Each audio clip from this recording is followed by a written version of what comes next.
151. Untimely Arrival. POV Beru. Damn, I really hope that Yuri is right about this. Who would have thought that a bunch of old fucks are controlling most of the modern world? I mean, I guess they control specific parts of it. But still. From what Yuri explained, they are basically the kings of the underworld, and their influence extends to real politics due to the corruption of certain individuals. Like all the people I put in jail back in Japan. It's kinda odd, I've never really been to Russia before. Feels quite odd to walk the streets of this snowy city at night. But it's all with good reason.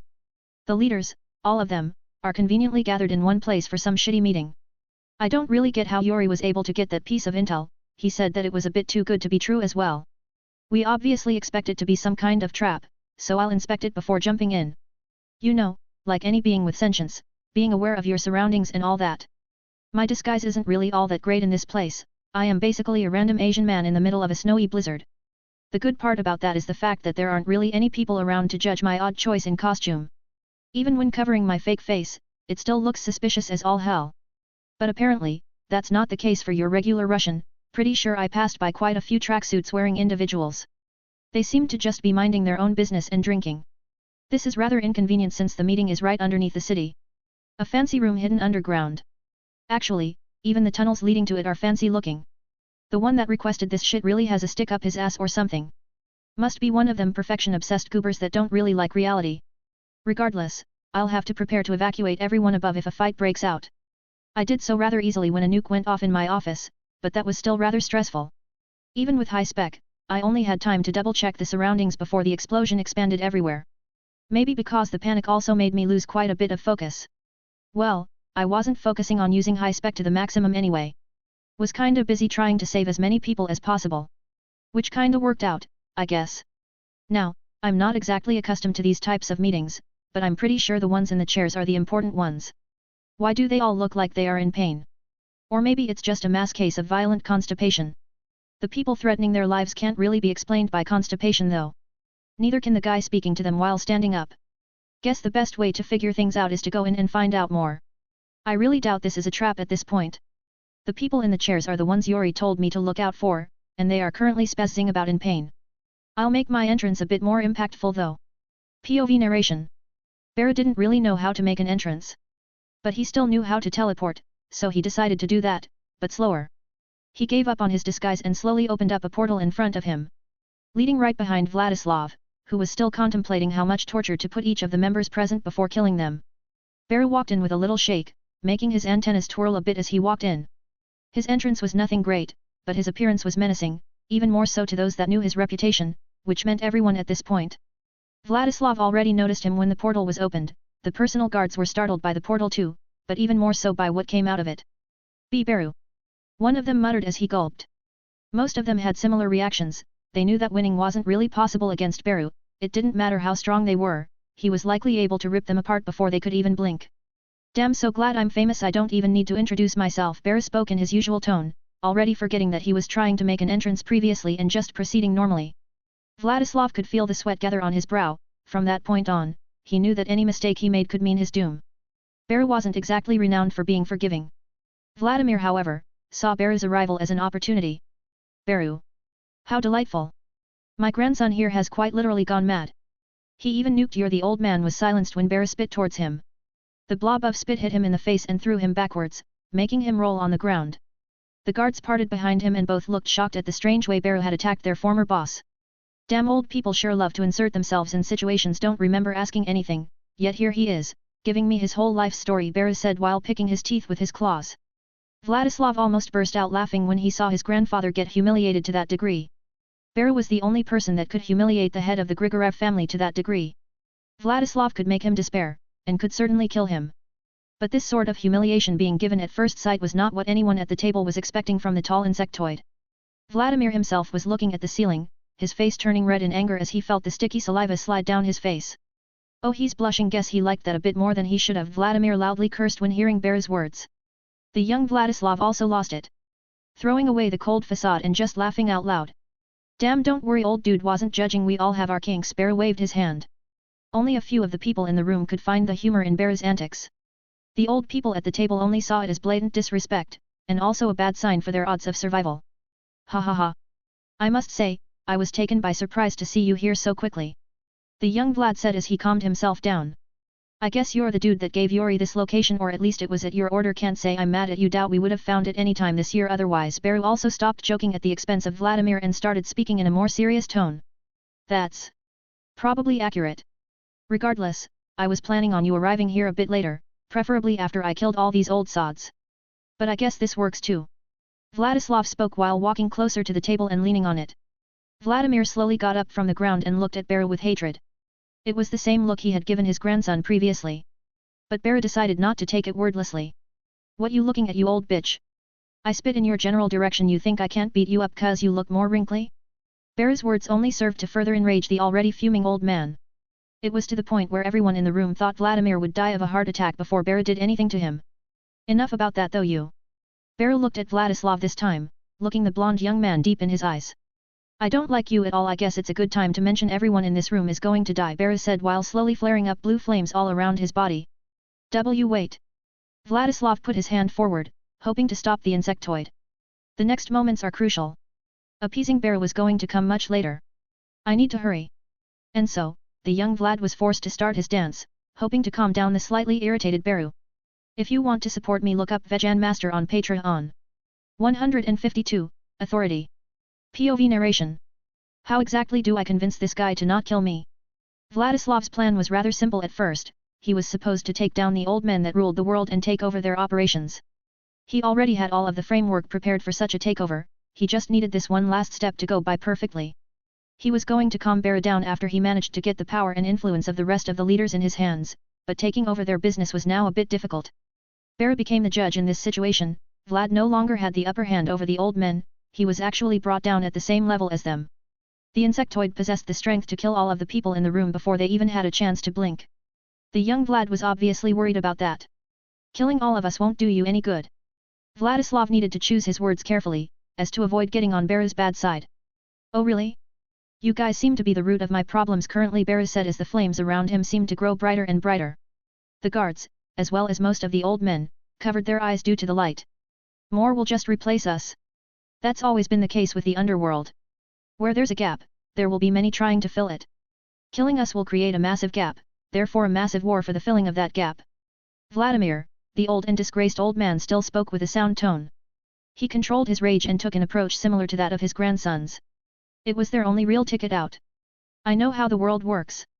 Killing you guys still would get rid of my problems. I'm not entirely interested in what happens in your turfs after you're gone. Japan isn't going to be affected much. The leaders were silent after hearing Beru's response. They had no way to refute it. No self-respecting gang was going to try and take over Japan anymore. Beru's presence and activity made it simply impossible. The war for their territories and the panic that would ensue would only happen within the countries that they each ruled over. So that's it, huh? I guess you guys don't even know what to say to save your hides. Some seemed to be tearing up, some seemed to be about to throw themselves on the ground in hopes of begging for mercy. But none of them seemed to get that leisure. The second those words left Beru's mouth, blue flames erupted from his body in great torrents, the temperature melted the skin off of their flesh. What the flames touched, turned to ash in a few seconds.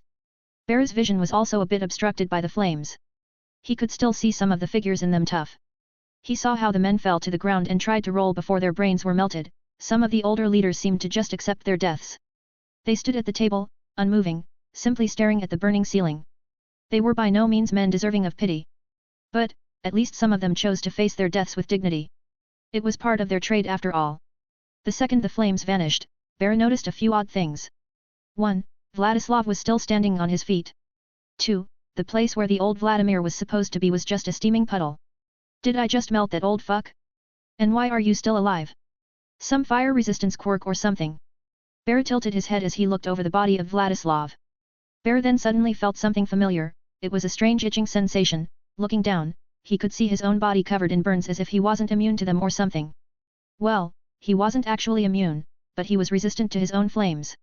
The ones he had just used wouldn't have been able to even leave a mark on his body. This is strange. Beru muttered as he looked at his rapidly healing body. It was looking quite melted in places, burns of all types all over his body.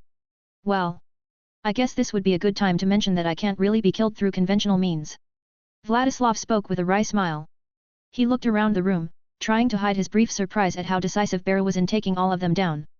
Yeah, kinda noticed that one myself. Beru spoke as he was about to swipe his hand at Vladislav. Hold on now. Don't even bother doing that. The young man raised his hand while smiling a bit. He knew that Beru could still kill him eventually, but he at least had a chance to negotiate, unlike the rest of the people that were killed earlier. Beru once again tilted his head, looking at the man with a questioning glare. The message was clear: say your piece before I get bored and kill you. It was easily transmitted through Beru's eyes and body language. You see, you did kinda kill everyone in this room, which is regrettable and all. But the next ones to rise to power will definitely seek you out too. I heard that you value simple things above all. Wouldn't it be a bother if you were to be bothered every time a new power rose to prominence? Beru just nodded a bit at the young mafia leader's words.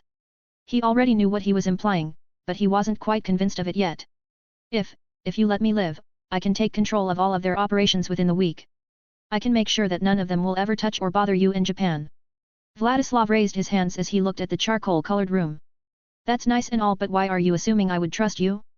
Beru tilted his head. He already knew the answer, but it was rather fun seeing the young man in front of his eyes struggle like a butterfly in a jar. Well, that's a bit difficult. I highly doubt you can trust me so easily. But I can at least assure you that my confidence in dealing with you is as low as can be. There's not really much that can be said there. No reason to stir up trouble I can't deal with.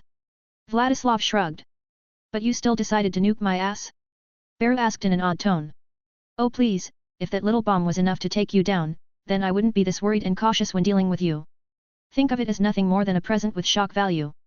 Vladislav waved that argument off rather quickly. That bomb was never meant to kill Beru anyway. Vladislav had no delusion of it being able to do much damage to Beru. It was just there to create a scene big enough to gather everyone in one place. Him feeding Yuri information was also meant to be a way to get Beru to come to their location. From the beginning, Vlad had no intention to become Beru's enemy. That was because he knew how strong Beru was. Fair enough, let's do it like this. I give you 3 days to get shit under control and I expect nothing to even touch Japan. No drugs, no nothing. I don't care if it's from your business or others. If something happens, I come to you and we'll have a friendly discussion. Beru turned around and opened up a portal. By that, I mean that I'll be having a discussion with your decapitated head placed nicely on a spike also. Be a sport and kill that old fuck at the head of the table. Seems he got all liquidy before he burned alive. Should be easy enough for you. Beru stepped into the portal while waving back at his new associate. The second Beru disappeared, Vlad took a deep breath. So, prove your usefulness, and you'll live. I can work with that. Much better than what the treatment he gave you. Right, Grandpa? The young blonde man turned around and looked at the steaming puddle on the ground in the place his grandfather was usually at. It slowly seemed to gain a form, as an old man gasping for breath appeared. His body was filled with burns, even though he had managed to avoid his death. You. The old man was too tired to even respond. Well, orders are orders. Vlad took out a Desert Eagle and just shot his grandfather in the head. The old man's eyes went wide, as the last thing he saw was his own blood shooting him square in the face. That's one less pest to deal with. Better get to work. Beru didn't really give all that much time. And so, Beru managed to take down / subjugate the strongest criminal syndicates in the world. Things seemed to be looking up, at least for now. But there were still many things to be done. Like finding a cure for the Nomus, or looking for a way to safely deliver the cure to Quirk Factor Overload to the world. Oh, so much work. But hey, not like Beru's alone or something. If you want to support me, look up Vegan Master on Patreon. 153, Open Book. POV Beru. Wait, so you choose to spend a few weeks playing around in Russia? Midnight spoke with a raised eyebrow while looking at me. Well, yes, but that's not everything. Took me a while to look into that shitty bomb that went off a while back. I shrugged a bit. But I still feel that Nemuri is a bit skeptical about this whole explanation of mine. Thing is, I can't answer truthfully to her question. Telling her that I've been missing because I've been around the world and missing from home to take down a criminal syndicate that ruled the world is rather strange. I mean, it's not that I don't trust her, but I don't think she must know every single detail of what happened. Oh, so you were working on something. Why not say that from the beginning? Would have saved me a lot of worries, you know. Midnight's sigh was rather tired after she finished talking. I guess I've not been the best of boyfriends to her. Not that I know much about relationships or anything, but I should at least spend more time with her from now on. I mean, making more plans including her would be good. This ain't something I'm used to. I guess I didn't think about that. I do always have some issues with thinking about important stuff, I muttered while scratching the back of my head. You have trouble thinking about most things. But that's fine too. Not like I didn't know this going into our relationship. You've always liked closing yourself off in your world from time to time. That's new. I've heard a lot of people talk about me, but this is the first time I hear anyone mentioning anything about this. What do you mean? Wait, I think I know actually. POV narration, Well, most of the teachers noticed this. But you tend to go deep in thought and not respond to most things. You also tend to do your own thing all the time. Like how you barely tell anyone of your plans. Beru hung his head in shame when hearing of Midnight's words. It was indeed true that he barely told anyone about his plans. Only talking to those that could be helpful to him. It was odd, he had never discussed things like taking down the commission with anyone. But there were plenty of people that realized he was the one to do it. No one said anything though. Why would they? Beru was a friend. He wasn't a stranger, he also wasn't a person that they needed to be cautious against. But, he also proved the fact that he didn't trust most of the people close to him. He didn't trust others with his secrets at all, he didn't even mention how his life was going most of the time. In short, most of the bonds he created were superficial on his part. Most people only got to know how Beru was on the surface, they still considered him a friend, and he still cared for them. But he never truly opened up to anyone. Yuri and Nizu were two people that knew Beru best, but even the two of them had some gaps in their knowledge of him. Why? Because some of Beru's knowledge was simply unexplainable to them. He was thrown in a forest at the beginning of his life, lived in an orphanage after that, then got captured and acted as a brain-dead Noma for most of his teenage years. So how does someone with that past learn how to perfectly interrogate and torture others? How does one's mind, in that situation, mature to the point where being able to pick up on subtle social cues? Most importantly, where does Beru's ideology and morality come from? Were they implanted into him? If so, then by who? All for one sure wouldn't have thought Beru to care about children and / or save civilians. There was no place for him to learn those things. All might assumed Beru developed them on his own. But out of what examples? A child takes after the things they observe, they are molded by the world around them. By all accounts, Beru was born and raised to be a monster, a person that was unlucky enough to fall into the hands of hateful people time and time again. Fated to become hateful and vengeful. But his opinions on others weren't made with that in mind. It was as if those experiences at a fragile age meant nothing at all. That was what unnerved and puzzled All Might. Even Toga found it difficult to rationalize the way Beru turned out. It's not like she never asked herself any questions about how Beru could give her so much advice. She took it for granted because she trusts Beru, but questions like the ones mentioned prior still made their way into her mind eventually. Same for Nemuri. There were plenty of things she had failed to notice before she got to know Beru better. He always seemed to be an open book, arms wide open, showing the people around him whatever they needed. But he always left some questions unanswered. I mean, what's the use of an open book when the first half of its pages are missing? All of their questions and worries could be so easily answered if they had the context of Beru's past life. But that was Beru's largest secret yet. It was also not something he was gleefully thinking about revealing to others. What if they no longer saw him the same way? What if they also ended up thinking that he didn't belong there? Insecurity is the name of the enemy, and Beru, with all of his confidence, was never good at dealing with his own emotions. He always managed to find some outlet. Now there was little space for running away though. I usually just do things. I guess not implicating others in my problems is something I strive to do. Beru spoke in a tame tone. Not really knowing how to rationalize the walls he built around himself. That's not a good way to think though. You always butt your nose and help anyone that needs it. At least out of your friend group. None of us would hesitate to help you either. Nemuri looked at Beru with a serious gaze. Her words were certainly not wrong either. All of the bonds that Beru forged, all of his friends, wouldn't hesitate to help him in any situation. It was him that refused to ask for help. I know, but they are things I can take care of myself. Oh please, that's what can be said about most things. We all know that you can take care of yourself.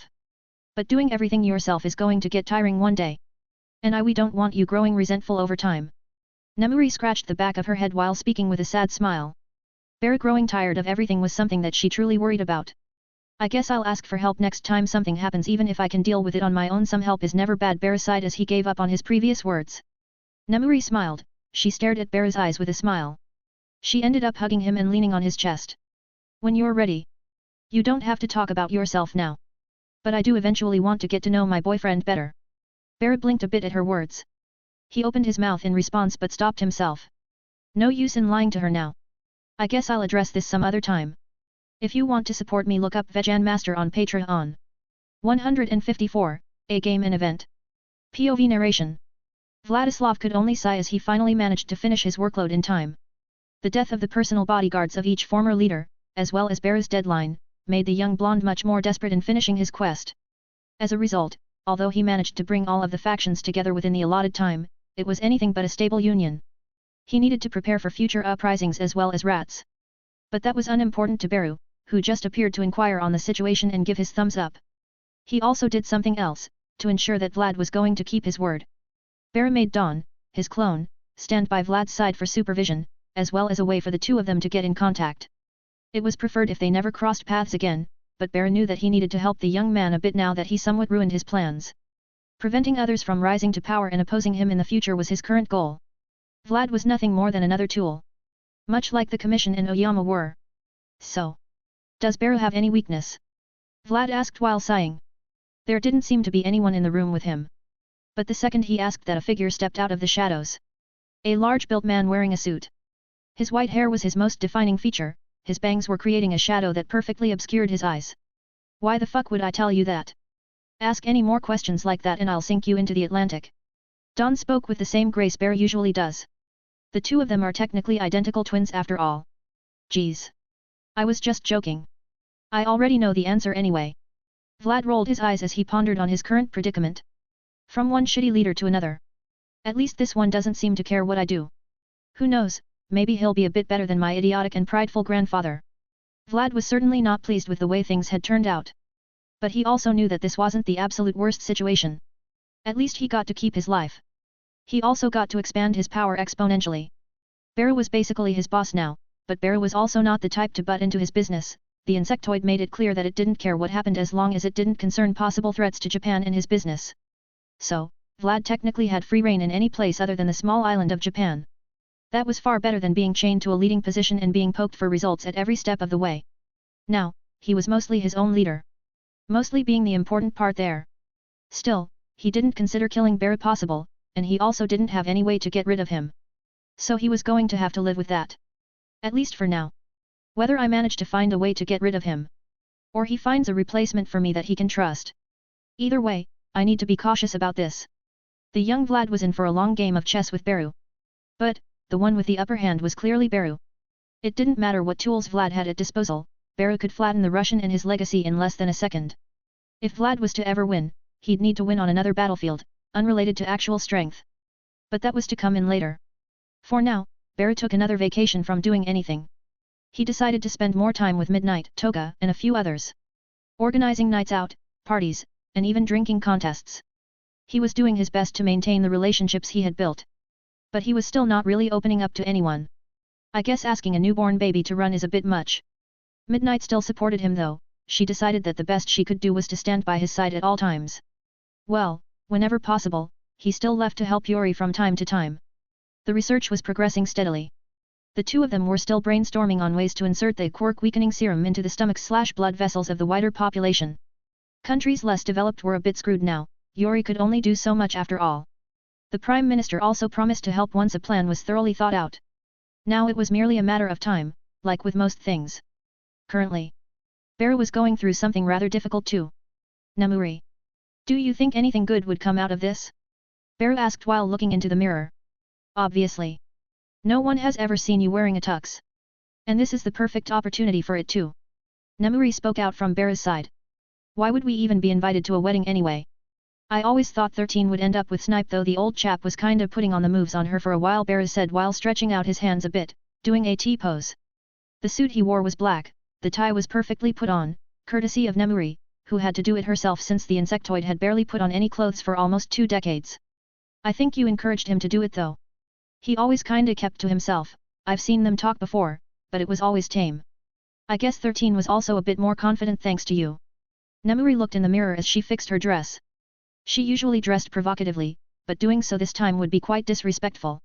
So she wore a simple low-cut red dress. It only showcased a bit of her upper chest, quite normal when compared to her usual attire though. Meh, they probably would have ended up together eventually. Namuri just shrugged at Baru's words. Who knows? It's happening now though. And we're obviously invited. Namuri slapped the back of Baru's head as the insectoid narrowed his eyes and also started looking into the mirror. He looked rather regular, his suit was tight on his body, making him look quite muscular, although it was just his exoskeleton. The suit was made out of a special material, made to stretch a lot in order to allow Baru to freely manipulate his height and width like he usually does. This costume looks rather nice, too bad it cost me a liver and half my life savings. Baru flexed a bit, showing off the elasticity of the costume as the muscles on his arm ballooned. Kman, it wasn't that bad. Stop whining about spending a few bucks. Namuri said as she started making the finishing touches to her makeup.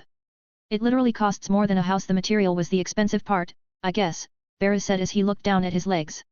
He obviously didn't wear shoes. It was rather difficult for him to find anything to fit him.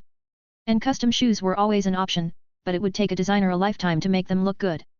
The way Beru's feet were structured didn't quite allow for shoes. The spike/claw sticking out the back of each of his feet was what prevented that. Retracting them into his body is possible, but Beru really didn't want to wear clothes anyway, so why bother doing that? He was already forced to retract some of the spikes on his back in order to fit in a suit.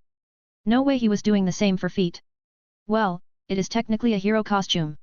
The school can give you the money for it later. Kinda like a staff privilege. Beru squinted a bit at her. Staff? Since when did I start working there? He asked while sighing. More on that after the wedding. Let's get going, for now, I doubt we want to miss any of it. Midnight grabbed Beru's hand and pulled it towards the door. Beru sighed and just created a misty portal in front of it. Guess we're doing this. If you want to support me, look up Vegan Master on Patreon. 155, Wedding Day, and Night. POV Beru. Damn, things are moving along quickly. I remember hitting on 13 myself a few months back. I guess she and Snipe have been a bit into each other for quite some time. I still think it's a bit early of marriage, but they probably know that better than I do. They've been friends for well over a decade apparently. It's kinda awkward that it took me hitting on 13 to make Snipe jealous enough to act out on his feelings. Or maybe he confessed when he was drunk. Whatever, he did it. The two of them have been together for a few days after the school festival. The one that happened quite a few months back. I guess they've had enough time to think about things. Also, wearing this suit is going to kill me. I actually hate it. Maybe because I'm really not used to the feeling, but it's not comfortable. Being naked is a form of freedom, I guess. Clothes are both expensive and restrictive. Even if these are specifically made to stretch out a lot. Damn, I guess I'm really starting to whine a lot about random shit. Maybe Nemuri is right about that. But then again, I've always done that. Welp, time to see what this night holds for us. POV narration. The venue for the wedding was rather large. They already signed the necessary documents earlier at the local office. Now they were just celebrating it. It was by no means a large wedding, it was just a small party among co-workers. But it was still held in a special place, giving it a more formal feel. Which was why everyone was also dressed accordingly. The attendants were all the staff at UA, as well as the families of both grooms. It was rather nice to see everyone together like that. Happily talking and hanging out with each other. Hope we aren't late. Beru took a while. Nemuri brought attention to their arrival. Beru's portals were quite silent after all. Everyone seemed rather shocked to see Beru wearing a suit, or anything at all. Toshinori especially stared at Beru with wide eyes.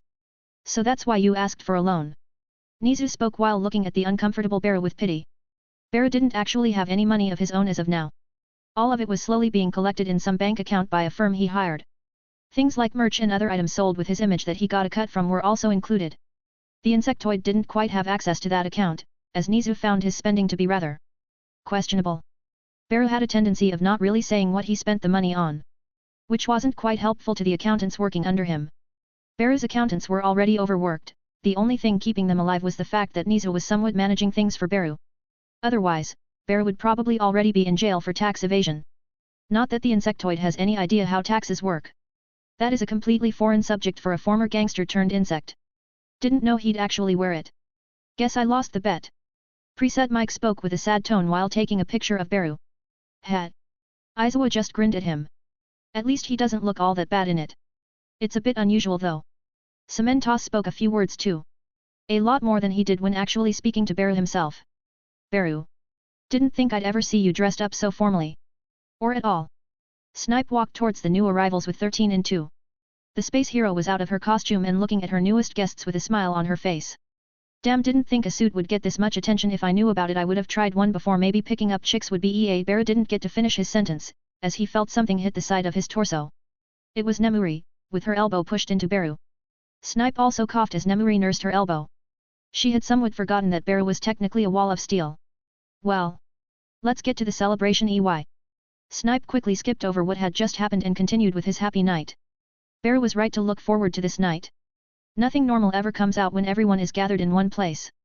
The first half of the night was rather normal, opening presents, dancing, cutting the cake. But then the predictable happened. A group of robbers decided to try and make a profit by attacking a rich people gathering. Weddings were usually filled with jewelry and other expensive stuff after all. Too bad this one also happened to be filled with heroes. Really angry and extremely drunk heroes. It didn't bode quite well for the robbers. At first, Beru was too preoccupied drinking to deal with them. Instead, they got to learn more about the strength of pro-heroes directly from teachers. Rather fitting. After they were beaten into the ground by all of the other people present, Beru also decided to go and kick each of them one last time before teleporting all of them into the police HQ. That was the first thing that went sideways.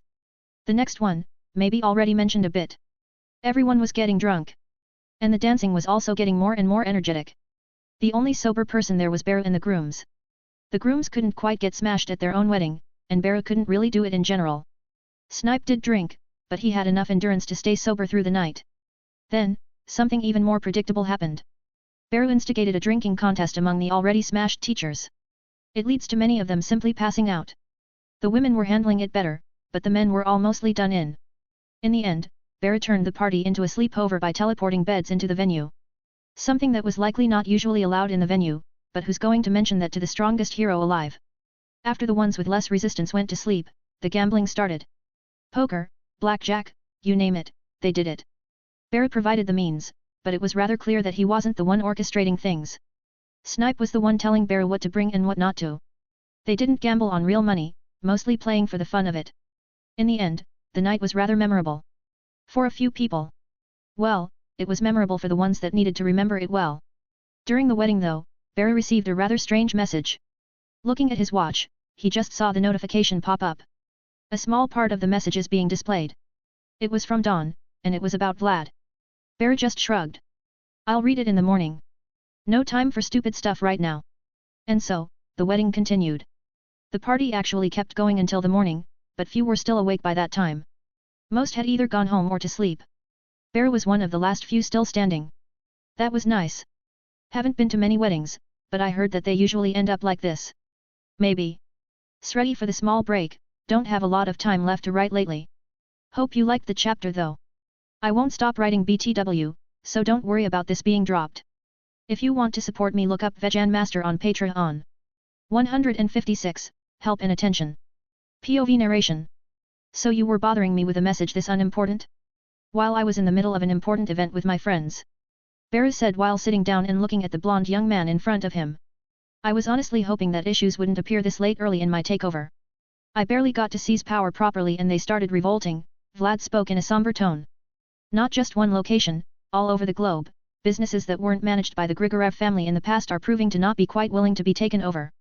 Feels like they waited for a coordinated revolt rather than haphazardly just starting to not respond to me. Vlad explained the frustrating situations the best he could. But he somewhat knew what answer was expecting him. I don't care, keep things off my turf and you'll keep your life slog through mountains of shit if you need to, don't expect me to help you every day. Beru got up and prepared to leave. Vlad clenched his teeth and looked at Dawn, who was standing nearby. Beru. I think we should help him for now. At least he can be supervised easily, if there are too many groups to look after then things will get annoying. Dawn spoke up with a bit of hesitation. After all, by now, Beru managed to cement himself as a not that lenient fellow. Dawn himself knew Beru well, and he knew that he could only thank his lucky stars that he was still alive and breathing. Whatever, you're allowed to help him in whatever way you want, don't implicate me further than necessary, only if there's something you yourself can't handle. Beru seemed to sink into his seat as purplish/black mist swallowed him whole. The second he disappeared, Vlad took a deep breath. He was rather annoyed by Beru's attitude, but voicing out his complaints would only make things much worse for him. That was easier than expected though. Vlad muttered while looking at Dawn. Didn't you say it would be much harder to convince him to allow you to help? The blonde man asked while fixing his sleeves. Don't take everything I say about him for granted. It doesn't matter how much I know about him, he has his own agenda, and is very devious. For now, try not to get on his bad side, Dawn spoke with quite a bit of familiarity. The two of them were already tolerating each other rather well. And Dawn was always with him anyway, so Vlad took that chance to get closer to Beru's close associate. Finding a weakness wasn't exactly the main point right now. He needed a way to even look for one. He was sure that Dawn would never give him anything of value. But getting closer was still the move to make. Vlad planned to blackmail Beru using a weakness, to make him back off from all of his business. Vlad wanted the two of them to become equals, at least to some extent. He was now technically Beru's slave, and merely thinking about it irritated the blonde man. Let's just get to work. We have a lot of people to kill. And a lot of territories to reclaim.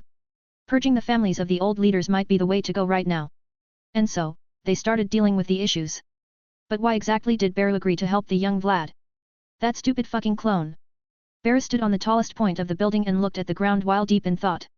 He was somewhere in the middle of Tokyo, the tallest skyscraper he could find.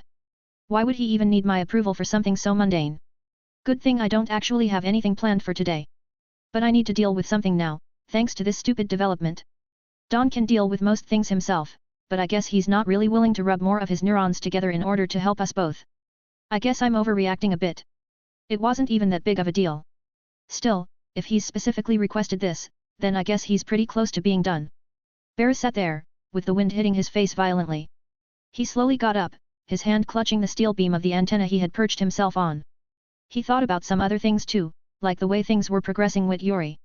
The scientist didn't quite need Bear's help anymore. The only thing they needed to do was to find a way to recover the minds of the Nomas, but that was a rather tedious task. Completing it was near impossible. There was also the issue of starting the production and distribution of the cure. Yuri decided to implement the cure in the next generation, as this one getting weaker would be suspicious. It would be annoying for our intentions to be discovered a bit too early. Bear breathed out a thick mist, which rolled around his body and seemed to swallow it whole. Current task, making sure the agents waiting outside of Vlad's hiding spot don't interfere with our business. Bear disappeared from his location with that last thought. Reappearing back in a cold, and rather cloudy midday Moscow. Once again, standing on top of a building and observing the people that seemed to be searching for an entrance to Vladislav's hiding spot. Bear's destruction of the last one had gone rather unnoticed, but it seemed that some were still after Vlad, probably enemies of the Grigorevs. They were expertly hiding their presence while stalking around corners and looking for hidden passageways and doors. It was all rather inconspicuous, they were clearly professionals. Bear looked at them and tilted his head. These guys appear a bit too trained for a criminal life. Are you telling me we've gained the attention of the government too? He instantly changed his appearance into some random suited thug and started looking for some place to interrogate them. He didn't look for long either, it all took less than a second. Bear then reappeared in a forest, with the two agents directly in front of him. They seemed bewildered and confused. Where? They spoke in Russian, but Bear still understood them clearly. Sorry for the inconvenience, I figured I'd ask you why you're so intent on looking into that place. Bear got directly to the point. He didn't want to waste too much time. He could have left Don to deal with the issue, but his curiosity was stirred when he first noticed them. He also needed to know how big of a detriment the presence of this third party would be for his plans. The two of them were instantly startled, jumping backwards and looking at each other. They were both rather agile, impressively so. It wasn't just that they were startled, there was also something else that gave them a strange feeling of dread. Seeing the relaxed demeanor of the man in front of them made them nervous. This man. He's a monster. The two of them thought at the exact same time, their trained instincts urging them to quickly retreat. Yet they knew that both of them getting away was improbable. He must be one of the Grigorevs. The taller one of them spoke, then made some signs. The other just nodded. In that same instant, the one that made the signs dashed towards Beru, with his fists clenched and his right arm cocked backwards. His muscles bulged and ripped through his shirt, his veins quickly started glowing red. The other agent turned around and started running through the forest in the opposite direction. His legs seemed to be turning the surfaces he stepped on in trampolines. He picked up speed as he bounced around from tree to tree. I appreciate the dedication, but that won't help you much. Bear stepped to the side, completely dodging the axe kick from the agent attacking him. The man's leg cracked the ground and fragmented it quite a bit. That's pretty decent, you managed to break the ground 10 meters around you. Bear spoke with a disinterested tone. But that doesn't mean I'll let your friend leave just like that. Endless domain. Bear extended his hand, and a strange purplish screen expanded from his body and all around the area. A strange screen now covered everything around Bear for around 300 meters. Tisk. The agent recovered from hitting the ground, rolling around on the ground. He prepared to topple Bear down with a sweep of his leg. Bear just jumped, completely avoiding the man's attack as he put his hands in his pockets. Who sent you two here? It would be so easy if you told me a bit about it, Bear said as he waved his arm around. The man rolled away and seemed to prepare for another attack. As long as he gets away, then it won't matter. Was the thought going through his head. If you don't answer in 3 seconds, I'll just get rid of you and take my time with your friend. Bear's patience also had a limit. He knew that simply getting free information was impossible since his opponent seemed to be well trained. But he was still hoping to be able to skip through the boring process of torturing and dismembering someone until he started speaking. Bear and the agent were at a standstill for a while. Then something else happened. Behind the disguised insectoid, appeared the other agent, who still seemed to be running at full force. The one that was fighting Bear looked at his comrade with wide eyes. But he just ran in the opposite direction. He knew that his associate wouldn't make such a stupid mistake, so there was only one answer. Their opponent must have done something. Glad to see you rejoin us so promptly. Bear spoke with glee. The man was startled to notice who was ahead of him, but he had already picked up the momentum from his last jump, he couldn't stop now. The bouncing agent was met with a kick, Barra planting a right leg into his face, using his own momentum against him. He was sent hurtling into the ground, raising up a rather large dust cloud. Shit! The other one didn't stand still, he dashed towards Barra once more, but this time, his entire body was glowing red, while his veins were glowing black. His punch seemed to be covered in strange red energy, it made Barra raise his brow for a bit. Instead of dodging or blocking, Barra just stood still. He looked at the punch with glee. Didn't think I'd find anyone this strong in such a random place, Barra thought as he discreetly opened up a portal in front of his own body. The red-skinned agent was shocked to see his fist vanish in thin air, only to return to him in full force. The man punched himself into the distance, he was sent flying at least 200 meters, Barra whistled when seeing that. Damn, that was nice, Barra spoke with quite a bit of amusement in his voice. The agent behind him was certainly not having fun though. He repelled the captain so easily. This is bad. We need to tell the his train of thought was interrupted by something rather unexpected. Barra appeared above him and crushed his head into the ground, painting the grass a beautiful blood-red color. Since you're so strong, then I guess you're the higher one on the food chain and don't need the straggler around then. Barra was swift, ruthless. The red-skinned man saw his subordinate get killed in the distance, but didn't react strongly. The man still gulped, he took a cylinder out of his jacket's inner pocket, Barra instantly recognized it. It was a steel syringe, slightly bent, but still somewhat functional. Barra tilted his head. Trigger. Seriously. Barra appeared in front of the injured man, grasping his arm and crushing it with ease before the man could even think about bringing the syringe anywhere close to his skin. Don't go killing yourself or anything. You will be useful. Barra smiled as mist swallowed both of their bodies. Taking them somewhere else. Gosh, I haven't tortured someone in so long. This is going to be rather embarrassing if I can't make him talk. Barra thought gleefully as he knocked out the man he had captured. Can't let the government interfere at this point. Why did they have to act so soon? Well, maybe it's not the government. I fucking hope it isn't. And so, Barra's information gathering started. 'Tis a bit of a longer one, I doubt anyone's complaining though. If you want to support me, look up Vegan Master on Patreon. 157, Influence and Investigation. POV narration. Barra stood there in his real form, looking at the person in front of him with little pity. The agent that he had previously fought was now tied to a chair, bloody all over. Some parts of his body were burned, some showed signs of him having been skinned alive. His fingers were all broken and his nails either crooked or entirely pulled out. Barra sighed as he looked the man in the eyes. The scene made it rather clear, even though Barra distanced himself from his old life, he still remembered how things got done in the underworld. In a short few hours, the agent was brought to the brink of insanity, a highly trained spy, already accustomed to torture. It seemed like his mind was simply not accustomed to the brutality that Barra would inflict on him. Well, I guess you've suffered enough. I've also heard enough. Barra's disguise disappeared in that instant. The man would have likely reacted with shock was he still sane enough to recognize Barra's visage. Everything was hazy to the agent. But the second Barra's revealed his appearance, his field of view changed somewhat. He felt air rushing by. In the blink of an eye, his head was rolling on the ground. A swift execution, putting a proper end to the man's suffering. Damn! If only all for one could have felt pain. Barra mused after his body started releasing flames and burning the agent to ashes. POV Barra. So, the interrogation was rather fruitful. The men I killed today were apparently part of some sort of secret ops team. Well, they were the two strongest / most experienced members. The guy with the berserker quirk especially, was the captain of said unit. They usually deal with spy missions and information gathering, but oftentimes, their missions lead to them fighting, much like this one. I learned quite a few things. It also confirmed my worries about the Russian government getting involved with my new puppet. It's a bit annoying. This is all a bit too early for such intervention. I guess that's why they're acting though. They caught wind of the Grigorevs showing signs of weakness, and they immediately started investigating. So I guess Vlad and Don don't just have a few rebellious pimps and kingpins to worry about. The government of each country should have taken notice of the panic and mayhem that is happening in the syndicates across the world. The ruling gangs will be toppled if nothing is done about it. And I honestly don't think that's necessarily a bad thing. I mean, Vlad's influence will grow weaker, but that doesn't really mean shit. At least there won't be any organization to worry about. At least that's what some would think. But there's always a market for illegal shit. And where there was once a power, another one will rise to fill in the gap. The government interfering and crushing the operations that are already technically under my control is troublesome. I won't be able to completely prevent that without simply rampaging and killing everything, I can just postpone their actions. I won't do it myself though, I'll send Don's henchmen to do it. They are plenty strong to take care of themselves, they also remain fiercely loyal, although their leader is somewhat of a pushover. Jesus fucking Christ, how did I end up like this? What the fuck happened to my calm and peaceful life? It's all because of that fucker Don. Getting rid of corruption in Japan was one thing, but our plans were forced to go worldwide when these world leaders got involved. Well, Don better hurry and get his part of the deal done.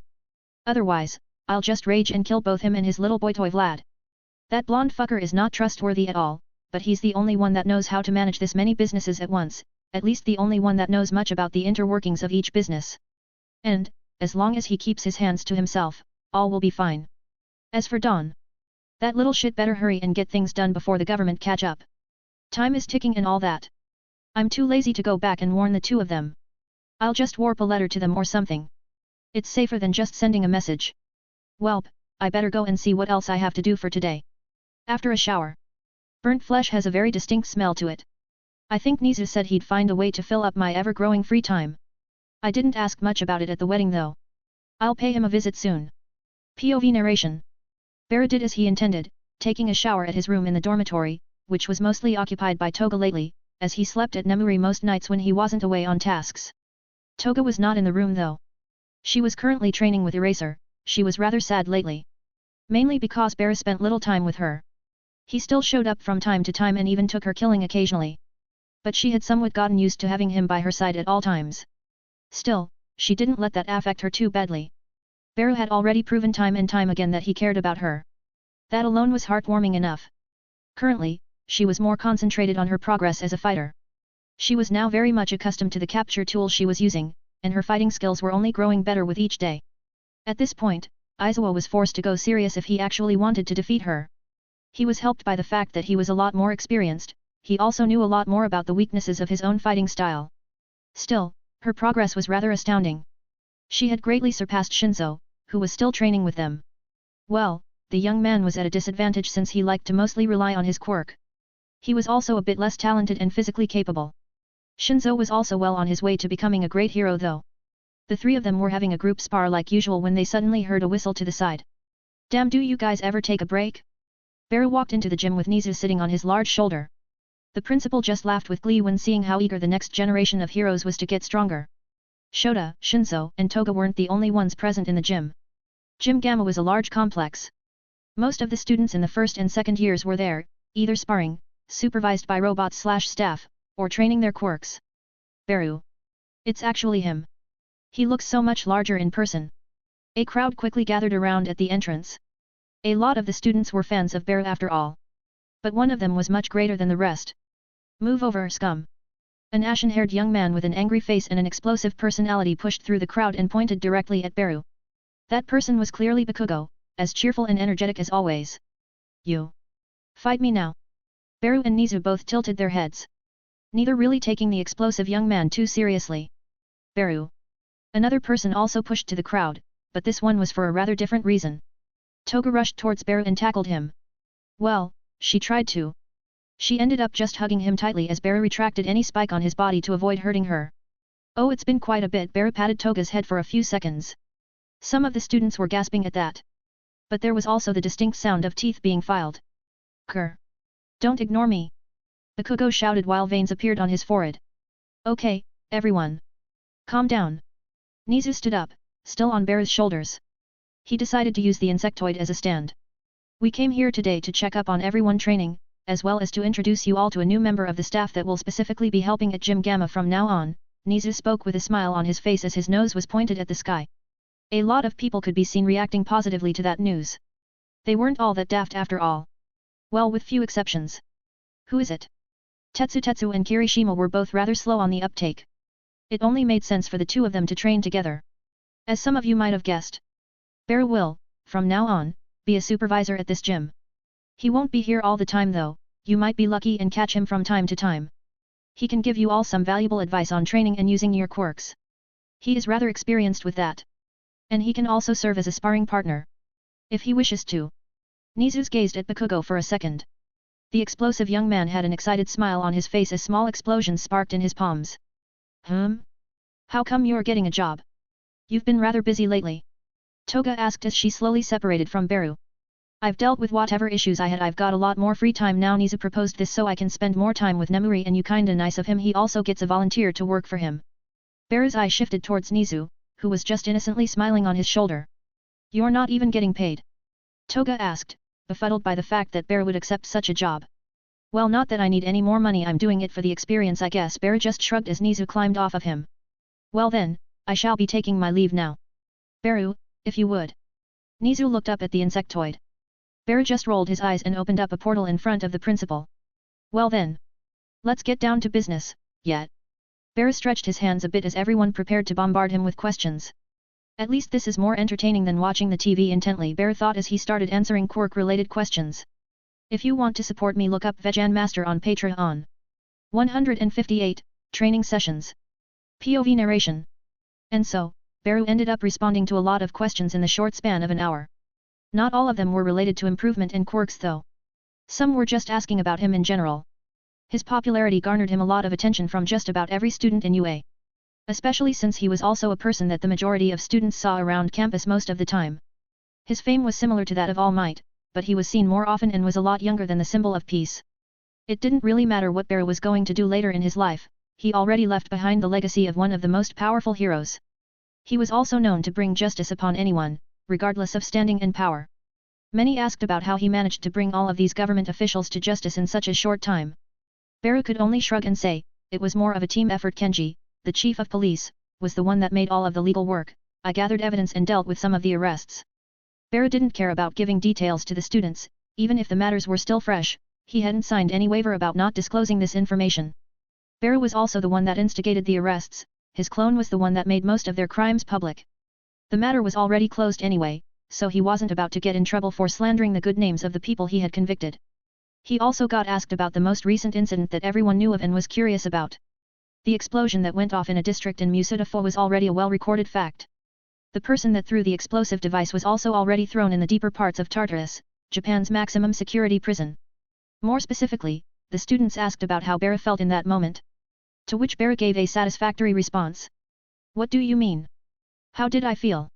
I didn't really care, I wasn't in any danger, I only thought about pulling everyone out of the way first. It's already well known that I have plenty of quirks, I used some of them to evacuate the area, raise a wall around it, and contain the explosion as much as possible. The answer may have sounded a bit rough at first, but it still painted him in a good image in the end.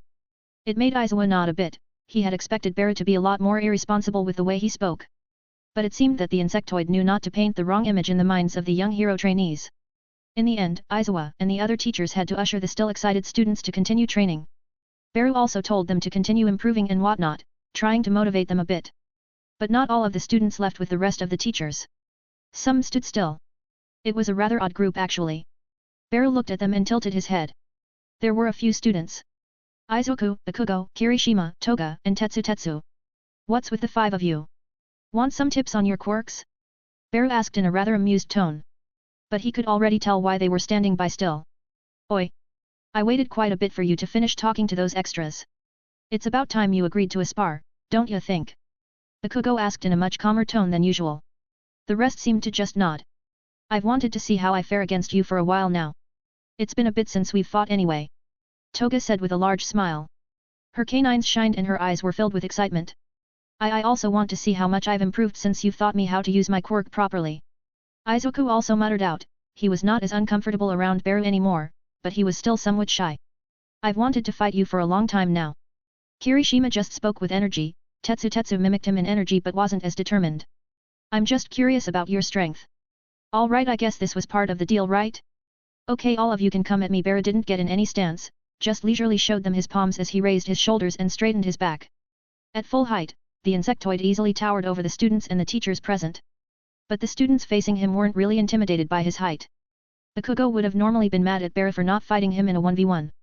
But he knew that he was still far off from beating Beru. He just wanted to test himself against the current number 1. That's right, in the eyes of the students, as well as a vast majority of the population, Beru was already stronger than All Might. The ground around them seemed to raise as a platform was made for them to fight on. Cementos just looked at them with pity as he raised them in the air. Izuku was the first one to rush in, his body sparking with green lightning and his veins glowing red. His speed was great, surpassing most of the other students. Kirishima and Tetsu could barely follow him. The green-haired teen started the attack with a spinning axe kick, aimed directly at Beru's head. Beru screeched in an unnerving way as he raised up his hand and blocked the leg with his open palm. In that instant, Bakugo and the rest could hear a pained grunt as Izuku was sent flying backwards where he came from, spinning violently in the air. Kirishima and Bakugo rushed and caught him before he flew off the platform, but they had only barely got their hands on him. Izuku shakily got up, his injuries were there, but they weren't anything serious. Impact Recoil, a quirk that returns all blunt impact to the attacker. You'll have to get a bit more creative when fighting an opponent like this. Beru instructed Izuku while not pursuing him at all. Tetsu and Toga were the next ones to attack, as Bakugo and Kirishima were helping Izuku recover at the moment. The two circled around Beru. Toga used her capture weapon in a strange way, striving to simply block out some of his vision as Tetsu seemed to punch at him from blind spots. Decent teamwork, but it won't work on everybody. Beru danced around the two of them, as Tetsu tried his best to land a single hit. Toga was also getting frustrated and she started throwing knives towards Beru. It cut off some of his retreat paths and forced him to stop dodging for a bit. Tetsu took that opportunity to send an uppercut towards Beru's shoulder. He didn't quite reach the insectoid's head. Beru simply slapped the punch away. He was matching Tetsu's speed and only using his experience and skill in order to point out some of his flaws. "Your style is a bit too direct," Beru said as he raised his leg, kicking up some dust in the teen's eyes and then kicking him in the abdomen. Even with Tetsu's steel quirk, he was still sent hurtling away. Not very far though, he was still struggling on the ground to get the dust out of his eyes. Toga was actually happy when seeing that.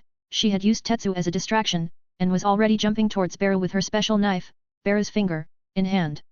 Beru didn't even look at her. A spike came out of his back, facing down towards her. She was forced to roll away and retreat as the ground in front of her was impaled. "Try not to be so predictable," Beru said as the spike turned into a tail and slapped Toga away. She tried to block it by raising her arms, but she was thrown away nonetheless. She managed to grab onto the tail with her capture tool and managed to stop herself. "Did you forget about me?" Beru heard a shout from his side, accompanied by the sound of explosions. Looking there, he could see a rapidly approaching Bakugo. He was using explosions to propel himself towards the insect hero. Beru just pointed his finger forward and unleashed a stream of water towards the explosive teen, hitting him head-on and stopping his descent and preventing him from using his quirk momentarily.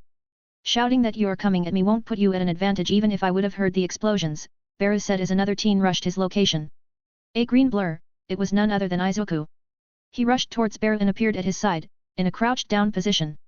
He raised from the ground with his right leg, kicking up some dust and aiming for Beru's left leg. Beru simply reached down with his hand and prepared to block the kick with his palm.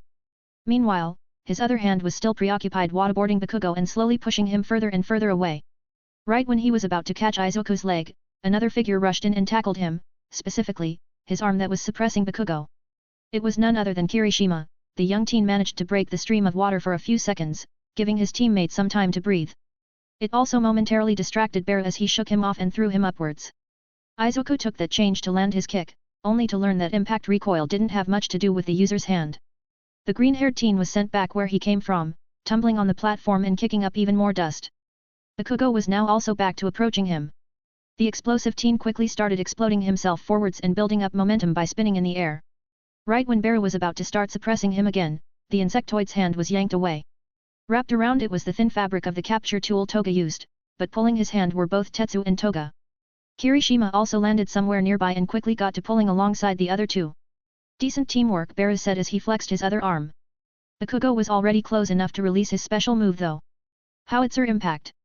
Bakugo shouted out as he released a powerful explosion straight in Beru's face. It pushed all of his teammates away along with that.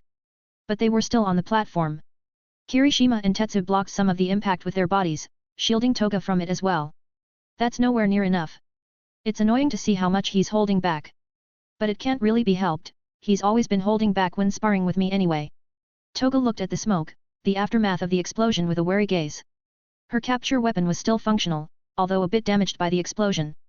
The team was about to smile a bit, but then they heard a strange sound. It sounded as if two pieces of metal were banging together. It was Beru, clapping his hands. It was a form of praise, but it felt a bit odd to Toga. The smoke was instantly cleared as the shockwave forced Bakugo to take quite a few steps back. He even covered his eyes as the dust and smoke were affecting them a bit. That was pretty good. Plenty of villains would have been shit on if this was a real combat situation. Seriously, congratulations, to all of you. Beru spoke with honesty, although the students were somewhat disappointed to see that Beru wasn't at all affected by the explosion. It was to be expected though. He was Beru after all. That doesn't mean jack shit when we've barely scratched you. Bakugo spoke, a bit discouraged but still with enough energy to swear. Don't compare yourself to me, it's unfair to you. I have a lot more power than I'll ever need to use. You also already have more than enough to compare with most pros. Bear spread his hands and gestured to the scorched platform he was standing on. Your strategy was actually great to see. You all paved the way for your strongest hitter. Distracting me and keeping me occupied was the right move there. Bear clapped his hands once more, this time it was in a more joyous manner. To become number one, I need to surpass you. Don't get too cocky. I will get there one day. Bakugo's spirits were renewed now, he seemed even more determined than before. Me too. Izuku also followed along, in his own way.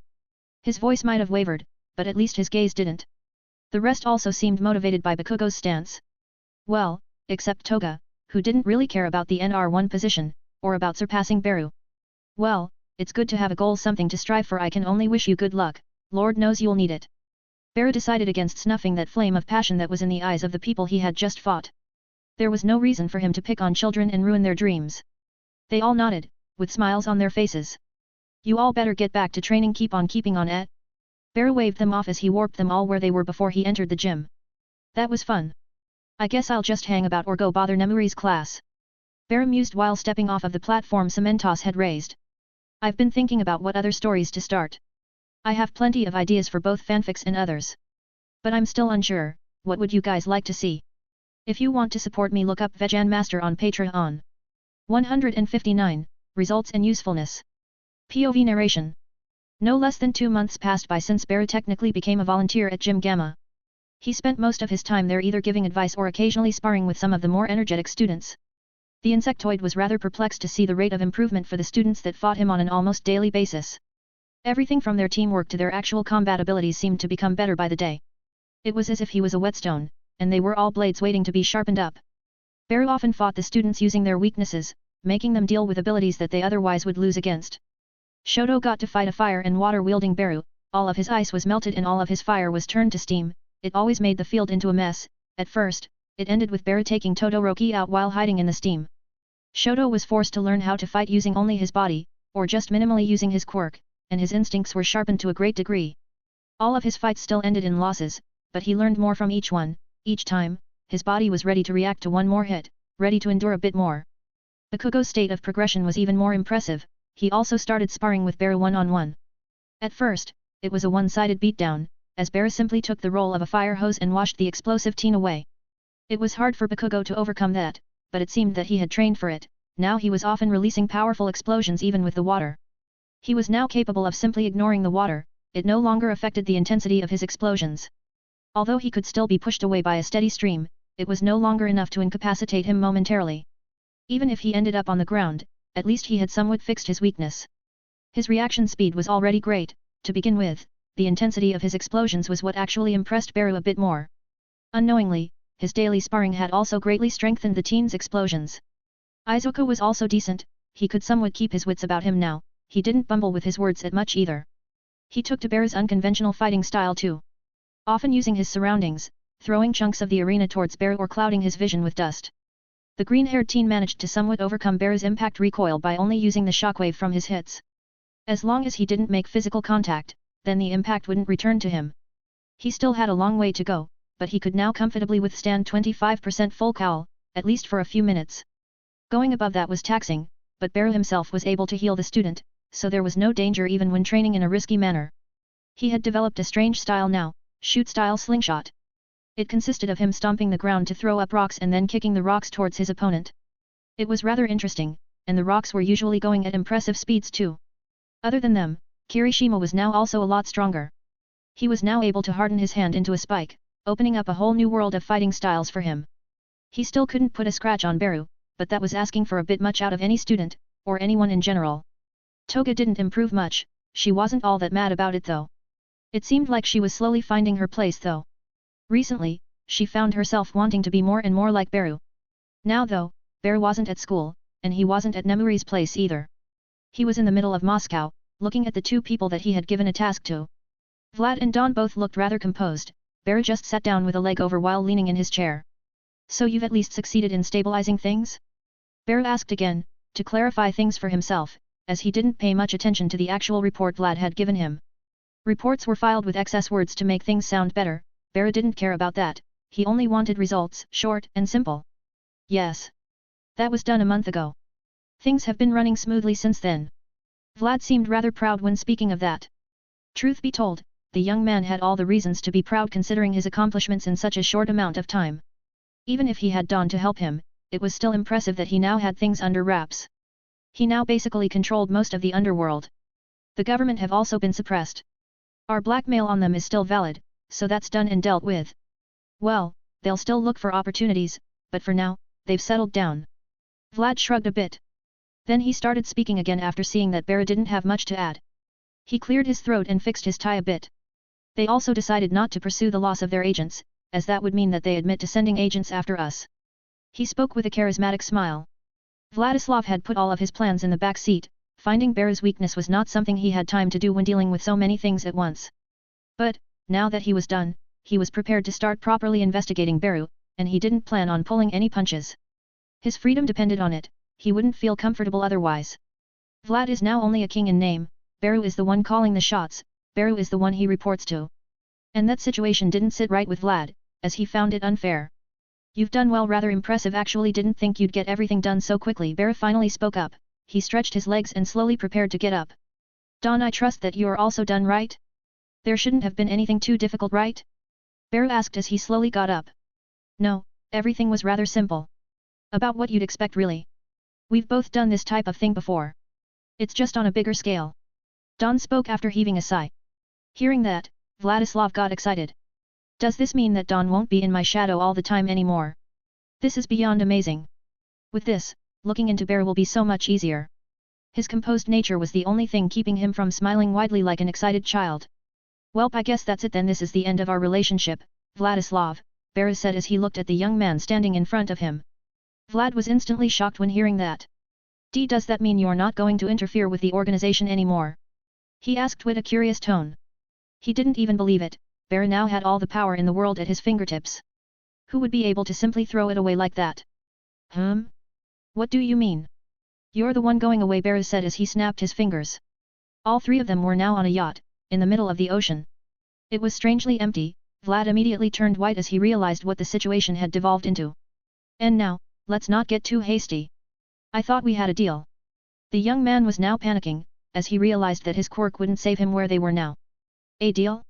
What we had was nothing more than a momentary arrangement. A deal is something I only make with the people I trust. Bara spread his hands as he spoke. You're not really in that category, not even close. His words were cold. Vlad trembled as he almost felt his spine freeze. Another sigh was heard from the side. It was Dawn, Bara's clone. The clone tapped on the metal railing of the ship. The metal twisted and detached itself from the boat, instantly wrapping around Vlad. Vlad's eyes widened when feeling the metal on his body. He knew that he couldn't quickly break out of such restraints, but what was worse? The metal was heavy. And that could only mean one thing. Why, you can't be doing this. Do you really think you're prepared to rule over such a large empire? I was the one to unite it all. You can't do this without me. Vlad spoke with energy. His survival instincts were going overboard, he was prepared to do anything to survive at this point. Do you even understand how difficult it will be to unite them all under a new leader? Do you even know how impossible that is? Although no longer thinking straight, he was still right in his words. I know, good thing there's no need to do that. Bara slowly started walking over to Vlad. Indeed, I wasn't assigned to you just for safekeeping. My real task was to learn everything from you. I concluded that already, even if some situations arise in the future, there's nothing I can't deal with. Dawn spoke with little emotion. Dawn looked at Vlad with cold eyes too. There was no closeness to be found, no warmth, their bond was never a strong one, to begin with. It was always just Dawn trying to get closer to him to learn more. Still. There's no way you'd be able to take over. Vlad was quickly silenced as Dawn's entire appearance shifted. It wasn't Toga's quirk. No, this was something else entirely. It was strange looking, as if his bones were shifting inside a skin suit. His hair also turned white as he blinked a few times and his eyes became blue. In the end, Dawn ended up looking exactly like Vladislav, with blonde hair and everything. The sight turned Vlad speechless, there was simply no way he could respond to that.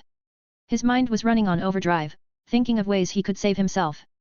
Bara clapped once, making a scraping sound that broke Vlad out of his trance. Don't bother, it's already done. Your fate was decided long before you annoyed me with that nuclear weapon in my office. Bara was now directly in front of Vlad, rising at his full height as he stared down at the young man. As long as you're alive, I'll always sleep with an eye open. People like you simply can't be trusted. It's much easier to erase you completely. Bara spoke as he pushed Vlad. The young man struggled, he started screaming as he fell directly towards the water. There was no railing to catch him, and there was no hand he could grab onto. He looked up at Beru, who was still staring down at his falling figure. Vlad's gaze was filled with both hate and despair. He didn't have any way to prove himself, he didn't have any way out of this. His only fate was to die. He splashed into the water, his weighted body started quickly sinking to the bottom of the sea. The pressure of the depths was already enough to turn the young man into soup. Beru looked at the sea for a while before turning his gaze to his only associate. Him as a tool, he outlived his usefulness really brings back memories, hey? Don laughed at Beru's words, as he also remembered their younger days. I guess so. It's been a while since I've heard anyone say that, and it's been very long since I've actually said it. Don smiled as he also started fixing his tie to match his new appearance. The quirk he had acquired was called body reconstruction. It allowed the user to perfectly alter their outward appearance into different things. The user did need a very specific image in mind though, and he needed to know the measurements by the millimeter. A small mistake and a rib might end up digging into the lungs, or worse. It was dangerous to use, especially for a clone that could die from any major injury. But high spec made it impossible to make any errors in measurements. Honestly, his name was also annoying. Too much familiarity with the actual Vlad, you know? Don just nodded, smiling a bit as he also saw the resemblance. Good, I'll leave the rest to you. Make sure to get rid of anything involving children. Oh, and slaves aren't great either. Don't care how long it takes you though. Good luck. Beru vanished as Don just nodded again. I guess that's it then. Well, I now have a lot more work to do. But at least Beru can rest easily. In a sense, I can also relax a bit. High spec can carry me through any issue I find too complicated. Welp, better get to work. I'll pick up where little Vlad left off. And so, Beru's partnership with Vlad was over. Same with his involvement in the organization, for the most part. If you want to support me, look up Vegan Master on Patreon. 160, Smooth Sailing. POV Beru. Everything went rather smoothly with Vladislav. He worked hard to secure this empire for Don. I'm very glad to say that I no longer have to implicate myself in whatever business Don has. I can finally rest easy for a bit. I mean, I can likely rest easy for the rest of my life. There's no way that a stronger threat would appear out of thin air. Maybe some criminals would try their luck at starting an organization in the future, but that's already speculating and I don't feel like doing that. Having Don replace Vlad was perhaps the best thing to do in that situation. How exactly could I bring myself to trust a man that betrayed his own family and plotted the deaths of his grandfather and uncles? A man that technically created the largest and most dangerous criminal empire. Well, he united already existing organizations, but that doesn't make his feats any less impressive. He's both untrustworthy and dangerous. This also kind of reminds me of my beautiful relationship with the Hero Public Safety Commission. Pretty sure that rusty old Hagoyama is still sitting in a jail cell. Well, she did get quite the hefty sentence. Everything got dumped on her after all. I think she would be rather pleased to see all the people that pushed the blame onto her all end up in the same jail alongside her. Not that I care much about her at this point. She'll likely end up spending the rest of her time in jail. The only good thing that happened to her lately was the fact that the people that wanted her dead all joined her in prison. So, she won't be committing suicide in prison anytime soon. At least she's not in any danger of hanging herself with toilet paper. For now, I still haven't found any way to repair the minds of the Nomas. But finding the right quirk for it might be easier with the help of a certain criminal empire. I won't get directly involved with them at all, but Don also wants to help with the Nomas, so there's no reason for me to even ask for the quirk. Currently, I'm just spending some time with the students. Well, sparring with them is the word they like to use. But this is really not a fight for me. It is entertaining at least, scaling myself to their strength is damn hard though. One wrong sneeze and I'd blow the flesh away from their bones. This time, I'm fighting the wayward trio. Izuku, Todoroki, Spawn and Dynamite. Izuku's currently running circles around me while the other two seem to be getting into position for some sort of big attack. Well, countering all of you at once is a bit more tricky, I said as my fingers turned black and extended towards Izuku, more specifically, directly in his path. I can't really let them do all they want while thinking about stuff, now can I? POV narration. Izuku was forced to stop when seeing Beru use a quirk. He was almost pierced by some of the fingers, but he managed to move away from most of them. Rolling to the side each time one of them thundered towards him. Now, he was directly behind Beru, that was the point when he decided to finally rush in. With a single leap, he covered the distance between him and Beru in a tenth of a second. His leg was arched and prepared to hit the Ant King. An axe kick right to the shoulder, with a relatively high charge of one for all. But Izuku wasn't exactly quite dumb enough to hit Beru directly. Doing so was just asking to get hurt, at least that's what the young green-haired teen understood from his previous fights with Beru. The second he was about to hit, he stopped himself, using Beru as an actual stepping stone and jumping away from him in that instant. Bear raised his head and looked at the flying teen. And what's that going to achieve? The insectoid asked. Although he had a pretty good grasp on the plan. From both sides, Bear was bombarded by both flames and a concentrated stream of explosions. Izuku was further pushed away by the wind the explosions created, spinning around in the air and landing somewhat near the edge of the platform they were fighting on. Within the flames, Bear raised his hands to both sides, they inflated a bit, before shooting outward a stream of concentrated air that both snuffed out Shoto's flames, and blew away Bakugo's explosions. Fighting an enemy with high flame resistance is not that uncommon an experience, Bear said as he looked at the two teens that had attempted to surprise him with their attacks. The two of them didn't look all that bothered by the lack of visible damage from their attacks. Bakugo blasted towards Bear at a much greater speed than usual, one could clearly see that his explosions were a lot more concentrated this time.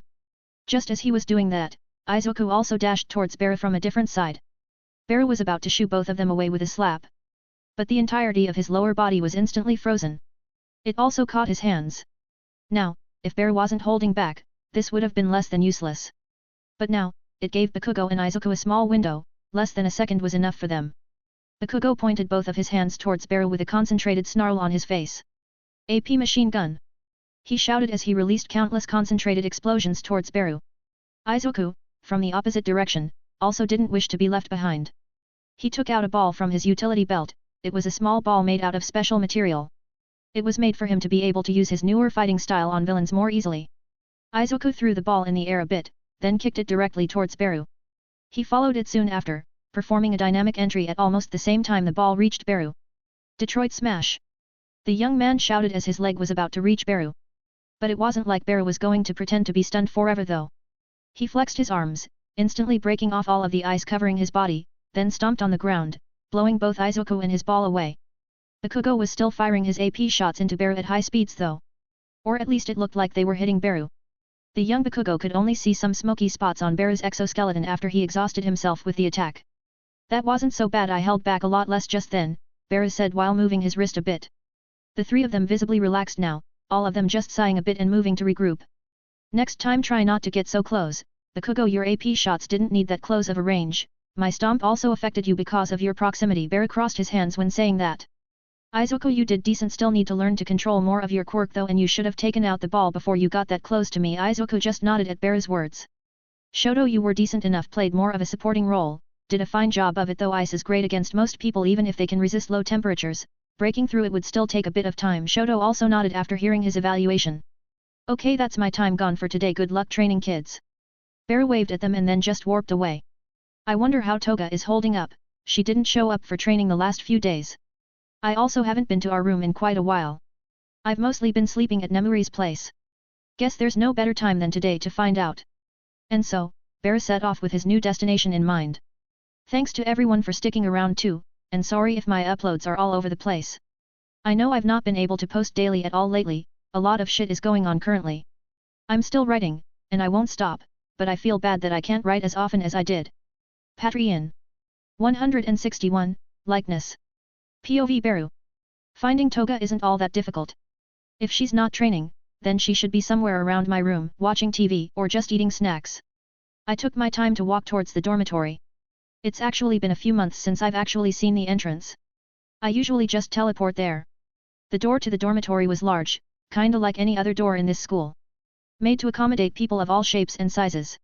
When opening the door, I could hear some stuff happening in the kitchen. There were students all around the living room and kitchen. Some were cooking, some seemed to just be playing around. Some of them do look familiar. Oh. It's Beru. One of the students immediately noticed me. I guess I do stand out a bit from your average student. Pretty sure these are third years though, they should be the same age as me. I can only hope they won't fanboy over me too much. Sup, I waved at them, don't want to appear rude or anything. Outright ignoring people isn't a nice thing to do. They all seemed excited to meet me. One more so than the rest. How come you're here? Twirled blue hair and yellow eyes. She just kinda floated towards me all excited looking. I don't remember meeting her though. I live here? I've been living here for quite a while now, I just never used the front door. My calculated and intelligent response managed to floor some of them. Were you coming in through the window or something? Asked a muscular yellow-haired student. He also seems a bit familiar, can't quite put my finger on it though. Sometimes mostly teleporting though, no harm in speaking with the students a bit. It's still afternoon, so there's not much to do. Visiting Toga won't take all that long either. I see. The blonde young man spoke after stuttering for a second. Then he showed me a really wide smile and started introducing himself. I am Togata Mirio. A student in class 3B, and also a huge fan of yours. Damn, he seems like the type that talks a lot. Ironic coming from me though. I'm Bear, as most of you know me. Don't know what other nicknames people give me these days, just Bear will do. My introduction is also short, but it seemed to be sufficient judging by their reactions. They all seemed to be rather excited to meet me. I'm Nejire Hato. Hey, can you not remember us? We all saw you back when we were in a training camp with the wild pussycats. She pulled another person towards me, a young man with spiky purple hair. He seemed to be rather timid though. This is Tamaki Amajiki. We're both from class 3A. She's rather quick to introduce her friends. The others seem a bit shyer about introductions.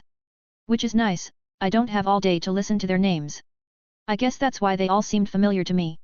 Kinda odd that I've never actually seen them around campus. Or maybe I did and I just forgot about it. That could also be it. Nice so. Why are you all flocking towards me? A genuine question, but I guess it sounded a bit meaner than I wanted it to. I could see some of them get a bit disappointed. You all don't have to look so discouraged. I wasn't shooing you off, just curious if you had anything to say other than standing and staring? Mirio smiled a bit at my question. We sure do. We've all seen you sparring with some of the first years. Also some second years, but none of us really asked you about sparring in Gym Gamma. He started speaking almost instantly. I could see some of the people behind him nodding. I hope next time we're there you can fight me. He cracked his knuckles with that same wide smile on his face. Sure, I guess you third-year students are the closest to becoming actual pros. Training you would be the right thing to do as a gym instructor. I started scratching my chin, trying my best to look like I was pondering something important. I should try and speak about some of the stuff heroes do. But I really don't have a clue what heroes do. I just kinda get called one. I never actually did anything too heroic. I mean, does saving people from the trouble that I cause count as heroic? Maybe. You'll be up against real villains soon. Soon you'll all start looking to start your own agencies or fully join the ones you've interned with before. The school should have prepared you plenty, but I guess a bit of training never hurt anyone. They all seem to be getting excited at the prospect. Guess I really am famous. POV narration. Can we do it now? Asked the excited Nejire. She was also quite enthusiastic about sparring with Beru, although not as much as Mirio. Nah, I'm done sparring for the day. I'm also kinda busy right now. There's plenty of days in the week, don't worry too much about it. Beru waved their excitement off though. He was willing to stop and talk, but he was far too lazy to head back to the gym and fight them at this moment. That's understandable. I guess we'll have to see to it tomorrow. Mirio spoke, not looking discouraged for even a second. Yeah, for now though I'll be taking my leave. I do still have some things left to get done for today. Beru waved at them and simply teleported to his door. While his encounter with the senior classes was nice, he didn't really come to the dormitory to meet them. He came to see Toga, who was currently not in her room either. Beru simply tilted his head and teleported inside. He didn't really have a key to the room, so entering it this way was the only viable option. That and breaking the door down. Looking around, the place was as much of a mess as he remembered it to be. Toga only really cleaned up her stuff when Beru actually started complaining, but with him spending more time at Nemuri's house, he was no longer there to nag her. Beru didn't really like the feeling he was getting.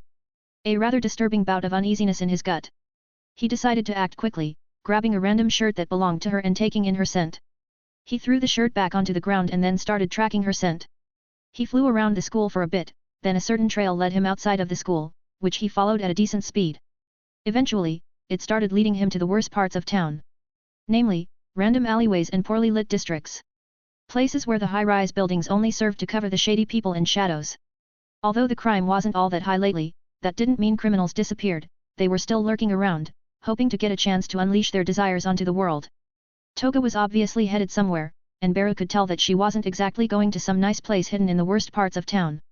Eventually, Beru tracked her down to a random bar. He could tell by the feel of it that it wasn't exactly made for respectable members of society. Beru walked in blind, knowing that there wasn't much that could threaten him either way. Inside was exactly what he had expected. A bloodbath. Pools of blood all over the ground, body parts scattered all around the room. The carnage showed that the perpetrator cleared a path towards the basement. Beru followed suit, this time with a bit more weariness. He didn't quite know that Toga was capable of doing so much damage. He knew she could stab and puncture all of them to death, but most of the people on the ground had been hacked to bits. A lot bloodier than her usual modus operandi. Beru could clearly see the basement, despite the fact that there was no light to speak of. A small corridor leading to a set of 2 metal doors. There were still more people down there, all of them either dead or grunting in pain. Their wounds were still fresh. From the doors, Beru could hear the sounds of fighting. Familiar steel clashing, blood splattering, and curses being thrown around.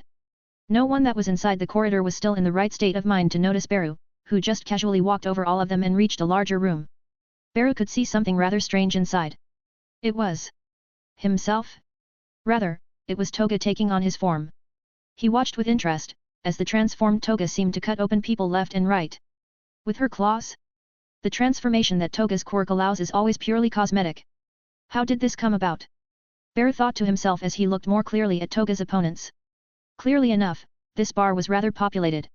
There were still quite a few people surrounding Toga, all of them seemed to be landing hits left and right, but they seemed rather ineffective. Bullets bounced off, blades slid off, punches didn't leave a mark. Still, Beru could see that Toga was running out of juice, he could see that some parts of her body were not covered by slime anymore, she was slowly turning back to her usual form. And by the looks of it, her injuries were already severe. Beru didn't waste any more time. Just as a villain was about to slice his knife towards one of the uncovered arms, Beru appeared and simply dug his hand into the villain's belly, going straight through the stomach and grasping at his spine. The man was shocked to see what had happened. But it was already too late. Beru threw him towards the wall and looked at the few others that were left in the room. He could feel their fear creeping in. This one's the real deal. One of the villains said while taking a step back. Beru shrugged, in less than a blink of an eye, all of the villains were cut to pieces. It looked as if Beru didn't even move from his spot. He caught the fainting Toga in his arms with a caring gaze. Why would you be here alone? He asked with worry etched in his tone. He didn't really care about her killing the villains, but he cared about her putting herself in danger needlessly. I wanted to be more like you. Toga said in a tired tone. By now, she was already back to her original form, prompting Beru to warp in a blanket and cover her body with it. Welp, you've certainly copied my recklessness, the insectoid said as he picked Toga up and started walking towards the exit. The girl soon fell asleep. Beru didn't bother inquiring about her new abilities, she was in no state to answer anyway. Thankfully, Beru had a few healing quirks now. His formerly piss-poor healing quirk worked quite well combined with the one recovery lady had. It allowed him to heal Toga through his hands, using his own stamina, not hers. The wounds won't be an issue at least. But the massacre might be. Beru looked around a bit. It was easy for him to cover his tracks when he took her out to kill villains. He always teleported to the scene, he always made sure the cameras were either destroyed or not working, and he always made sure that it couldn't be traced back to Toga. Now it would be a bit harder to do that. Her DNA was likely littered all over the room, and the police investigating the scene would definitely be able to find that she was somehow involved in it. So, Beru only had one solution for this problem. As soon as he reached the entrance to the basement he turned around, with a loud exhale, he spits out a torrent of blue flames that seemed to melt the door, they spread throughout the basement and turned everything to ash, melted the metals and turned all water and blood to steam. He did the same for the bar as soon as he left the building. After which he just warped back to his room at the dormitory and placed Toga on his bed. Now, let's wait for her to wake up and explain herself. He sat down right beside her, looking at her with a concerned gaze. A shit test is coming for me this weekend, I barely know shit about anything related to my university BTW. I've been out of the loop since I took on a full-time job. Well, look at me venting, have a fun day. You can support me on Patreon. 162, Quirk Awakening and Visit. POV Beru. So you're telling me that you just decided that you needed to blow off some steam, and did so by randomly attacking over 100 villains all by yourself? I stood at Toga's side as she seemed to just dumbly scratch the back of her head. For some reason, I really don't like the way she spoke about things. Not only that you've also apparently almost been killed, the only reason you managed to survive was due to the fact that your quirk awakened in the middle of it all? Her quirk could previously only copy the appearance of others. It was purely cosmetic, and she was still the same old Toga underneath. But now she also seems to be able to copy quirks. For example, she was able to copy some physical aspects of my original quirk. Usually, even copying 0.1% of my strength should have been able to wipe the floor with the villains inside that bar, even if they were outnumbering her by quite a lot. Unfortunately, by the time she managed to awaken her quirk she was already in a bad state. I came in at the end, she was already drifting in and out of consciousness while fighting them apparently. Yes. It was rather unexpected. All I was thinking about was how you would never have been brought to that state by a few random villains. I was angry at myself, at my weakness. Then I just realized that I could be more like you. The way she explains it, it's almost as if quirk awakenings happen subconsciously. In all honesty, that might actually be the case. Quirk awakening is so rare that it's simply hard to say much about them. There is little information about them, nowhere near enough to come to any conclusion. For now, All I can assume is that the driving force that awakened her quirk was her desire to be more like me. I wonder how my quirk would look like if I awakened it. Is there even a way to awaken my quirk? I assume Toga awakened hers because her desires matched her ability, taking the form of others, and her desire was to be more like someone. Together they allowed a mutation to happen. This phenomenon is really not explored enough for me to be able to tell for sure. Welp, that was dumb and extremely reckless of you. Even with your new ability, you likely would have gotten killed if I didn't decide that I felt like spending some time with you today. I need to do my best to discourage her from doing something this stupid ever again. But this is Toga I'm talking to. Had. I had no doubt you'd come to save me. You're always there when I need you. Damn, get this girl some prescription medication, her obsession with me is as strong as it's always been. That doesn't mean you can just jump headfirst into danger. I wasn't even planning on coming to see you today, I just happened to feel like it. My words seemed to have flown over her head. She may be a bit more understanding than she was at first, but she's in a state I'd like to call daydreaming and not listening to me at all. Beru, I know it wasn't the right thing to do. But it worked out in the end, didn't it? I even got stronger from it. She's still trying to argue in favor of her actions. I don't care, let me put it like this, if you were to die because of a few random villains, then I'll look for a way to bring you back to life just to kill you myself. Intimidation is sometimes useful. But, for some goddamn reason, I forgot that Toga prefers to take everything from me as a compliment. Ooh. I'm glad you care that much. Fuck's sake. POV narration. Whatever point is, never do that shit ever again. No more arguing about it. If you really feel like killing something, then just give me a call and say you want some pie or some shit-coded language and all that. Toga could only nod at Beru's words. She was aware that she had put herself in great danger for no good reason. But she was on the brink of having a mental breakdown when she decided to go there. Her obsession for blood and killing was still present, but now she also had an obsession with Beru. She always had one, but now she truly wanted to be like him. She was growing sick of having the random urge to kill someone. She wanted to not only copy his strength, but also his mental fortitude. She wanted to be able to finally come to the same turning point in life that Beru had once reached. Unknowingly, this even brought her much closer to it than she was previously. From the beginning, her desire for death and blood was stronger than Beru's, so it was presumably going to take more time to cope with. This near-death experience made her realize a few things about her actions. Looking back, she couldn't find her actions as anything but embarrassing. She wasn't indulging in the memory of freshly spilt blood like she usually would after a killing day. She was embarrassed at herself for having worried Beru, for having let herself fall to that state. Still, she was right to say that she had profited a lot from the event. A near-death experience made her much stronger. Now she was also able to copy the quirks of the people she transformed into. There was a little condition though. Your power-up is still impressive, but it probably only worked because you know how my quirk works, and you have a good idea of my resilience. I doubt you'd be able to copy things you don't know about. Yet. We'll have to try later. For now, I'm tired. And just like that, Toga turned around in bed and simply started snoring, no longer giving Beru any attention. The insectoid was left a bit hanging by the abrupt ending of his conversation. It was still early evening though, so Beru didn't feel like sleeping through the rest of the day. Instead, he decided to go and see how some other people were doing. Keeping himself busy was not that hard, after all, he had a lot of people to spend time with if need be. He also felt like visiting an old friend. A person that he had spent a lot of time with. Someone who was currently still being held in prison. It was rather odd for a renowned hero to visit a random villain in prison though. Good thing Beru was never one to care about such things.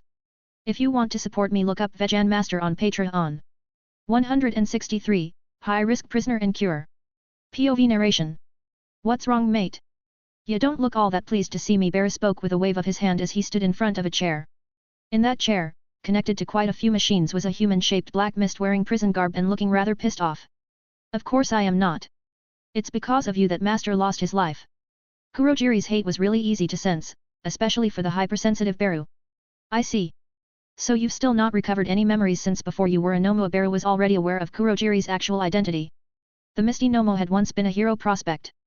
An ambitious young man striving to become a hero right alongside Aizawa and Mike. I don't know what you're talking. Kurogiri stopped himself as his body trembled in a strange way. Welp, it won't be long before you've recovered. He didn't make you brainless, so your memories will recover as his influence on you slips away. At least that's my theory. Beru tilted his head as he looked at the trembling man. Hell. A half of a human face could be seen within the mist for a split second, but it was quickly snuffed out. I don't know what you're talking about. I am a servant of Shigaraki Tomura, the successor of All for One. His words were extremely robotic. This is exactly the way Aizawa told me it would happen. This is odd. Beru was here to help the man in front of him, plain and simple. He wanted to see if doing so was even possible. Aizawa and Mike obviously were the ones to ask for his help. And, Bear was currently caught in a bit of a pinch. If his memories aren't there, how come that just happened? Kurogiri showed clear signs of the personality he suppressed within him. And, it seemed to come to the surface from time to time. It gave Beru an odd feeling. It's as if two completely different people are fighting for control over the same body. He circled around the misty prisoner as he heaved a sigh. You don't seem quite sure of that. All for One made you quite well, but he's never quite been able to make something truly perfect. As I said, you won't be able to hold on to that stupid hope that he'll come back forever. Bear stopped in front of Kurogiri once again. The misty villain squinted at him, his gaze seemed almost hateful. Don't give me that look. I killed that fool with my own two hands. Same for Kaihude and Makia. Shigaraki is not in the mental state to continue any legacy, let alone that of All for One. Not that he'd ever be able to get his hands on the original quirk anyway. Bear laid the situation out quite clearly for the misty villain. It didn't matter how robotic All for One had made his servant. He had granted him quite a bit of free will. His loyalty was shaken up greatly by Bear's words. They weren't anything new, he had heard them before from numerous people.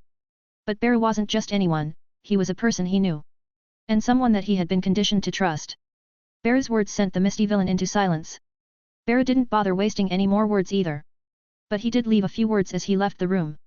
I do hope you'll remember yourself sooner than later, but time has always been a great doctor.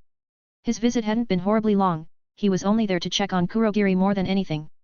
Crushing any hope that the Nomo had of its master coming back was necessary. Even Kurogiri didn't want to listen to the people that he had spoken to before on the subject, he had no choice but to accept reality when Beru himself spoke. Still, Kurogiri was very much in denial, he had shut himself off after hearing what Beru said. Whether or not this did anything to help, only time would tell. Currently, there were also plenty of other issues to be addressed. In a large and rather royal-looking office, two people were sat down and seemed to be staring at each other for a bit. One was a blonde young man with deep royal blue eyes, and the other was a plain-looking Japanese middle-aged man, black hair and eyes. The only distinctive feature of his was the clean-looking white lab coat he was wearing. These two were Don, posing as Vladislav, and Goda Yuri, being himself, Day. So you're saying that making it global would be easier if we used your less-than-legal strategies? Yuri asked the disguised Don. Of course, I can easily blackmail most governments in lending a hand. If that doesn't work, I can always just force them to do so. Even if I have to rip it off of them, you will get your helping hand from all governments around the world. Don seemed to make a fine point. Yuri tilted his head a bit, thinking about the offer for a bit. Doing as Don said would make things flow much smoother, but even then, implementing the serum into daily life would take a lot of time. Years and years would need to pass for distribution and everything to be handled, not to say that some testing was still in order. That might work. But we won't be able to get every corner of the world, even with your help. Yuri scratched his chin as he seemed to think about a few things. The majority of countries in Africa, some parts of Southern America as well as a lot of island countries. We have no influence in those areas. Don said as he sighed a bit. We can't just release the cure in our areas. People would notice quirks growing weaker here, while they are stronger in other places. That might also start conflicts and other needless trouble. Yuri sighed in exasperation. Of course, it wasn't going to be so easy, nothing ever is. I can try and expand my business there. But that will take a lot of time, convincing local governments through conditional means might be faster at this rate. Don was currently in no state to start expanding his empire, and he wouldn't be for quite a while. He was still stabilizing the power he had gained, putting everyone back to work properly and getting rid of a few riskier trades. By my estimations, humanity has around 4 generations left. At least that was what I would have said a few months back.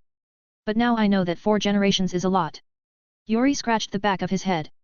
There are already signs of a great rise in power, just in the next generation alone. You probably already know about Rewind, right? Don just nodded as the scientist continued to talk. She may be an exception, but her quirk is fundamentally strong enough to alter time itself.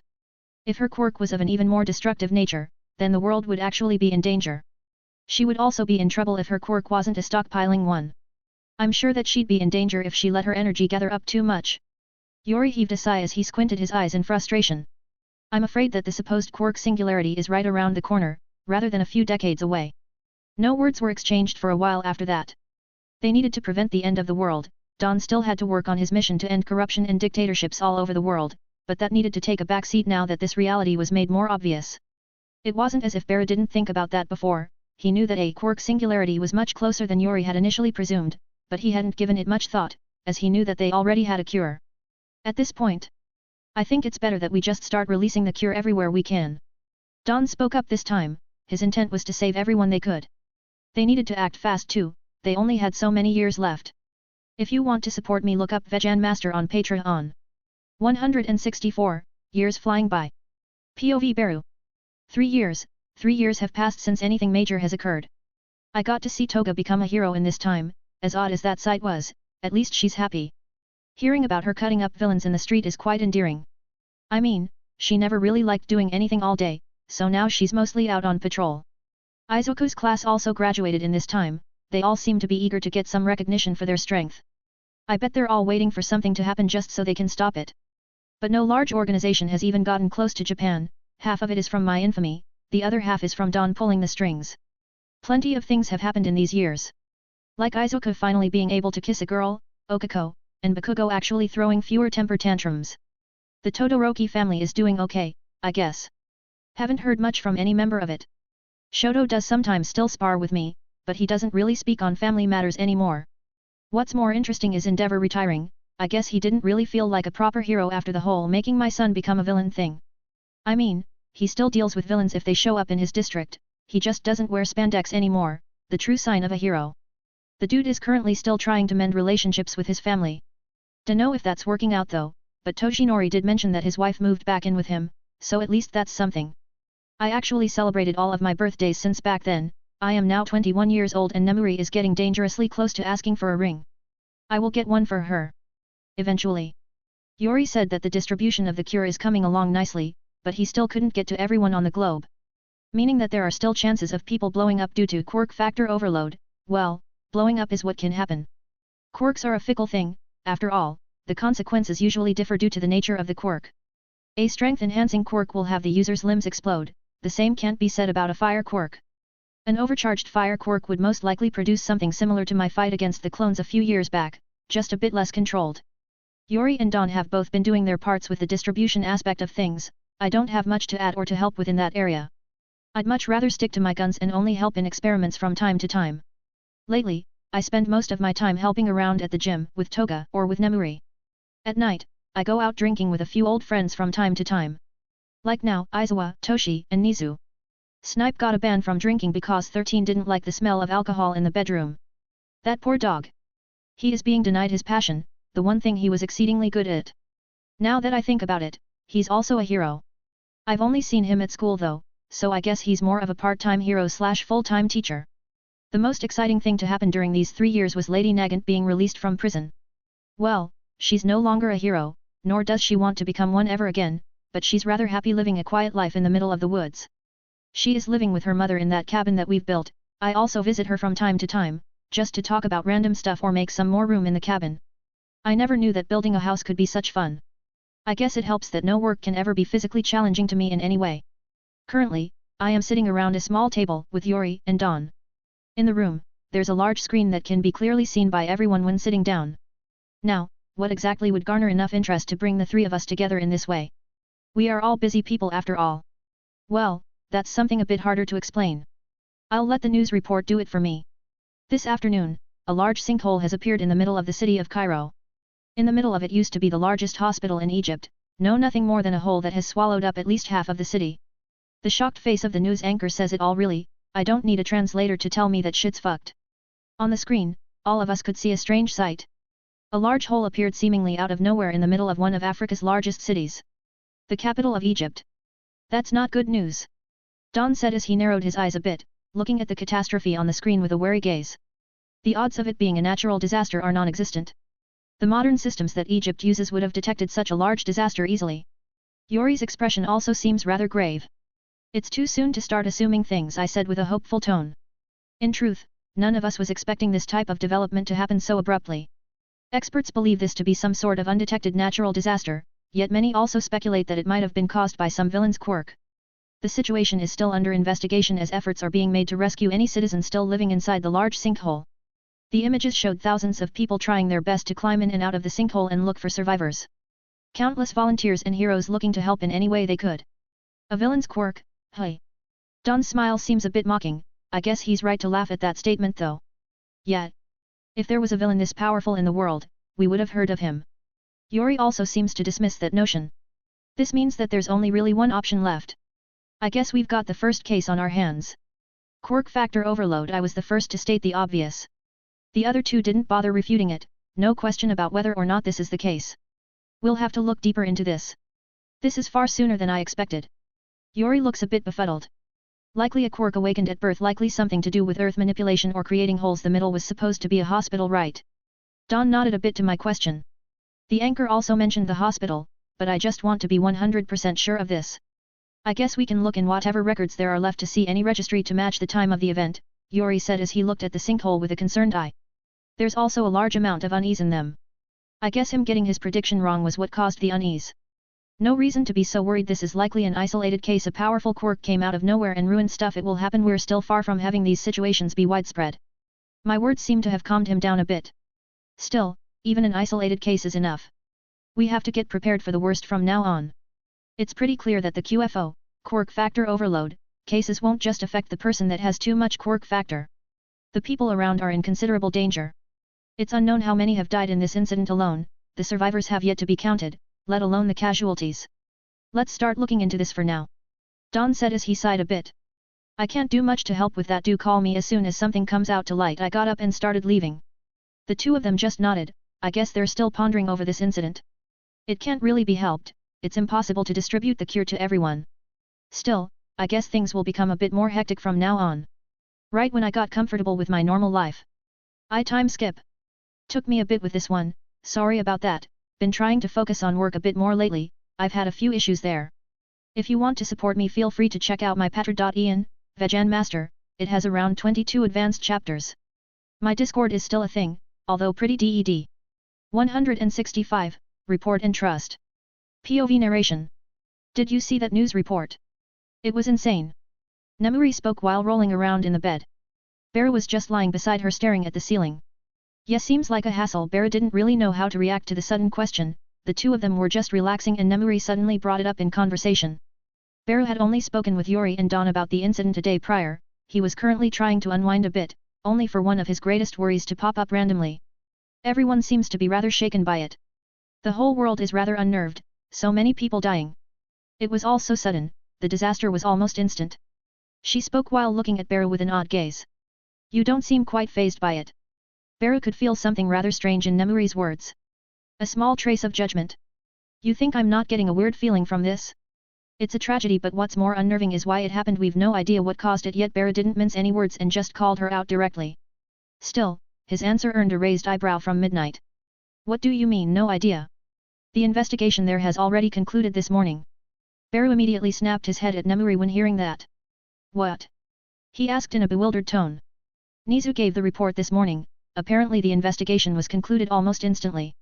Seems like the disaster warning systems were malfunctioning. Nemuri seemed to be gaining some satisfaction from seeing Beru's bewildered gaze. But she didn't really understand why he was so weirded out by the news. They're fucking covering it up. Was the only thing that appeared in his mind. Honestly, that was to be expected. The nation of Egypt acted quickly in order to prevent a global-wide panic. They probably rushed a fake investigation to calm down the public. They should still be looking into the matter secretly though. Beru already found a few theories about the situation. Still, he was rather shocked that Nizu had managed to get his paws on information about the situation before Don and Yuri. In truth, the information was so fresh that neither the syndicate leader nor the scientist had any time to contact Beru.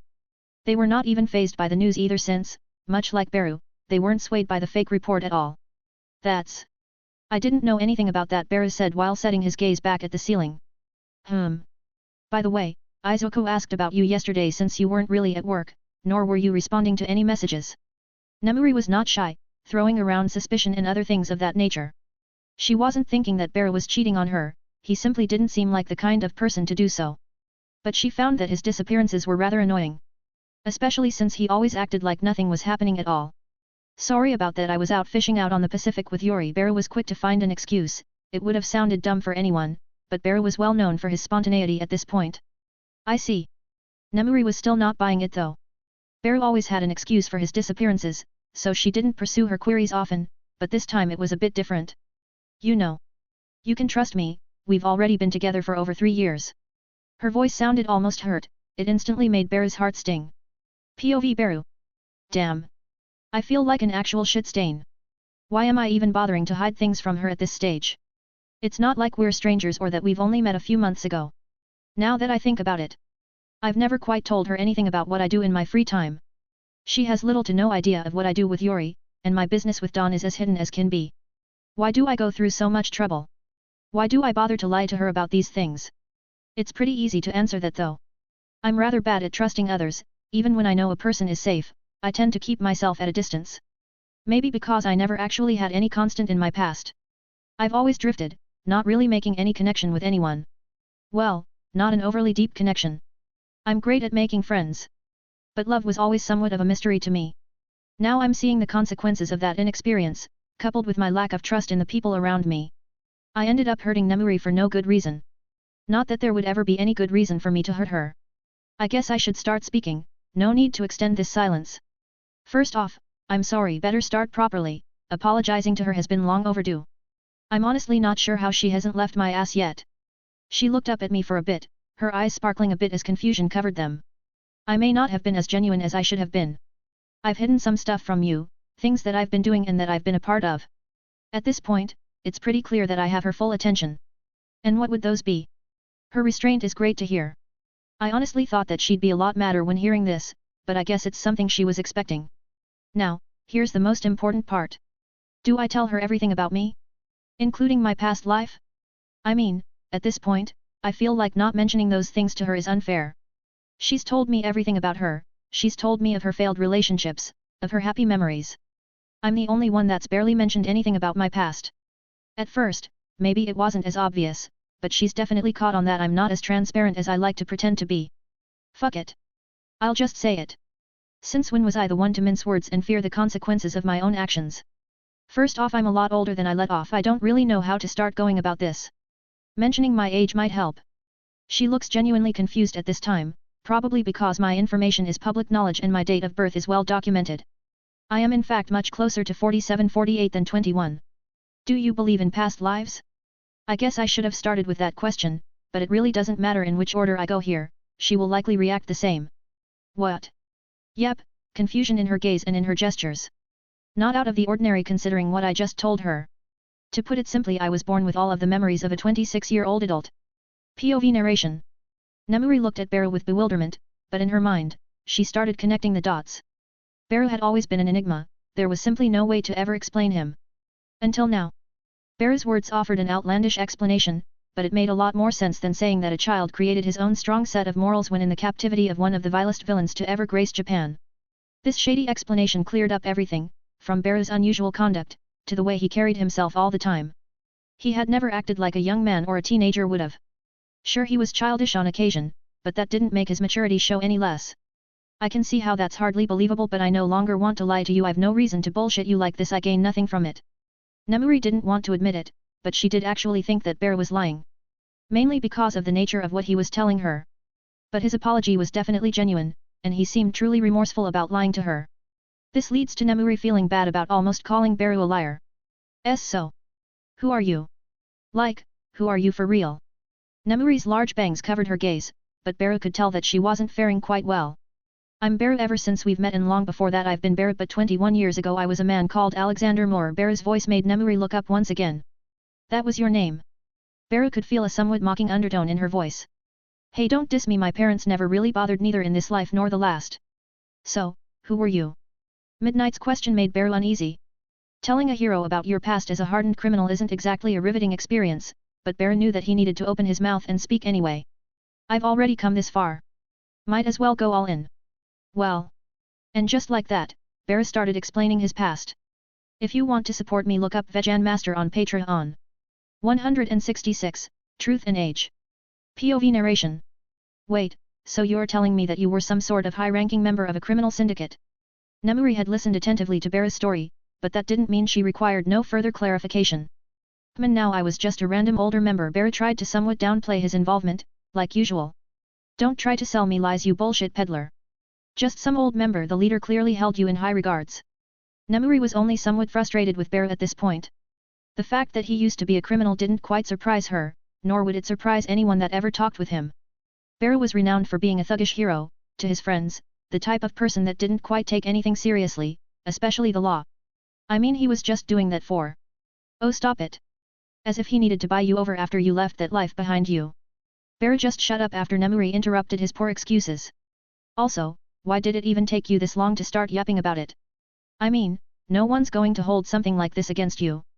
Nemuri was also a bit confused, she didn't quite know what she was expecting to hear, but nothing Beru said today managed to shock her speechless. She was a bit too preoccupied being ecstatic that Beru finally opened up to her. Beru sweated a bit, internally, no skin equals no sweat, it probably helped that he didn't quite go into detail about most of the crimes he had committed. He did mention that he used to be obsessed with fighting and that most of his crimes had a lot to do with his obsession. I mean, this ain't exactly something I could casually bring up in conversation. Oh, by the way, I was a hardened criminal in my past life. Fair point. Nemuri was caught off guard by his response, although she didn't quite buy it completely. Beru noticed that she was waiting for a more genuine explanation, so he just sighed and started speaking again. I've never been the type to easily trust others. I can make friends, I can treasure those friendships, but I never quite show all of my cards. Beru didn't mention some things. Like the fact that he hadn't always been that distrustful. Back in his criminal years, he had made countless friends, including the cold and calculating Vlad. But he was used time and time again, made to do things he never quite agreed with. Peer pressure was still a very real thing. Vlad never outright forced Beru to do something, but that didn't mean that the syndicate leader hadn't manipulated Beru at all. Beru was actually right in his assumption that a lot of Vlad's actions were to further his own goals. Vlad was actually the person to transform Beru into this distrustful and wary individual. Well-intentioned at times, sure, but the old syndicate leader had ended up using something akin to the carrot and the stick on Beru. Inadvertently used his status as Beru's friend to make use of his uncanny talent to end the lives of others. Beru had grown to realize that, which had invalidated all of their years of friendship in the insectoid's eyes. You know, most of the people around you are a lot more attentive than you think. The majority of the people that have come to know you already know that you're never quite as easy to read. Nemuri's words just made Beru sigh. The insectoid was well aware that it was impossible to appear normal to the others. Especially since most of his uniqueness and habits were garnered from his previous life. They were hard to explain when looking at his publicly known past. I guess I've never been all that great a liar. I was always the more straightforward type. Nemuri smiled a bit when hearing that. His statement was true, but it couldn't really apply anymore, as he had taken part in and orchestrated many plots at this point. He wasn't exactly unaccustomed to lying, still, lying to his friends was different, it wasn't something he liked doing. Meh, it's sometimes hard to tell with you since it's hard to read your expression. Still. This is quite a lot to take in. Nemuri stretched her legs on the bed while also directing her gaze on the ceiling. Wait a second. She said as she seemed to be struck by a sudden realization. Beru gulped a bit, his thoughts went something like shit, is she going to ask me to go into detail about my crimes? Is she going to try and arrest me or something? Paranoia wasn't exactly all that uncommon for him though. All this time, I've been dating some older dude. Meanwhile, I've been all worried about my age and shit. Couldn't you have said something sooner? Beru almost released a sigh of relief when hearing Nemuri's frustrated words. He stopped himself as to not get on her nerves more. She did make a fine point though. She was already 34, quite a bit above his physical age. It obviously made her quite a bit anxious, some of her friends even jokingly started calling her a cradle snatcher. Well, it was all in good fun, but she was still genuinely insecure about her age. Meanwhile, her younger boyfriend was already having a midlife crisis. That's... Beru was a bit stumped about how to answer that one. Arguing with a woman had always been a treacherous endeavor for him. He learned with time that the best thing to do when you don't have a good answer is to not answer at all. Bullshitting only worked on occasion, a highly risky evasive move that could be later called out if he wasn't careful. Oh, and don't even let me start with Toga. The girl is like, almost half your age, and she was madly in love with you for the majority of her stay at UA. Beru could feel his exoskeleton shrinking by the minute, as all of his nightmares were unraveling in front of his eyes. I mean I made it pretty clear that I only see her as family. I also never attempted to get close to her in that way. She simply wasn't in the right state of mind to accept that at the time. Beru's response this time was rather calculated, this was something he was preparing to explain, just in case. I see. I'll buy it this time, although I'll need some further clarification from her. I'm not going to mention all of the other teenagers at UA that also fell for you during your stay there. It was almost like she was starting to write down a list of all of Beru's inadequacies. All of the problems were caused by him keeping his real age a secret. Well, there wasn't all that many of them, but for Nemuri they were important problems. Yeah, let's not do that. Regardless, I'm glad that you know more about me and that you've accepted me despite all of. Don't give me that shit. We've already been going out for over 3 years at this point. The only way you're getting rid of me is if you kill me. Nemuri didn't even let Beru finish that statement. It was done mostly as a reflex on her part, but it greatly reassured Beru. His existential crisis was something that had stuck with him for the longest of times. Having someone from this world accept him for who he truly is. A feeling that can only be described as marvelous. Beru didn't say anything after that, only reaching out and putting his hands around Nemuri. The two of them laid down like that for a while, all until that peaceful silence was broken. Ring ring ring. Beru's watch was the object that ruined their moment. Beru almost crushed it, but Nemuri just put her hand on it and stopped him. The caller was none other than Yuri, and this also reminded Beru that he hadn't even gotten to telling Nemuri about the whole end of the world situation. I guess I'll call a meeting and we'll speak more there. I don't know how she'll react to this, at least she took my real identity rather well. Beru simply rejected the call and sent a message to both Dawn and Yuri, instantly arranging a meeting. Hey, how's about a field trip? You'll learn more about what I've been up to lately, Beru said as he slowly got up from the bed. Nemuri also stretched herself as she slowly rose from her comfortable position. Guess that can't hurt. Let me just get ready. Happy New Year to all of you, and I'm sorry for the shoddy upload schedule as of late. I'll try to up my ante from now on. If you want to support me, look up Vegan Master on Patreon. 167, Panic and Truth. POV Beru. Okay, so I guess we have a new member in our small group then. Yuri said without much change in expression. I guess letting him and Dawn know about it beforehand might have been a better move. Nemuri coming here was quite a shock to the two of them. Glad to meet everyone here. Nemuri's just waving her hand around while sitting in my lap. Yeah. I'm Dawn, the one smarter looking one is Yuri, although he probably needs no introduction. At least Dawn is a lot more composed. I guess he's a bit uncomfortable since Nemuri also technically used to be his girlfriend. He probably got over the fact that the two of them can't be together. I mean, he's my clone, but I ain't sharing. Yet. I do know about Yuri, Beru mentioned him before. But I've never heard about you before. Who exactly are you? What do you do? Damn, she's already starting with the questions. I probably should have at least told Dawn to come up with some cover story for his identity. I'm just someone helping them reach their goal. I guess I'm something more akin to a lackey. Dawn just scratched his head with an awkward smile. Couldn't he have come up with something more substantial? Ah, fuck it, not like it matters all that much. He's the one mostly in charge of distribution. I guess we should catch you up to speed about our operations. Yuri is thankfully a bit more resourceful. I'm not planning on lying to Nemuri anymore, but saying that Dawn is actually the head of the largest underworld empire in the world is rather problematic. Better to just say what his role is in our group instead, kinda like Yuri did. Distribution? Kinda sounds like you guys are running some type of drug empire. I can tell that she's joking, but it still makes me a bit uneasy to hear her say that. Well, that isn't outright wrong. Let's start at the beginning. And so, Yuri, the most composed member of our group, started explaining everything to Nemuri. From how the world is ending, to how the two of us banded together to stop it, and how Dawn also joined us to help with everything. Her reactions were quite fun to see at times. We didn't really bother using any examples or videos like we did when we presented this at that party. But she did believe us since she knows I didn't bring her here to bullshit her. How come no one else knows about this? She looks beyond shocked. She's probably had that expression in mind ever since Yuri mentioned that Quark Singularity was already technically public knowledge. There are plenty of people that know about this now, mostly those we've swayed in our favor to help our cause. People should also be drawing conclusions in some other places, but no one's actually been vocal about this at all. Yuri's calm demeanor is a really nice contrast to Nemuri's panic and shock. Well, I did find some people online discussing the theory, but most of them are simply considered conspiracy nuts. So I know one would take them seriously. Dawn also added that piece of information, which is quite new to me too. So, the only cure we have is that serum you guys developed. Nemuri probably has quite a few things to question from this entire story. Yuri also didn't really go into detail about what that serum is. Yes, it's a way to suppress the quirk factor within an individual. The problem is that one needs to actually take the serum in order for this to work. You guys said that you're already distributing it around the world, right? So that means it should be okay, right? Damn, I guess the panic is getting to her, she's not even thinking straight anymore. There's plenty of issues with that. 1. There's no way to guarantee that every single person takes this serum. 2. The effects of the serum aren't permanent, so periodic consumption is required. Yuri's pretty thorough in explaining things, I guess his passion for his research shows when he speaks about it. Can't we just tell everyone? Wouldn't it be easier if we stopped keeping this a secret? Nemuri's tone is quite hopeful.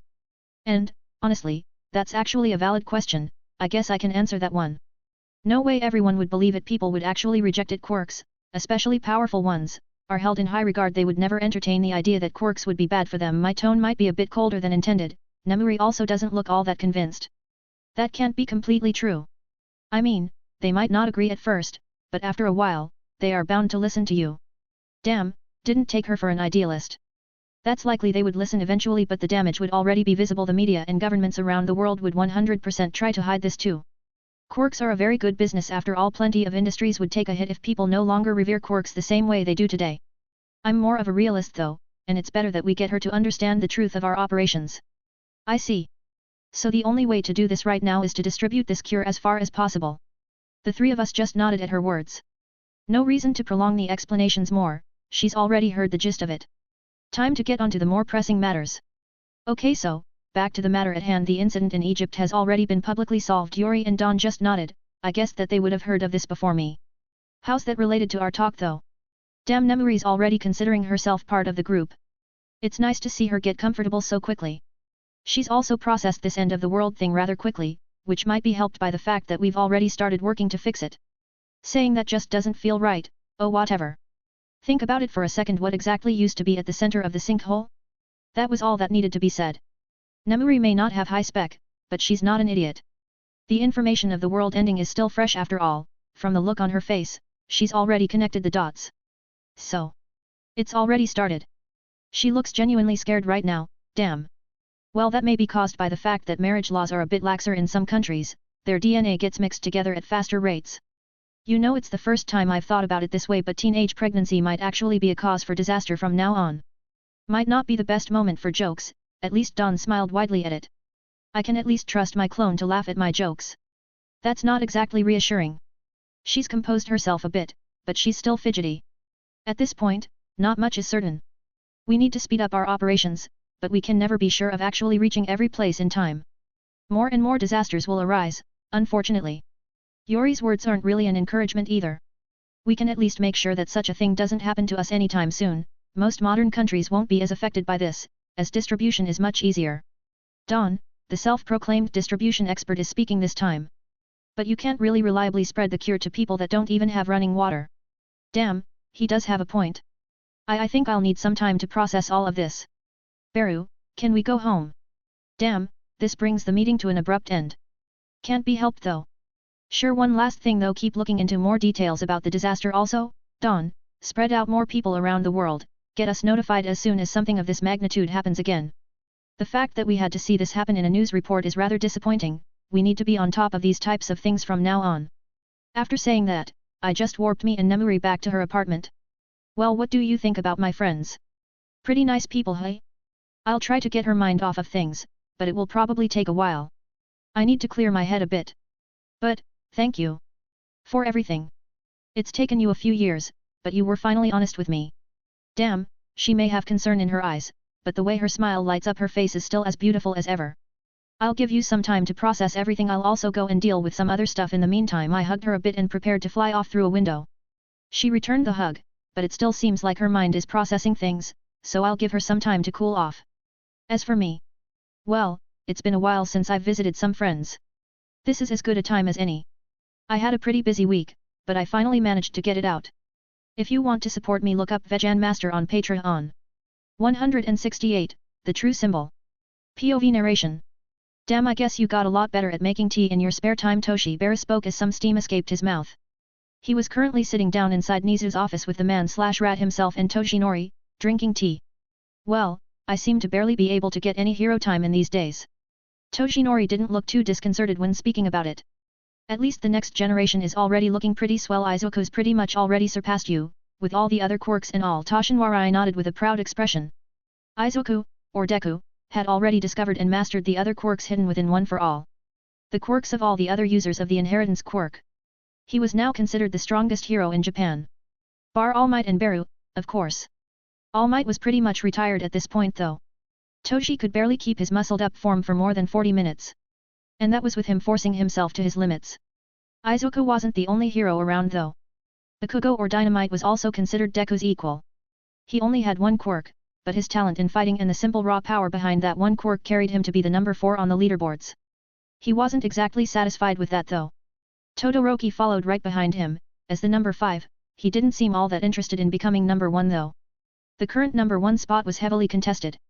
All Might and Beru were already both legendary figures in the eyes of the public. It's rather nice to see how much they've progressed. There aren't even all that many threats around Japan for them to combat though. Nizu spoke. Beru almost laughed as he felt the slight disappointment in the principal's voice. He was likely rather sad that his school's star pupils barely had the chance to show what they could do. But he wasn't exactly outright sad at the lack of crime.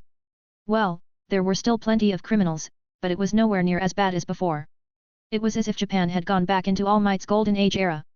I bet you'd wish for more villains to show up, right Beru? Toshinori was, at this point, comfortable around Beru at all times. Comfortable enough for such jokes to be made. Meh, they'd all be weaklings anyway, it'd just be more chaos in the streets. Beru's words made the skinny-looking blonde man shrug. I've been thinking of announcing my retirement. At this point, there's barely any reason for me to keep up the charade, there are already others prepared to pick up my mantle. Toshinori spoke with a smile, yet his words were rather sad to hear. Still, there was no reason to be sad. All for One was gone, his successor was already at a stage where he no longer needed guidance, Japan was now one of the safest places on earth. But something about the way he spoke gave Beru a tragic feeling. A prominent figure retiring. This signifies an end of an era. Nizu sighed as he sipped from the still warm tea. No. My era has already ended years ago. I've just been hanging on to what remained of it. Enji is already retired, I should have followed his example back then, but it's better late than never. Toshinori spoke with melancholy. It was so strange, to see a man reach that point in their lives. Beru could only follow Nizu's motions and sigh at that scene. For all intents and purposes, All Might had achieved his goal. He had become the great symbol of peace, ushering in a new era for the citizens of Japan. It was during his time that All for One met his demise. All Might may not have been the one to take down his archenemy, but he had been the one to weaken him considerably, to the point where All for One had become a pathetic joke to Beru. All Might was the one to render All for One to that state. Beru was just the final bullet to the head of an already crippled evil mastermind. Unfortunately, All Might was in no better state than his former archenemy. His injuries were already catching up with him, his years were numbered. The public isn't going to take it well. Beru's words weren't of discouragement, he was just stating facts at this point. He respected All Might's choice, they were friends after all. They already have other heroes to keep the villains at bay. I've already technically retired for a while, I just didn't announce it to the world yet. Toshinori seemed to already have thought everything through. So, how do you wish to do this? Do you want to give an anonymous announcement and just let the image of All Might fade as it is? Nizu's question was what truly intrigued Beru. That's what I'm planning to do. There's no reason to break the image of the symbol of peace. Toshinori spoke in a sad tone this time, but Beru didn't let him finish or ramble on for too long. Nah, fuck that, you are the symbol of peace, you, not your muscles. Your actions and feats are what painted the image of the symbol. That ever-shining smile shows just as well in this form. Toshinori's eyes widened a bit when hearing Beru's words. Nizu showed a large smile as he put his teacup down. But what if they don't accept me in this form? All Might has always been the hero to save the day, the strong hero that could always show up in time, it's not fitting with my current form. What if I ruin that former image? The old symbol may have been moved by Beru's words just then, but he was still rather unconvinced. Are you really stupid? I've known you to be somewhat slow for a while. Toshinori winced at Beru's insult. The people don't venerate you for your raised up hair or your muscle form. You are a symbol, it is your back that has carried countless people to safety, your arms that have crushed the evil in this country before I was even born, your smile that has given hope to countless others. Nothing, and I mean nothing, would ever be able to erase that image from the public's eye. To Beru, it was preposterous to even think that anyone would start rejecting the symbol of peace over such a reveal. Now, if Beru's previous words had moved Toshinori, these ones made his heart burn. He remembered his glory days, he remembered who he truly was. He had no reason to be lacking in confidence, he was, after all, All Might. Beru is right. There's no way any backlash would arise from doing this. Even if some outlets try to paint you in a bad light, that wouldn't matter at all. At this point, Nizu's smile was already looking as bright as possible. All right. I guess showing my face to the public for one last time wouldn't hurt anyone. Toshinori was filled with confidence at this point. He knew that his true form would likely cause some issues, but he also knew that he had no reason to fear anything. Why? Because he is All Might. He had lived in fear of showing himself to the public ever since he had gotten injured, but now he was determined to finally show his true self to the public. Should we arrange a press conference? Make the official announcement of your retirement at the same time you show yourself to the world. Nizu suggested as he almost prepared to make the phone calls necessary to set up such an event. I think calling a meeting with all of the new generation of heroes and televising it would be a good move. You can also show your students in person that way. Beru's suggestion also sounded rather decent to Toshinori. Or, why not just combine the two? Make a press conference and a meeting with all of the great heroes of this new generation. Announcing my retirement and passing on my mantle in the same move. Toshinori made up his own plan though, and both Nizu and Beru found it to be the best fitting for the retirement of the symbol of peace. Also, Beru was rather glad to hear Toji call it my mantle. Tojinori had been putting himself down a lot since he had gotten that injury, now he finally had the confidence to call that mantle his own. Well, let's get to it. Beru said as he got up from his chair. I'll notify the teachers and set up the date for this conference, I'll notify all big outlets. Nizu also got up and started walking towards his desk nearby. Let's make it in a few days. I would want to make a proper speech to go with it. Toshinori's smile seemed to light up the room too, regardless of his skeletal appearance. I'll gather the younglings, gotta make this one count, Beru said as he prepared to warp himself off. Do try to give them some sort of message first before the event starts, try not to take them by surprise too much, Nizu said while preparing to start making phone calls. Yeah, Toji, you need a ride? Beru asked the one member of their group who was still seated. Well, I'd appreciate being dropped off at my apartment, still have a speech to write. Beru only nodded, extended his mist to also cover Tojinori. The two of them disappeared from the room after waving goodbye at Nizu. And so, the end of an era was approaching. As I've said, I'll try to upload more often, still no promises, but it won't be a chap a week anymore. If you want to support me, look up Vejan Master on Patreon. 169, Future of the Country. POV narration. The days rolled by quickly, so quickly in fact that Beru barely had enough time to contact every single young hero. The venue for this huge event was the largest building in UA, the auditorium could house thousands of people, and it was now filled to the brim. Countless faces, both familiar and unfamiliar, gathered there, many were curious about what All Might, the number one hero, had to say. No one dared to speculate his retirement, after all, he was basically an idol, believed to be an everlasting icon, a symbol. That was the reason Tojinori didn't want to do this at first. But that wasn't a good thing, letting people live with that delusion was simply not a good thing. All Might was putting all of those expectations on his back and carrying them without any hesitation. In his prime, doing that might have been possible, but now it was not even an option. So, the most logical conclusion was to give way to the next generations to replace him. To give out the mantle. Usually, Nizu would have discouraged Tojinori from revealing his true identity, an argument against it would be that villains would grow more brazen with this reveal. But such worries were a bit strange to have. All Might was a name that put fear in the hearts of villains, that took the wind out of their sails. But Beru, well, that was something else entirely. The very mention of his name was enough to terrify any villain that lived in Japan and even beyond. Even if All Might was to reveal his secret, nothing would change. Why? Because Beru was still there. His feats were a grisly reminder that not all heroes played nice, and his power was an immense detriment to any villain that had more than a brain cell left. The rest were simply too stupid to even be considered a threat. And they were usually dealt with swiftly. Still, All Might was beyond anxious. There he was, wearing his Golden Age costume and looking at the stage with uncertainty. He was still in his skinny form, as he was out of sight from the crowd that awaited him. His costume looked to be a few sizes larger for his skinny form. Tojinori was unsure, moments before heading onto that podium, he was starting to reconsider things. But a large, brooding figure appeared behind him. An inhuman feeling hand pushed him forwards. Tojinori was forced to take the first step. Looking back, he could only see a tall shadowy figure looking at him. This is important, Tojinori, people have relied on you for far too long, it's time you give a chance to the next generation too. Beru's words were softer than usual, his tone less amused and sarcastic. Tojinori sighed a bit, unknowingly, a smile appeared on his face, as his form grew and stretched out the costume he was wearing. He rose to a size similar to that of Beru in a second, his smile looking confident and prepared. Thank you, Beru. Tojinori had stopped calling Beru young man for a while now. It just didn't seem to fit with how the insectoid carried himself sometimes.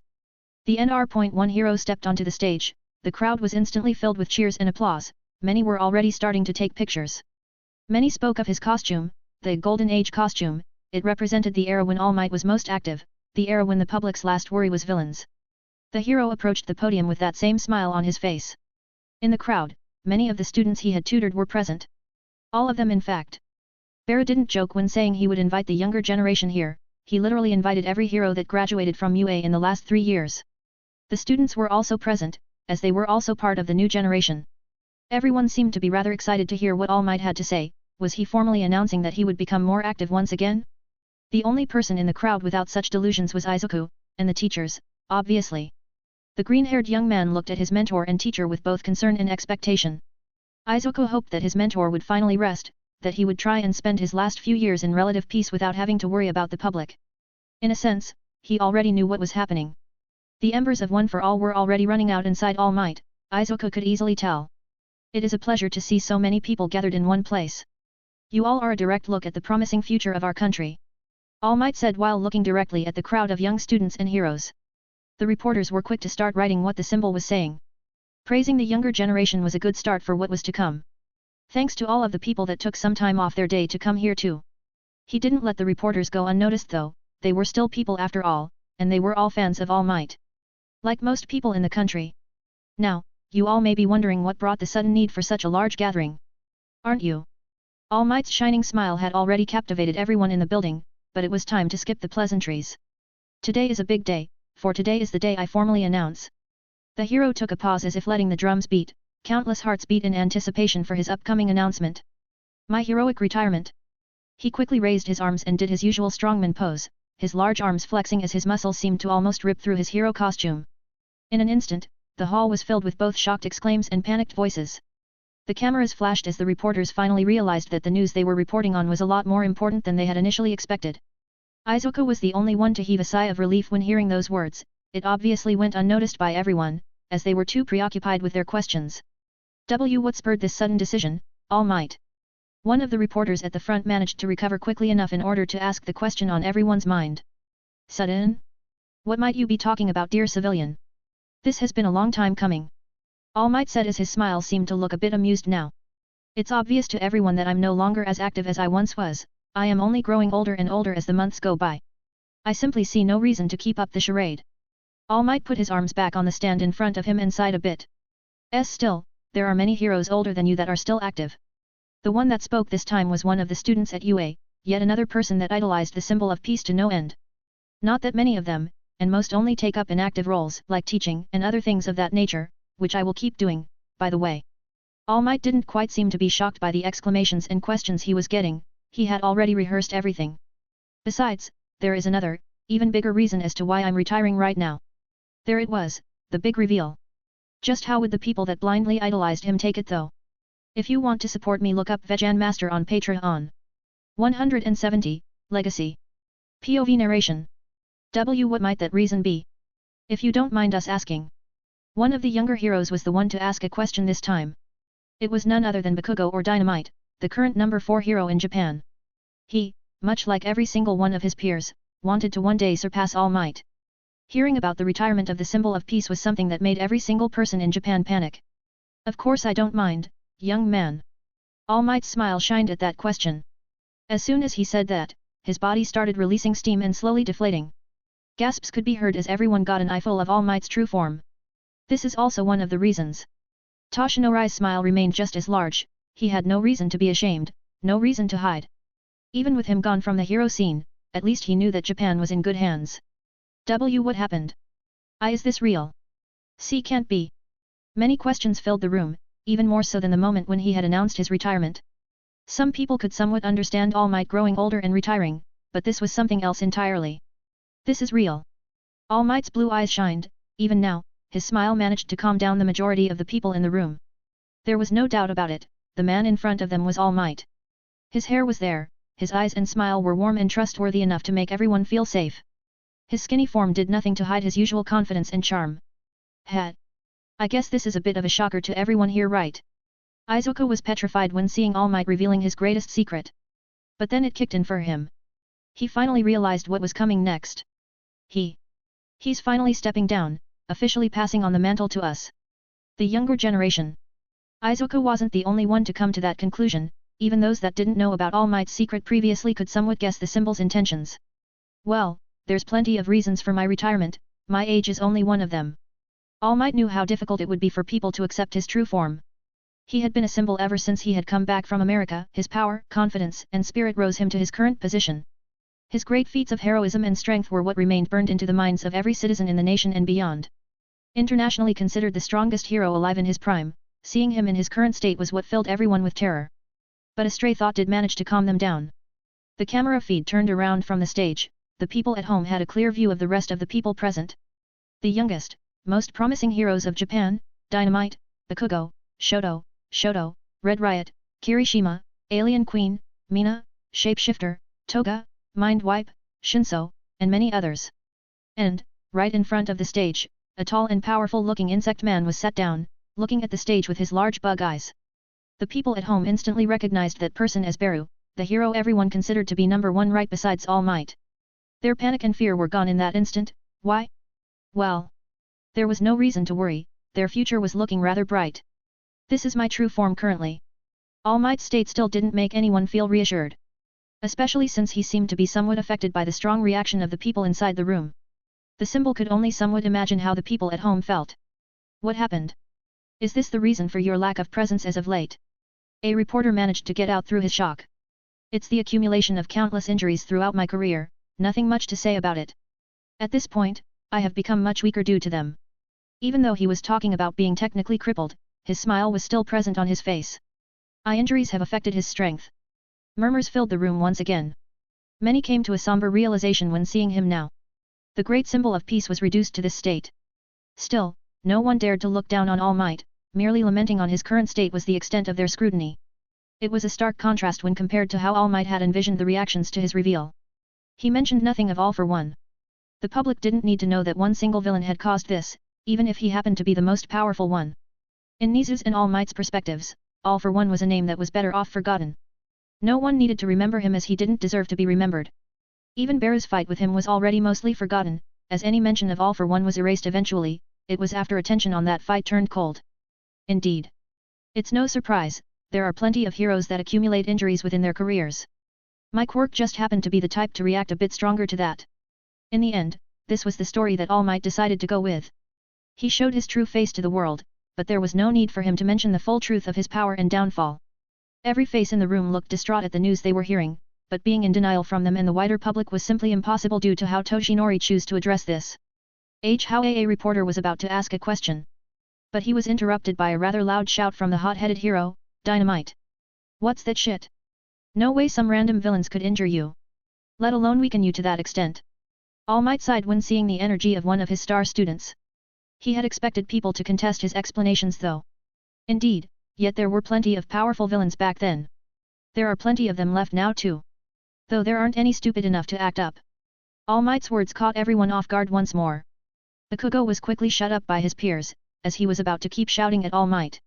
He was always the energetic type when it came to arguments. I guess the thought might have crossed everyone's mind at this point. With him gone, things are bound to get hectic. But you needn't worry about any of that. All Might, even in his skinny form, could easily calm down the crowd in front of him. Everyone was paying attention to every one of his words, the people at home were glued to their screens. It's not without purpose that I've waited this long to retire.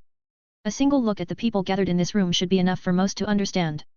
All Might pointed his finger at the middle of the room, it wasn't at any specific person. I think there's no reason for some old hero like me to stick around when there are so many impressive young heroes waiting to take my place. Even though it was obvious, All Might still said it directly. He slowly brought his hands to the front of his shoulders and unattached his cape. He gave Beru an appreciative look as he did so. An even wider smile spread on his face as he thought properly about the words he was about to tell everyone. This is my legacy. The world may remember me for who I am. Regardless of appearance, regardless of my current state. I am still All Might, the symbol of peace. This time, All Might looked directly into the cameras. His eyes shined with blue light, his black sclera gave him an overwhelming and intimidating look. With renewed energy, he threw his cape into the crowd, everyone was shocked to hear that loud proclamation. But All Might didn't just throw it randomly, it landed directly on the head of his pupil.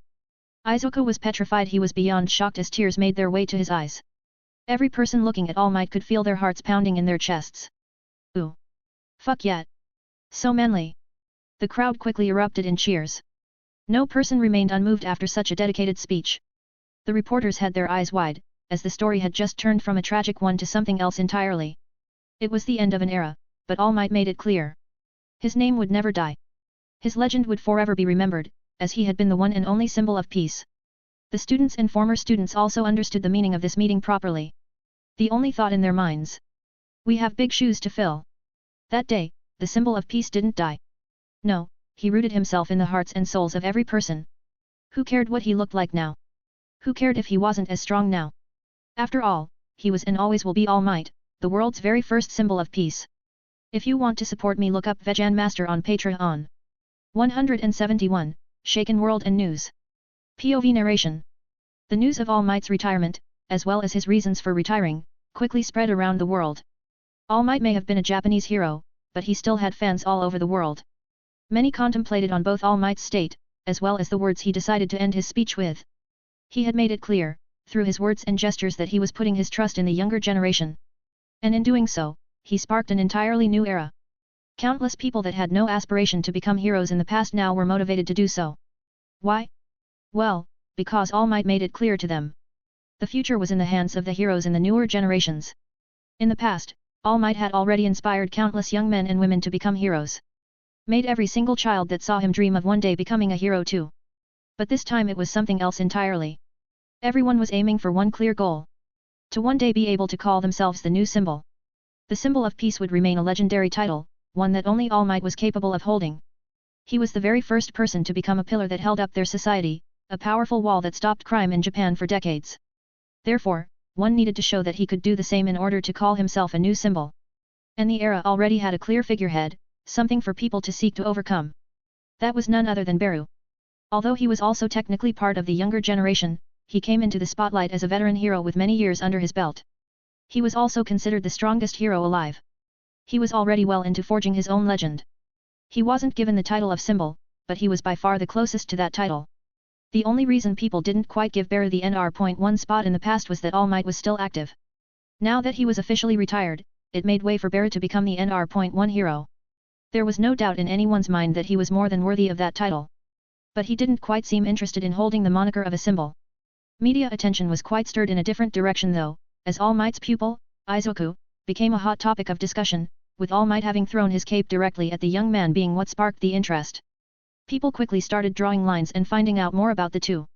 Some people even came out and claimed that they had seen All Might train Izoku before the young man had even joined UA. Many now considered Izoku to be All Might's direct successor. It also made sense when looking at their strength. Izoku already surpassed the strength of his mentor, and he was still getting stronger. Izoku quickly rose to the NR.2 spot in the leaderboards. Bakugo followed right behind him, blowing away any and all villains that were mentally challenged enough to become bolder after All Might's retirement.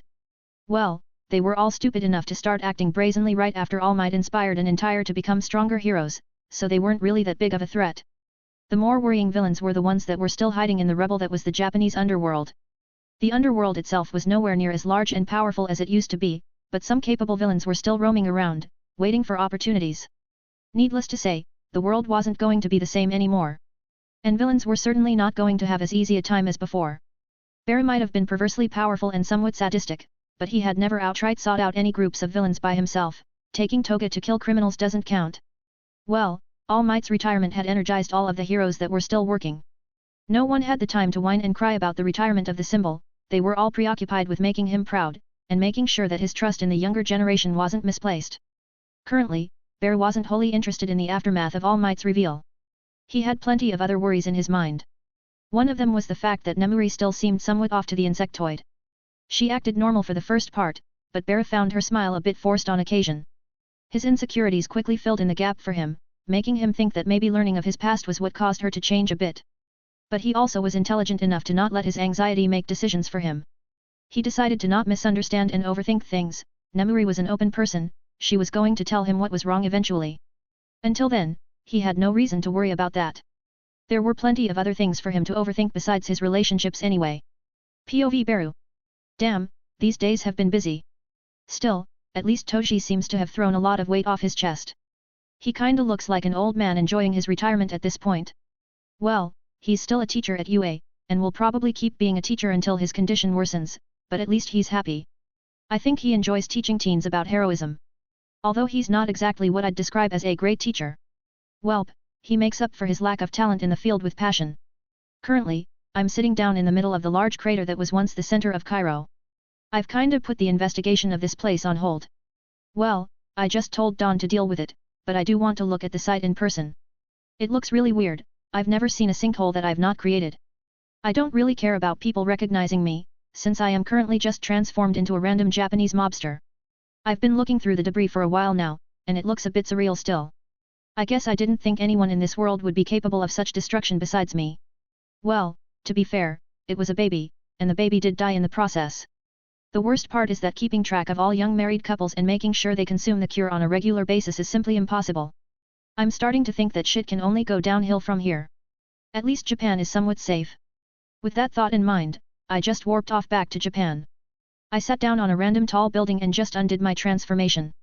No reason to hide in this country. I mean, there wasn't much reason to hide in Cairo either, but I just like secrecy. Breaking news. Egypt government reopened the investigation after receiving an anonymous letter. The contents of that letter will be revealed. The reporter sure is loud today. Really should stop hanging around buildings with those stupid big screens near them. It's almost as if they want people to go deaf or something.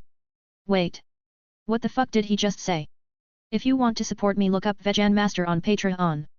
172, Truth and Trust. POV Beru. Okay, can someone explain what the fuck just happened? Dawn asked in a rather hurried and panicked tone. This meeting is more of a rush, as I just teleported everyone in our meeting spot and showed them the news report I had just heard. Feels like a bad omen. We didn't prepare for people finding out things this soon, Yori said while staring at the screen. Even Nemuri has a concerned look on her face. Why do I see a tinge of guilt in her eyes? Yeah, no shit, I said while trying to remember the shit we all just heard. Apparently, some shadow group sent a letter to the Egyptian government and briefed them on the fact that the sinkhole might have originated from a quirk. More specifically, form the quirk of a newborn baby. The letter detailed the most bare-bones understanding of Kaihude's ideas about quirk singularity, and it seems to have been written in a hurry. Officials don't seem to have any idea who the sender is, only that the letter came from Japan. Although skeptical, they started looking more into the concept of quirk singularity. And they also seem to be keeping their research transparent to the world. Which isn't exactly great for us. I mean, no matter how you look at it, the answer as to who is responsible for this is obvious. Yori seems to be rather stone-faced right now. I guess he's just a bit tired or something. Both he and Dawn stared at Nemuri for a bit. Fuck's sake, this looks kinda bad for her. I should try to at least defend her a bit since bringing her here was my decision. Nemuri herself isn't doing much to defend herself. She actually couldn't look guiltier even if she was purposefully trying to. She's just standing there, staring at the table. Like a kid caught with his hand in a cookie jar. Now it's not like we're the only ones that can come to such a conclusion. Kaihude's papers aren't exactly a state secret, as we've pointed out. There are plenty of others that could have come to the same conclusions as us. Maybe some of the people we talked about this with spilt the beans. It's not like Nemuri is the only one besides the three of us that knows about the world ending. The people at that fancy party all can come to some conclusion on their own. Beru. I may not be the smartest one here, but the timing is really shitty for your cause. Dawn said with a wry smile. Fuck, I hate this cunt so much. Why is he like this? Damn, I feel like I'm both, directly and indirectly, insulting myself. It hardly matters anymore. What's done is done. It would have been helpful if you told us about this beforehand. Yori said while looking at Nemuri. I mean, at this point, I can't even do anything to defend her. Sorry. Aeon, she's admitted to it. Fuck's sake. I thought that maybe telling the world about it would make things easier for us. Maybe if they find out about it they wouldn't mind taking in the cure you guys made. To be fair, I think most of the people in this room expected something like this to happen. You seemed the idealistic type, so it was obvious that something would happen. Damn. Yori is really laying out the facts. Like usual, I guess. He's not exactly the type to bullshit around. Nemuri set her gaze back onto the table. It's making me feel a bit sad for her. I just reached over and stroked her head a bit. It's the bare minimum emotional support I can really provide at this point. In truth, I was also concerned about Nemuri doing something like this. I was planning to keep a closer eye on her for a while. I was giving her some time to think about things, and I got wrapped into helping All Might and Nizu. No reason to keep crying over spilt milk. It's not like they will instantly prove quirk singularity. They don't really have the same resources as us. Dawn is at least making things less uncomfortable. He's also right. We could easily prove quirk singularity, even get video proof of it, because we have both All for One and my quirk. The only other way to simulate that is through Kaihude's methods of extracting and implanting quirks into people, which they also don't have. In short, they have no way to really get their answers anytime soon. That's true, it's unlikely they'll even be able to prove anything with their investigation, at least from this one incident. Things will become more obvious after a few more incidents like these occur in other hospitals in different parts of the world, or even in other parts of Egypt. That's true. We should start preparing to make things public after a while. For now, let's just keep trying to do our jobs. Dawn, how is the expansion going? At least we're changing subjects a bit. Nothing too bad. Local African warlords are a problem. The resistance they show is annoying. I'll have to rush things now. Dawn has currently already started expanding the influence of the Grigorev family to the African continent. We're still using that name as our puppet. Little Vlad's identity will be a great scapegoat in the future if things go south. The best part is that dead people can't refute any accusation thrown at them. We kept on talking about random things for a while. I tried to implicate Nemuri in the conversation, but she's still rather guilty about the whole mess she's caused. At the end, she's finally mouthed a few more words. So. Can you guys forgive me? I understand that I messed things up a bit. If it was that big of a deal we wouldn't have changed subjects so quickly.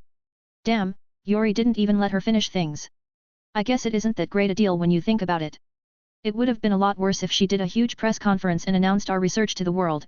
An anonymous letter is okay enough, I guess. Everyone would have found out eventually, at least we would have told everyone after a few more incidents propped up. We just didn't want to rush things. Thankfully, that letter doesn't change too much, it's just given them some clues. I guess she had no way of knowing most of that. I can see some relief in her eyes after hearing that. Still. I'd appreciate it if you would refrain from revealing our secrets any further. Yuri's words would usually be taken as a threat by any outsider, his tone certainly didn't help that perception. But I know he wouldn't be threatening Nemuri, he's just saying what's on his mind. Yes. I won't do this again. She said with a sigh. I guess this settles it then. Well then, that was a nice meeting. I think we should try to hurry things in Africa. Dawn, make some clones of yourself and go ham on those African warlords. We can't really afford to waste any more time. What we lack now is capable soldiers. I mean, we have Dawn's group of augmented retirement home soldiers, but they aren't really enough to fight a few armies. I also forbade him from using twice quirk since having a single version of myself to talk with is already enough. But it really feels like there's not much choice to be had. It won't take more than a few days if he could make enough clones. Understood. I'll take care of things swiftly then. Dawn got up and warped himself away. I could see a bit of confusion on Nemuri's face, but I'll explain things later. I'll also get going. I think I found something of interest. A quirk that might help us with the Nomus. You might want to visit me in a few weeks. Yuri's words instantly made me turn my head towards him. Damn, why'd you keep something this important for last? I had somewhat given the task of looking for a suitable quirk to Yuri and Dawn. I don't really have any access to regulated networks, although I could gain it if need be. I figured I don't really have to attract any attention by searching up in governmental databases. You're sure about it? Nemuri seems just as surprised as me. I've already told her the whole story about the Nomus and our failed attempts to fix them. I had somewhat forgotten, as other headaches arose in this meeting. And yes, I am relatively positive. I could see Nemuri looking a bit guilty again, but hey, at least he's positive. Yuri wouldn't say that he's positive unless he is truly confident about something. Great, I'll visit you sometime next week. Yuri just nodded as he opened up a misty gateway behind him. He walked right off and left us with a wave. Well, at least we have some good news on the table, I said, trying to make the situation less awkward. It's a bit hard honestly since she technically betrayed my trust to some extent. But I guess I have no right to complain since I kept things from her for so long. Yep, didn't work for her shit. But at least she's aware that her letter didn't affect things as heavily as it otherwise would have. Let's head back home. I bet there's plenty of things you want to tell me about yet. I said while also opening up a gateway and extending my hand towards Nemuri. A hand that she took with quite a bit of hesitation. This is a bit annoying, but whatever. I have plenty of things to worry about. Her awkwardness will fade after a night or two. Maybe this is a bit insensitive of me, but I did kinda open up to her, told her just about everything, and she responded by accepting me, hiding her worries from me and then proceeding to break my trust. I guess if my self-esteem was any higher I wouldn't have forgiven her this easily. It's not that big of a deal though, thankfully. I have a lot of shit to clean up now though. There's also the underworld in Japan trying to recover as of late. I need to deal with. Nah, fuck that. I'm not the only hero alive. I'll leave Izuku and his friends to deal with Japan for a while. If they needed me at every turn of the way then I'd really have wasted my time training them so diligently. For now, I'll focus on the Nomus, since Yuri said he found something. Not today though. I really feel like lazing around today. If you want to support me, look up Vegan Master on Patreon. 173, Exciting News and Search. POV narration. The week flew by rather quickly. Nemuri did manage to come out of her shell eventually. She had apologized a few times to Beru, who reassured her that she hadn't done anything too serious. Things were looking up for their relationship though, as now Nemuri always had some idea of what Beru was up to all the time. This day was bound to be interesting though. Why? Well, it was started on a really odd note. Beru got a call early in the morning, from a number he didn't really recognize all that well. Sup, he decided to answer it, thinking that it was likely someone he knew and forgot he gave his number to. Be Beru. I'm glad you answered. Beru tilted his head a bit when hearing that voice. It was certainly not one he didn't know about. Zuko, what's up? Why'd you call me this early? It had been a while since the green-haired teen had contacted Beru. The insectoid was obviously a bit confused about it. I'm just excited. I've already called so many people. Well, not everyone answered, but still. Izuku's excited voice made Beru smile internally. Ah, youth. Wait. I'm also young. Sure thing, Mr. Midlife Crisis. That's nice, but what's got you to be this excited? You didn't really say that yet. Beru's tone got an embarrassed chuckle out of Deku. Well. I might be becoming a father. Beru just nodded for a second, then he snapped his head at his smartwatch. What? The fuck you mean? It had taken him a bit to process the information, but after finally understanding it, quite a few questions popped up in his mind. Things like how the fuck is this kid becoming a father before me? Not that Beru ever explicitly tried to have a child in the past, but it was still a thought that irked him. Especially since he still considered Izuku to be the same child that he had trained in the past. Well. Eureka just told me this morning. She's... Yeah, I get it. She's obviously the one pregnant, but seriously, what the fuck? The two of you are like, barely 19, didn't All Might teach you how to wrap your tool? Deku sweated a bit when hearing Beru's words. He had expected some type of response, but this was certainly not it. But more importantly, why would All Might teach me about that? Genuine confusion filled Izuku's mind as Beru almost made a hole in the wall with his head. 'Cause he's your mentor. Didn't he like teach you everything there is to know about safety and whatever? Izuku blinked a few times. I'd prefer to never speak to my mentor about those matters. Izuku's tone couldn't be more terrified. Oh yeah, it's Toji we're talking about. He'd likely be asking you for advice now that I think about it. Izuku just sighed at Beru's words. Since when, by the way? Beru did eventually get back to the main subject though. Oh, we just found out this morning, but it should be at least 2 months apparently. She honestly just thought she was getting fatter or something. That doesn't seem to be the case now though. Izuku seemed to be passionate when speaking about it, but Beru still felt quite a bit of stress coming from him. Welp, the two of you are young, but people have had kids at younger ages. Besides, the both of you are at least responsible people. Beru did eventually also calm himself down. So what if he's got one on the way? Ha, you bet your ass the first time someone points out that my student has had a child before me, I'll talk Nemuri into giving me one as well. Not that I'd have to do much convincing. Thank you. We're planning to throw a party to celebrate it soon, which is why I also started calling people. Don't worry, I and Nemuri will be there. I'll even accept being your best man because you are certainly getting married too. Beru spoke with a strange excitement in his voice. Why yet? Although the response was positive, Beru still felt quite a bit of nervousness from it. Hey, don't even think about postponing the wedding, kid. Eureka's a nice gal, she'll make for a nice wife too. Beru's excitement still didn't seem to transfer all the way. Deku's response was just some silence. Of course I'm marrying her. But I'd rather not have you as my best man. Izuku's thoughts never got to be vocalized, either out of fear or because Beru rushed to end the call. Most likely fear. Beru also told Nemuri about the matter before heading out to Yori's place. She proceeded to do as expected of her, sealing loud enough to make the television in the living room tremble. It was no surprise that by the time Beru flew towards Yori's laboratory, Izuku becoming a dad was already something that everyone within their group of friends knew about. But Beru was already continuing on with his day. He arrived at Yori's laboratory at a leisure pace, sometimes feeling the wind on his exoskeleton was calming to the insectoid, which was why he didn't just teleport to Yori's place. Beru. Glad to see you here. Yori greeted him at the entrance this time, seemingly waiting for him outside. Hey, I did send you a message about dropping by today. Didn't expect a welcoming though. Beru's words did seem to annoy the scientist a bit. What's that supposed to mean? I always treat my guests properly. He retorted to Beru, who just responded with a shrug and a head tilt. I do kinda remember you shooing off your guests whenever you want, but I guess you do welcome them beforehand. Not my fault, so many interesting people visit me all the time. I only have so much time in the day. Yori couldn't really refute Beru, as he did have a habit of telling his guests to leave the laboratory whenever he got bored or started working on serious matters. So what's this quirk you want me to see? Beru also started speaking on the matter at hand as the two of them walked deeper into the laboratory. Well, I haven't quite gotten my hand on it. I don't want to steal it. But I'll show you what I found, or rather, who I found. Beru tilted his head a bit as he walked into Yori's usual corner of the facility.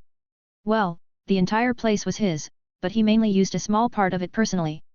The rest was taken care of by his employees. The two of them sat down at a table, as Yori took out some files for Beru to look through. Instantly, Beru saw a familiar face. A man with short grey hair worn parted to his right, along with a small mustache and a goatee on his chin. One of his front teeth seemed to be missing, leaving a gap in his grin. Beru tilted his head as he realized that he was looking at none other than Jiren, a person he hadn't quite heard about in a long time. This person is a low-profile criminal that was believed to have worked in the area you live in before. That's not horribly important, the interesting part is his quirk.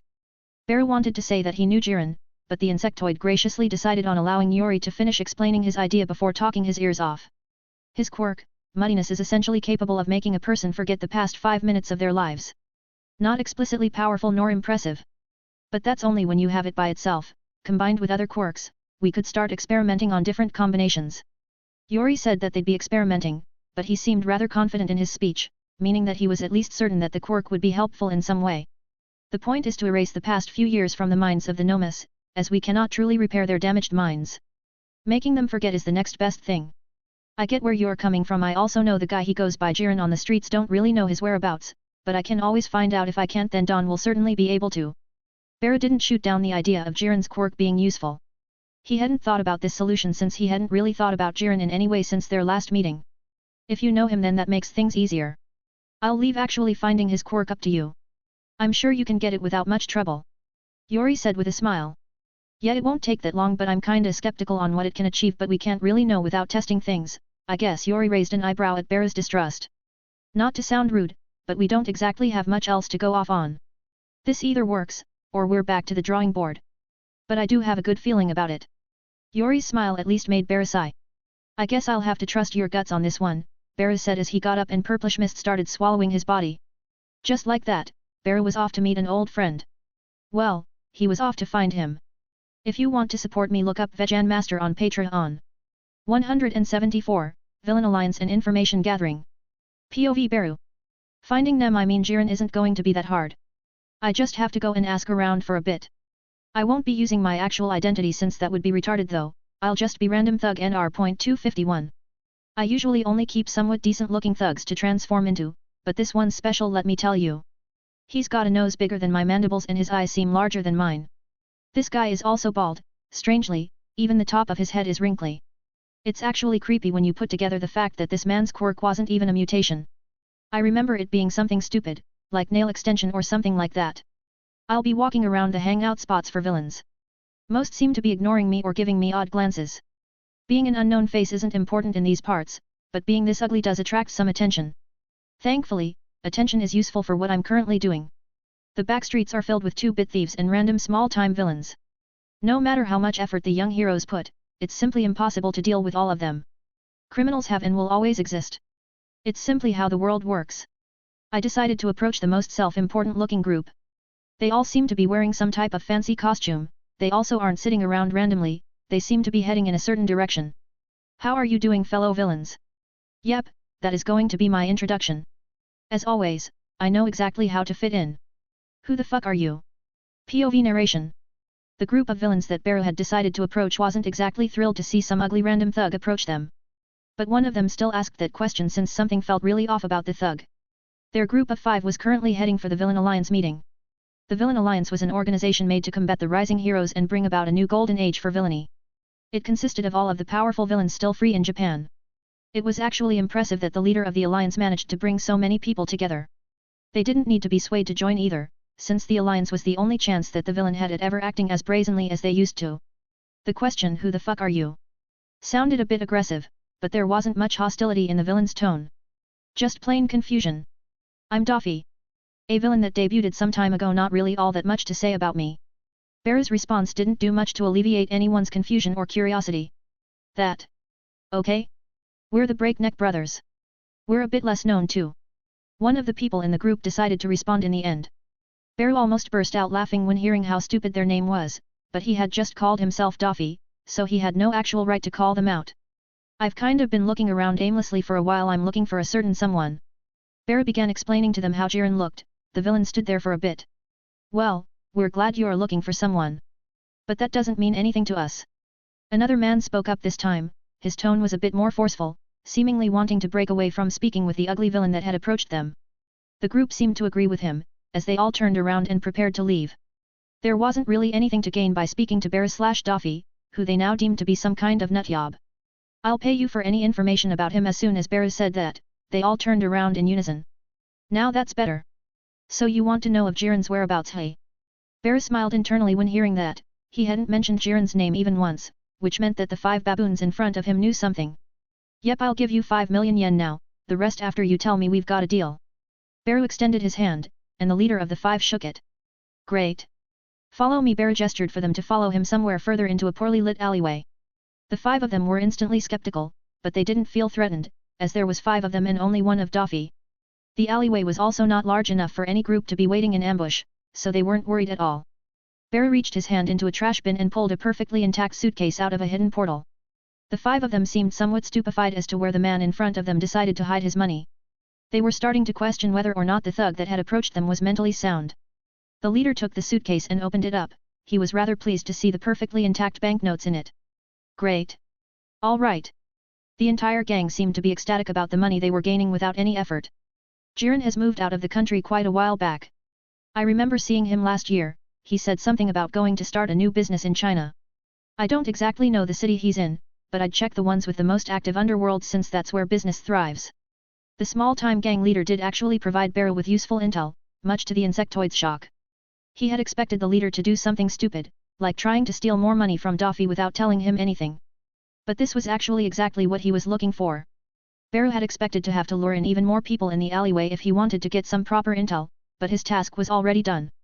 Also, just in case you didn't know, all villains are banding together currently. I'm sure we could use someone like you too. The leader of the Breakneck Brothers didn't really know if Daffy was capable, but he knew that the alliance wasn't in any position to be picky. Well, thanks a lot, I guess, Beru said while tilting his head. He didn't know what to say about the villains in Japan banding together, but he also didn't really want to bother himself with that. The 5 villains in front of him looked a bit weirded out since the action was a bit unnerving when done by someone as ugly as Beru. Yeah, the rest of the money would be NI. The leader had started speaking, but he felt something weird. It was as if his throat wasn't listening to him anymore. He couldn't get any words out. At the same time, he felt as if he was getting shorter, his line of sight was getting lower and lower. He couldn't hear his buddies either. He slowly turned his head and looked down, only to see his arms, legs and torso all melting at a rapid pace. Sorry, I don't really want to give you the rest of the money. A sadistic smile appeared on Beru's face as his form seemed to shift. He turned into another villain, this time looking a lot more like the leader of the Shihasaikai, Overhaul, just with no mask on. He was somewhat tired of looking ugly, and he was also running out of blood for that form. Damn, this is one of the better looking forms I have. Kinda annoying when I think about it. The guy was also irritating to fight. Overhaul wasn't exactly a tough opponent for Beru, nor was anyone. But Overhaul was one of the few people that could actually kill Beru under the right circumstances. A single touch would be all that was needed to dismantle anyone. Beru learned more about that quirk after getting it, although he hadn't used it as much in fights. The 5 villains all had terrified looks as they were melting into puddles. The quirk that Beru used to make that happen, Liquid State, was the quirk that the old head of the Grigorev family had. It allowed the user to melt anything he touched into liquids.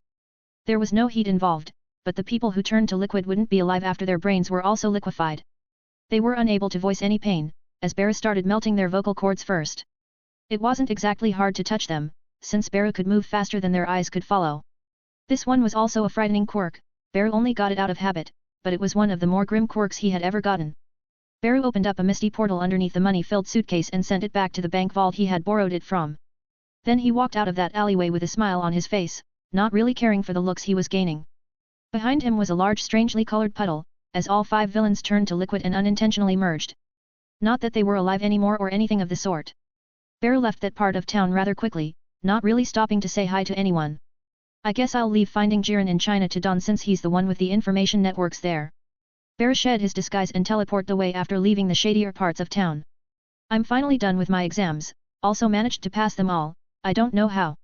If you want to support me, look up Vegan Master on Patreon. 175, Villains and Leader. POV Beru. How the fuck did I get roped into this? Now, I was just hanging around gathering information a few hours back. I even killed a villain group for no discernible reason besides me being a cheap steak. So how exactly did I end up in the middle of what must be the largest villain gathering? Well, it's second only to the massive army that the Meta Liberation cunts gathered. Well, the story is rather interesting. Not really, it goes about as you'd expect. I had just finished leaving the alleyway and warping off. But something rather strange took my fancy. Before going home, like usual, I warped to a random building to just lay on it and reflect on whatever. Well, I teleported myself there, only to figure out that I'm somehow above whatever gathering those idiots from earlier were speaking of. Well, I didn't know about that at first. I just realized that there were a few thousand people dressed in completely innocent-looking outfits. Sarcasm. Really, no actual way to tell they're villains, also sarcasm. Now, I did say I'd leave this for the next generation to deal with, but not doing anything about it when it's happening right in front of me isn't exactly heroic. But I'm also not really a hero by my own standards. To me, only people like All Might and maybe Deku are heroes. When I say hero, I mean the classic comic book type. Not the actual job it is in this world. Most people aren't really heroes by classic definition, most just do it for their own reasons. I just got roped into being a hero at some point and just went along with it. It's a good job after all. As for the villains though, I won't really be stomping them down. I'm too lazy to fart in their general direction and kill/capture them. I also kind of want to see who managed to actually motivate villains to mobilize while I'm still an active hero. He's got to be some type of charming cult leader type. I mean, how else would all these people look so eager to commit suicide? Tomorrow we show the world that we, Japanese villains, aren't anything to joke about. How the fuck did this become a nationality thing? Also, this will become even more stupid after I start getting into who the guy on stage actually is. I guess the villains in Japan did become somewhat of a joke worldwide, especially when both I and All Might were active. Even with him retired, they haven't gone up all that much in terms of recognition. It's genuinely pathetic, at least to some extent. But I guess the main villain orchestrating this needs to get some way to rally up his troops. And using the shame they feel from being called losers by everybody else works just fine. The crowd is actually going wild. Shouts and fist bumps in the air, it's almost like they're jerking themselves off. The person on stage is actually the one that's more interesting to me than the reaction of the crowd though. It's a familiar face actually. Well, a familiar mask. What the fuck is Wolfram doing with his life? I had somewhat forgotten about his assistance, but I do remember him betraying me and all that. I guess I just didn't care enough and forgot about it. He's wearing his usual villain gear which consists of sports combat gear that his entire squad used to wear, including combat boots, dark pants, and a combat vest. I am relatively sure that he isn't Japanese. So I guess he's just looking to gain something after causing chaos. Also, wasn't he supposed to be under house arrest or some shit? Oh, whatever. I don't see any of his squad around, so I guess he's not going to bother to take any of them out of prison. I'd hazard a guess that he's likely looking for a way to leave the country quietly. With most villain businesses going to shit, smuggling himself out of the country would be far too difficult without proper distraction. But that's just what I assume he's after. Who knows? I'll make sure he doesn't live to see his goals through though. I wonder if I should just kill him in front of everybody? Is he actually even the leader? I mean, he's certainly not the strongest villain present in the room. I can see some other people around that look a lot more dangerous than him. Now, looks do tend to deceive, but they also give off the proper vibes. It's strange that there are so many powerful villains that I knew jack shit about. So much for being the top hero, hey? I guess being too strong has its issues. After all, for one, I became completely uninterested in finding out anything about my enemies, as no one around really qualifies. Also, a lot of the villains present look young. There's even a small kid somewhere in the crowd, wearing some type of gas mask.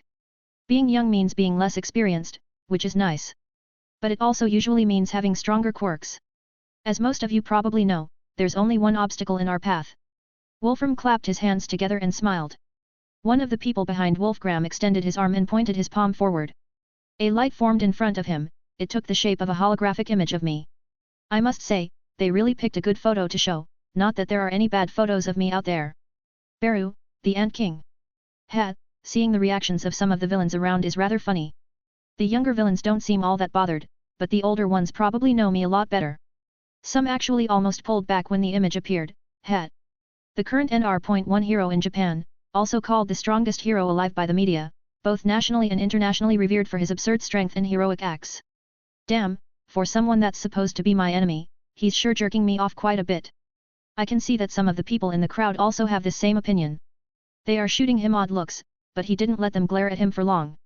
Even with all of that, there's nothing to fear.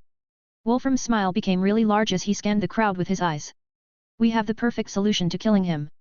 On numerous occasions, he's shown to be close to quite a few heroes. We're going to target Shapeshifter, Toga. She's nothing more than a newbie hero, but he's sure to be distracted if we kidnap and hide her somewhere.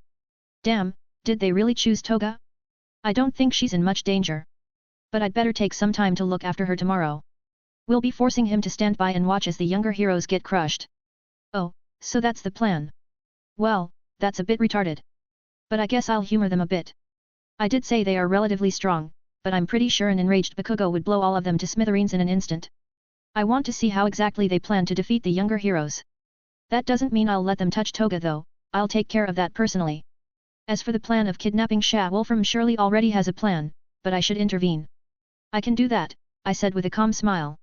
My current form is relatively different from my usual thuggish forms. I look somewhat like a bookworm with glasses and short and disorderly black hair, wearing casual sports garb.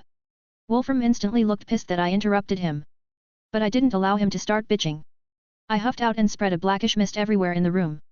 It quickly spread to the stage, much to the shock of the villains in the room that were already preparing to fight. I let myself sink into my mist, and appeared right by Wolfram's side. I can take care of her, there won't be any issue at all, I said with a wide-demented smile. That quirk.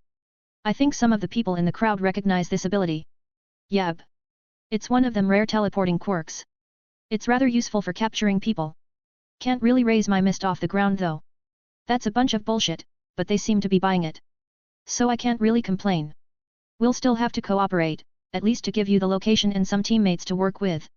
Wolfram did calm down after I revealed that I have a useful ability, but he's still probably going to try and supervise the operation himself. You just need to give me a location. I'll take care of the rest. He looked a bit conflicted, then he sighed and looked at some of his associates. I could see some of them nodding, which works for me. If you're so confident, then sure. She's still a rookie, so she should be much trouble. I trust you don't need any explanation on that one though. Wolfram probably noticed that I wasn't paying much attention to his words. I don't have the form of a child, so he shouldn't feel the need to coach me. I'll be fine, I said that and walked back into the crowd. All of the black mist retreated into me as I returned to my previous spot. And just like that, I've got the job of capturing Toga to blackmail myself into an action. While I wasn't even planning on acting anyway. Imagine that. Well, it all goes down tomorrow, so I won't have all that long to wait for the upcoming show. I better prepare popcorn though. If you want to support me, look up Vegan Master on Patreon. 176, front row seats. POV narration. Why? Where are we going again? Toga asked while looking at her mentor/best friend/brother figure. The two of them were currently in Toga's apartment. It hadn't been all that long since Bera's last visit, but Toga was happy to see him anyway. Well, she would have been happier if she actually had any idea why Bera was asking her to pretend to be some damsel in distress. I'm telling you, I'm kidnapping you to hold you ransom to myself in order to make a show for myself. Bera's explanation certainly didn't help poor Toga understand anything. Have you ever tried making sense? Toga asked with a tinge of concern in her voice, fearing that her mentor had finally grown senile. Look, I get that it's hard to understand, but a lot of shit is going to happen real soon. Some schmucks calling themselves the Villain Alliance want to stir up some shit. They plan to kidnap you to stop me from acting. Bera thankfully did start explaining himself eventually. Even if it only served to annoy Toga a bit. So? You want to kidnap me yourself or something? Isn't that a bit strange? I can protect myself, you don't have to whoa. Toga was quick to protest. While she appreciated Bera's care, she wasn't all that weak of a hero, and she was certainly sure that not many villains out there could pose a threat to her. What? No, I'm not doing this to protect you, at least not entirely. I'm kinda playing along with their strategy. I infiltrated them and everything. They somehow reached the conclusion that I am the only obstacle they have in Japan, which is retarded. Toga's eyes shined with a bit of understanding as she finally wrapped her head around what stunt Bera was trying to pull off. I see. But that makes me sad. I want to cut some of them up too. Toga's puppy dog eyes betrayed the brutality in her tone. Fine. Fine. I guess you don't need to be a hostage. I'll just make a clone or some shit. Why do you need to? You can always just not act. Toga's question was a relatively good one. It's not like anyone was forcing Bera to act. His overwhelming heroic spirit was also fine with staying on the side and eating popcorn. But the issue wasn't exactly with him, at least not in this situation. Yeah, but if the villains knew that I can act at all times, they wouldn't even have the balls to start anything. They would start fleeing in an instant. Toga just sighed and nodded at Bera's words. Fine, fine. You can use me as a captive. If, and only if, you also take me out for ice cream afterwards. Thankfully, Toga was no longer obsessed with killing people. She still sometimes felt like drinking the blood of her peers, but at this point, everyone was used to her. Thanks. Ice cream it is. I'll even buy you an entire store. Bera's generosity was something he had developed eventually. It was a combination of convenience and having a lot more money than he could ever spend in his lifespan. He was paid from all directions, governments, advertisements, merchandise. Money became more of an afterthought after a while. He didn't need to take money out of the bank anymore, illegally, I mean. Although he still did it out of convenience. Good. When do we start? I'll come fetch you tomorrow. Put on your best frightened face, or not. Bera then proceeded to spend a few more hours at Toga's place. Just hanging around with her and wasting some time. He did eventually return to Nemuri's place, as he didn't have a house of his own. The dorm at UA is still his though. POV Nemuri. Why? Why is it that every time Beru comes home high-spirited something massive happens? Beru left sometime this morning, he said he was preparing some surprise, but this isn't what I was expecting. A massive group of villains is currently marching the streets, they are boldly proclaiming to be named the Villain Alliance. The news anchor is a bit more annoying than usual. I guess there hasn't been news this exciting in quite some time. The reporters probably don't even know how to react. Still. Why do I get the feeling that Beru is somehow at fault for this? Now, I may not be the smartest hero, I'm just the sexiest one, but he's always stirring up trouble whenever he gets bored. And he was looking bored a few days ago. Oh lord. I should probably get the teacher together and prepare to deal with the villains though, they are in Musada Fo after all, and we are a bit obligated to help since this is technically our home. I'm mostly a teacher nowadays, but that doesn't mean I can't act if push comes to shove. Same for everyone else. What is the meaning of this? It seems Japan's greatest hero is standing on the sidelines. It seems that the villains have taken somebody hostage, and they are threatening Beru. The reporter on the scene is really good at saying obvious things. I mean, it looks almost scripted at this point. Beru shows up and the villains hijack a big screen to show him an image of someone being tied to a chair. Wait. Is that Toga? Oh for God's sake. Out of everyone, they targeted her? It's no way they actually caught her though, Beru must have done something. Toga's quirk allows her to transform and use the abilities of everyone she drinks blood from as long as she understands how their quirk works. Beru took some time to explain some of his quirks to her, and just like that, she's now basically one of the strongest heroes alive. Toga also never uses that form, since she says that it takes away all of the fun. Sometimes I worry for that girl. The Ant King, Japan's greatest hero, is standing on the sidelines while villains roam the streets. The majority of civilians have thankfully been evacuated already, but this isn't a good sign. Yeah, no shit. But for some reason, Beru doesn't seem to be all that worried. Again, no shit. I can see him laying out his foldable chair, the camera also clearly shows him eating popcorn. I've seen him more worried about losing his tickets to the carnival. You can't possibly make me believe that this isn't his doing. Ring ring, oh, someone's calling me. As for why my ringtone is just Beru's voice saying ring twice. That's because I like it. Beru, you dipshit. I immediately picked up the phone and started off the call with the truth. Hey. That's hurtful, say you wanna join me? Stuff is about to start real soon. Can't say I'm not flattered. But I'll have to start with, are you insane?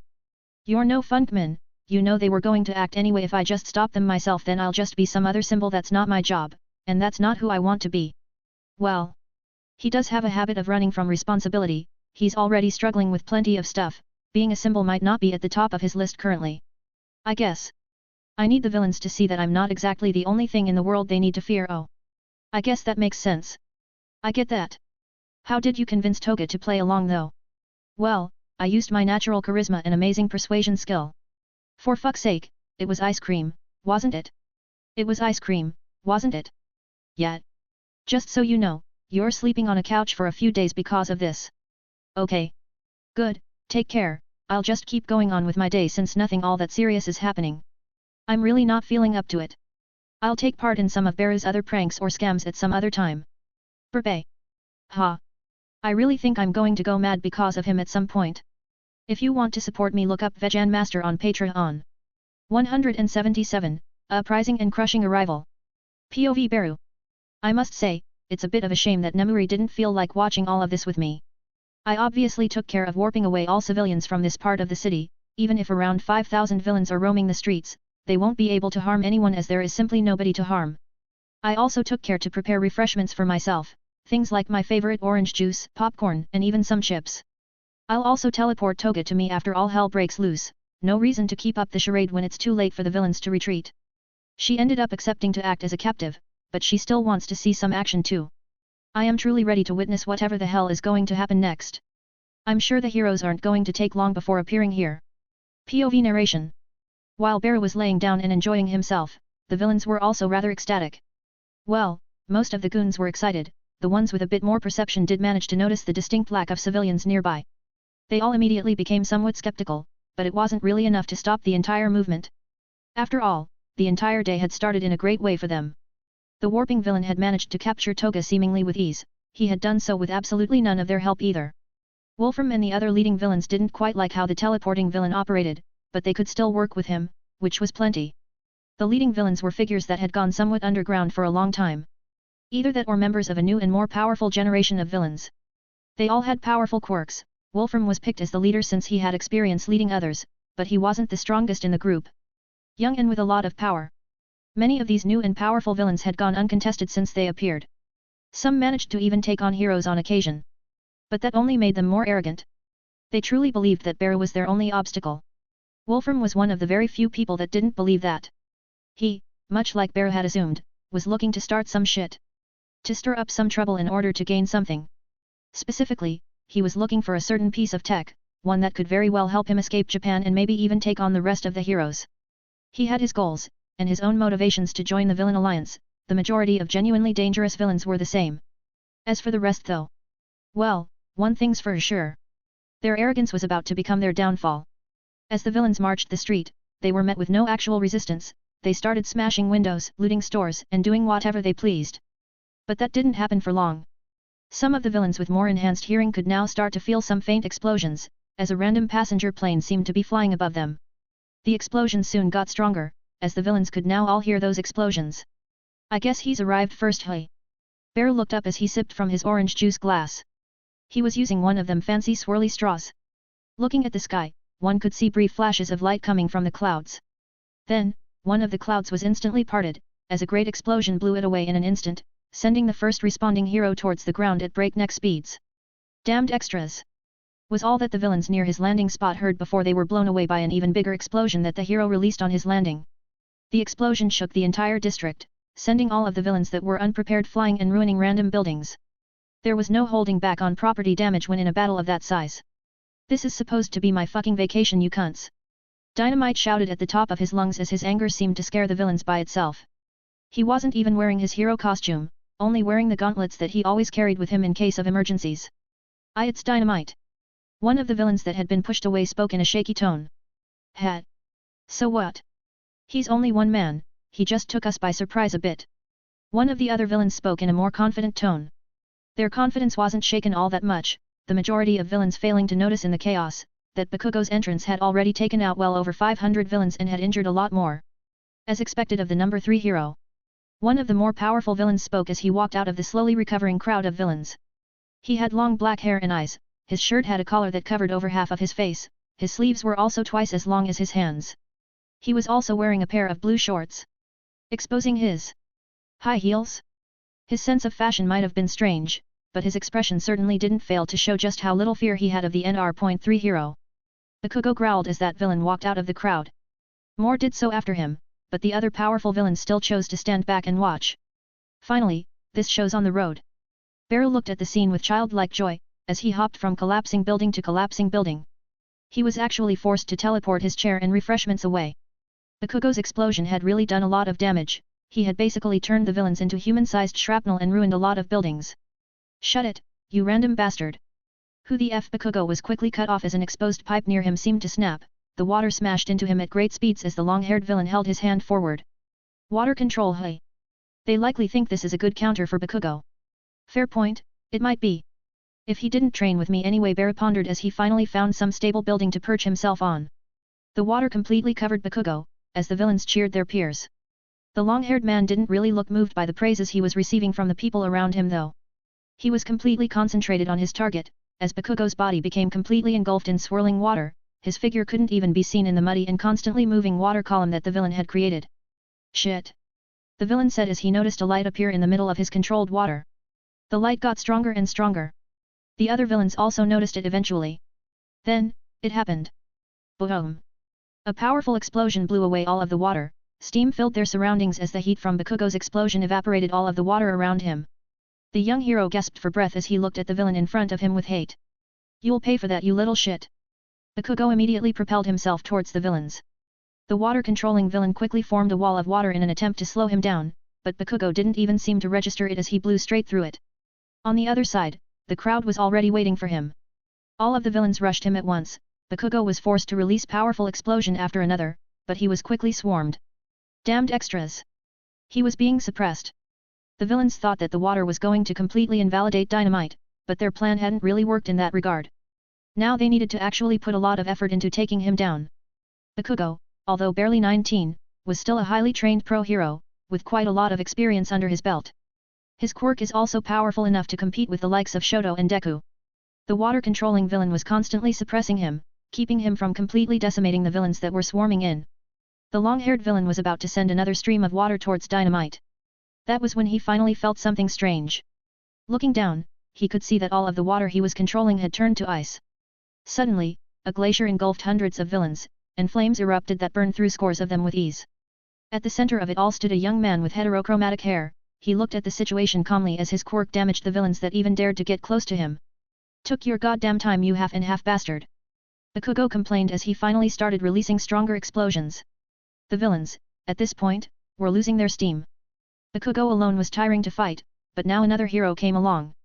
Morale was falling quickly, not like this was a group of loyal soldiers, they were just gathered scum. I guess the stronger guys will start acting soon. I can't wait. Beru looked at the situation while snickering. Bit late again, but I've been pretty stressed lately. Good news for you, I'm about to become jobless again, so that might help upload speed. If you want to support me, look up Vegan Master on Patreon. 178, Seriousness and Tricks. POV narration. The people at home went through a plethora of different reactions.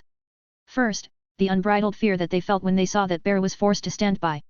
Then confusion set in as they realized that Beru had already cleared everyone away from the scene.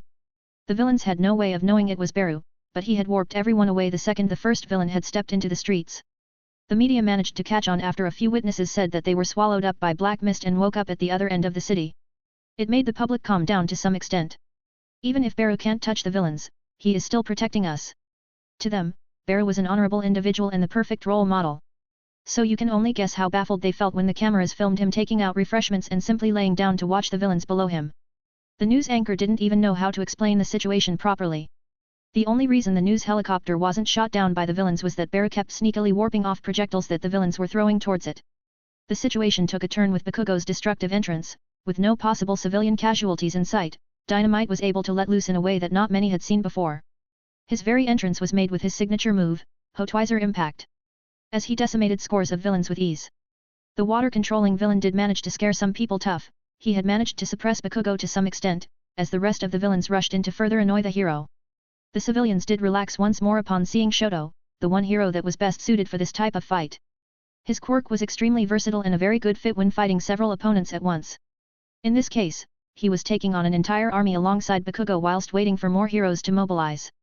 Shoto froze and burned enemies left and right. He also somewhat invalidated the water-quirked villain's usefulness. Bakugo quickly dried himself off with the heat of his own explosions, that coupled with the heat of Shoto's flames, started sweating more and more, which made his explosions more and more violent. It was at this time that the rest of the top villains also decided to act. They couldn't just stand by and watch their troops get crushed by two heroes. Morale had already taken a hit, so the leaders needed to act quickly if they were to keep things under wraps.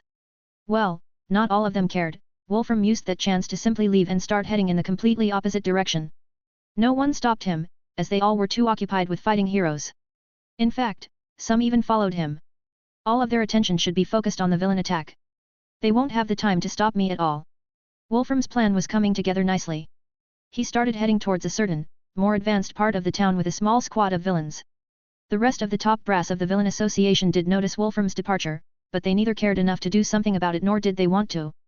A large man rushed towards Shoto, as he ran through the crowds and sent everyone in front of him flying. "You!" That was all Shoto heard as he noticed the earth underneath him shake, and a large fist coming towards him from his side. He quickly and almost mechanically raised his arm to block the strike, only to be sent flying towards Bakugo, who was forced to stop blowing villains up in order to catch his fellow hero. "Shoto! I'll make you pay!" The villain shouted, almost rabid with madness. A closer look at his face did maybe give away the reason for his anger.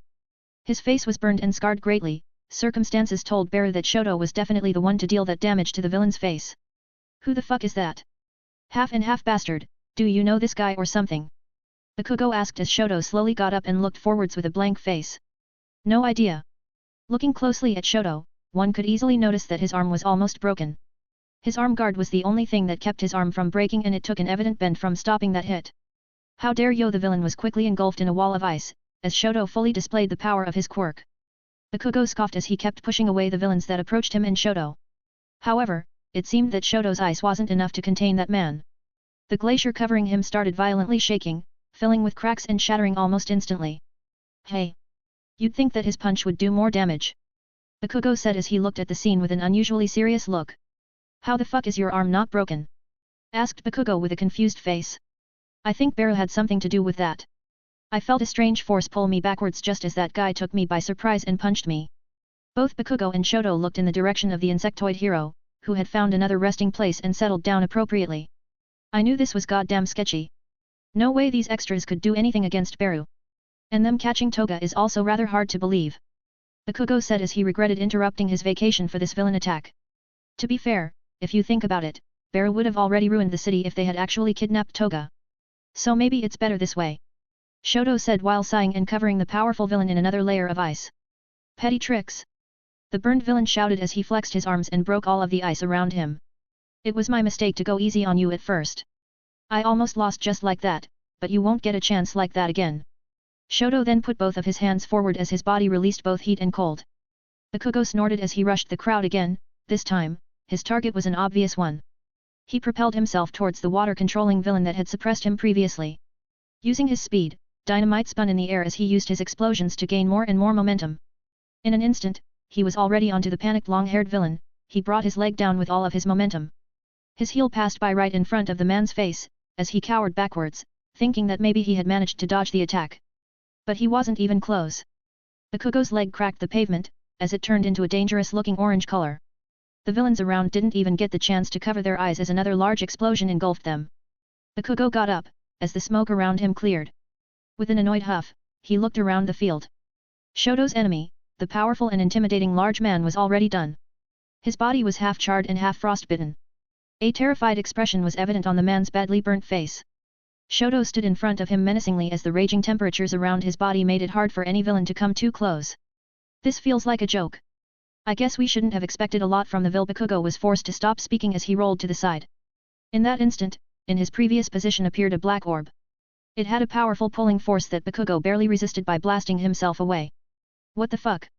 He asked as he managed to reach Shoto's side. More troublesome villains. This is annoying. Shoto spoke as he looked around, searching for a perpetrator. At this point, most of the villains were either down or pretending to be down. The only ones left were the truly dangerous ones. Shoto and Bakugo finally found the culprits for that strange attack. A group of 5 villains, each looking weirder than the last. One of them had weird horns on his head, as well as metallic rods sticking out of his shoulders. They all sparked with electricity as his eyes deadpanned towards the heroes. The second villain had a strange tail on his back, his face covered by a hood as he wiggled his metallic-looking appendage. The third shook his shoulders as he pointed his arm towards the place where Bakugo was formerly standing. A hole opened up in his palm and he attracted the strange orb back into himself. He flashed the heroes a large toothless smile. The fourth one wasn't quite as intimidating. He seemed to be some kind of hipster with a peace sign and a necklace made out of flowers. The fifth one seemed to be high on some substances, as his eyes wandered around randomly and a large stupid smile was present on his face. His disorderly hair gave him an even more wild look. This looks more and more annoying. Beru.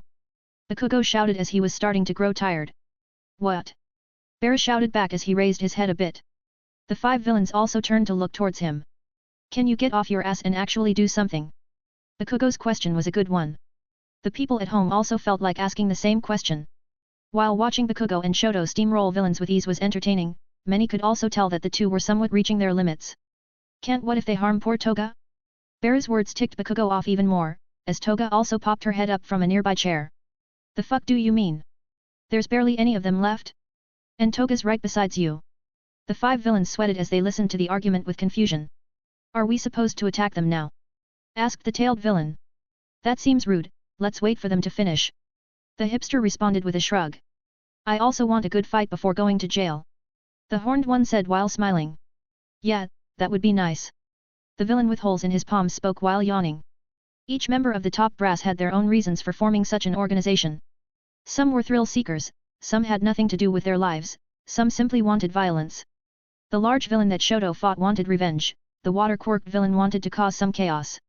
By now, all of them realized that this wasn't going to end well for them. They also realized that Beru was just playing around with them. The fact that Toga was sipping beer right beside him certainly helped them understand that a bit more. Gotta say. This one looks so much more fun on paper. The high villain spoke with a baked smile. I know right. They. Hipster spoke up again as he also started yawning. Let's go out with a bang at least. The tailed villain spoke as he prepared his stance. Bakugo had also stopped swearing up at Beru, and Shoto was also getting ready to fight them. Shoto had been on guard the entire time for attacks, but he then realized that the villains themselves seemed less violent than Bakugo. As they spoke amongst each other and waited for Bakugo to also start paying attention to the fight. Sigh. Why are we doing this? Shoto asked himself as he looked up at the sky and reflected on his life. Things are stabilizing a bit, still have some issues to take care of, mainly carries and finding another job. If you want to support me, look up Vegan Master on Patreon. 179, Struggle and Backup. POV narration. Just before Bakugo's shouting match with Beru, the insectoid was just laying down and enjoying the scenery. Damn, things are getting heated down there, he said with a joyful tone. He was rather glad to see how his pupils had become stronger. It was rather surreal to Beru, he could still remember his students being barely able to put a scratch on his exoskeleton. Now they were all powerful fighters, people that even he wouldn't underestimate if he was fighting them head-on. Well, that didn't exactly mean that they had any chance to win against Beru, just that the insectoid was cautious regardless of his excessive strength. Seems like it. By the way, do you think the villains noticed me being fine by now? Toga asked with a bored tone while munching on some popcorn. Meh, it's already far too late for them to retreat, who cares? Beru said while stretching his legs a bit and then getting up. What's up? Did you get bored already? Beru didn't quite appreciate the sass in Toga's tone. Just as Beru was about to respond, Bakugo also started shouting at him. Meanwhile, the villains just kind of stood around. Much to the confusion of the people watching at home. The reporters on site also didn't really know what to make of it, they kind of assumed that the villains were preparing themselves to face the heroes in one last desperate stand. But their faces weren't exactly screaming of desperation. They seemed rather relaxed actually. Beru wasn't quite as interested in the public's reaction though, if that wasn't apparent already. I worked hard to get front row seats in this, I'm not bored of it yet. But I also have some other things to do, I've got to make sure no villain actually gets away. Beru instantly thought of none other than his old friend Wolfram. A person that he had somewhat promised himself to kill.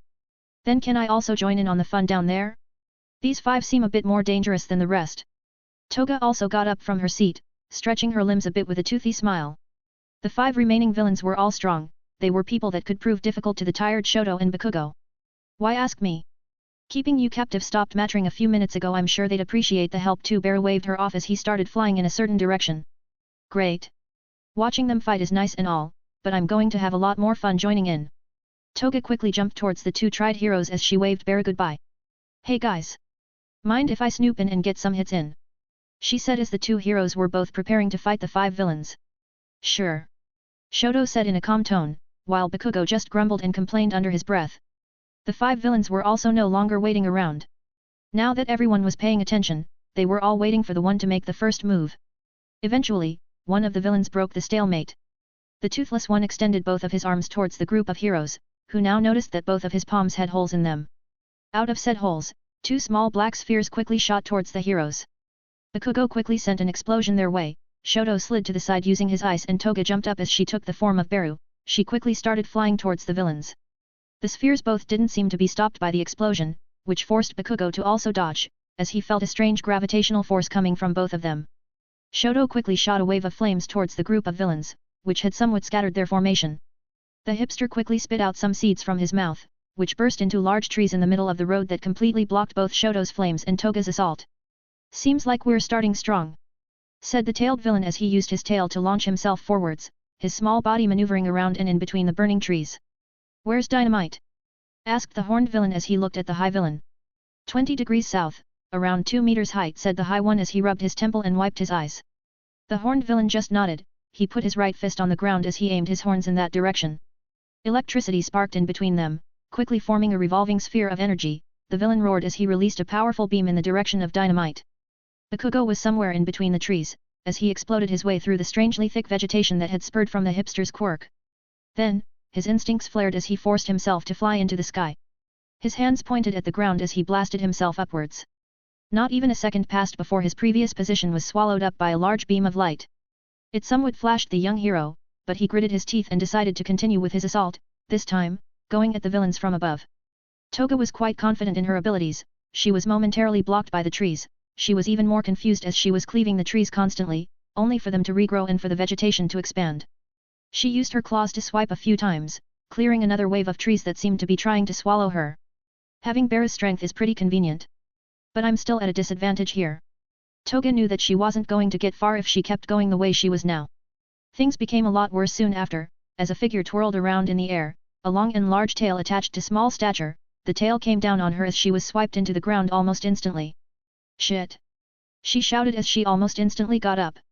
She had only managed to put her hand up in time, but the tail still stunned her momentarily. Oh! To think I'd get to fight someone that looks like Beru. This is great! The short villain also landed somewhere near her, which made Toga act instantly. Big mistake, pal. She thought as she basically dashed towards the man using a variety of speed quirks that Beru had explained and demonstrated to her. To outsiders, it looked almost instant. Toga appeared before the villain with her claws extended and ready to have him. But what happened next was rather perplexing, as the tailed villain didn't move at all, his tail seemed to react by itself, it smashed into Toga at a speed much greater than her own. It sent her flying through a few buildings, the shockwave created also broke some of the trees, which made the hipster villain complain a bit. Damned bastard! Here I am trying to help Mother Nature and he just up and breaks down trees. He said with a sneer. Weren't you a lumberjack before this? Said the toothless one, giving his comrade an odd glance. Shut you! The hipster didn't get to finish his sentence though, the two of them were quickly frozen over. Shoto appeared to the side, he had managed to bypass the forest while the hipster villain was distracted with the tailed one's fight. Things aren't looking good. The freezing hot hero's expression didn't look quite victorious though, as he was once again forced to roll to the side in order to dodge a blast of energy from the horned villain. Bakugo had initially managed to blast his way towards the horned villain and the high one, only to be stopped by the high villain, who seemed to gain some unnatural burst of strength and jumped in the air to meet him. Bakugo responded to the attack in kind, his palm turned orange as he prepared an explosion big enough to take the high villain out. He hadn't expected the villain to instantly turn into a flock of birds the second he released it.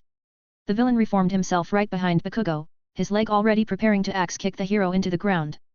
Bakugo quickly stopped his explosion, as he tried to redirect it above his head.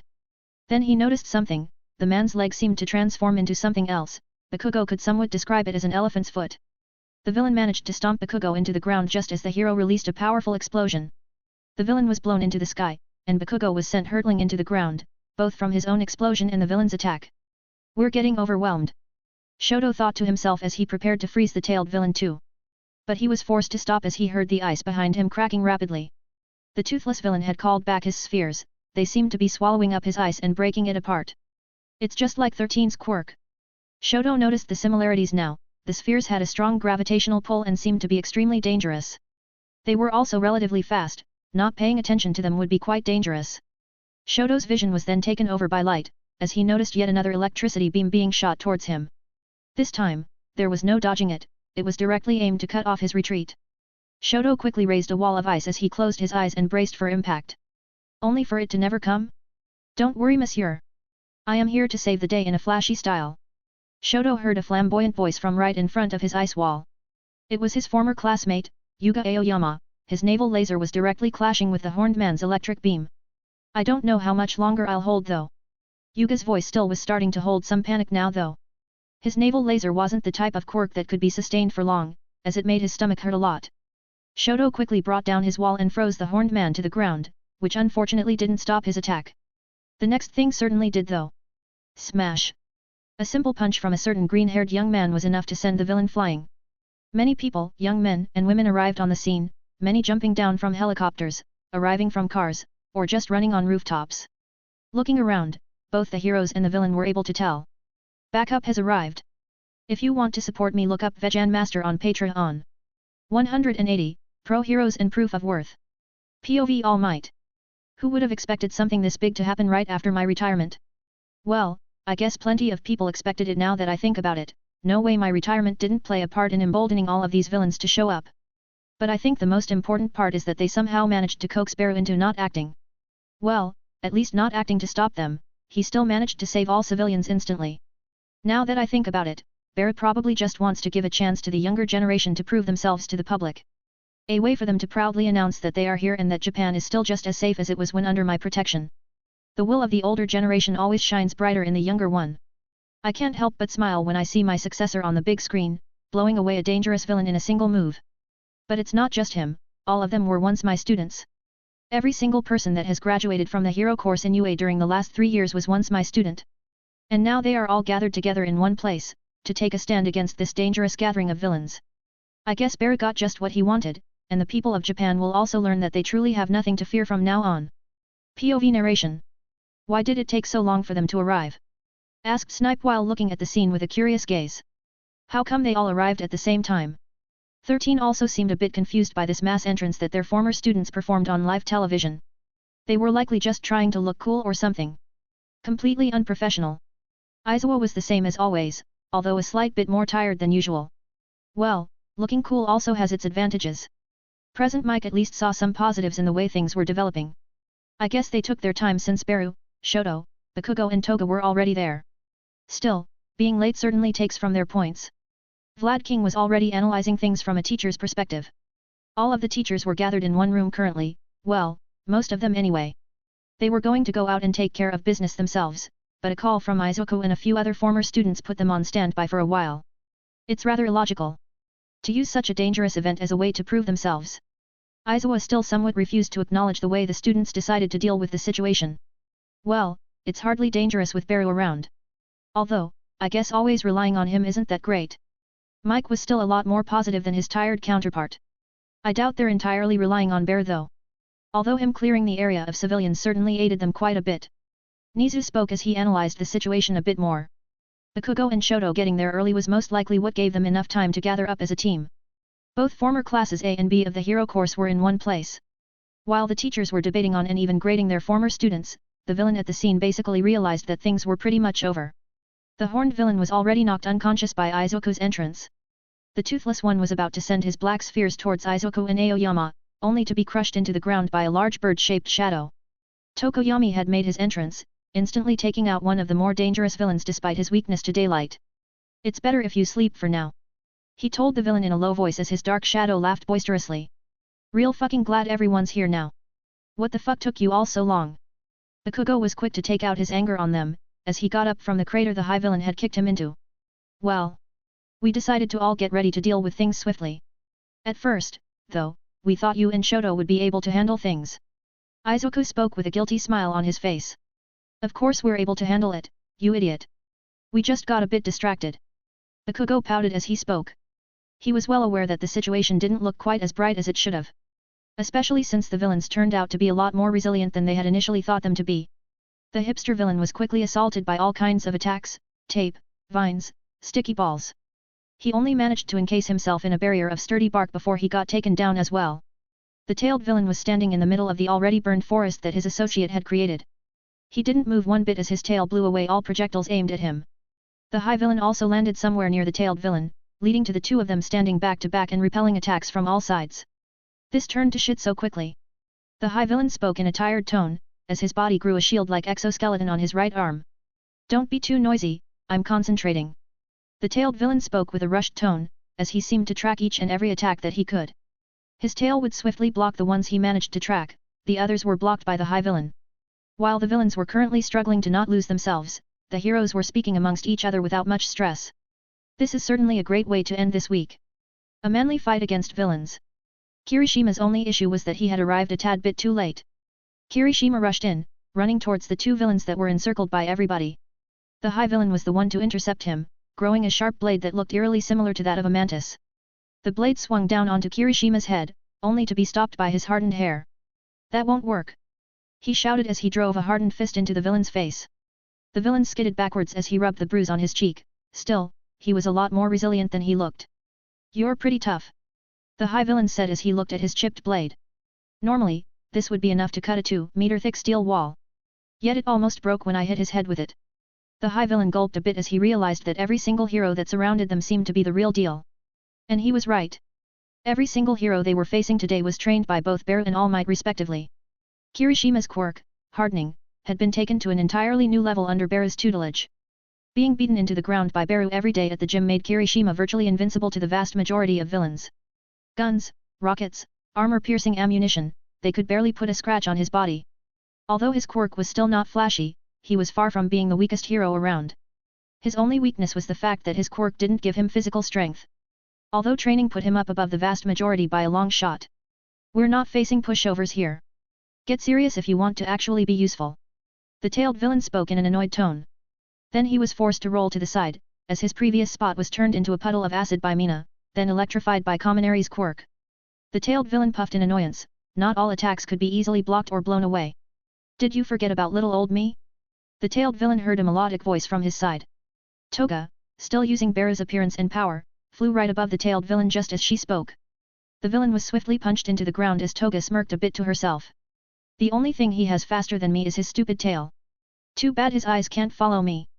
The tailed villain was already out cold, but Toga's hair stood straight as she quickly dashed to the side. Her afterimage was pierced by the pointed tail of the bladed villain. Of course it wouldn't be this easy. The tailed villain's quirk did actually have a mind of its own, it seemed. And it was rather wild when he was not conscious. The tail extended and wildly flailed around, forcing the high villain to take his distance from his unconscious comrade. Toga sweated a bit as she cursed under her breath. Letting this run wild would be a bit too much. Shoto sent a glacier towards the villain, but it didn't hold for long. Tape shot forwards and tried to entangle it, only for the tail to flail around even more sporadically and to send Zero flying. He was caught by a flying Nejire Hato, unscathed, but with wounded pride. I think I have an idea. A short young man spoke up this time. Minato was one of the more unlikely powerful heroes to ever come out of UA. He wasn't powerful physically, but he was the best at capturing and subduing villains. He was also a lot less annoying after getting past his puberty phase. He quickly started throwing his balls towards the tail. This time though, they were properly aimed. Although the tail flailed wildly, its movements were still predictable. Minato's aim was impeccable and soon enough, the tail was stuck in a coiled position, pointing towards the ground. Purple balls were stuck into its every joint, restricting movement of any kind. Great job Minato! Izuku was quick to praise his former classmate. Thanks. Shouldn't we help Kirishima? Minato was now also far from the coward he used to be. Not hesitant or afraid to jump in and fight dangerous villains of any kind. By now, some of the regular villains that Bakugo and Shoto had taken out were regaining consciousness. The majority of students were now going around and recapturing them and making sure none would be getting away. Ha! As if Spiky Head needs any help. Bakugo spoke as Momo tended to his injuries a bit. Stop moving around. She forcefully slapped his head, making him quiet down. Seeing Bakugo getting manhandled by his fiancée sure is fun. Minato spoke with a tinge of jealousy. Shut it, twerp. Bakugo grumbled out as he stood still and let Momo bandage him. Meanwhile, another place was seeing action. As Wolfram was finally closing in on his actual target. These idiots are likely already done for. But I am almost there. The quirk amplification device will be mine, and with it, I'll easily be able to escape on my own. The device was similar to a headset, it was capable of drastically increasing the strength and range of a quirk. Wolfram didn't really know what it was made from, but he knew that it would be useful to him. He and his crew were already making their way through the strangely empty facility.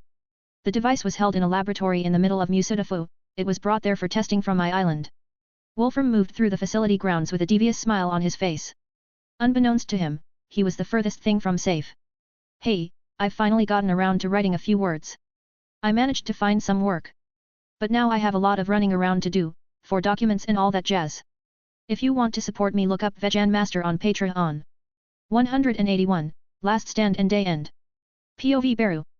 It wasn't all that hard to find Wolfram again. I made sure to not lose sight of him all that much. It was also rather easy to realize where he was headed. A random research center somewhere within Musudafu. Pretty sure it's supposed to be some type of testing facility for a hero agency. Now that I think about it, this is actually All Might's agency, part of it anyway. Welp, who cares? I'm sure he won't mind if I trash this place a bit. Wolfram and the villains that he took with him are already in the building, they're making their way towards the basement of the facility. I can somewhat guess what they want to get their hands on. Not that I have any idea what it is, but there's only one or two things more protected than anything else. A large safe, interior made out of some type of sturdy metal. Within it are both All Might's costume as well as a strange-looking device. It's put on a metallic head, it's looking a lot like a spider, metallic legs latched on the head and face of the mannequin. I decided to just warp myself in that room, also warping a chair for me to sit on while waiting for Wolfram and the others to come and greet me. POV narration. Wolfram walked through the facility with concern etched on his mind. He didn't let it show on his face though, he walked forwards, in front of his subordinates with a confident spring in his step. The villains should still be holding the heroes back. But why exactly is this place so quiet? Why have the explosions subsided for the most part? Wolfram had a lot of questions on his mind. It was unnerving enough that there was simply no person guarding the device that he was trying to steal. The device was state-of-the-art technology that was made by the most accomplished researcher alive, David Shield. It was an item of indescribable importance, so it simply made little sense that it was unguarded. Well, at least it was unguarded by human guards. Plenty of robots tried to stop Wolfram and his group. But Wolfram's quirk made the robots less than useless. Boys!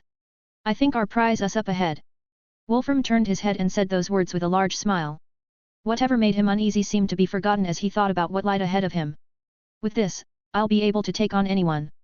Escaping the country won't even be an issue. Not even that stupid bug will be able to stop me. His large smile continued to stretch on his face as he opened the door to the safe. The fact that it was made out of metal made it more of a formality to the villain. Inside was not exactly someone he was expecting. What? He could see a man sitting down on a chair. The man was wearing a familiar combat suit with a familiar-looking gas mask. Wolfram blinked a bit before he finally recognized the person in front of him. He gulped as he took a step back. I had hoped you'd be going down with the commission. But I guess that was a bit too much to hope for. Wolfram spoke as he gritted his teeth. The person in front of him was none other than the giant villain that he, alongside many top heroes, had tried to take down a few years back. Highly optimistic of you, the shape-shifting giant spoke with a cheerful tone. Barra didn't feel the need to show Wolfram his real identity. It had also been a while since the giant villain had made a move. I don't care about fighting you. But I'll have you know that we aren't scared of you. Wolfram didn't just bring along pushovers, his subordinates were all decently powerful villains with useful quirks. Who's we? Barra asked while tilting his head. Wolfram's eyes widened as he turned around with inhuman speed, only to notice that there was absolutely no one behind him. They were there right before I opened this door. He gulped a bit as his head snapped back to his current enemy. Barra was still sitting in his chair, a large and cozy black office chair, no doubt borrowed from somewhere within the facility. I still remember you well. I remember you being a rat too. Barra stood up as he slowly stepped towards Wolfram. The villain surprisingly stood his ground. With a grunt, the masked villain quickly took control of the entire room. The walls, the floor, the ceiling, were all made out of metal, so this was the perfect environment for Wolfram to use his powers. Barra was quickly encased in a coffin of metal, as Wolfram did his best to suffocate his adversary. Wolfram was also doing his best to subdue the feeling of dread that was building up inside his mind. He refused to acknowledge it, he refused to see the situation for what it truly was. You can't be serious. Wolfram heard Barra's voice coming from within the metal cocoon he had fashioned. Instantly, Wolfram used his quirk to push himself to the side as a giant fist came barreling right in his previous spot. The metal blocking Barra did nothing to stop the fist, a gaping hole was blown into it, there was no resistance to be had. Did you really think you could do anything against me? When a small army of pro-heroes couldn't even deal with me? Barra's words echoed in the small room as his giant fist covered the only exit to the outside world. My goal wasn't you. Wolfram spoke as Barra noticed that the villain had pulled the device closer to him using a few metallic tendrils. Just as his fingers were about to brush the strange device, Wolfram's vision turned dark, as a giant fist plastered him into the wall of the safe. The villain showed impressive resilience, as he managed to pull himself off from the hole Barra's fist had created. Wolfram took off his mask as it was bent beyond recognition and he looked at Barra with hate. Why must you stand in front of me right now? I was so close. By now, the villain was quite sure that getting away wasn't an option, not in his current state. Oh please, you're nothing more than a rat. You put me in a shitty position before, that's more than enough to warrant me getting in between you and your happiness. Barra made his stance clear, he had always been a vengeful individual. Simply letting Wolfram go wasn't within his nature. Although, maybe crushing him when he thinks he's invincible would be more satisfying. Barra was half a mind to just let Wolfram get his hands on the device, just to crush him into a wall alongside it. Nah, breaking Toshi's stuff wouldn't be very nice of me, I already trashed his place. Ultimately, he decided against it. In the time that Barra spent thinking, Wolfram had already started moving towards the device, only to be kicked into the head just before he could touch it. This is no fun. Wolfie, struggle more, Barra said as he crossed his arms and kicked Wolfram a few more times. The beating continued on for a few minutes, Barra crushing Wolfram each time the villain tried to reach for the device. The wall was filled with cracks as Wolfram slumped, bloody and battered, with barely enough energy left to move a finger. Welp, that just about does it, Barra said as he delivered one last kick. This time, the whole building shook a bit as Wolfram's head was crushed into the wall behind him. I'm not gonna be cleaning up all this shit. Barra took on his real form as he started walking out of the facility. The villains that were with Wolfram were all nailed to one of the walls somewhere within the facility. They were all unconscious, as Barra didn't feel the need to spend a lot of time on random villains. He quickly warped back towards his previous viewing spot, as he noticed that the situation was pretty much solved. The heroes had all arrived, the villains barely had any energy left, the ones that got up got put back down. To the point where many decided to just not get up in the first place. Great job everybody. Barra flew over his former students as he clapped a bit. His wings made no sound as hovered in place. Fuck you. Bakugo was the only one to express his frustrations out loud, the rest just kind of awkwardly smiled at Barra. I see everything's about done. I took care of the villains that tried to run away. Beru's words did manage to make some of them a bit less frustrated, at least he didn't just do nothing the whole time they were fighting. Beru. Great to see you here. Izuku spoke with a smile on his face. He decided to just silently appreciate that Beru gave everyone a chance to shine. Beru had made sure that no civilians were present after all. Izuku was thankful to him in that regard. Yay! Beru looked around, the fights were already wrapping up. The 5 villains were mostly down. The high-looking villain was the last to go down, a barrage of hardened punches to the face managed to do the trick in the end. The hipster villain was burned out of his cocoon by Shoto, then he was entangled in vines and smashed into the asphalt. The rest were all dealt with before Beru had returned. I kinda missed the climax, didn't I? Beru could only think to himself bitterly as he just shrugged in the end. At least it was fun nonetheless. Welp, back to more pressing issues. In the end, he released a yawn and just opened up a portal for himself. Anyway, I'm out. You guys fought well. I'd have loved to see you all from the beginning, but I guess it just wasn't meant to be. At least everything turned out fine. Everyone's safe and the villains lost. Mina said as she held her nose up high. It would have been nice if such a disaster was preventable though. Tokoyami said as his dark shadow just laughed and crushed a few more of the villains that were trying to get back up. Yeah, Beru waved his hand dismissively as he walked into his portal. The day was over. Not for Beru though, now he had to go home and get scolded by Nemuri for playing around too much. Yeah, sorry for the lack of uploads. I got really sick, my entire friend group caught some kind of flu or something, I was in bed for a few days, which really didn't look good for my first days of work at my new job. If you want to support me, look up Vegan Master on Patreon. 182, Helping Others in Peace. POV Beru. Nemuri, fortunately, didn't scold me for long, she would have been actually mad at me if anyone had gotten hurt, besides the villains. I did well to teleport all civilians away at the beginning of that fight, otherwise, I'd be sleeping on the couch for at least a week. In the end, the public had nothing negative to say about the situation or me specifically. They are all a bit too preoccupied singing praises to all the young heroes that took part in the event. Old-timers like me get pushed to the side in situations like these. No one even cared to mention that I stopped Wolfram, although I guess he hardly mattered to anyone other than me. And he barely mattered to me, only for revenge, so his existence is rather sad now that I think about it. Not that I mattered all that much in the past. The only people that cared about me back then were criminals and scum. At least there's plenty of people that care about me in this life. For better or for worse, I'm quite fortunate to be living the way I am. Currently, my fun times are over. In front of me stands the result of my struggles.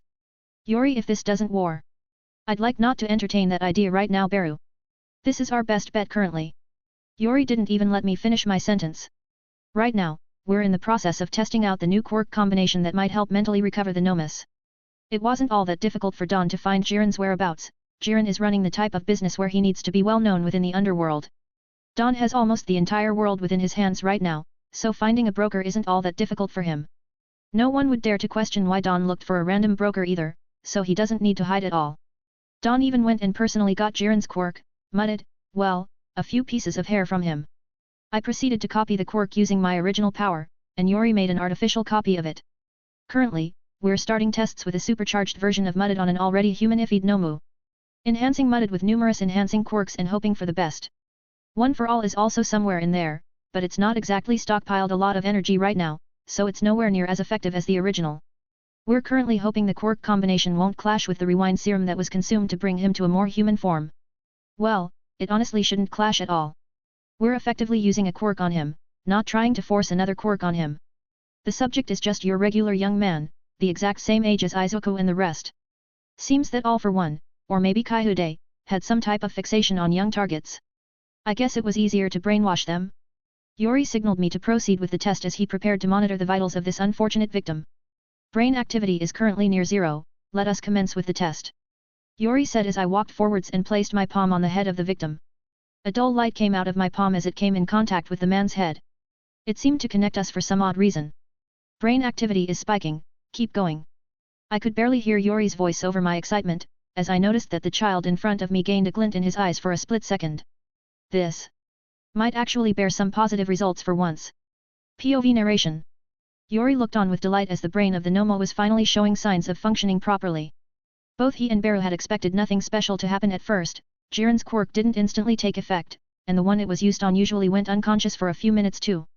But this time the effect seemed to be instant, as the young man in front of Beru seemed to gain a rush of energy.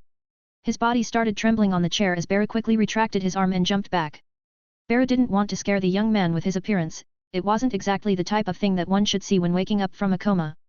The former Nomu opened his eyes, Beru and Yori could clearly see the fear in them as Beru took action and changed his form to a more human one. Where am I? The former Nomu asked with a strange tone. Yori remarked that it seemed almost childish. Beru didn't stand by and observe the situation though. Through his elation and excitement, he walked forwards and put his hand on the young man's shoulder. You're safe now, he said with a large smile as he unstrapped the young man from the various apparatus that monitored his vitals among other things. I remember being in a warehouse. I remember the young man seemed clearly scared, and clearly immature mentally. Beru and Yori immediately put together the fact that the Nomo had been reversed to a point where he still had memories. Meaning he now had the mind and memories of a child and the body of a young man. Don't worry, child. Some bad man took you back then, but we rescued you. Yori was also not a heartless machine. Beru could see the veins on the scientist's head bulge. Yori was currently considering artificially reviving Kaihude and All for One, just to brutally kill them all over again. The former Nomu then started crying. Beru and Yori looked at each other. No words needed to be said, they had done it. But they knew that further testing was certainly needed, they knew that the effects of mudded could maybe disappear. They needed to be prepared for any situation. Beru patted the former Nomu on the back. It's all right. No one can harm you now. Beru himself was a lot angrier than he had expected himself to be. He knew that All for One was despicable, but seeing just how majorly the villain had affected so many children. Yori and Beru then proceeded to get to work, contacting proper authorities and making sure to cure the rest of the Nomus as well. All of the cured Nomus end up having white hair. Yori assumed that it was due to stress and psychological trauma. The cured Nomus were to be held under surveillance, but not in a musky laboratory. They were to be given proper housing by the government and proper care. Beru eventually got to the one he cared about the most. POV Beru.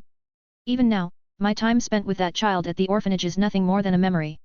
A short few years of happiness in an otherwise shitty time of my life.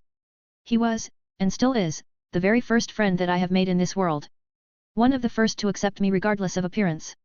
Suma was nothing more than an innocent child when all of this started, he didn't deserve the hand that fate has dealt him. I regret what happened that day. If I was more accustomed to my own powers, maybe I would have been able to steal All for One's quirks and killed him. But I barely could make heads or tails of the situation at that point. It's a stupid thought, even if I did manage to steal his powers back then, he likely would have just killed me. He was a lot stronger back then, and I would have had no idea how to use his quirks anyway. If I could even steal them anyway. I would have just gotten an empty copy of his original quirk. I spent a lot of time blaming myself for the fate of these children when I was being experimented on.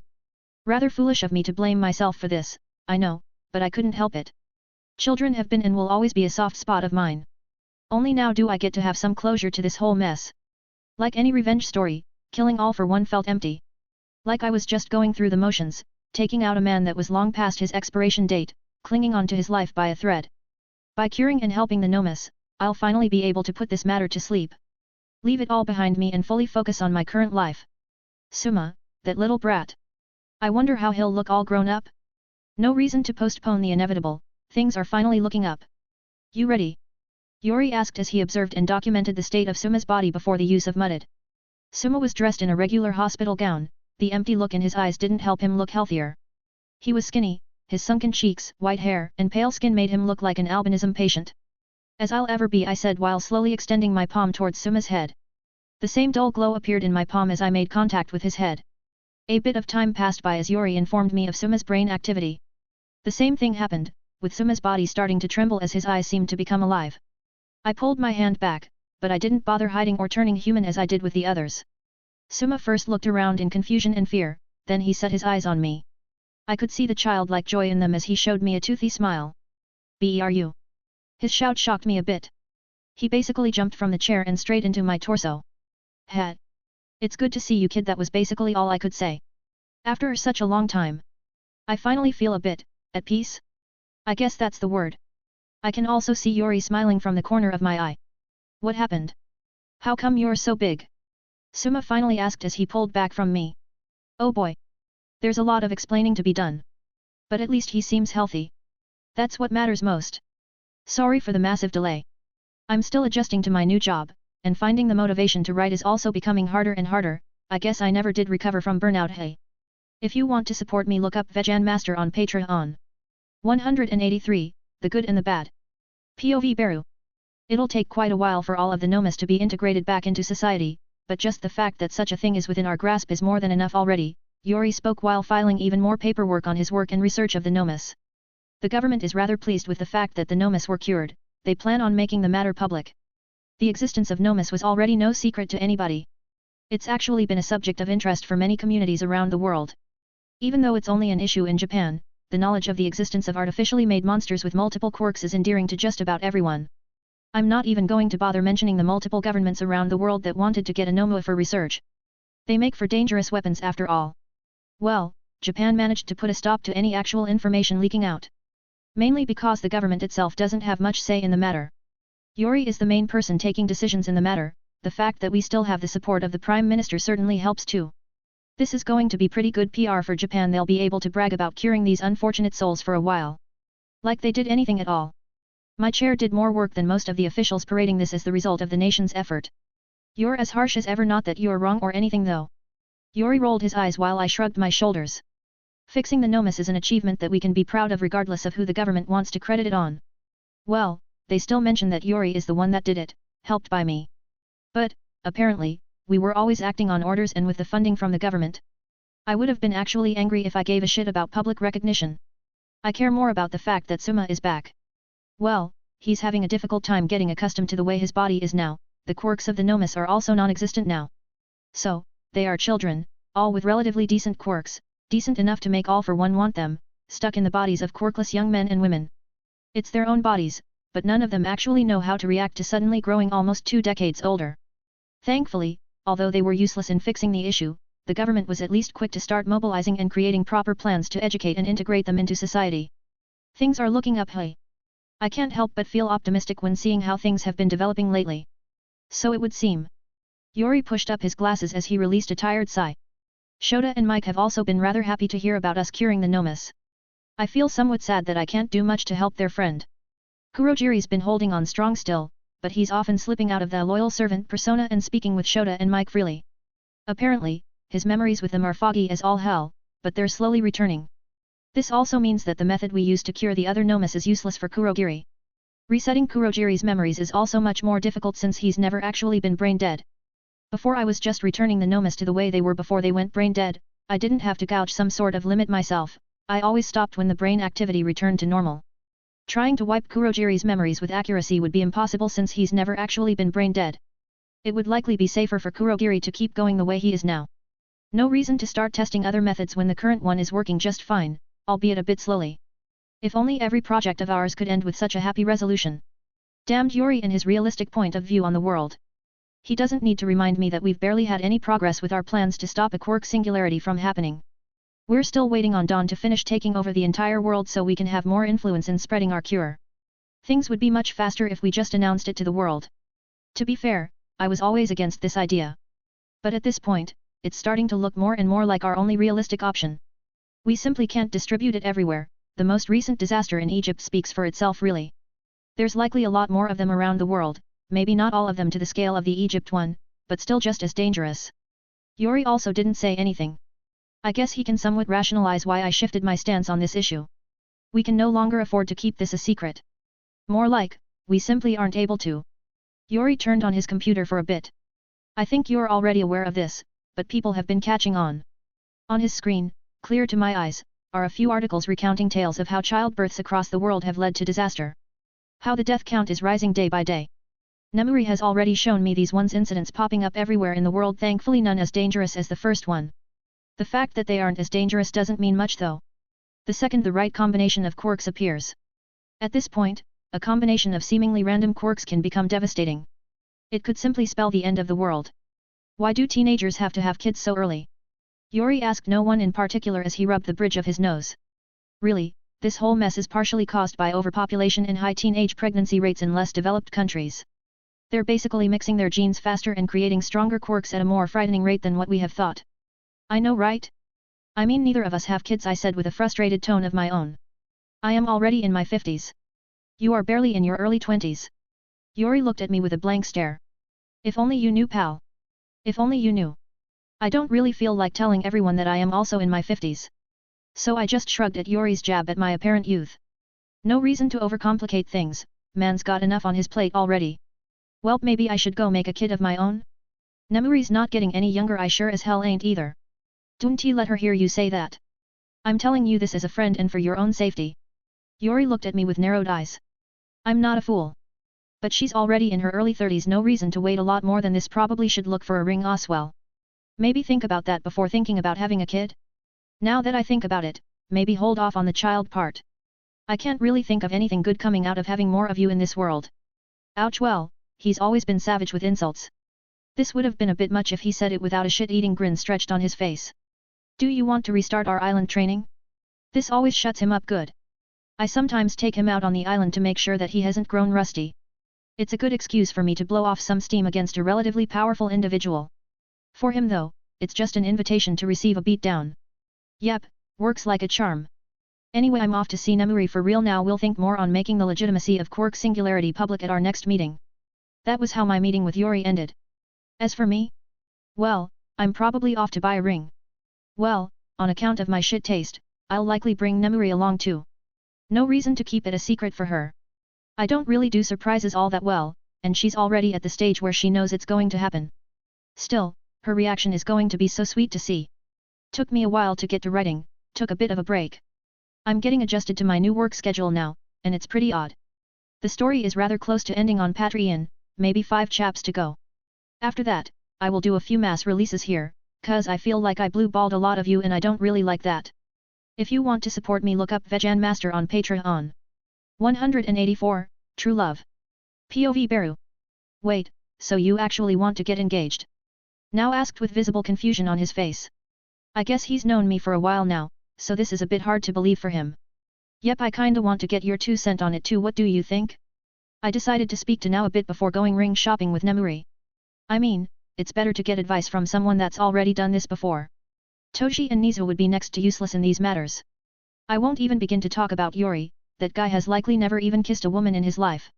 Not that he wouldn't be able to, he's just a bit too driven to waste time pursuing relationships. I may have sounded resolute when speaking to Yuri previously, about searching for rings. But only afterwards did the implications of such an action manage to set in for me.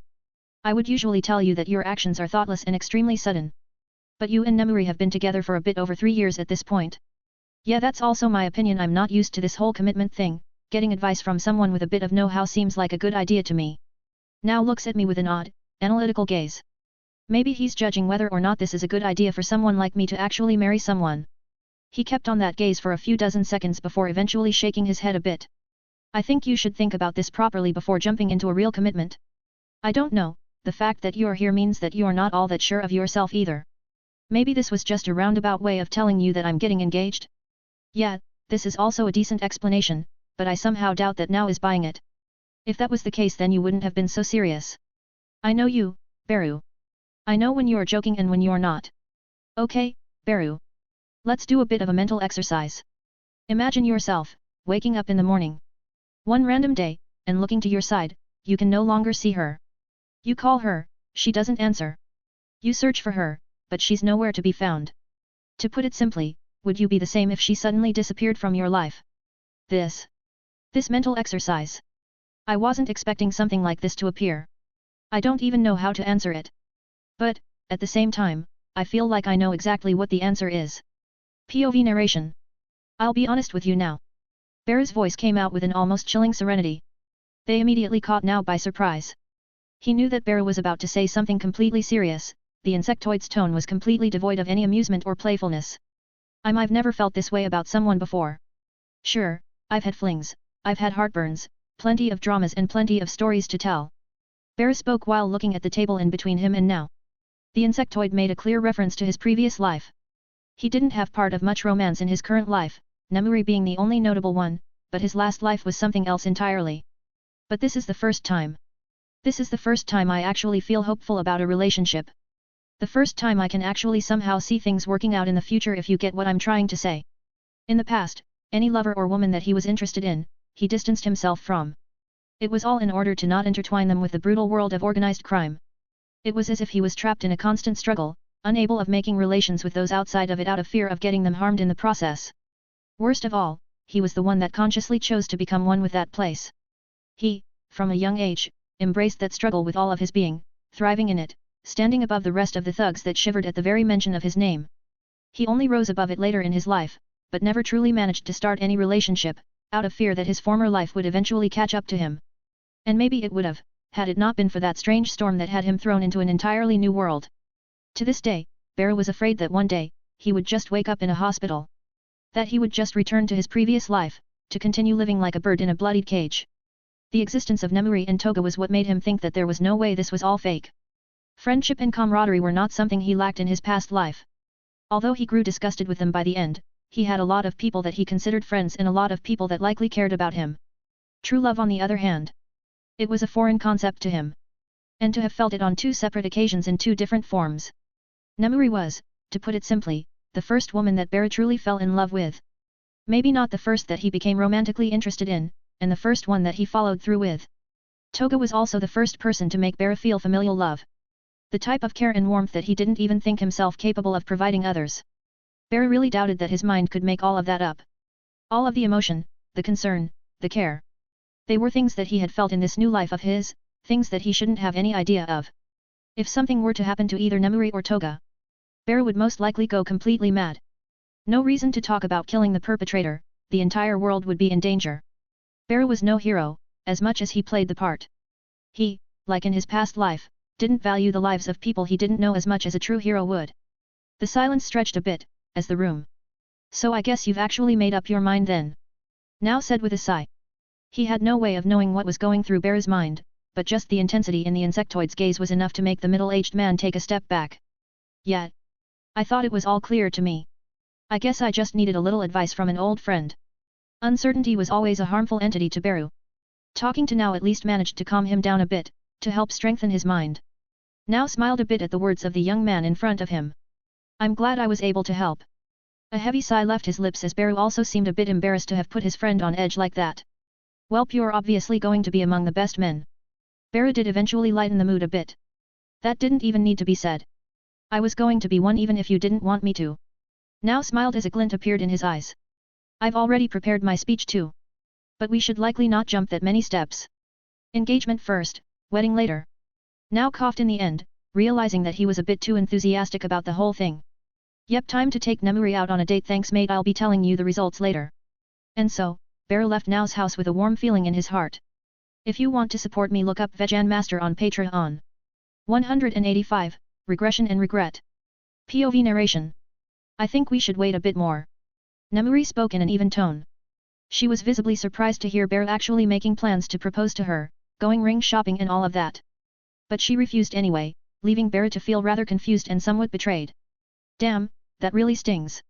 He thought as his shoulders seemed to slump a bit. I mean, not that I don't want to, but currently I believe there are plenty more pressing issues at hand, like stopping the end of the world from happening. Nemuri, although a bit harmful with her bluntness, was absolutely right. Beru was well aware that things weren't quite looking up for them, and he knew that tough times were coming. Fixing the Nomus was a great leap forward for Beru from a moral standpoint, he could now feel a bit more relaxed. But that didn't mean their overall situation was improved by much. Rather, it was rapidly decreasing by the day. Times that were bound to be stressful regardless of his boundless strength. Still, he had hoped that an engagement would help solidify things a bit for his relationship with Nemuri. He did tell her everything about himself already, he already knew all that there was to know about her. Her rejection wasn't exactly what he had wanted to hear from her when he finally managed to steel himself enough for a real commitment. Well, there's nothing an individual can do to stop the end of the world. We as a group have already done more than anyone else. Beru's statement, although a bit arrogant sounding, was absolutely true. Beru, Yuri and Dawn had already done a lot to help the world in this already developing crisis. Nemuri was later added into the group, she wasn't an active member but she still helped wherever she could. Beru did only include her in this because he wanted to be completely transparent with her. Which was why neither Yuri nor Dawn grilled him too much for implicating someone else into their scheme to save humanity. Yes. There's not much else that you three can do anymore. It's already spiraling out of proportion. At this point, it's better to tell the world everything, to help prepare them for what's to come. That's actually exactly what me and Yuri spoke about earlier. At this point, keeping this a secret is more counterintuitive than anything. Will make things public soon. Nemuri gave Beru a bit of a sideways glance as she had an "I told you so" look on her face. She had been the one to try it in the beginning, although not fully committing to it. Yeah, you were right, we just hoped we'd be able to get things under control. The first disaster should have been a wake-up call for us. And yet you lied to yourselves, thinking that expanding your influence in Africa was going to be enough to fix everything. Nemuri was really grilling Beru this time. Her judgmental gaze made Beru flinch a bit. Do you even know? How many lives could have been saved have you made things public from the beginning? She was getting more and more riled up. Our calculations weren't perfect, it's impossible to get everything right in this type of situation. The possible mayhem that could ensue from our reveal made us hold back.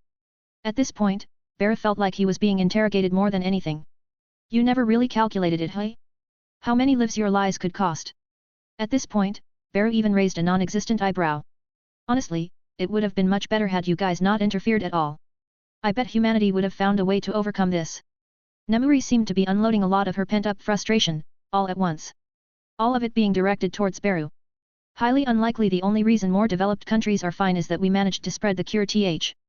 Nemuri seemed to be trying to listen to Beru at first, but she didn't get far. She gritted her teeth and even scowled while interrupting Beru.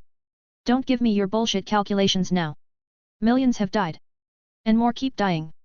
Beru was silent for a bit. Maybe I should give her some time to cool off. She likely just found out about this whole mess. Beru's silence just seemed to make her even madder though. Oh, wait. I forgot.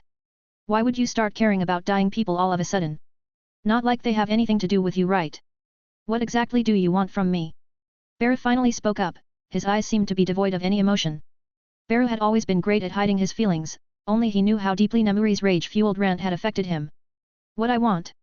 Maybe I want you to actually start acting like you care about all of these people. You think pretending would make things better?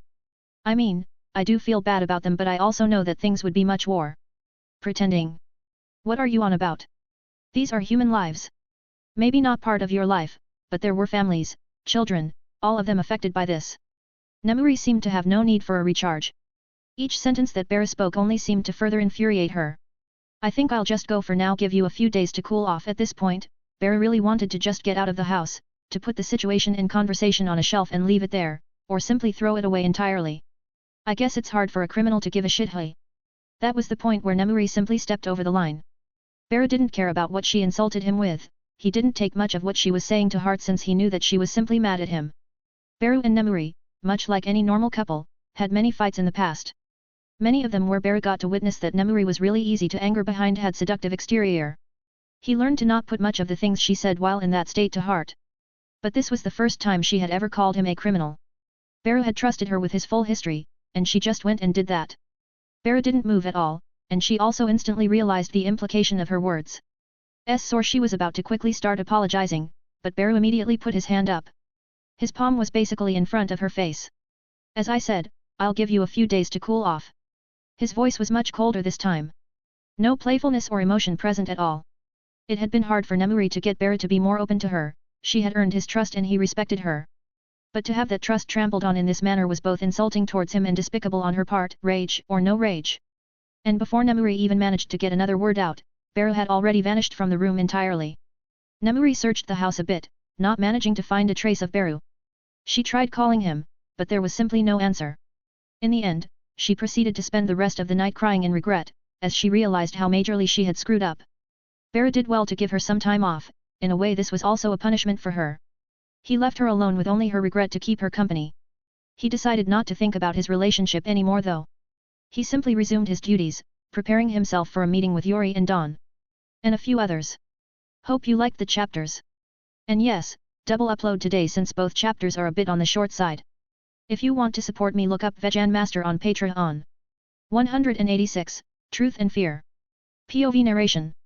Unlike the usual meetings that Yuri, Dawn, and Beru had, this one was simply stacked. The room was basically filled to the brim with influential people. There were also more familiar faces within the crowd, like Nizu and Toshinori. Plenty of people already knew about Quark's singularity since Yuri and Beru had made it public at that fancy party a few years back. But not that many had made the connection between current events and what Yuri had warned them of. After all, the initial estimation was that they still had a few decades left. There were also a few select members of the press present, people that Yuri knew he could trust to properly report on the matter.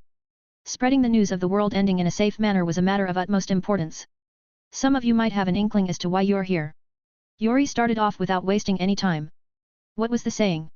To rip a band-aid off quickly or something like that.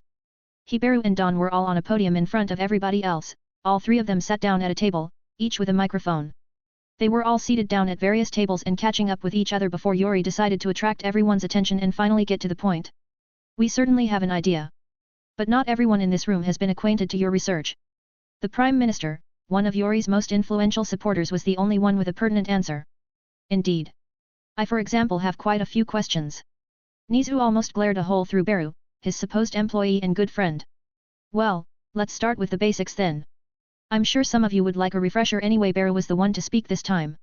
His tone didn't give away much, but his slumped shoulders did tell Nizu that the insectoid wasn't in a good mood. First off, quark singularity, silly concept on paper.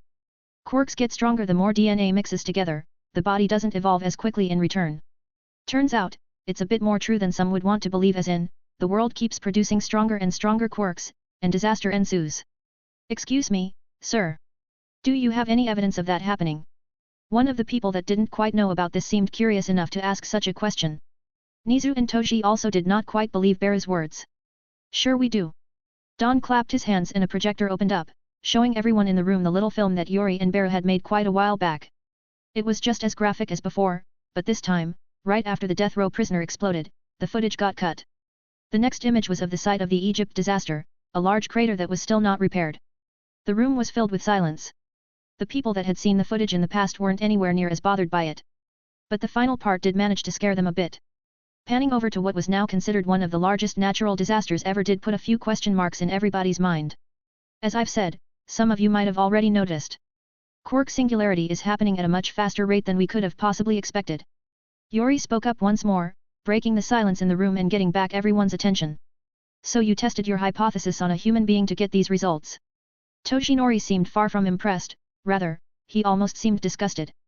No reason to feel bad for a child artist, the fate of humanity is at stake. Lethal injections more painful anyway. Beru was quick to shoot him down though, not even entertaining the idea that their actions weren't justified. Regardless of the morality and viewpoints, this isn't a situation that can be hidden anymore. We've done our best to try and fix it in the background, but it proved to be impossible. Yori was also quick to quell any conflict. Is this quark singularity truly the cause of the unusual disasters that keep popping up around the world? Nizu himself wasn't quite bothered about the fact that Beru killed that supposed criminal. Although the fact that Beru used a living person as a test subject did irk him in the wrong way. To put it bluntly. Yes. The probability is a lot higher than you'd expect. All of the disasters that keep happening everywhere are in some odd way related to either births or children awakening their quirks at young ages. Don decided to answer that question, to spare Beru from facing the friends that he kept this secret from for a whopping 3 to 4 years. Beru just looked away, scanning the rest of the crowd, trying to ignore the various gazes he received from people that knew him better within the crowd. So what you're saying is that this is already going on? Nizu spoke up once more, this time his tone was a bit grimmer. Indeed. We've been trying to suppress it for a while now. We've even managed to manufacture a cure of sorts. But distributing it is another thing entirely.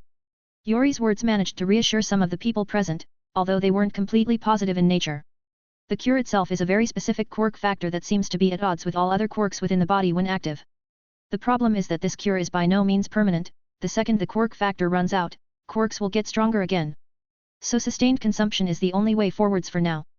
Another member of the crowd joined the conversation. It was none other than the current head of the Public Safety Division, former Hero Public Safety Commission. Yep, Japan is actually pretty safe in that regard. We've managed to distribute it rather evenly within the country, such is the case with the majority of developed countries within the world. How long exactly has this been going on? For how long have you been fighting this losing battle? This time a reporter spoke up, seemingly with renewed energy. It was clear that he was trying to paint a picture for his report. Around 4 years, give or take. We've had a lot of success, but not everything is going as smoothly as we'd want it to. Yori's response was also planned out beforehand, since the scientist had somewhat scripted this to occur. We've managed to distribute the cure in various countries, but it's already a bit too much for only the 3 of us to handle. This is why we are currently making the matter public. For now, we ask the public not to worry too much. The situation is only going to get better from here as the cure gets distributed in a more open fashion. Yori had already started giving the closing statements.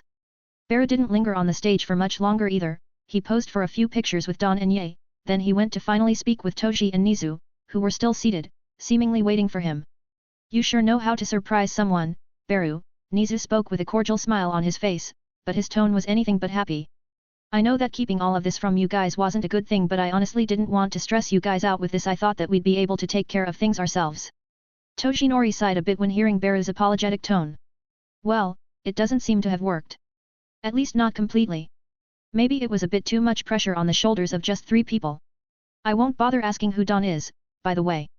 It seems to be a bit more secretive than Yuri's since you never even mentioned hi. Nizu's words were interrupted. Oh, he's just my clone. Which also happens to control the underworld of the majority of the world. He's the one handling distribution. Beru didn't even bother hiding Don's identity. At this point, it scarcely mattered. There was no reason to keep it a secret from Nizu and Toshinori of all people either. Hey! Both Nizu and Toshi seemed just as confused. Beru just shrugged his shoulders, to indicate that he wasn't actually bullshitting them. The footage from this meeting was quickly made public, it was plastered all over the internet and on every news station.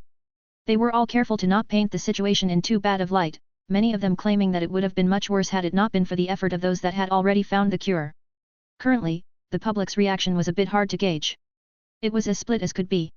Some didn't believe that this was serious, thinking of it as nothing more than a gag. The people that had already been theorizing on this were basically climaxing with happiness as they realized that they were actually right, their theory was confirmed. Only to be doused in cold water as they realized that being right meant that humanity was heading for extinction. Some decided to believe it wholeheartedly. It certainly helped that Beru was one of the people on stage. After all, Beru is currently the NR.1 hero after all. Heralded as the strongest man alive and one of the most trustworthy people around. His reputation made things land a bit easier. It didn't help the fear that started rising in everyone though. And just like that, the world was shaking in fear, as Yuri started making the cure publicly available everywhere he could. But people were afraid. Who's to say that they were all willing to take a strange serum to cure them? Especially when that cure involved their quirks weakening. Things were bound to become a bit messy from here on out. Hello there. I am glad to announce that I haven't died yet. I kind of took a break, now finals are coming up and I felt like writing again. I'm at work and bored so figured, why not? If you want to support me blah blah blah blah blah, you know the drill. I hopefully won't take a month to write another chapter. 187, Facing Reality and Fatherhood. POV narration. It's been exactly 2 months since that fated day.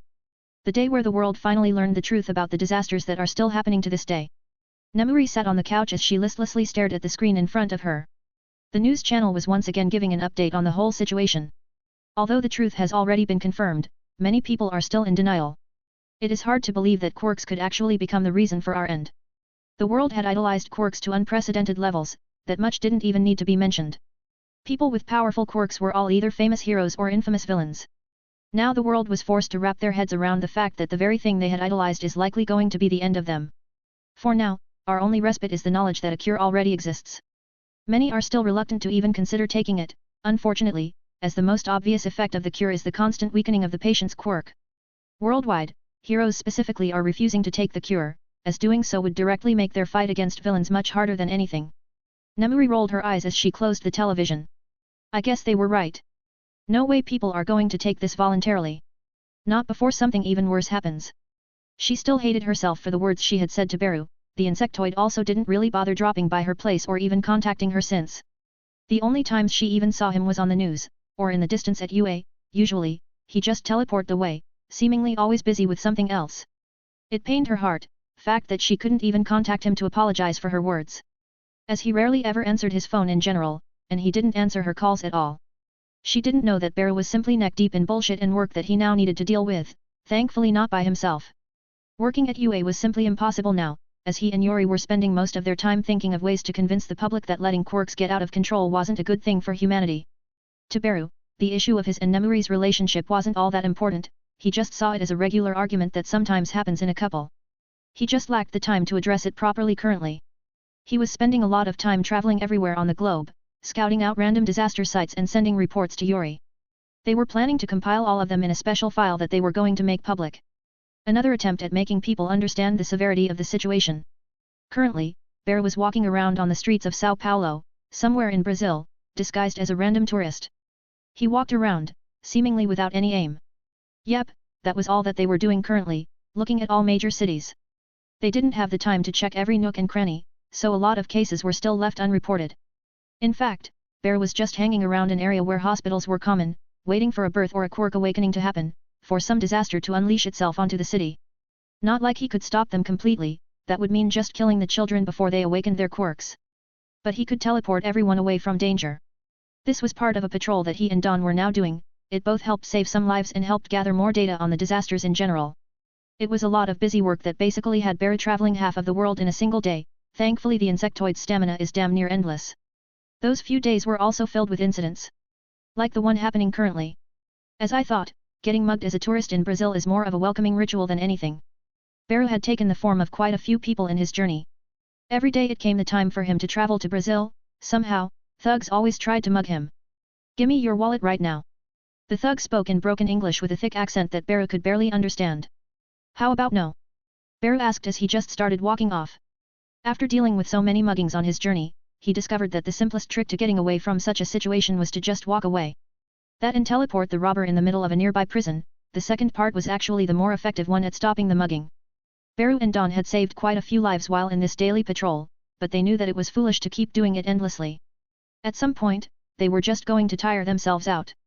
Beru even contemplated making a few dozen clones in order to deal with the matter, but he was going to keep that option in the back of his mind for now, as he rather preferred doing the groundwork himself. He had gathered a lot of data already, all of it was to be compiled by him and Yuri during the night. Everything from circumstances to the awakened quirk that caused the disaster was to be found and analyzed thoroughly. Don and Beru weren't the only ones strong enough to take care of saving people from disasters. So Yuri was initially going to handle compiling the information by himself. It was Beru that decided to help with that too. Then Nizu also decided to lend them a hand, as he was also one of the few that could keep up with Beru and Yuri when it came to handling paperwork. Beru finished his patrol in Brazil rather quickly, choosing not to waste his time too much after surveying a few of the largest cities.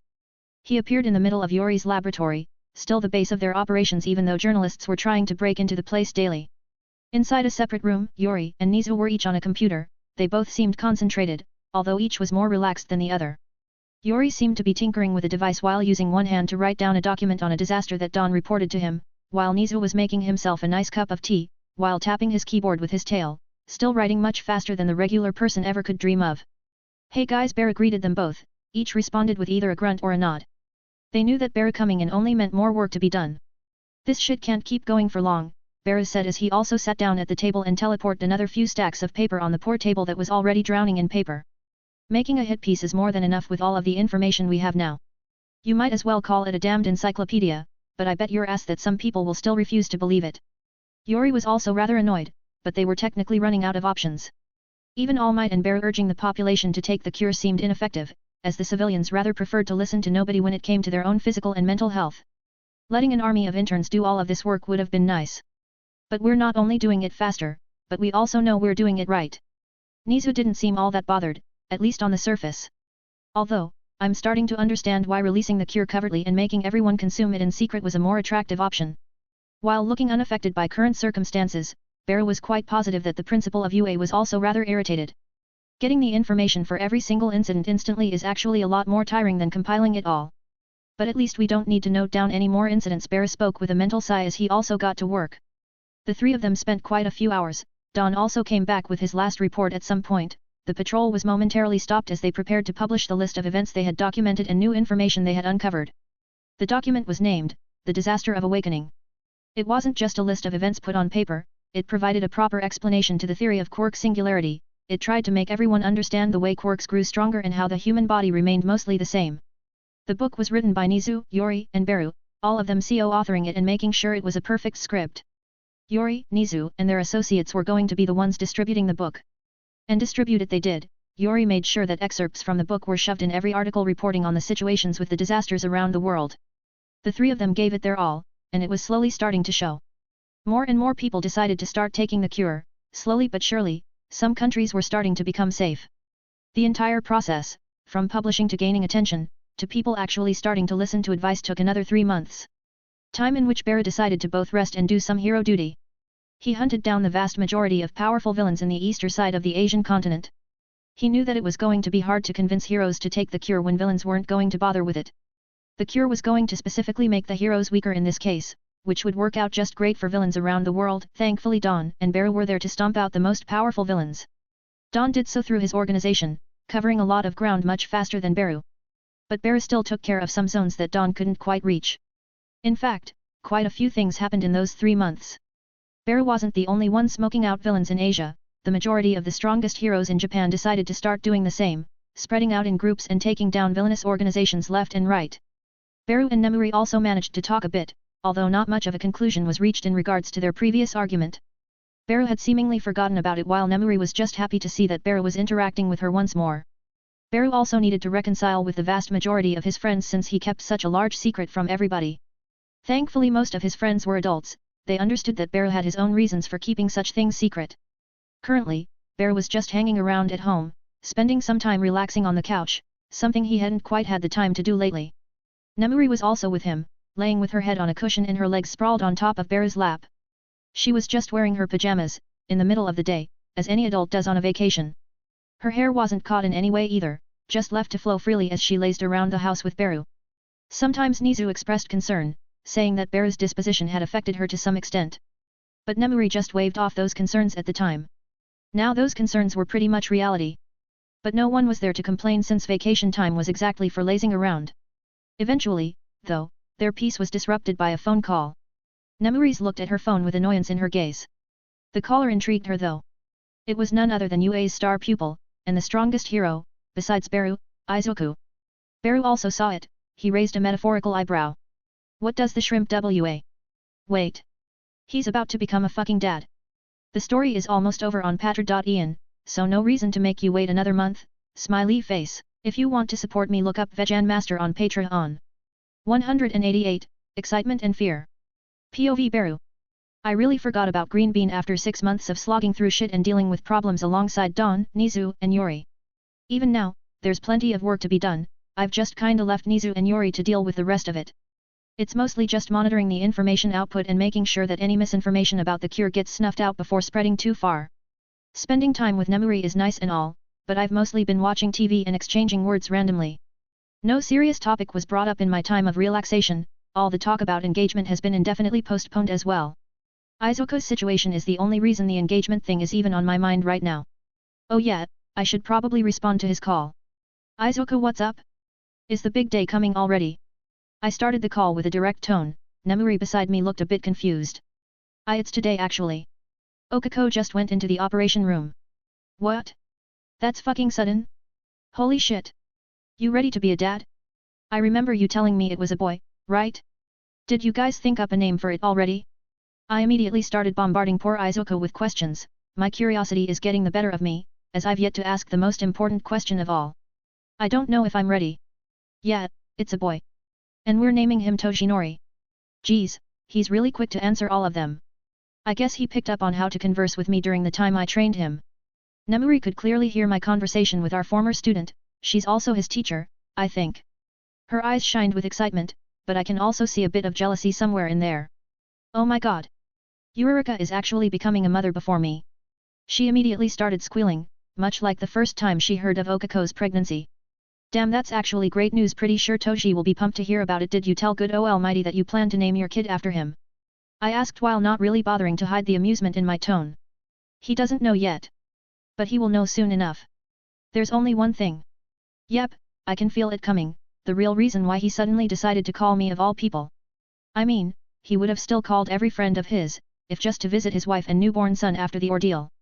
But he called me before, so he clearly needs help with something. I'm listening, Deku, I said while patting Nemuri on her head. It's my way of telling her to stop squealing for a bit. She did shut up, but judging by that cute pout on her face, she's not really happy that I'm trying to suppress her excitement. You see, I and Okako have been really excited about this. But there's also been some anxiety forming in our minds. Disasters happening left and right, all related to newborn babies and awakened quirks. Damn, I guess I should have expected it to be about this. It would make sense that he's worried too since his quirk isn't exactly normal either. That's right, the cure seems to have a completely different effect on him compared to others, wherein it actually makes him somewhat stronger. You already know how the cure doesn't work on me. I'm afraid of how little Tojinori is going to turn out because of it. Yuri didn't have a lot of time to look into this matter closely, but we did arrive at the conclusion that special quirks react differently to one another. Special as in those that have evolved well beyond the ones of the current generation. Kinda like how rewind can constantly build up energy within me and not affect me at all unless I use it. Or how Yuri can't really be affected by rewind at all. All for One seems to act as a sponge for the energy, but he can't actually use it, so it just dissipates with time. In Izuku's case, the energy he ingests does the opposite of what it normally should do. It acts like some kind of quirk steroid that gives him a boost in power. Not to the level of drugs like Trigger, but still substantial enough. It also has no side effects, so Izuku is free to take the cure and continue on with his life normally. There's one problem though, and I seem to have completely forgotten about it until now. Drowning myself in work might have caused that. That problem is the fact that his quirk was likely enhanced when he conceived the child, since the cure was well distributed within Japan ever since we've discovered it. Even if Okako's quirk was slightly less powerful during conception, it's impossible to know just how this will turn out. I think I get what you want me to do, I'll be right there. I slowly got up from the couch and growled a bit. Nemuri also gulped, finally realizing that this event isn't quite as worthy of celebration as it should be.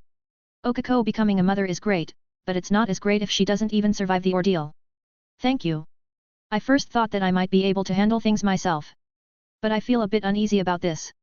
It's rather understandable for him to feel uneasy. Even when Dawn and I traveled around the world and rescued people from these disasters, the children and the mothers usually didn't survive. For what is worth, you did good to call me. It's better to be ready for anything. See you soon. Real soon, I said while slowly opening up a mist portal. I simply hung up the call and heaved a heavy sigh. Hey. Will everything be alright? Nemuri also got up from the couch, not really in the mood to waste time staring at the television, I guess. The pajamas that barely covered any of her form seemed to shift a bit as her concerned face got a bit closer to me. Of course I'll make sure of it. I didn't waste any more time and just walked into the portal, only glancing back at Nemuri once, to give her a reassuring head tilt. The second I arrived at my location, I heaved an even more tired sigh. Izuku was there to greet me with a tired expression of his own. I guess you've not really slept the past few days. I guess he's been scared and anticipating the birth of his child for a while. He probably feels the need to be present here, to save his wife and son if the worst truly happens. How could I? I can't afford to miss this. He said with a sigh of his own. Aside from his anxiety and fear, there's also excitement. He's bubbling with emotions that I can identify, but I've never felt myself. The excitement of a father waiting to hold his newborn son for the first time. The fear of losing that same child, along with his wife. The anxiety of it all weighing upon him and preventing him from getting even a wink of sleep. I'll put my jealousy aside, for now, this is not the time for any of it. But I do feel bad for the kid. Well, he's about to be a dad, so calling him a kid doesn't feel right. Honestly, if I knew he was in this bad of a shape, I would have warped here sooner. One more to go on Patreon, then the story's over. We'll likely also make an epilogue. After the story is over I will start mass uploading stuff here, so that's nice. If you want to support me, look up Vegan Master on Patreon. 189, Rush of Energy and Shadow. POV narration. How exactly would one classify One for All? Is it an emitter quirk? A stockpiler? A transformation one? Well, all of those are correct by themselves, but they aren't quite enough to explain it. In truth, One for All is an amalgamation of over 10 quirks, all powered by the constantly increasing energy within One for All itself. One for All is the same as All for One in some regards, as in they share some similarities in the way quirks are stored and used. But, unlike All for One, Izuku's quirk constantly strengthened the other quirks within it. So, how exactly would the quirk of his child look? Izuku was already strong, to the point where it was impossible for a quirkless person to ever inherit One for All. The only people that could grow strong enough to contain the energy of Ofa within their bodies were those with strengthening quirks. This was the reason Izuku and Okako had been so worried over the pregnancy. There was simply no way to tell how their quirks would combine, and how destructive that combination would be. Izuku managed to calm Okako down by saying that he would do everything in his power to protect her and their child. But Izuku himself was also worried, which led to him reaching out to Beru at the last second. And now, Izuku got up and entered the room eventually. Just as he was leaving, Beru patted him on the back. Izuku, soon, you will become a father regardless of what happens next. Know that you did everything you could to keep everyone safe from here on out. It's my responsibility to see things through. Izuku nodded. He seemed relieved. But his relief was soon replaced by a thoughtful look. The insectoid himself sat down in silence for a while, his eyes peeled at the outside wall of the operating room. He looked through the walls and basically waited for the child to come out. He ran high spec at its maximum output, trying to predict the exact moment that any disaster would happen. But even with high spec, there were simply too many unknown variables that made an accurate prediction virtually impossible. Beru eventually sighed and gave up on trying to predict the outcome of his new predicament. With his enhanced hearing he could hear the doctors and the nurses perfectly. I can see his head. Keep pushing. One of the nurses was encouraging the soon-to-be mother with fervor. Izuku had already gone into the operation room. He held his wife's hand with a confident smile. Even if he wasn't sure he could save everyone by himself, he knew that Beru wouldn't fail him.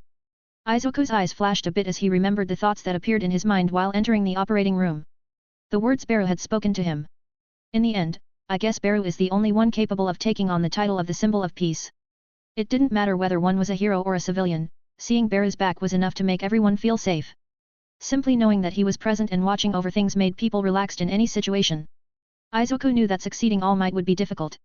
But it seemed that, even though it wasn't official, Beru had already become a pillar that held the nation together. Izuku eventually shook these thoughts away, as currently, he was more preoccupied with the fact that he was now a father.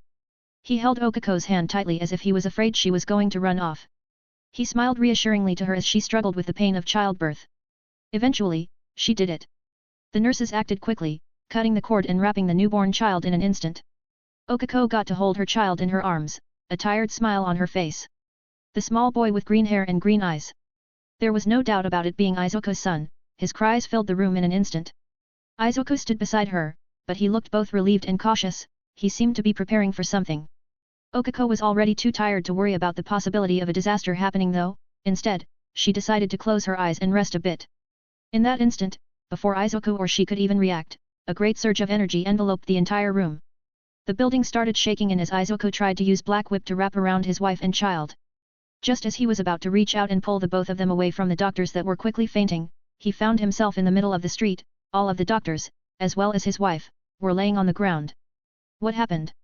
Izuku shouted in a panic. In the distance, the hospital was a complete wreck, it looked as if it wasn't even supposed to be standing anymore.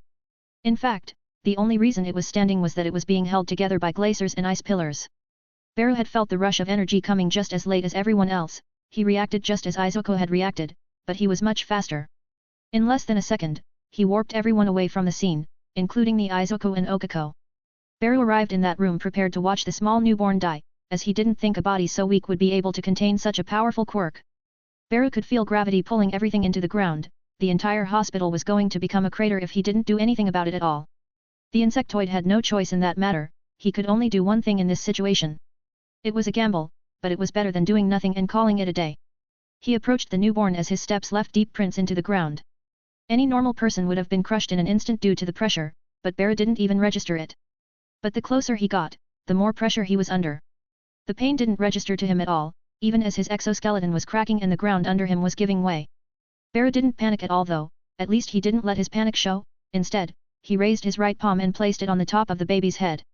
Using all for one, one for all, in tandem with a few enhancement quirks, he managed to wrestle the powerful quirk out of the child's body. All of the equipment in the room was flattened, Beru was left holding an injured child in his palms. The surge of energy would have made the child burst like a watermelon, but Beru had extracted the quirk in the same second that the surge had happened. Even so, it still left its mark on the body of the newborn. Its limbs were crushed, its chest was seemingly caved in, and its head was bleeding profusely. Beru used his healing quirks in tandem, using his own stamina to heal the baby of any bodily injuries. The newborn was healed in an instant, some marks remained, but they were going to disappear in time. There was just one problem. The baby was not awake, nor was it responding to Beru. Will the mind of this child survive after this? All for one was not the type of ability that could be safely used on children, let alone newborns.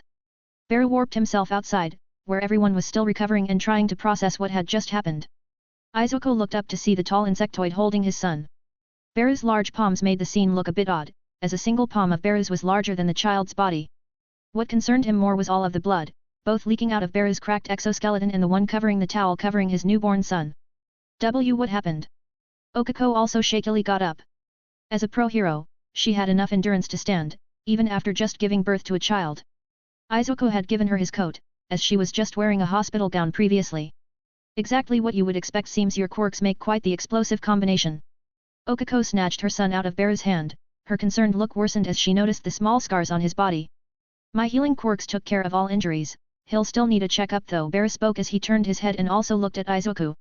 I had to use all for one to take his quirk. Although the green-haired hero was a bit slow sometimes, he immediately realized what Beru was referring to. Will he be fine?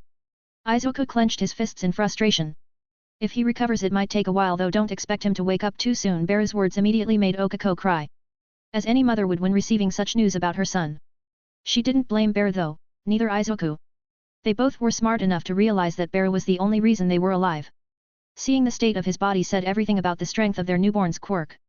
Not just everything was capable of damaging Beru to such an extent. Although it was healing at a visible rate, they knew that they likely would have died in that room. Thank you. Izuku bowed to Beru as tears also started escaping his eyes.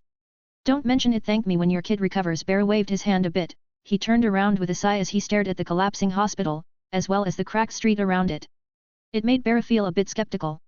I expected a lot more damage from a quirk that is capable of injuring me. Just as that thought crossed his mind, a strange shadow enveloped the entire city. Bear sighed a bit, me and my big mouth. Looking up, a large meteor was quickly descending towards the city. Well, fuck. I may have said one more last time, but this time I'm sure, I think. If you want to support me, look up Vegan Master on Patreon. 190, First to Fall. POV narration. Well, I'll be damned, this life is somehow a lot more eventful than my last one, Bear thought to himself as he glanced at the large meteor that was engulfing the entirety of Musudafo with its shadow. Oh my god. Countless people also could now notice the large ball of rock and death that was quickly approaching their planet. It had yet to break through orbit, but it was obvious that an object of that size falling from space would bring about an extinction scenario.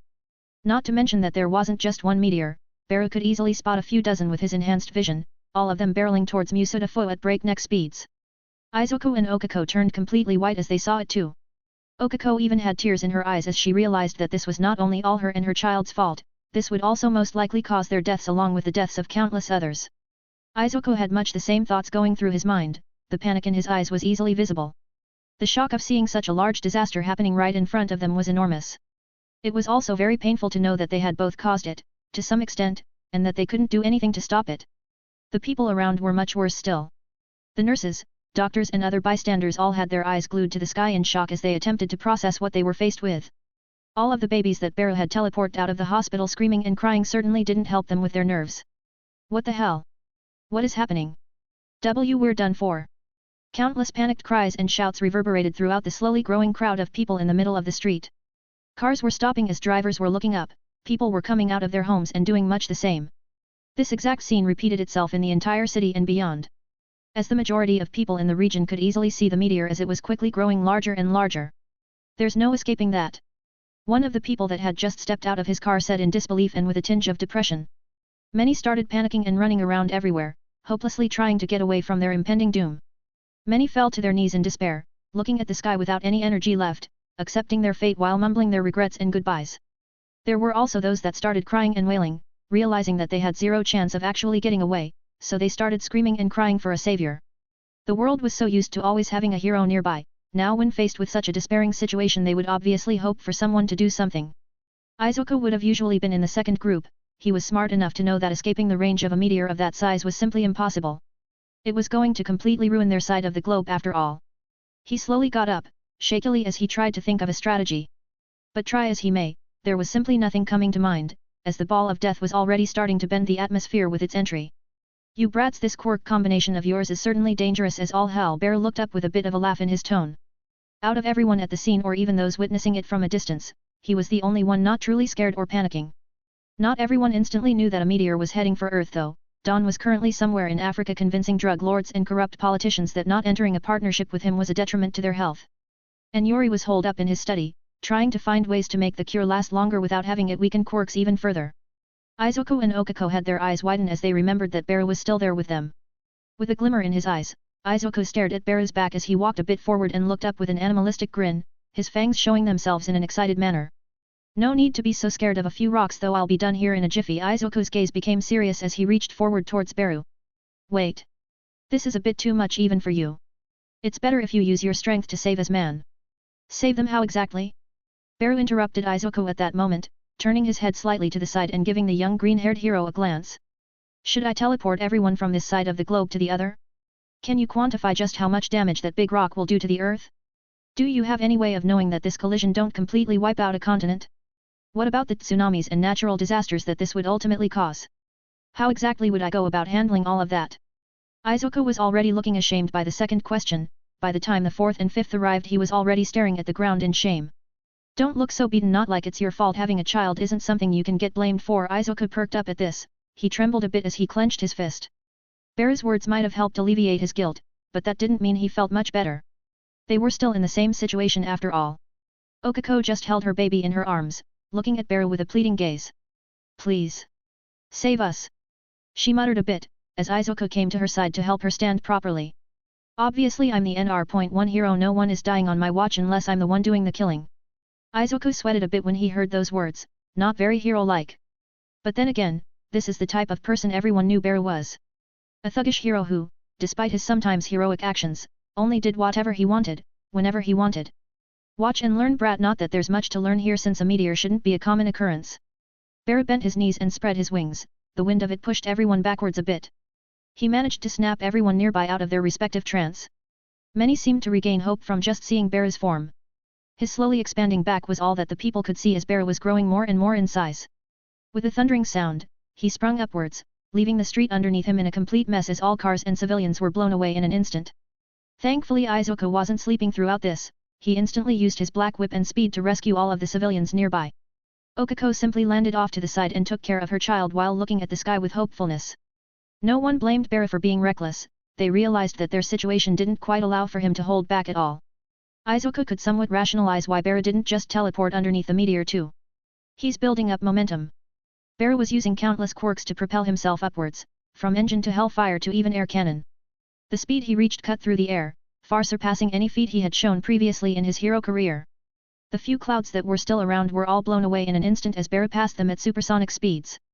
In a mere second, Bear was already almost right underneath the meteor, which was already burning with fury. He was so small. A speck of dust in front of the metropolis-sized spatial-borne disaster. With a grunt, under the great pressure that the wind was putting on him, he cocked his fist and prepared for a heavy impact. Bear punched forwards using the entirety of his strength, all of his enhancement quirks, all of his strength-related quirks, all of them fired up to a maximum as he expanded his fist to the size of a skyscraper. A punch that would have crushed any human underneath it was still barely noticeable compared to the size of the meteor. But size didn't matter at all to Beru. All of his power all tuned to a point, forming a perfect spear capable of destroying any obstacle. This was the reason Beru could consider himself the strongest, this was why he was called the strongest. His punch met the molten rock in an instant, releasing a sound so loud that anyone in Japan heard it. The shockwave was also felt. The air pressure from the descending meteor met with the unyielding strength of the insectoid. They seemed to cancel themselves out, but it was as if a tornado was blazing through the city underneath them. Bear looked up with wonder as he took a moment to release a sigh. This might not end so well. His fist instantly started cracking heavily, but that was nothing compared to the damage that the meteor was dealt. A gigantic hole smack in the middle of it. The strength of Bear's punch not only killed off the momentum that the spatial rock had built in its descent, but it had also smacked a hole right through it. Bear released another grunt as his broken arm returned to its normal size and fell to his size. Liters of blood spilled out of his open mouth as his scorched exoskeleton was releasing steam. The meteor was actually not completely broken, even though it had a hole that was a few kilometers wide going all the way through it. With one attack, Bear had already managed to completely kill the meteor's speed. Now it was actually bouncing upwards a bit actually. Bear's arm had already started healing, but the insectoid didn't quite know how to proceed from there. After all, he had just taken care of one meteor, there were more of them coming.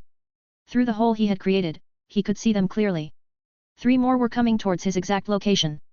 This is actually not as fun as I expected it to be. Story finally over on Patra.ian, all that's left is to write an epilogue. If you want to support me, look up Vegan Master on Patreon. 191, New Symbol. POV narration. Although the main crisis in everyone's mind had been averted, the situation below Bear was anything but peaceful. Down on the ground, they didn't really know that there were more meteors coming towards them. Everyone covered their ears when the Ant King's fist came in contact with the meteor, and many heroes hurried their rescue efforts as the shockwave from the impact created a raging storm throughout the city. Many buildings collapsed due to that storm, including the center of it all, the hospital. But that was to be expected, after all, the hospital itself was already in ruins. Izuku was at the forefront of the heroes at the scene, rescuing all the civilians he could and using his superior speed to the maximum. Bakugo and Todoroki weren't quite as suited for rescue operations, but they still assisted greatly in blowing away debris and other obstacles. Okako managed to find shelter for herself and her child as she also rescued whoever she came across. Her quirk made helping out trapped people quite easily. Nizu had also noticed the giant meteor and had mobilized every single pro-hero at UA to help with the rescue operations. The heroes on the ground didn't need to struggle against the harsh winds for long though, as the storm had died down in just a few seconds. And the instant that the storm died down, everyone could once again look up at the sky.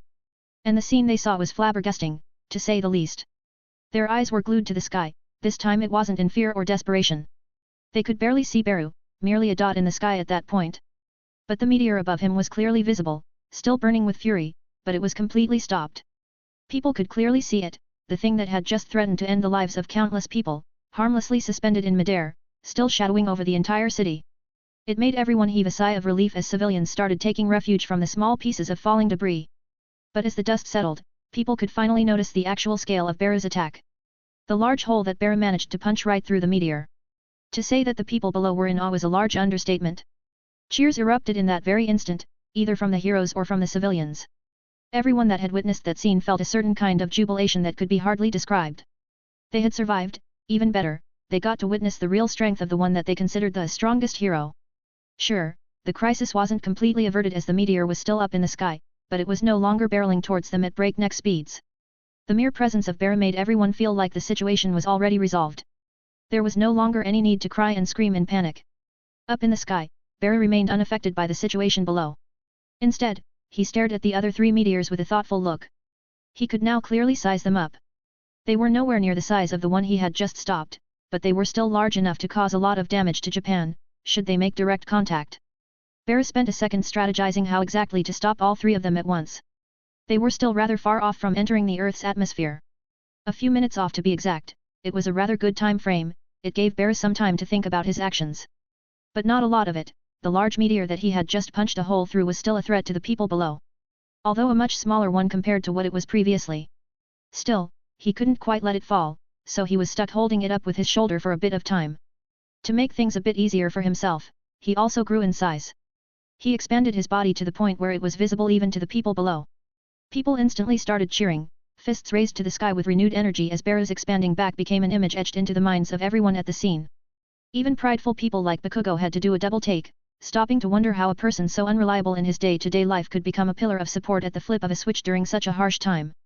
Nizu had very similar thoughts, although he already knew perfectly what Bara was capable of. The principal couldn't help but sweat as he realized something. Bara had just cemented himself as the new symbol. The new pillar that society could rely on. One so powerful that there was no such thing as a villain or a disaster that he couldn't stop. But Bara didn't really think about the implication of his actions. He had rushed the meteor knowing that he was the only one that could help in this situation, he did so without hesitation and without holding back. Maybe he had finally gained a sense of obligation due to his title? Maybe he just didn't like the thought of everyone he cared about dying a quick yet horrible death. Regardless, becoming a symbol was so far out of his mind that the thought didn't even occur to him. He ignored the deafening cheers from below as he calculated the best course of action to stop the next three meteors. Then a great idea came to his mind, with great vigor, his wings expanded once more, this time becoming hundreds of meters in length, with a heave, he started flying upwards with the destroyed meteor on his shoulder. Out of his upper and lower back, large tails sprouted out with great speed. Expanding and getting a much better grip on the large and still burning space rock. Bara's plan was rather simple, use the big rock to crush the smaller ones, the most obvious solution. The problem was going to come with how well Bara could lift up the first meteor. He didn't have enough confidence to push it back into space, to break through the atmosphere one needed to reach an adequate speed, one that Bara didn't find quite possible in his current situation. The weight of the large meteor wasn't exactly small, so that certainly didn't help Bara's situation a lot. Instead, Bara was going to rely on the mass of the first meteor to soften up the landing for the other three. After the first meteor shattered to pieces, stopping the three smaller ones was going to be much easier. At least that was what he was planning to do. The theory was sound, at least at face value. The only thing left to see was if it was actually feasible in practice. The people below also noticed Bara's movement, as he pushed the meteor upwards at a decent speed. Some were confused, some thought he was just carrying it away from civilization, to avoid causing any more damage to the city. Then, some members of the audience finally noticed the reason why Bara was going upwards, not sideways. There's more. A civilian with good eyesight pointed at the sky in a panic. Everything was blocked by the first meteor, the only way people caught sight of the other meteors was through the hole Bara made. The realization once more sent ripples through the crowd. But this time they were no longer panicking like before. No, this time the sentiment was much more different. You can do it.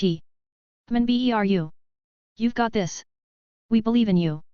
Cheers erupted once more. The panic they felt from the threat approaching them was vastly overshadowed by the feeling of safety that the giant back of the Ant King gave them. If you want to support me, look up Vegan Master on Patreon. 192, Regret, Worry, and Faith. POV narration. Nemuri had left her apartment soon after Bara disappeared after Izuku's call. She was definitely a bit irritated when he decided to not take her with him. But she still decided to make her way there since she was smart enough to speculate the reason why Izuku wanted Bara there. A disaster is about to happen. Potentially. And her worries were soon materialized as a large earthquake was felt throughout the city. Nemuri needed to stop on her way to the hospital in order to see if she could help any trapped civilians. What she wasn't expecting was the large shadow that soon loomed over the entirety of the city, much like everyone else. Worry instantly filled her heart and regret filled her mind. This. Am I really going to die like this? Even with her usual cheerful attitude, this thought still rang through her mind. In that second, she looked back on her life, the mess that was her hero career. Fraught with controversy, with the majority of her fans only following her due to her looks. Sure, she didn't mind the attention, but she sure as hell didn't like being known only for that aspect of hers. Being seductive and openly promiscuous was nice and all, but it seemed that fewer and fewer people took her seriously as a hero. That was why she also decided to become a teacher. It managed to somehow repair some of her reputation. Nizu was also glad to have her since her experience made her a great teacher for the heroics department. After she pondered over her career, her mind wandered over to her love life, which could only be described as messy. She had always been unable to hold a proper relationship since most men she met didn't like her promiscuous hero personality.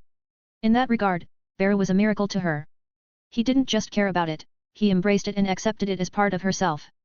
Their meeting was odd. He was supposedly a villain when they met, but he acted like anything but one. He was intriguing to her from the start. Slowly but surely the two of them got closer and closer. Eventually, they decided to go straight. Those were some of the happiest days of her life. It didn't matter that Beru kept things from her, at least he was there for her, and she liked to think that she was there for him too. Learning the truth about him did clear up a lot of things for her. But it also made way for new insecurities for her. Now that she knew everything about him, she was just struggling with issues of morality, of who he was and what he had done. She could tell that he didn't want to go into much depth, and she didn't want to push for that, but it still gnawed at her mind. That was one of the reasons she didn't instantly accept Beru's proposal, something that she still regretted to this day, and it was apparently a regret that she was going to take to the grave. As the meteor entered the atmosphere, Nemuri's knees hit the ground as tears were already coming out of her large eyes. There were no words to express her regret, no words to express the anguish in her heart as she looked at her approaching doom. Her sentiment was echoed in many people, many feeling anguish, many feeling despair as the realization of their doom set in. But then they saw him. The number one hero, rapidly flying to intercept the meteor above them. At that moment, the regret in Nemuri's heart was finally overshadowed by a much more damaging emotion. A sense of absolute worry. She knew that Beru was strong, incomprehensibly so, but she didn't think he was capable of actually stopping a meteor capable of ruining a continent. Therefore, her mind was running with worry and grief. But the reality was very much different from her despairful imagination. The sound that rang throughout Japan shook the city, the storm that Beru created wrecked it in good measure. Then, when seeing the aftermath, the stopped meteor, the large hole in the middle of it, Beru's rapidly expanding back made Nemuri's heart tremble. It was obvious now. After seeing her life in front of her eyes, her biggest mistake was rejecting Beru on a whim. She wasn't going to repeat that mistake. This experience made her, and many others realize just how short life truly was. It made many people change their perspective on life. Mainly the people that could clearly see the scene, from the beginning to the end. Their trust in Beru also reached astronomical levels, as instead of panicking due to the other meteors, they instead started cheering Beru on. And the following scene certainly wasn't going to disappoint. Beru gained a firmer grasp on the large meteor above him as he sped back upwards. He quickly reached the outer part of the atmosphere, not having enough speed to pierce it, but standing right near it as the rock he was holding up lost all of its heat. Beru's body also could relax a bit as it cooled down, but that didn't last long. The first meteor to hit made a sound loud enough to deafen any regular person up close. Even the people below covered their ears in pain as they heard it. The air trembled again as the meteor Beru held up cracked on his shoulder and head. Beru was instantly pushed downwards a few hundred meters as he quickly put more strength into his wings to restabilize himself. The meteor above him was now in pieces, large pieces to be exact. He had managed to stop the second meteor with ease thanks to it, so that was a good thing. The building-sized meteor still managed to completely destroy the city-sized rock in a second though, so that didn't make Beru hopeful for the other two of coming down towards him. Izuku and the others can handle the falling rocks, but I'm not sure how many meteors my hands can take on. Beru looked down at his shaking hands. His head was also cracked in many places as he felt the impact of the second meteor on his body too. He had never exerted himself to this extent, not once in his entire lifespan. There was another issue too, he needed to somehow catch or also crush the other two meteors. Cutting them up wouldn't work at all, it would only create a rock shower to devastate the city anyway. But he didn't have a lot more time for delegation. The third already made its way down. Beru ignored the way his hands shook and the exhaustion that numbed his mind. Instead, he momentarily energized himself and expanded his entire body to gigantic proportions. He needed to tank the other two meteors and then help the city with the falling debris. Even if Izuku and the others could protect most people, he still wanted to make sure. After all, he had already decided that no one would die on his watch. Beru didn't extend his arms this time though, instead, he decided to spin around in place. With every turn, he sped up more and more, gradually pulling the air around him with him as he formed a localized tornado around him, attracting the falling rocks towards him. Beru felt the heat from the approaching third meteorite, gritting his teeth, his giant leg met the meteor head-on. His leg, hardened with every single quirk he could think of, enhanced with all of the speed he could build up while spinning. His kick met with the descending rock. Due to the momentum he had built, it now had a strength similar to that of his fist meeting with the first meteor. The descending rock stopped instantly as it dug a bit into Beru's calf. But only for a moment, as it was quickly pulverized along with it.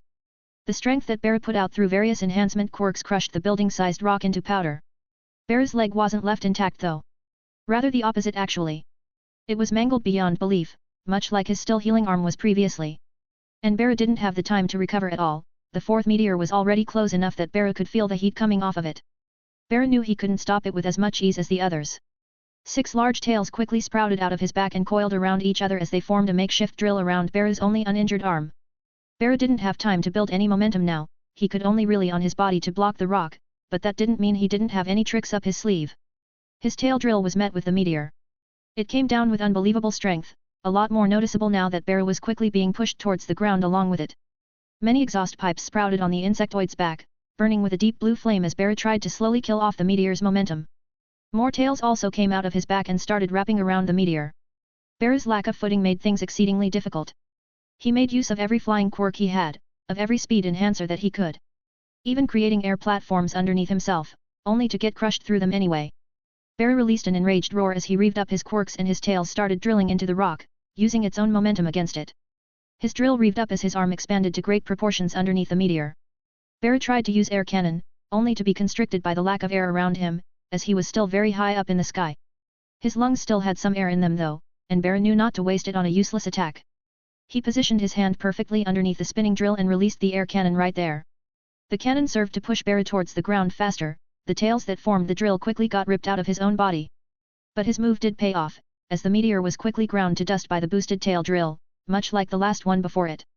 Beru released a tired sigh as he kept falling towards the ground, the engines on his back quickly killing off his momentum as he crashed into the middle of the street, only harming a few of the buildings nearby with the shockwave of his fall. The insectoid lay there as he looked at the sky, still filled with rocks that were still falling towards the city. Well damn, I'm sure the others can deal with that. Beru thought as he just rested his eyes a bit, ignoring the deafening cheers around him. If you want to support me, look up Vegan Master on Patreon. 193, Exhaustion and Power. POV narration. What are quirks exactly? That was a question that many people tried to answer for many years, ever since the apparition of the special abilities that people decided to name quirks. Were they a genetic mutation? Were they some sort of spiritual anomaly that somehow gave people various abilities? It was simply impossible to know. At face value, they were directly linked to genes, but they were also not entirely dependent on genes. As the child of two people with different quirks might or might not inherit the combination of his parents' quirks. It was a true oddity that simply no one could properly explain. Kai Hu, in his research, was the first one to discover that the human body was simply not prepared to withstand quirks that were more powerful in nature. At first, the human body evolved alongside the quirk, but the quirks seemed to rapidly overtake the body in that evolution process. That was how the quirk singularity theory was born. After all, it was only logical to assume that someday newborn children would be born with abilities far too powerful for their own bodies. In a sense, Yuri and Beru should have expected the disasters to start happening sooner. After all, they already knew of the existence of quirks that were too powerful to be safe. Like the one Eri had, or even Beru's own quirk. That didn't mean that they were completely unprepared for what came after. But as Beru stood in the crater that he created, with his eyes closed and mind wandering, he couldn't help but think about how some things could have been avoided had they had just a bit more hindsight. In the end, Beru sighed as he realized he was essentially just crying over spilt milk. There was no way for him to turn back time and redo everything, even if there was, he wasn't quite sure how to prevent any disaster from happening. Quirks were still a mystery, the way they evolved was still a mystery, and the way they came to this world was a mystery. There was simply no use crying about it now. He slowly started getting up as the debris was also already falling all around him. The meteoric rocks that he had shattered were still a danger to the civilians. Thankfully the heroes had managed to get everyone to some form of shelter, so the streets were quite empty and the buildings were being protected. Beru whistled a bit as he opened his eyes and started strolling through the wreckage. The buildings with no people in them were all crushed and shattered. There was no reason for any hero to protect them after all. And so, Beru strolled through the streets, one leg seemingly limping behind as he had yet to heal completely, both of his arms hanging limply by his side as he felt like he had just slept on them. I remember my regeneration to be a bit more potent. Beru wondered as he shifted from side to side, occasionally avoiding a falling concrete slab or meteoric rock. I've never really pushed hyper-regeneration to this extent though, so I guess it's hard to tell what the results might be. But it wasn't just hyper-regeneration that had been pushed beyond its limits. Every single quirk inside the insectoid's body had worked overtime, to the point where he shouldn't even have been able to walk around right now. The only reason he could move around currently was due to his pain nullification and his unyielding will. He dragged his broken body through the broken-down city. Bara didn't really think much of the odd sensation inside his body. That was one of the downsides of his pain nullification quirk. He simply had no way to outright feel the damage that was done to his body. The outside had healed, mostly anyway, but his body was still mangled.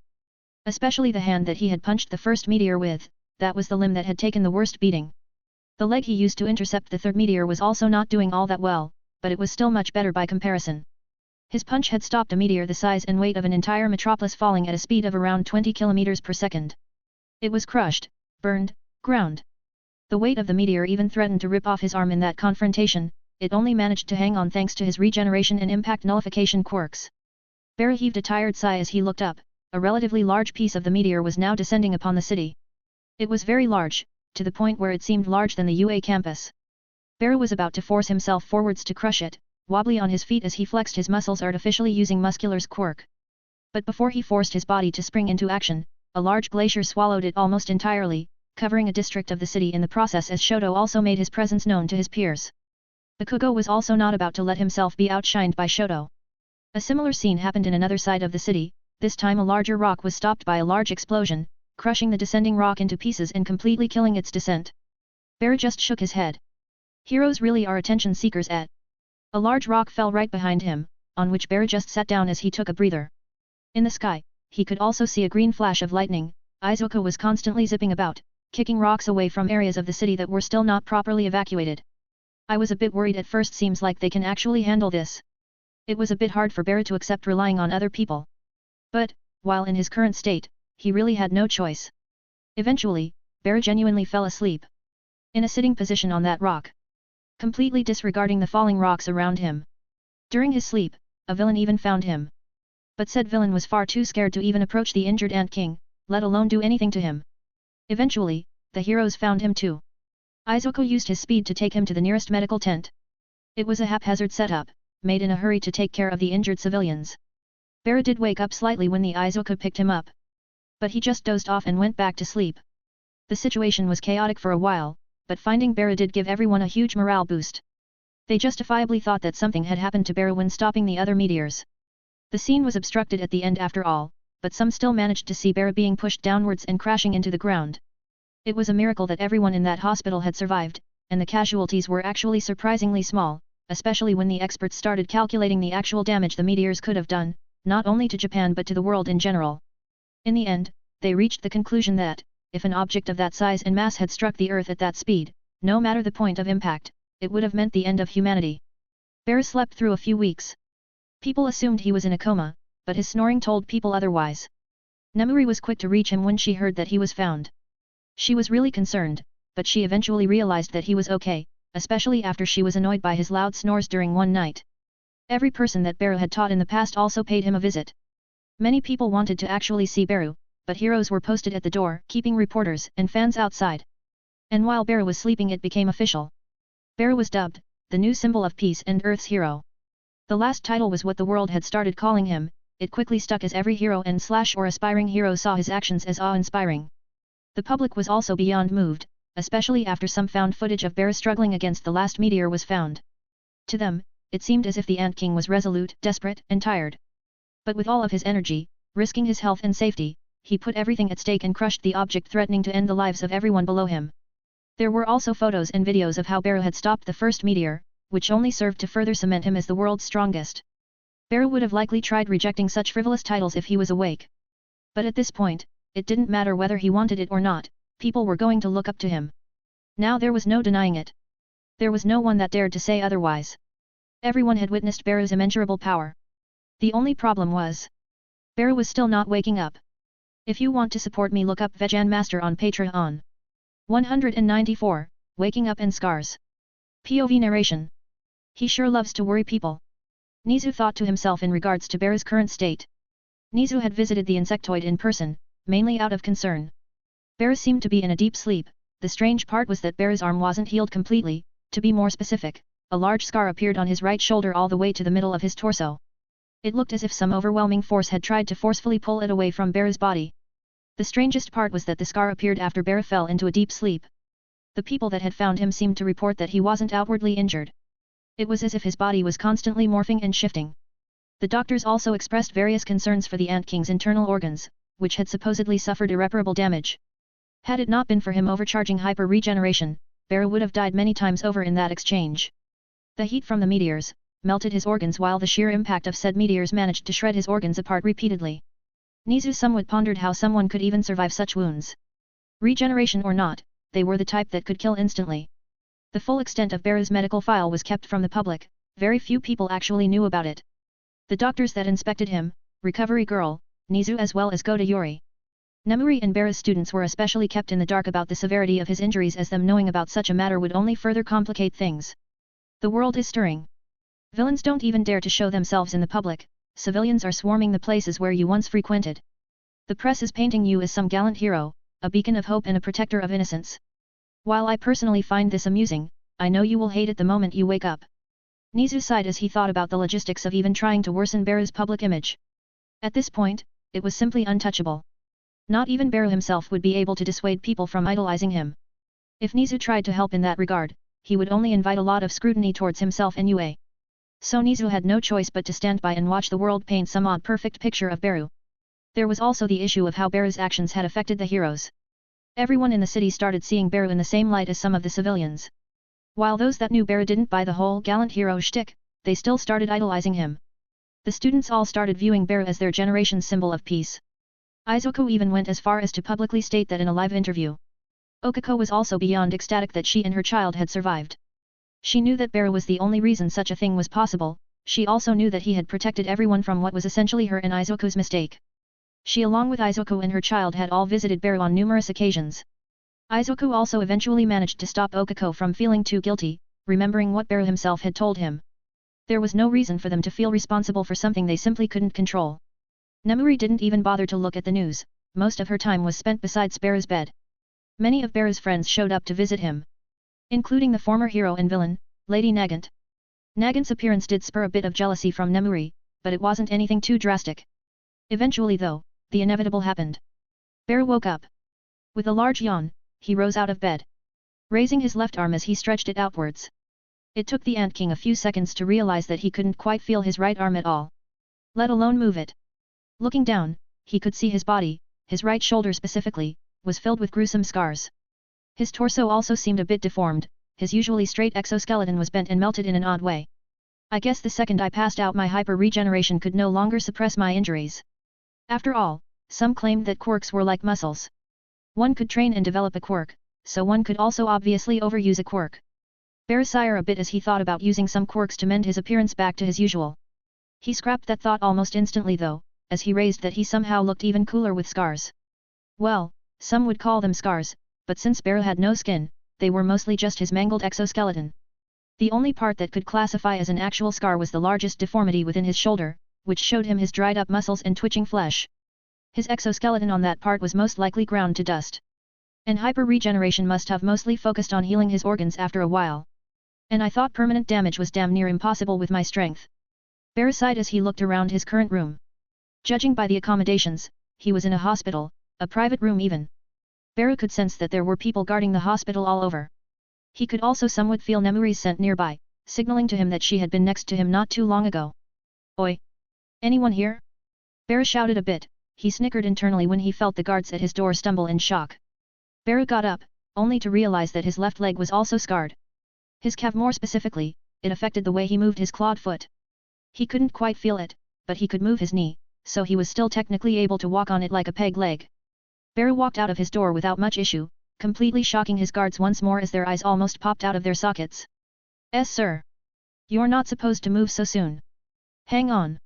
I'll call the doctors. They reacted rather slowly, but they couldn't really be blamed since protecting Beru wasn't the most eventful job. The only exciting part of their job was meeting plenty of powerful heroes and prominent figures, all coming to visit Beru. Don't bother, will ya? Not like there's much else to check up on. Beru waved his hand. The men nodded in admiration. Beru didn't think much of it though, since some people still looked at him like that occasionally. I wonder what everyone else is up to. I guess visiting them would be a good idea. Beru thought to himself as purple mist seeped out of the cracks in his exoskeleton, completely covering him as he left the guards with the following words. I'm off now, have a good one, will ya? Put the medical bills on my tab. The guards didn't even get to respond as the symbol of peace was already gone. They only looked at each other in confusion. Who would dare to charge the symbol of peace for medical bills? Was written all over their faces. Also, what tab? Is this a bar or something? Their questions would go unanswered, but they still reported the event to the doctors. They were quite mad at the bodyguards for not stopping Beru for the last checkup. But the guards could only shrug at that. Why don't you try stopping him next time? Was their formal answer as they returned to their positions within the police force. POV Beru. Damn, those meteors really broke into my room and shit on my chest. Well, fuck them anyway, I stopped them in the end, so I win. Now that my hospital stay is over, it's time to head over to UA. Namuri doesn't seem to be anywhere near her apartment, so Nizu likely called her over to work. I decided to do something rather unusual, walked through the city for a bit. I know, but, teleportation. But I really don't feel like warping around everywhere right now. I'm also kinda curious about the state of the city. It seems rather strange how some parts are completely intact while others are actually beyond totaled. Oh my god. It's Beru. No way. He woke up. What the fuck is this? I didn't even get to walk around for a full minute and I'm already swarmed by civilians. They're crowding around me like a group of ants to a breadcrumb. Thank you for saving us. Yeah. Thank you. Please give me an autograph. Me too. Me too. Sign on my chest. Actually, scratch that, this ain't so bad. Really boosting my fragile ego. Too bad the one that wanted a chest signature is a dude. Also, I don't feel like struggling to write with my left arm right now. Maybe another time, would you all mind? I'm kinda in the middle of something right now, contemplating shit and all that. POV narration. The people around Beru completely ignored his weirdness, completely infatuated with meeting their idol in person. Some did try to move out of the way, but as more and more people gathered, Beru realized that the only way to get out was either stepping on the heads of a few people or simply teleporting away. And now, he wasn't completely against trampling civilians, but he also didn't really want to catch any lawsuit while out on a stroll. He didn't realize that if he stepped on their heads they would actually thank him. But he was really weirded out by the way they were acting already. In the end, he warped away directly into the UA campus, not wanting to deal with civilians anymore. That was his biggest mistake. Why? Well, what exactly were the type of students that were attracted by UA? What was their main demographic? Well, my friend, that would be hero nerds. Much like Izuka was in his early teenage years. Beru clutched his ears as countless fanboys/fangirls on campus all started screeching in his direction. It almost made him think that he had somehow triggered the villain alarm meant to deafen the intruders. Needless to say, Beru was going to demand quite a few explanations from Nizu. Was kind of a long day, in a good way. I just got home actually, it's midnight. If you want to support me, look up Vegan Master on Patreon. 195, Reunion and Consequences. POV narration. In the end, Beru managed to avoid the swarm of teenage fanboys/fangirls and headed straight for the teacher's lounge. It was during break time, hence the droves of hero nerd fans. But this also means that all of the teachers should be hanging around pretending to be busy and preparing for their next classes. Beru opened the door to the lounge and quickly stepped in, closing it behind him almost instantly with a bang. What? They? Fuck. He asked to no one in particular as the teachers all looked at him weirdly, then they all seemed to get excited seeing him. Beru. It's great to see you all healthy and running around like that. Snipe said as he approached the weirded out insectoid. Why, yeah, great to see everyone safe too. I would have thought that the falling rocks caused a lot more damage to the city too. Well, there were many powerful heroes at the scene after all. Also, you did kill off the momentum of a lot of them when you intercepted the third meteor. That tornado you created did wonders in buying time for the heroes. Snipe gave Beru a basic rundown of how the rescue operations went, coupled with the surprisingly small amount of casualties. Yeah. That's nice and all. But Beru, are you truly all right? Present Mike patted Snipe on the shoulder, interrupting him and asking a concern-laced question. Yeah, my right hand's fucked, so is my left leg, but otherwise I'm all good. At least I can't feel much pain in other places. Beru's words did little to help the growing concern in the room. Namuri was currently not present, but she wouldn't have been all that happy to hear this new information. Why, you mean you were that seriously injured?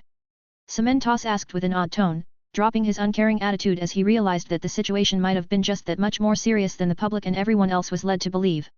Yep, I might as well cut my arm off at this point. My leg is still good as a crutch, though they aren't healing either, so I'm guessing they won't be healing anytime soon. Beru just waved his hand dismissively. Even though he hadn't gotten injured all that much in his current life, he was still used to being injured in his past life. He could still remember his human body in his previous life, riddled with bullet holes and knife scars. He was very much used to recovering from serious damage.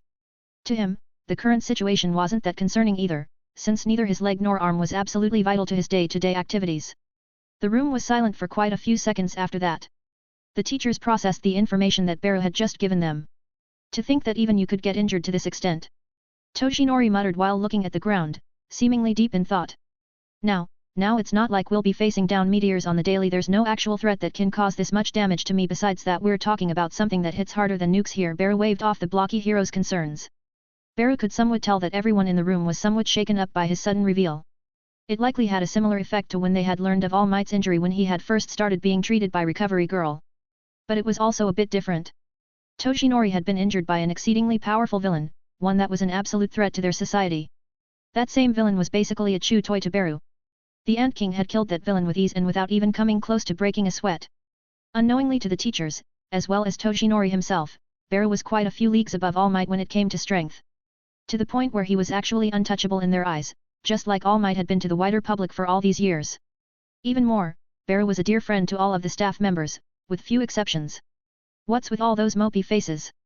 The door to the room had been opened, an action that the contemplating teachers/heroes had actually missed. In walked Nemuri with Nizu on her shoulder. Nizu's voice startled everyone in the room, breaking them out of their thoughts. Nemuri instantly froze when seeing Beru just standing there with an arm under his chin and an antenna scratching his forehead. Oh, Beru. It's Gre. Nizu was cut off as Nemuri ran towards the insectoid, almost making him slip off as he jumped away from her shoulder and did a combat roll onto the ground with a large smile on his face. Beru just heaved a sigh as Nemuri tackled him, even missing a leg to support himself on. She wasn't quite able to bring him to the ground. Though, it certainly looked like she tried. She hugged onto home while shaking a bit. Why, you woke up? The tears in her eyes were washing Beru's exoskeleton as she rubbed her cheek against his hard abdomen. Obviously it was a damn good sleep, though. Sorry for worrying everyone. Beru patted his girlfriend's head as he apologized to everyone in the room, including her. A good sleep? I should have known you were going to call it that. Nizu sighed as he stepped over towards the Ant King. It's been an odd time for everyone. The doctors didn't even know if you were in critical condition or just tired. Nizu shrugged while speaking. Toshinori clutched his side as he looked at Beru with even more concern. Welp, not like they could cut into my body for an operation. Welp, maybe Toga could now that I think about it, Beru said as he wrapped his only working arm around Nemuri. Possibly. We're just glad it didn't come to that. Besides, you've been already asleep for a few weeks, and they were certainly eventful. You have got a lot to catch up on, Mr. Symbol of Peace. Toshinori spoke with an amused tone, his words somewhat startled Beru. The insectoid tilted his head a bit and asked. The fuck you talking about, Toshi? I ain't the symbol of shit, don't remember accepting that position of yours. Toshinori suddenly started laughing when hearing Beru's response. Aizawa also released an unusually large smile when hearing Beru. Nemuri also somewhat recovered, she was no longer crying, but she was still snuggling up to Beru. She also seemed a bit amused as she looked up at the insectoid. Well then, I guess since you're in the dark about it, we'll be the first ones to congratulate you on officially being made into the new symbol of peace. Aizawa clapped his hands as he spoke out in a loud voice. Beru turned his head towards the ground to his side, where an incredibly amused Nizu was snickering to himself like a little rat. Nizu. I hope you have a good explanation for this. Otherwise, it's been a long time since I've had some good old rat skewers. Nizu just laughed off Beru's innocent threat. I'm glad to announce that your misfortune has little to do with me this time. It's all due to the scene you pulled off. Saving everyone from those meteors skyrocketed your reputation to symbol status in an instant, across the whole world. Beru stared into space, his gaze empty as a thought rang through his mind. Well. If it isn't the consequences of my own actions.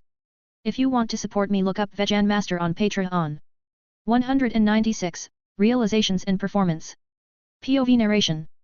Beru stared into the void. His eyes glazed over as he slumped onto the couch that was placed inside the teacher's lounge. Nemuri was at his side, still snuggling up to him, completely ignoring the fact that they were in public.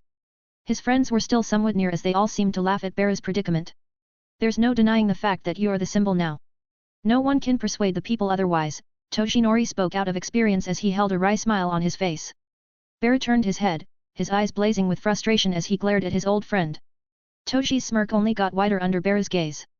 None of the teachers would ever feel intimidated by Beru though, they all knew him too well to fear him. Eventually, Beru gave up and just heaved a sigh. I guess it can't be helped, I don't really want to retire yet, so I guess I'll have to deal with it for now, Beru spoke out with a frown. Stop moping around. I doubt this position will hinder you in any way. Nizu spoke up again as he also sat down on a chair nearby. It's already being a pain in the ass, people keep bothering me on the streets. Beru pouted a bit as Nemuri laughed at him a bit more. That's just what being a celebrity is like.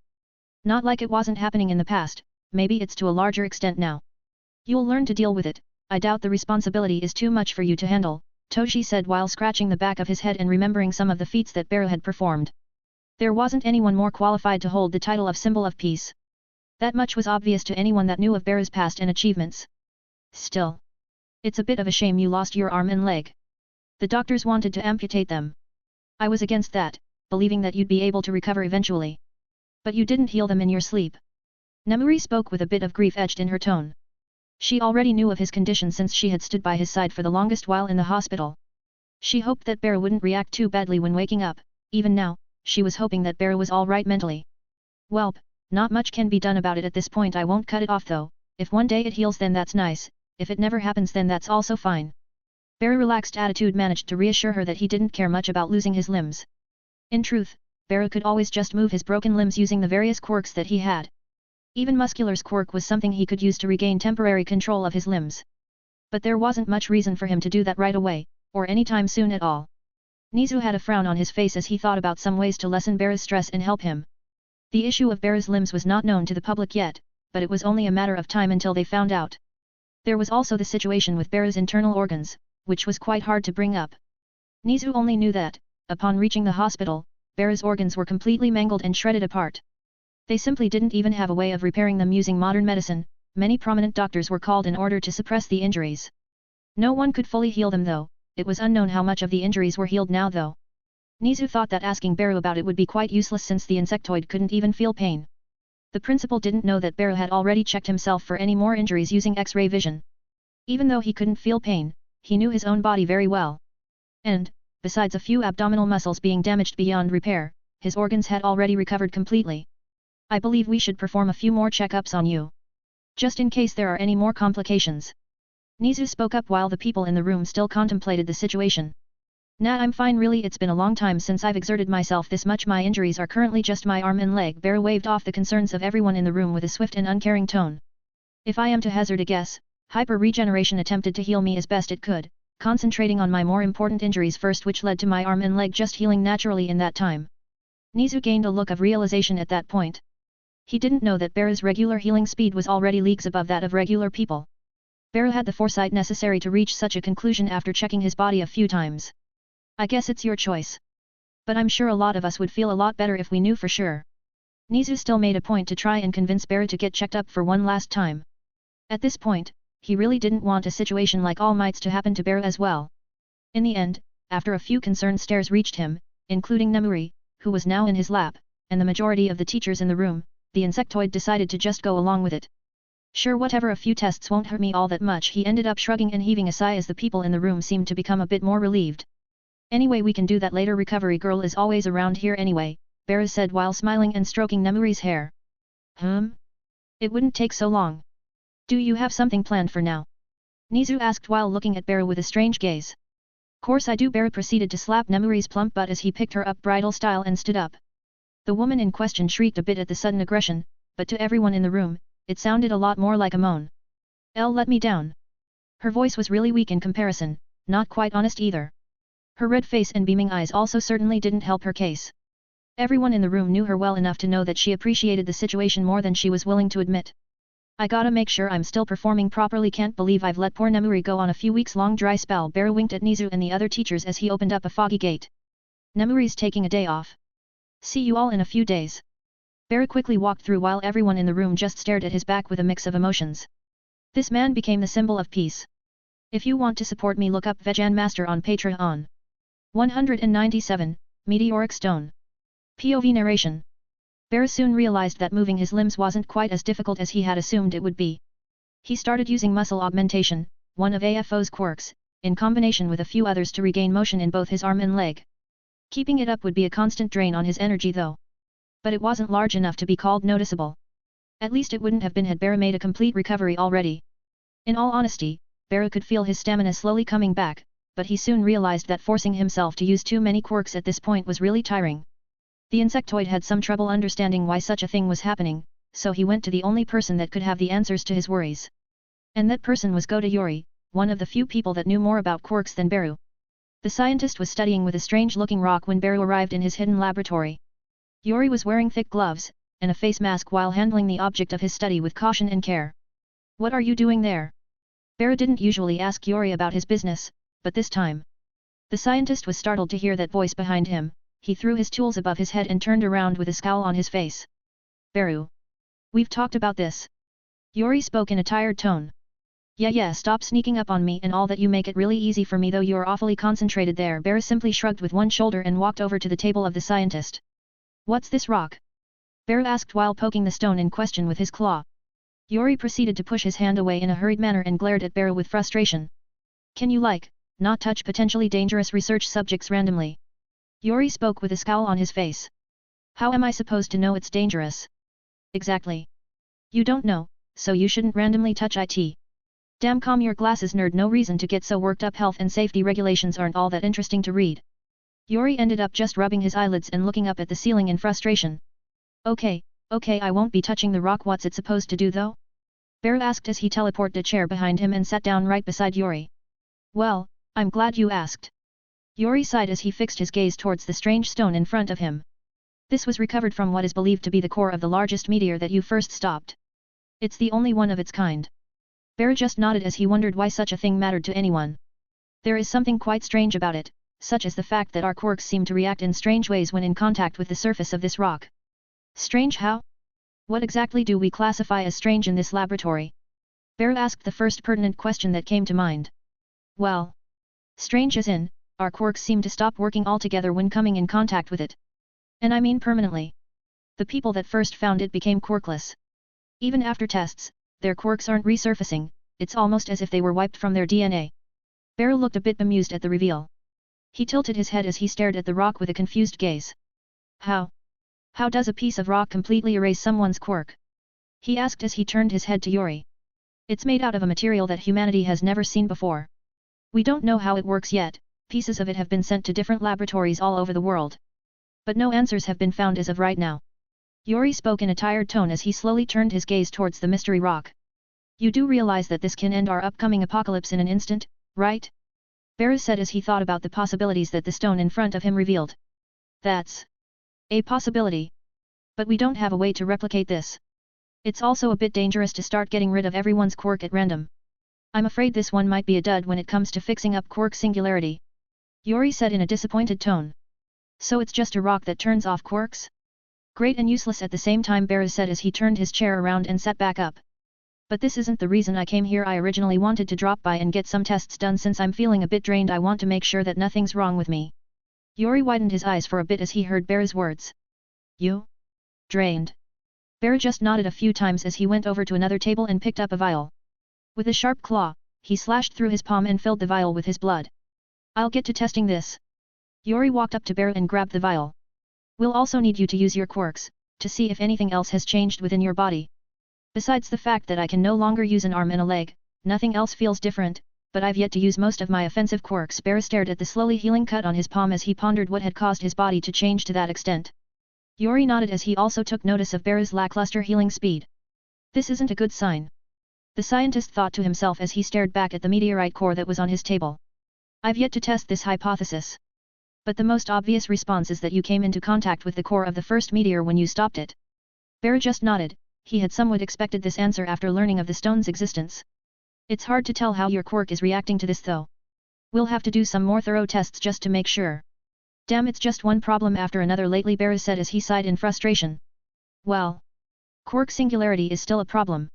So it's actually much closer to all at once than one after another," Yuri stated in a confident tone. Beru just stared at him for a few seconds. "Well, fuck me then. At least my performance in bed was unaffected." Yuri rubbed his forehead for a bit. "Of course, you'd check that first," he said while looking at the ceiling of his laboratory with an empty gaze. "I have my priorities straight now. Let's get to work. I don't have all week." Beru walked towards an underground training room to test his quirks and Yuri got to testing Beru's blood. Just before he left, Beru took one last glance at the meteorite rock inside Yuri's laboratory. He squinted his eye as he thought he had seen it shine in dimly red light. But that couldn't be right. Could it? Beru blinked a few times and looked at the rock once more. There was no light this time, it was just a rock being a rock. Beru shook his head as he pondered if he had taken any drugs beforehand. If you want to support me, look up Vegan Master on Patreon. 198, Stagnating Strength. POV narration. Yuri looked at the result sheets in front of him with a concerned look. Beru's physical examination gave him a lot of data to think about, but something was obvious. The Ant King was now slightly weaker than when they had done the last test. Maybe because he had yet to get accustomed to the loss of motion in his hand and leg. But that wasn't quite right. The tests were done with his working arm still produced somewhat weaker results than before. Which meant that, without a shadow of a doubt, Beru had become weaker. It was by a small percentage, so unnoticeable that no one would actually ever be able to tell the difference without having his previous test results. Beru's exact words were, "I feel slightly off balance." It was true that the first tests on the punching machine showed the worst score. But that was just because Beru lost his footing slightly when doing the test, leading to weaker results. Beru did recover after he used his wings to support himself, but that didn't make Yuri feel much better about the results he was getting. Thankfully, after doing a few more of the same tests repeatedly, Beru's power was not declining. But there was something else wrong with it. In the past, Beru had been able to constantly become stronger, every day he seemed to be just a tad bit stronger than the last. It was to the point where Yuri had to constantly come up with new apparatus to test his limits. Now, after testing for a week straight, Beru's power didn't change one bit. The conclusion Yuri eventually reached was quite simple: his power is stagnating. Beru was, as of now, likely not going to grow any stronger with the quirks he had. Maybe only if he raised his proficiency with some of the more complicated quirks, but he wasn't going to grow stronger physically anymore. Beru also looked at the results in front of him. It had been a very busy week. He only visited Nemuri at night, mostly because she still didn't quite like him being away for long. She decided that the best course of action was to set a schedule for Beru to always return home by midnight. Beru decided to respect said schedule since he didn't quite feel like seeing Nemuri all stressed out whenever he dropped by the home. Nemuri seeing Beru's injured form was a grim reminder for her, one that Beru was not immortal. That, one day, he could also die. Regardless of age, regardless of strength. The people at the hospital and even recovery lady couldn't quite make an accurate assessment of his stagnating strength.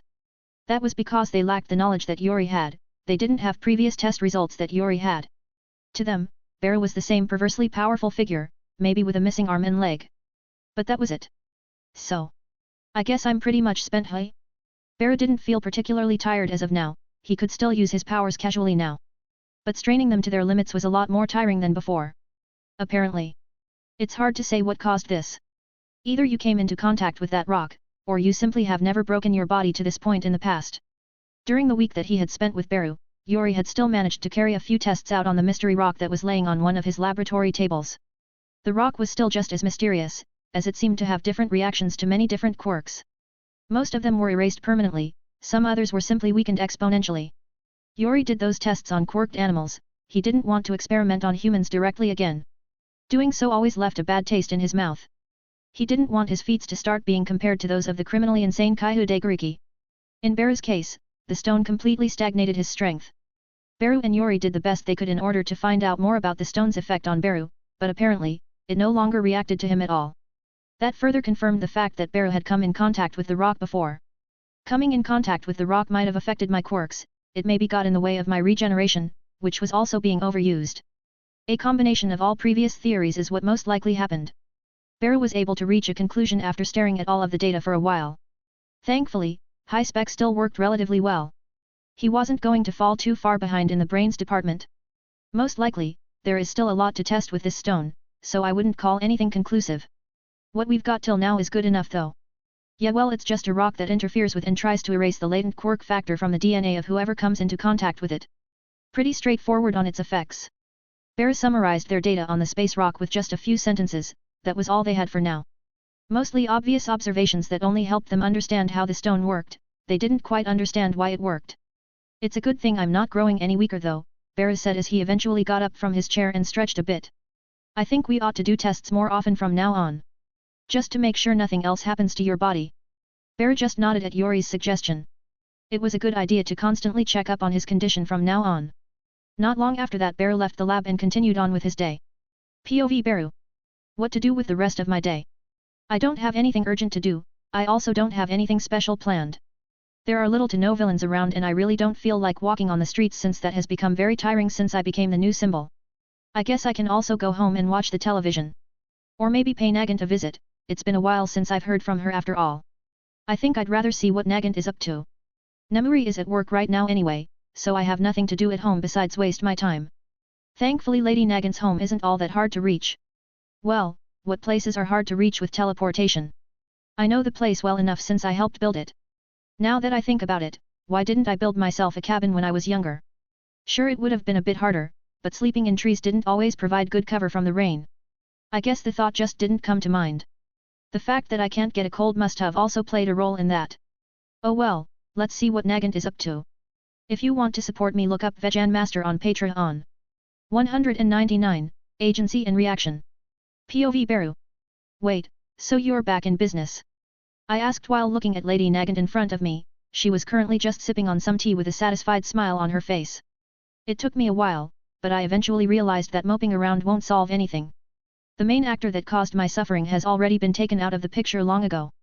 It's a bit strange to call the entire Hero Safety Commission a main actor in her suffering. I always thought that she disliked the corruption that was so prevalent within the Hero Society. The Commission just allowed her to see the world for what it truly was. At least at first, they also threatened her and tried to take advantage of her in any way they could. But, now that I think about it, corruption within Japan's Hero Society is already mostly dead. The majority of heroes nowadays are from the generation that I and All Might trained. Well, not personally, but we are the big names that attracted everyone to the hero scene. I mean, I was very famous long before I became a symbol. I was already considered one of the strongest heroes alive. A role model for any person aspiring to become a hero. It's a bit ill-advised to take after me though. Do you plan on going alone again? Or have you already set up an agency? I'm already shocked enough that she coming back in business. But I'd be twice as shocked if she decides to go alone again. There are plenty of people that can team up with her, and being alone in the hero business again might not be the best for her. There was also the fact that she isn't quite as young and energetic as she used to be. Still, you won't hear me talk about that in front of her. I have a few people in mind. One has already agreed to become my sidekick. Nagant smiled with confidence, rather nice to see her like this. Actually, I think you know him already. He was imprisoned not long after I was, and he seemed rather enthusiastic to help people after release. He was what now? Did Nagant just say that she is recruiting a former inmate? Convicted criminal and all that? Well, Nagant is also a convicted criminal now that I think about it. I should also be one now that I think about it. Well, I'm a non-convicted criminal so I'm different. Still, I should stop complaining since whatever that guy/girl has done, I've probably done much worse. How would I know him though? Don't get me wrong, I've made plenty of villain friends, but I don't really remember all of them. Nagant is one of the few people that I can be comfortable around with my criminality. She's not exactly expecting me to be a goody two-shoes since she already knows I basically manipulated the entire commission into disbandment. Ha, good times. Well, he said that you've had an extremely positive impact on his life. He said you gave him the chance to better himself and actually make some meaningful relationships. Doesn't really ring a bell. I've done a lot of things in this life of mine. I've killed plenty, but I've also helped a lot of people. So I'm having a bit of a hard time here. Nagant is perceptive enough to see me silently struggling. I guess she expected me to know who she was talking about, or at least to remember quickly. At least that's what I can discern from her frustrated sigh. His name is Jinbu Baigawara. He was imprisoned for a few months. I found his file by luck and approached him after his release. That name doesn't tell me all that much. He was apprehended after the Meta Liberation Army's defeat. This is starting to sound familiar. He was a villain initially, then he decided to help the heroes in their assault, saving many of their lives in the process and helping bring many of the army members in custody. Yep, I remember the guy. The one that was both shy and abrasive at the same time. Also, the only reason that Jin, my one and only clone, exists. Twice I remember him now. Pretty passionate guy. Don't know much about him though. Chance meeting that barely lasted a few minutes. I remember him, but I didn't think my words had that much of an effect on him. I mean, he seemed pretty done with the Liberation Army when I got there. He didn't take much convincing to turn sides and help the heroes. Great. That means I didn't waste my time. I heard that he is quite impressive. It will be a bit of a struggle to get him a proper license, but it should be possible. Nagant seems oddly excited. I guess she's really into starting this agency. It makes me feel happy for her. It's been a while since I've seen her this passionate about something. I remember that she told me she used to really look up to heroes, that she dreamed of becoming one. Her passion might have been killed by the corruption within the systems that the Commission was propagating. But some of it has come back. At least her hope is still intact. Our conversation continued for quite a while. The two of us exchanged ideas back and forth on who else she should recruit, I'm sure Twice will have some ideas of his own anyway. Finding members won't be a problem. At least I doubt it will be since Lady Nagant is a pretty big name. I left her house after speaking for a while, I still want to spend some time with Nemuri. I've noticed that she's getting more and more clingy as of late. I wonder if she'd be up for an engagement now. POV narration. While Beru was heading towards Nemuri, something else was happening in a place he was very familiar with. Yori was doing his usual business, just hanging around his laboratory and sleeping with his head on a table. He was a busy man, and teleporting to a bed took at least 3 seconds. He called them 3 seconds of wasted time and decided to just sleep in his laboratory most of the time. He was slouched on a chair, his head resting on the table. A few meters away from him, the meteoric rock that he had been studying just an hour prior seemed to glow in a strange light. A deep red that seemed to swallow all of the darkness around it, it was swirling uncontrollably. Instantly, the lights in Yori's laboratory started flickering badly. The ground started quaking, which instantly startled the tired scientist awake. He looked at the metallic floor underneath his feet as it was peeling off unnaturally as if it was being attracted towards a certain direction. Yori instantly snapped his gaze towards his mystery rock, his eyes widened as the following words escaped his mouth. Well. Shit. If you want to support me, look up Vegan Master on Patreon. 200, Relief and Disaster. POV narration. Beru released a tired sigh as he sat down with Nemuri and just stared at the television, pretending to listen to the news. You'd think that being bored would be hard when the world is in danger, but here I am, living proof of the opposite, Beru said as he turned his gaze to the ceiling. Well. The worst has already come to pass. People are slowly agreeing to take the cure all over the world. Nemuri said as she basically used Beru as a backrest. Completely leaning into him as she seemed to enjoy the strange warmth he provided. Still far from having disasters disappear completely, even if Okako's and Izuku's case scared the world a lot, Beru stroked Nemuri's head with one hand as he gave the television one more thoughtful look. And they probably never will. But humanity's demise has been indefinitely postponed thanks to the combined efforts of you three. Dawn and Yori worked very hard, and I know very well just how hard you worked for this as well. In the end, it's all a combination of your efforts that decided the fates of mankind. Without you, Quark Singularity would have already wiped out a large part of humanity by now. Nemuri, playing the part of the supportive girlfriend, decided to try and brighten Beru's mood. And it did work, it made Beru think more of his achievements, the people he managed to help. The feeling of satisfaction that came with that was the fruit of his efforts. He didn't do it to be called a hero, he didn't do it to be thanked.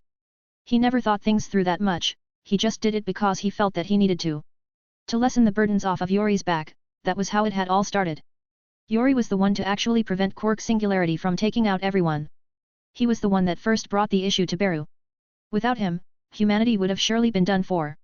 As Beru thought about that, he remembered all of the good times he had spent in that dimly lit laboratory. Constantly theorizing and joking around with Yori, who would begrudgingly play along in hopes of eventually getting some peace and quiet.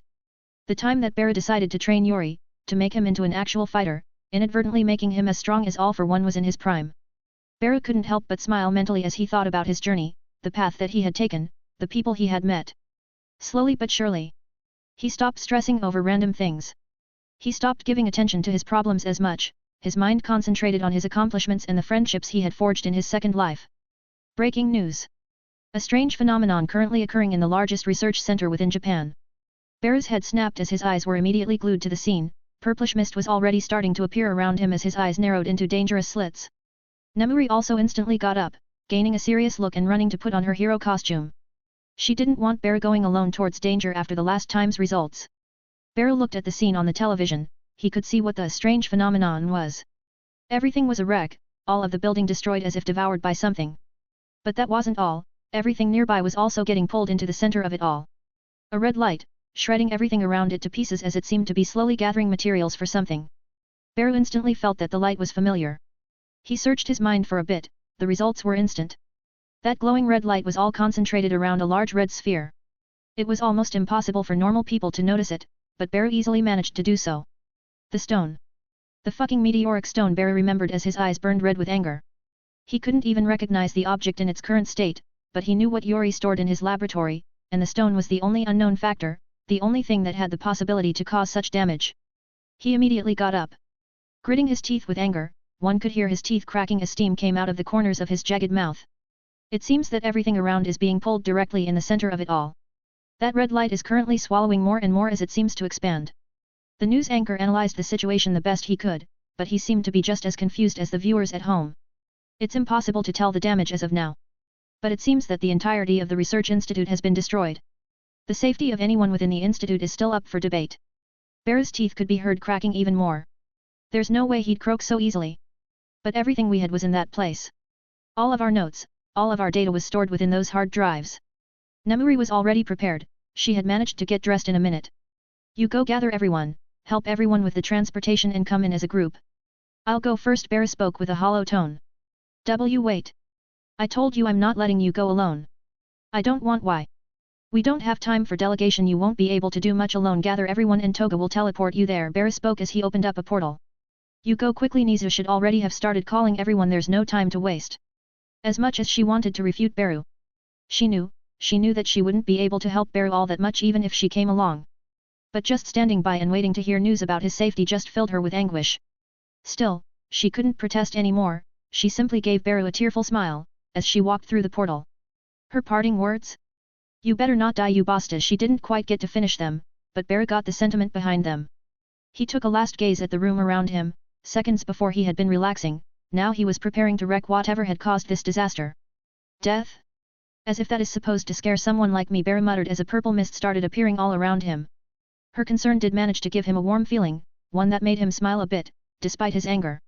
His jagged teeth showed in that smile, the cracks in them already healed as he used that warm feeling to stop his anger from controlling him. I just can't catch a break. Can I? He asked himself as he disappeared from the room. If you want to support me, look up Vejan Master on Patreon. 201, Sentience. POV narration. Heroes were already gathering in droves, all centering around the UA campus for the quick transportation that the high school could provide. Namely, Toga or Monoma, who could copy Beerus/Kurogiri's quirk and teleport everybody to the scene instantly. But they still weren't sure if acting was a good idea. The heroes that were near the scene of the attack all reported getting an eerie feeling every time they attempted to approach the scene. Some even seemed to get sucked into the light, only to be spat out an injured and unconscious mess afterwards. It was a gruesome scene, and no one knew how exactly they could approach the orb in the first place. Beru arrived on the scene with squinted eyes, the news cameras quickly caught sight of him as they observed the entire situation from a distance. It seems like the symbol of peace has already arrived at the scene. The news anchor was quick to comment on the situation, as relief was evident in his tone. People already trusted Beru to a sickening extent. The people at home all heaved a sigh of relief when seeing his figure on the screen. Nizu, as well as every hero present in the auditorium at UA, was also observing the scene on a large screen. Many of the heroes had similar reactions to that of the general public. Nizu still looked a bit concerned as his eyes wandered towards the former symbol, Toshinori, who also looked a bit concerned at the situation. They knew no one was truly invincible, and they had already established that Beru had lost 2 of his limbs. An otherwise crippling injury to anyone that wasn't, well, Beru. Nemuri was also thinking in the same fashion as the 2 of them. She gritted her teeth as she cursed a bit under her breath. She had just arrived at the auditorium herself. Most of the heroes in Musudafo were already present, as well as some from neighboring prefectures. Some had stars in their eyes as they finally got to see their idol in action on live television. Beru swaggered from side to side as he took steady steps towards the red orb. The attractive force of the orb didn't even seem to register for the Ant King. Only his antennas seemed to be reacting slightly, dancing calmly in the wind that the red orb's pull was creating. Beru opened his mouth to release some steam, he pointed his palm forwards as his forearm expanded and his entire arm turned red. The heat he was radiating was melting the ground underneath him. With a grunt, he released the attack, only charging it up for a few seconds. What would have been a powerful air cannon, was now turned into a raging inferno of smoldering heat. The camera crew in the distance could feel the sweat evaporating from their brows as the concrete melted around the scene. The simple combination of air cannon and a few fire quirks, coupled with even more enhancing quirks, seemed to be a lot more destructive than anyone could have expected. Beru didn't react in a strong way though, he just looked at his steaming arm with an odd gaze. The heat also didn't last long, a cyclone was formed in an instant, and the red orb swallowed the flames in a few seconds. Why did Yuri have to keep this piece of scrap? Beru asked no one in particular as he rubbed his chin with his steaming arm. Just as Beru was calculating his next move, the orb completely stopped. Standing still as the near blinding light it was emitting died off. Beru's antennas also stopped swaying, as the wind died down along with the sphere's attraction force. Everyone observing the situation looked on with bated breath. No one had any idea what surprises were in stock. Some even thought that the situation was over with Beru's destructive attack. But things were far from over, the orb seemed to be moving, constricting unnaturally and taking the form of something else entirely. Beru squinted his eyes once more as the orb twisted itself into a familiar figure. A tall and brooding humanoid ant with a red armored exoskeleton, glowing white eyes, sharp claws, 2 small pincers extending from its abdomen, and 2 transparent ant wings that had a red hue to them. Its mandibles opened and closed as they made metal clashing sounds constantly. The orb's new appearance gave everyone watching a strange feeling. It was an almost instinctual feeling that no one could aptly describe. Both Nizu and All Might could somewhat tell what that feeling was though. It was a strange sense of dread. One that Nemuri could also feel, amplified by the fact that Beru was alone, facing a being that they didn't know the limits of. The only reason people weren't trembling in fear due to that feeling was the fact that they still could see Beru's back. Facing that being without even the slightest hint of fear or dread. Now. This isn't quite what I was expecting, Beru said as he tilted his head a bit. The being in front of him mimicked his confused movement, but Beru could clearly see a strange glint in the being's eye. Beru himself could feel his own mouth forming a smile, his jagged teeth showing as he studied the being in front of him. The being also mimicked that movement. The smile seemed a lot less menacing though. It seemed like Beru had the advantage in the intimidation department. I didn't know I had such a fanatical following among the stars to think you'd even take my image. Beru did what he knew best, joked about the situation. But his tone and attitude were both fake this time, as his eyes studied every angle and ridge of the being in front of him. The orb had become a perfect copy of him. The only thing that was confusing now was, what exactly was this orb even supposed to be? Amusing yet fascinating. To think that an inferior being such as yourself has gained this amount of strength. The being finally spoke after a while, looking at its own hands with curiosity. Every time it clenched its fists, metal clashing sounds could be heard. Then its gaze turned towards Beru, withholding the same curiosity, although with a bit of disdain mixed in. Beru's expression didn't change one bit though, although his eyes did glint with curiosity as well. He found it rather amusing that a being made out of rock could express that much emotion just from its eyes. He also hadn't expected the formerly useless space rock to be an actual sentient being. He also hadn't expected it to be able to speak or to be a condescending asshole. You sure have a mouth on you. I don't want to be called an inferior being by someone copying my appearance though, Beru said as he rolled his shoulders a bit. Humph, I'm just taking this ugly form because you happen to be the strongest person I came in contact with. Don't flatter yourself, Earthling. Ooh. Using big words are we? Say, since when are you able to speak? It took me a while to learn Japanese fully, a bit annoying that you just have it grasped already. Beru wasn't going to make the first move in this situation. Instead, he chose to probe for as much information as he could before actually engaging the extraterrestrial being in front of him.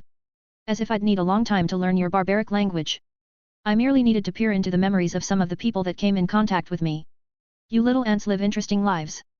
Beru released an exasperated sigh as he realized just how annoying talking to the alien was going to get. If you want to support me, look up Vejan Master on Patreon. 202, Seeds of Power. POV narration. Beru stared at the alien in front of him while tilting his head. So you're just going to answer all of my questions? Just like that? Beru asked in a careful tone, not wanting to stop his information gathering, but still wanting to sate his curiosity. I don't see any issue with clearing up any of your misunderstandings. I am not here to attack your kind. Even if you are an inferior species, some of you have reached a point where facing you would prove troublesome, especially you. Beru decided not to comment on the lives that the alien had already taken with its awakening. After all, its violent gravitational pull had already ruined the entire research facility and harmed many in the vicinity. At least Beru could somewhat make out some of its intentions. This would be so much easier on me if you stopped blowing air out of your ass, he said while releasing a bored sigh. The alien stared at Beru with a frown. I should have expected such language from someone like you. You were never the well-spoken type. Beru had always been a paranoid individual, so he didn't quite believe every word that came out of the being's mouth. Still, the fact that it wasn't attacking Beru spoke for itself. Regardless of its intentions with humanity in general, it truly didn't wish to fight Beru. Still, I've made myself clear, I do not wish to fight anyone, especially not you. Besides, it wouldn't be that easy for you either. I've already seen your memories, so I know of your limitations and strengths. But Beru still had some other worry clinging to the back of his mind. Yeah, by the way, when you woke up, did you come in contact with a plain-looking guy wearing a lab coat? Beru asked with a fake smile on his face, completely ignoring the alien's previous words. Depending on the alien's answer, the conversation was going to end abruptly. Beru clenched his fist as he tilted his head to the side, his wings spread out as he prepared to lunge toward the alien. You must be talking about the one that was studying me. I was close to taking his power, but he managed to put a portal in between us and flee. Beru heaved a sigh of relief after hearing that. He relaxed a bit, knowing that Yuri was most likely recovering in a secret place. You talked about looking through memories, so I'm guessing you already know about my situation, as well as that of everybody you've touched. Just like that, Beru went right back to interrogating the alien. And it was working perfectly. Indeed. I have peered into the minds of many of your kind while in my dormant state, It all helped me understand how you humans decided to perceive the seeds of power you came to possess. We're talking about quirks, hey? Humans don't really have any other powers besides that unless you count the intellect of those few truly talented people. Oh yes. Quirks? A rather strange name to give them. The alien kept answering questions without any reaction. Bear's expression didn't change as he listened to the alien's words. The seeds of power that appeared in your genetics. They were sown by us. Or another species like us. The alien seemed to be a bit confused as well now. Meanwhile, Bear was trying to wrap his head around what he was hearing.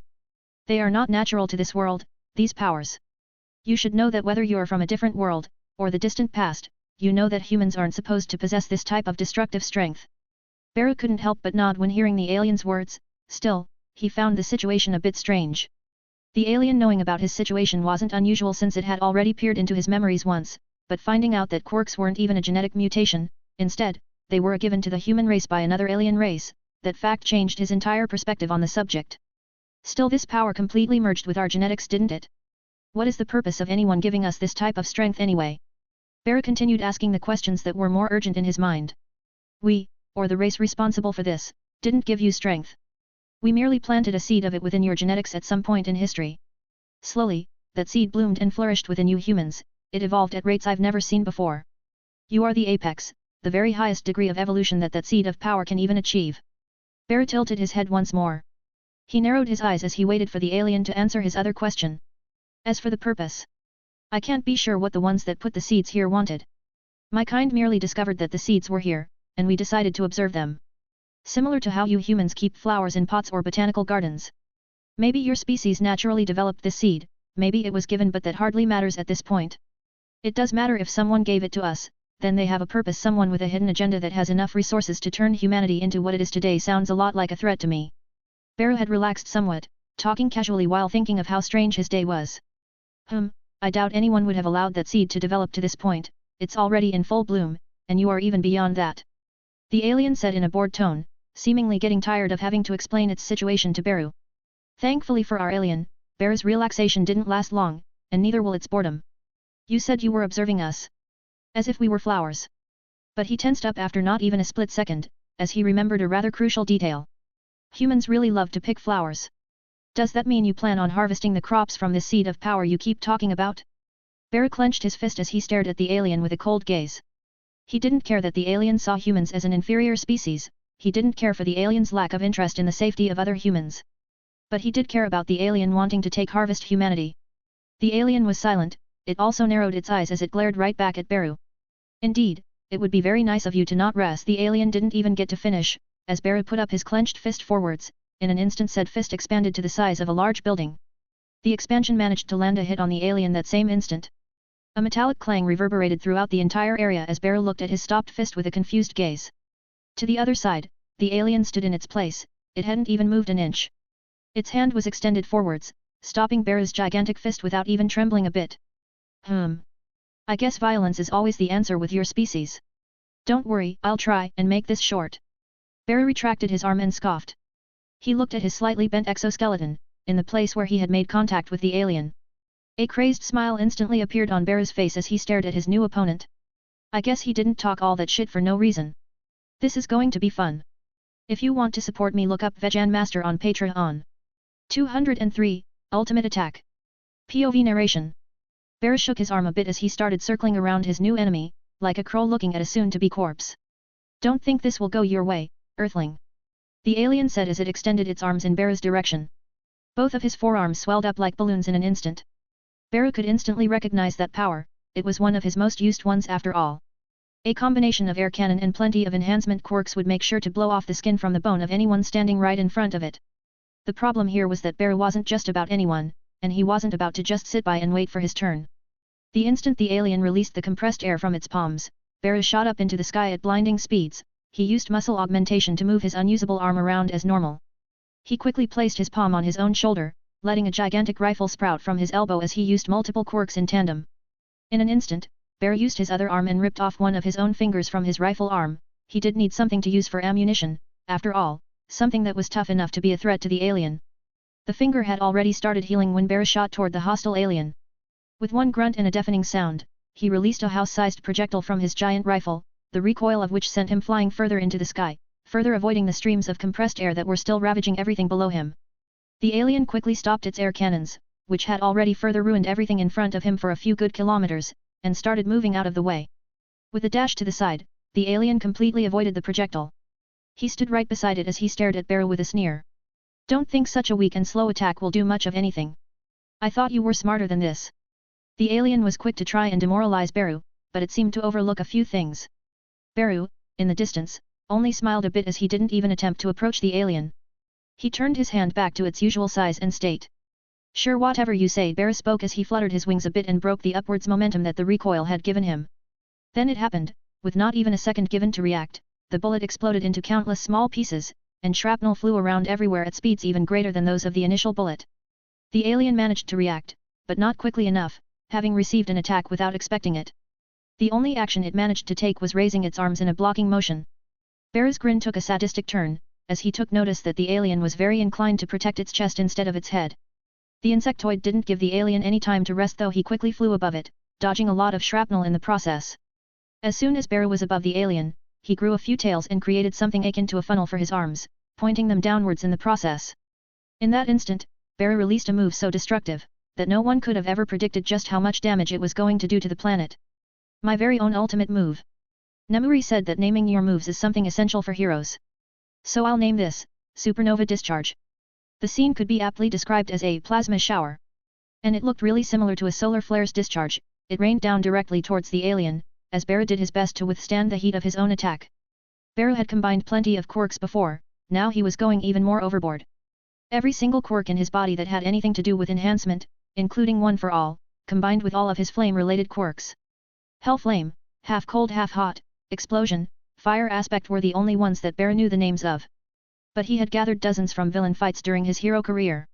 And now all of them were being used to deal with a single being, one that had just started to realize how unprepared it was for this fight. The alien, having just recovered from the finger shrapnel he had just withstood, looked up, only to be blinded by a bright light and for his senses to be assaulted by warning signs. The plasma shower scorched the earth all around Beru and the alien. The heroes that were planning to come and assist Beru all were forced to stop in their tracks. And the ones that were somewhat closer to the scene all started running away in a frantic motion. The heat came in like a wave, everyone in the country could feel it, the temperature spiking up as if they had just changed their climate in an instant. The ones closer to the former research institute had it the worst, as some of the people outside even had a few burns to show from this incident. Beru kept his attack for only a few seconds, as his palms were already melted by the end of it. He looked at his arms with a wry smile, his forearms looked like candlesticks in the middle of burning out. His funnel made out of tails wasn't even there anymore, completely melted off in the few seconds that had passed. His antennas and every other part of his body were also burned. Beru was forced to land on the ground beneath him, which was also heated up to the point where he was mostly on lava the entire time. Thankfully he did manage to find a rock without any lava on it, something akin to an island in the inferno he had created. Beru took a knee as his arms fell limply to his sides, it was clear that he wasn't healing up that quickly now. Beru also had to prioritize the parts he healed first, choosing his ruined and melted eyes first before everything else. He looked around slowly, scanning the area for his enemy. He could only sigh when seeing it. It was a cocoon of tails, all melted together. It looked like the alien truly had no time to do anything before the attack, it had only formed the cocoon after the attack had started. Even then, most of its body was gone, only the first half of its head and a part of its torso were still there. Damn, Beru spoke as his vocal cords and throat also healed. Imagine if I was at full power. Was the only thought that the insectoid had in his mind currently. Of course, this incident was bound to have made him even weaker. On account of the fact that his hands healing anytime soon was extremely unlikely. You pest pound. R% at. Beru could hear some otherworldly screeching from his opponent, signifying that the alien was still alive, despite its sorry state. The fuck are you made out of? Space cum, you better die after this, cuz I really don't feel like continuing with this shit, Beru said as he managed to stand back up and started making his way towards the alien. He was swaying from side to side, each step he took created more and more rock to stand on as he started using some water quirks to cool down the lava around him. Beru reached the remains of the alien within the minute.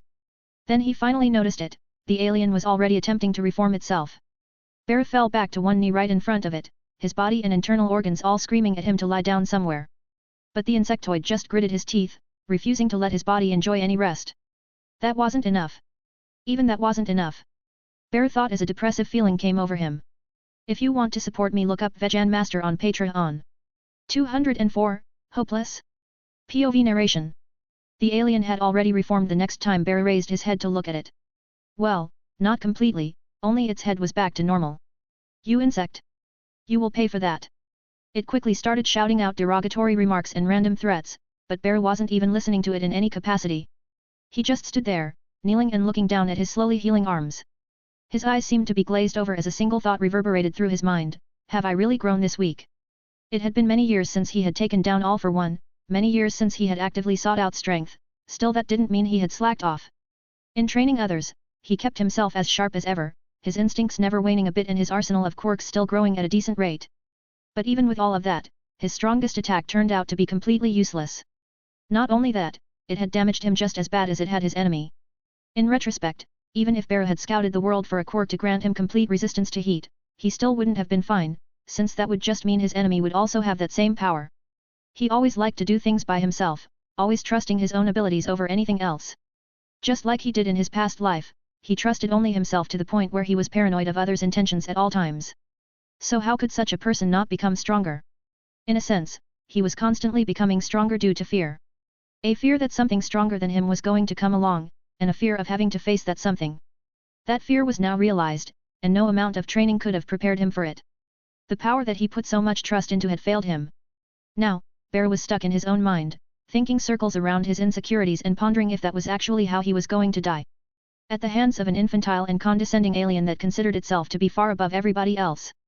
It was a bit ironic since, even though Bear had never said it outright, the insectoid himself had always thought that he had been the strongest in the world. Maybe not with the same amount of disdain for everybody else, but still. The alien was still not quite close to being healed, it was still essentially just half a torso with a head. Still, it rambled on with curses and profanity.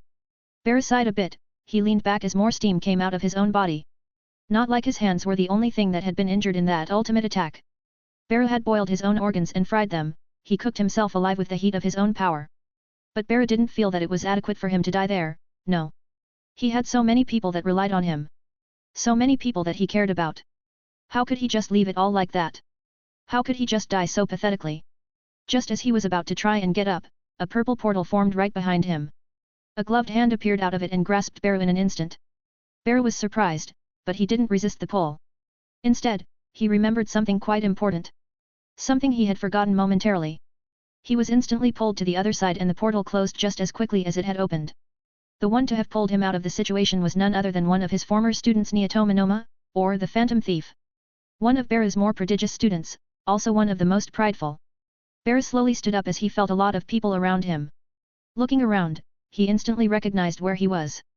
UA's largest conference room, also the room where All Might had announced his retirement. Teacher. You don't look so well. Bear heard a voice call out to him, it was Monoma, who had slightly burnt himself when grabbing onto Beru. I've been worse, Beru said as he finally took in the rest of the sound in the room. All of the heroes present, seemed to either be trembling in fear or rage. Many of them were Beru's students, but also the teachers at UA, and any other hero that was of any significant ranking was there. Many saw Beru's body and their feelings seemed to accentuate, their rage seemed to boil even more, and concern surfaced in their eyes. Some thought that if their teacher was rendered to such a state, then what chance would they stand against such an opponent? No, you haven't. Didn't you go out saying that everything would be fine? Nemuri shouted, finally coming forward, pushing through the crowd that had gathered around Beru with an angry look on her face. Now's not the time for this, we'll talk later. Beru stumbled forwards a bit, only for a green light to flash and for Izuku to appear by his side and support him. Zuku. Be a dear and carry me over to the stage, will you? Beru had never been a leader, and he had never been great at giving speeches, but he was currently the only one in the room that could be considered a head figure. Nizu was a leader, but he didn't have as much authority over all of the heroes as Beru had. And All Might was already retired, being only able to clench his fist when seeing the injured figure of Beru, his friend. The other teachers were in similar situations, for them it was quite a bit worse though. They hadn't retired yet, but they still stood by and watched as Beru fought by himself and got injured to that extent. Now, Beru was standing in the middle of the stage, and the damage that had been done to him was evident. Recovery Girl was thinking about protesting a bit and trying to send Beru to a hospital, but they still had an active threat to deal with, and Beru, even with all of his injuries, was still stronger than the vast majority of heroes present. Beru looked at the room for a few seconds, Izuku still supporting him by his side with a grim look on his face. The room was filled with whispers and worried voices, but that didn't last for long. Now I'm not going to claim that this situation is looking great, Beru started talking, and in an instant, the entire room quieted down, That was the sheer authority that Bear's voice had in the hero society. That was how much respect his name garnered him. Even if he didn't start with encouraging words, he still looked at everyone in the room with a smile on his ant-like face, completely showing off his jagged teeth. It was by no means a calming smile like All Might's, at least not in looks, but everyone had come to associate it with a feeling of peace. A smile that they knew they could rely on. At that moment, the state of Bear's body didn't matter at all, his confident smile spoke a lot louder than his injured body. Even Izuku got rid of the grim look and stared up at Bear with a smile of his own. I've been cruising quite nicely through this life. I've had my own hardships to overcome, plenty of villains to battle, but I gotta tell you, what we're up against now makes fighting all for one look like taking candy from a child. Bear's joke had managed to garner quite a few smiles in the room, but no one was in the mood for laughter. Bear's next words managed to turn those smiles upside down in an instant too. I thought that just like in any other situation I'd be able to handle this on my own, but I might have bitten more than I can chew. Everyone in the room looked at the feed. The alien that Bear had fought was still recovering. The scale of Bear's attack made it difficult for the media to get any closer than a few dozen kilometers. But their cameras could still zoom in on the alien. Even with the bad quality, people could tell that it was angry and that it still wasn't moving. Now there's no reason to worry, I tell you why. Well, look around the room. Everyone listened to every word that came out of Bear's mouth. And they listened so intently that the instant Bear told them to, they started looking around the room. Even the teachers and the older heroes looked around the room with proud gazes, as they were starting to realize exactly where Bear was going. Around you, around me stands the future of this world, the very best generation of heroes to ever spawn out of our tiny country.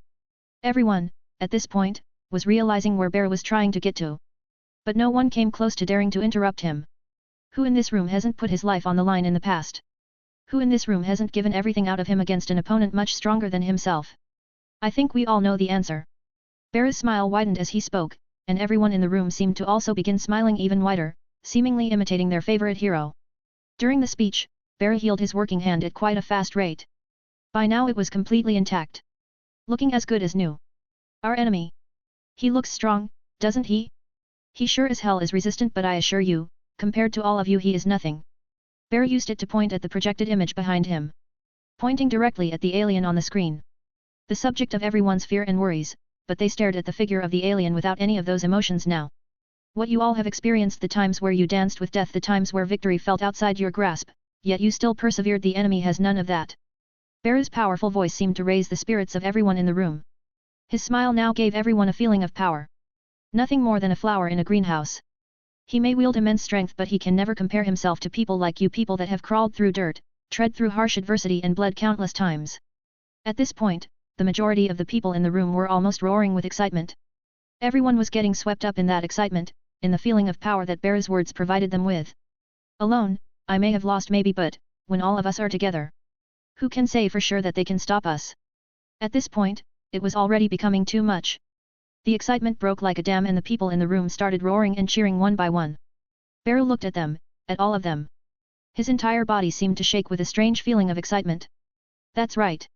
In this life, I'm not alone at all. If you want to support me, look up Vegan Master on Patreon.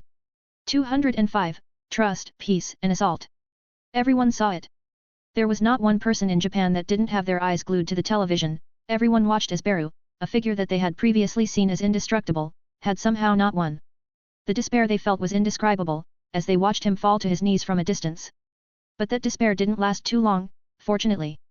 Seconds after Beru was warped away from the scene, the feed changed to the conference room. Everyone could recognize it, they all realized where they were. The place where the former symbol of peace had announced his retirement to the world. A place where history was made. Now that platform was going to be used again. This time though, people could only assume the worst, as Bear was being basically carried over to the platform. Then the speech started, and people were once again reminded just why Bear could be called a symbol of peace. In All Might, the smile he gave inspired people to do their best. It made them feel safe. The front that All Might put gave them a feeling that, no matter what, they were going to be fine. Why? Because he was there. Bear was somewhat different. He didn't have an appealing appearance, he didn't have a charming smile, nor did he have the welcoming energy that All Might did. But he had something else. A calm demeanor, it was a tone so serene that it made others feel that everything was fine, regardless of the situation. In this case, his carefree and calm tone made everyone relax. The stress of a powerful enemy was still there, but it was as if the situation was no longer pressing at all. Bear had that calming effect on people.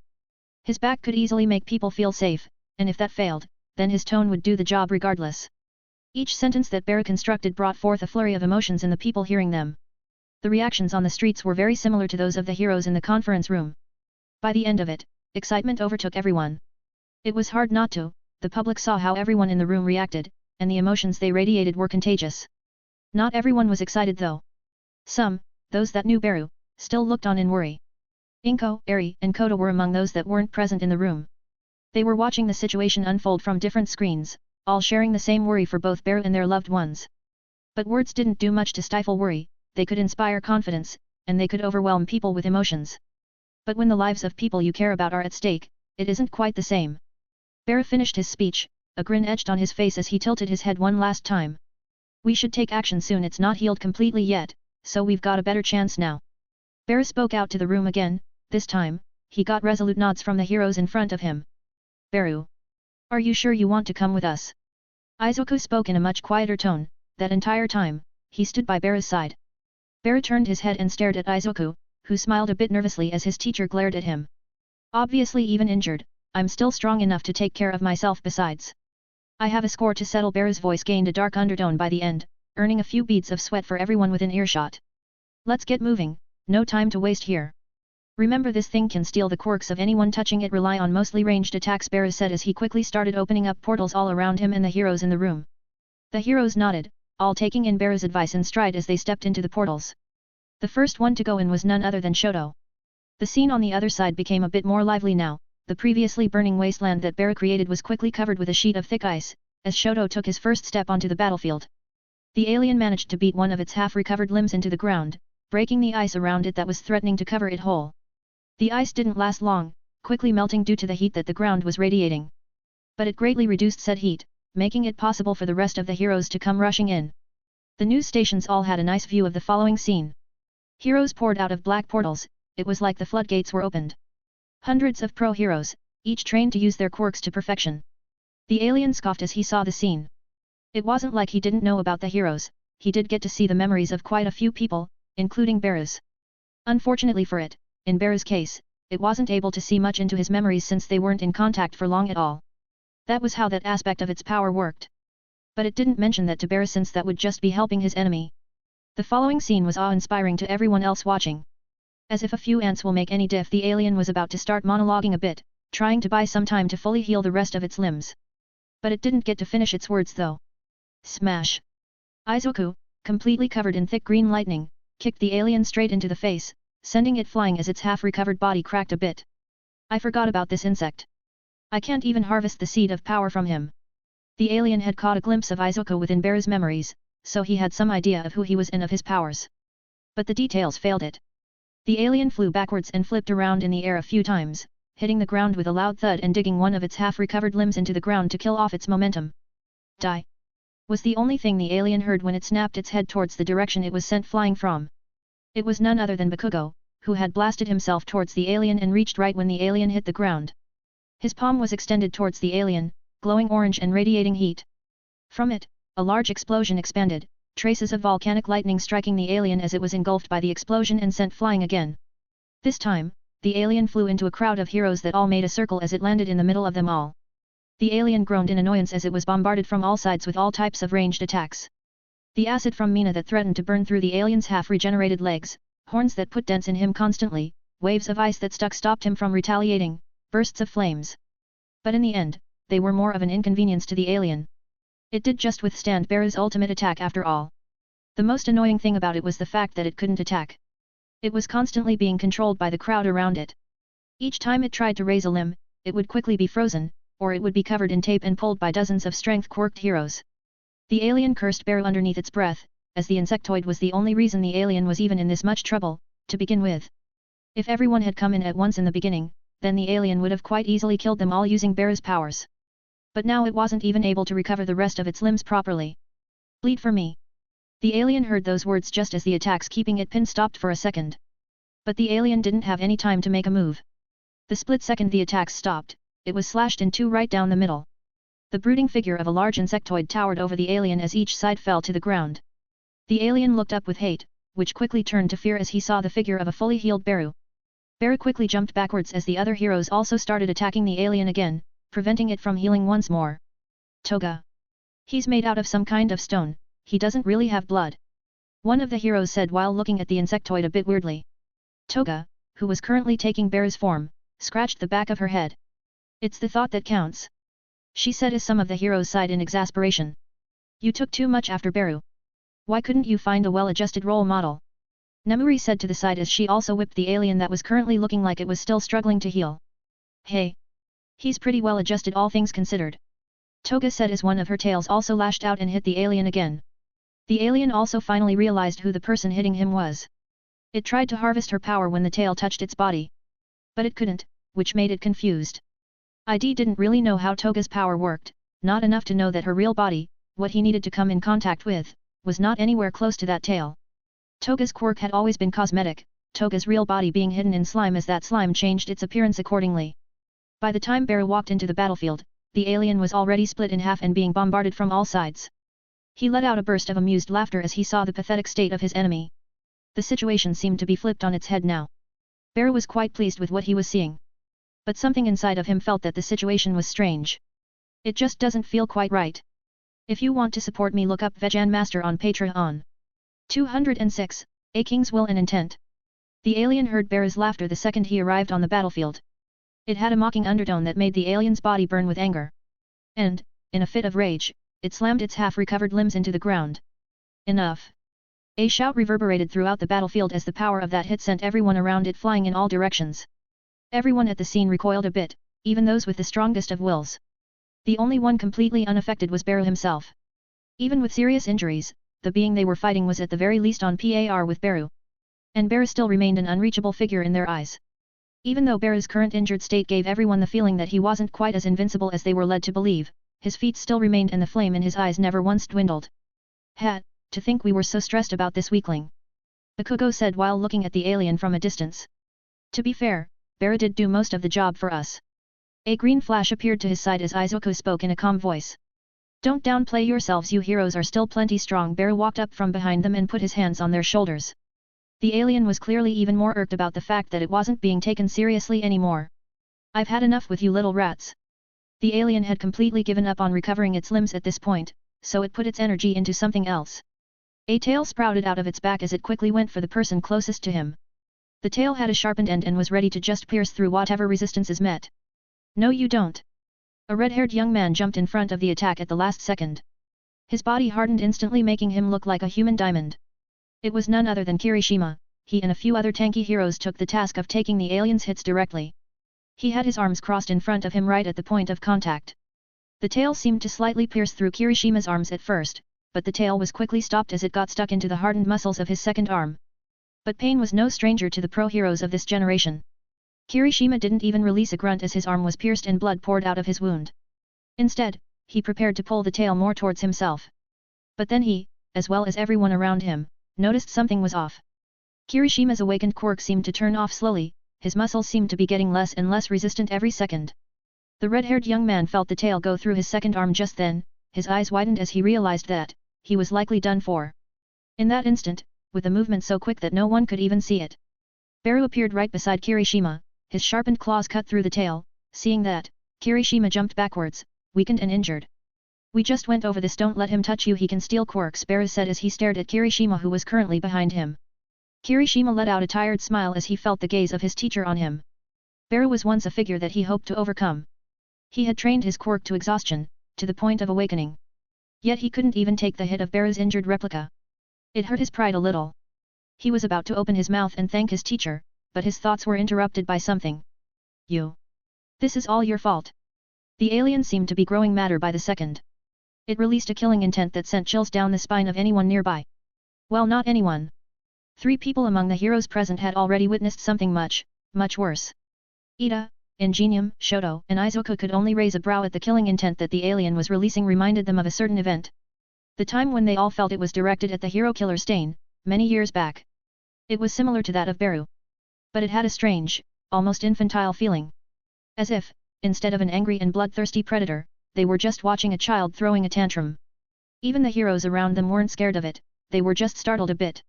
If one were to make a proper comparison, it was like comparing the aura of a cub to that of a fully grown lion. A true king of the jungle, as one would say. If it weren't for you, none of these weaklings would have even survived until now. I would have been done with this country and continued without any issue. Bear tilted his head, contemplating whether or not to entertain the alien's ravings with a response.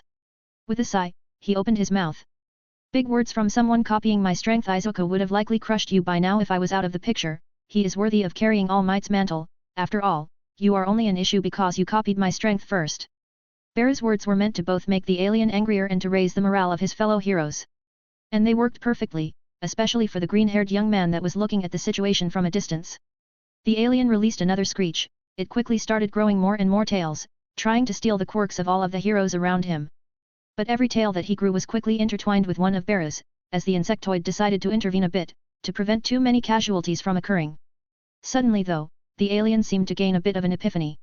It seems you truly won't relent. But it makes no difference. Currently, you can barely match even one of me. Soon all of my brothers will converge in this place, to assist me after they are done with their areas. Bear quickly understood what the alien was getting at. It was trying to demoralize the heroes a bit. It didn't work though. Yeah, take a fat shit and eat it. You really think we're the only heroes this world has? Bear's words made quite a few of the heroes present laugh. Turning a serious situation into a joke was one of Bear's specialties after all. You are the only one that can pose an issue to us. Even if my other brothers don't have your powers, they will be able to quickly gather enough from the people they come across. By the time they arrive here, they will have already collected the seeds of power from everyone in this world. Bear grew another tail and whipped the alien into silence. As more of its body cracked and the shockwave made most of the heroes present skid/fly back a few dozen meters. Sure dude, you are forgetting just a tiny little thing here, but I guess you can't recall my memories all that well. Bear paused as his tail strangled and broke all of the ones that the alien produced before. Do you remember Yuri and Dawn? The two people that I worked with every day for a few years. At this point, most of the people present, including the alien, seemed to gain a look of recognition. It wasn't exactly an unknown fact that Bear worked together with several people to prevent quirk singularity, it was just another respectable aspect of Bear that they could appreciate. But the people he worked with were also not just nobodies. That's right. There's no way the two of them would just sleep this through. Nemuri had a worried look when the alien gloated about there being more of its kind on Earth. But she quickly relaxed after remembering those two. Yuri. He fled the scene right when everything started. Do you really think he's the type to just abandon his life's work and run away? At this moment the most likely probability is that both Dawn and Yuri are hunting down the rest of your ilk while you are here, squirming on the ground. Bear's words cut deeply into the rapidly declining psyche of his enemy.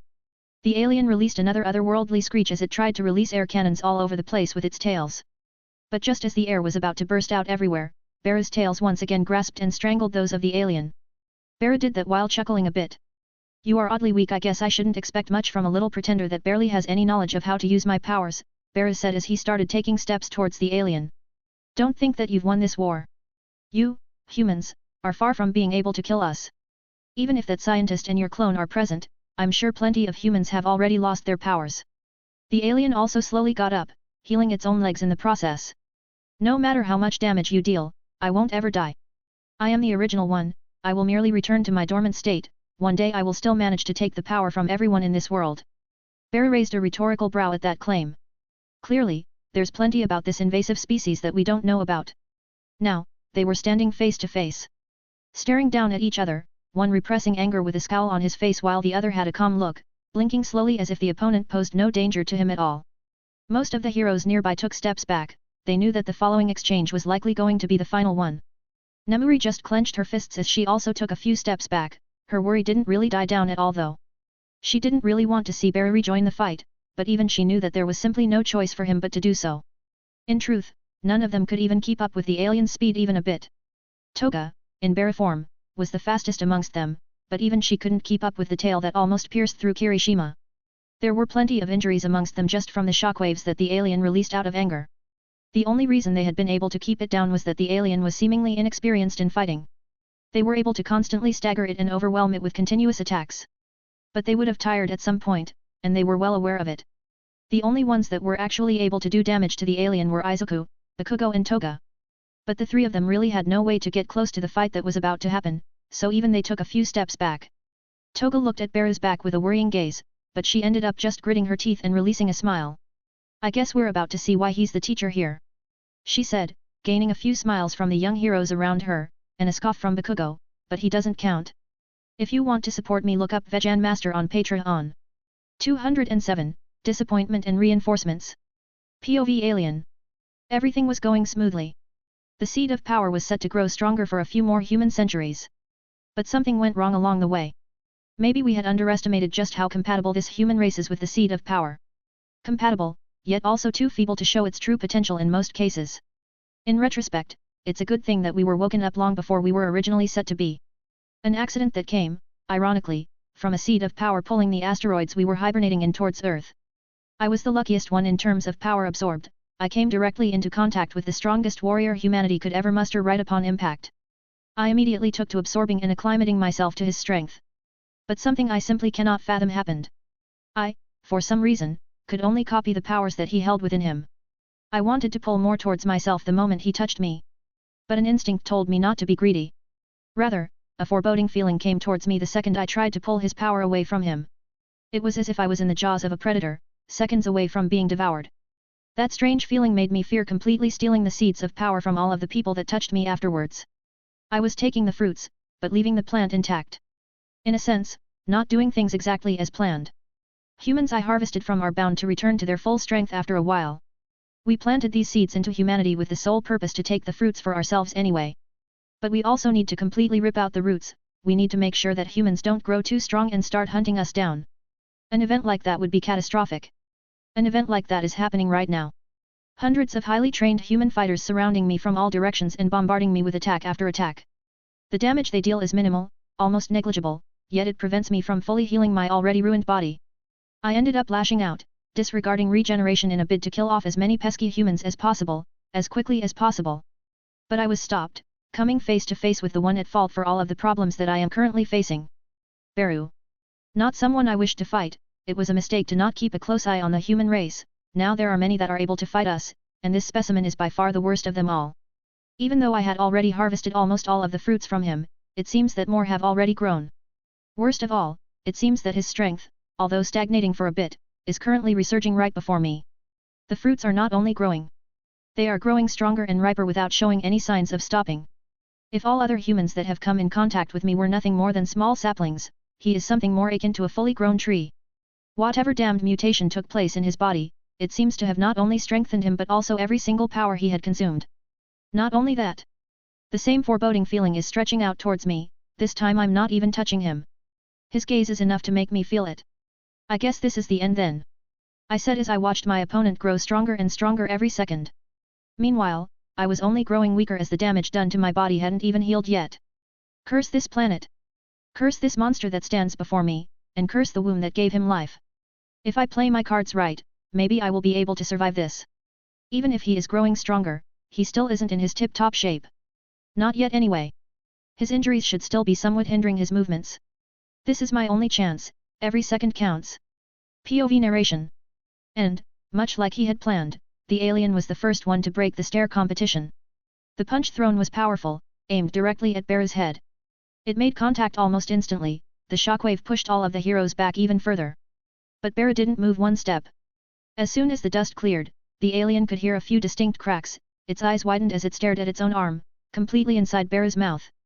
The insectoid's teeth dug deeply into the hand, and with a snap, Beru's jaw completely took off the alien's newly regenerated arm, allowing the alien in question to jump back a few dozen meters as it analyzed its missing arm with a fearful expression.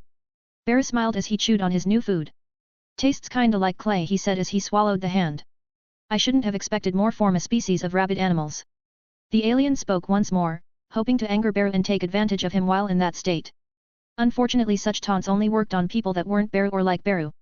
I guess it's my turn now, Beru said as he used his one working leg to dash towards the alien. The ground underneath him cracked under the pressure and the movement was almost instantaneous. Beru raised his arm in the air, bringing down his claws and cutting cleanly through the alien's body. I don't really know where your core is. But I wonder if I can cut it like this. Beru's hands turned into blurs as he cut the alien to pieces in less than a second. The alien tried to match Beru, but every movement it made Beru tanked as well. They were both clawing at each other with reckless abandon, the dirt around them was being scarred and cut all over the place. At this point, the heroes were wondering if it was even safe for them to be on the field during the confrontation. But the exchange didn't end there. Beru kicked the alien into the sky, the alien twirled around in the air to break its momentum, the second it turned to the ground it was faced directly with Beru's giant punch. The punch crushed and segmented its body even further, sending it flying upwards even more. Beru scowled a bit as he felt his giant punch do very little damage to the alien. Sure, it was powerful, but he simply felt that something was missing from it. Bear teleported a few hundred meters above the rapidly ascending alien. With a grunt, 4 sharpened tails came out of Bear's back and slashed at the alien. The alien also acted quickly, trying to create a few tails of its own in order to block Beru. But that didn't do much, unfortunately. The upward momentum only served to amplify the damage. Bear's tails cut off the alien's defenses after less than a second, almost bisecting him and sending him hurtling towards the ground this time. Bear then teleported underneath the alien. What happened next looked more like a game of ball than a fight, with Bear playing as both of the throwers, and the alien as the ball. There was one thing separating them that made the fight that much better for Beru. For one, the alien was still nowhere near recovered, it only kept accumulating more and more damage to its body, making it slower and slower. Meanwhile, Bear was growing stronger and stronger each second, also aided by the fact that he had just devoured a piece of the alien. But the most important thing by far was experience. The alien could glance at the memories of others, but it was clearly nowhere near as proficient in using Bear's powers. The alien was then tempted.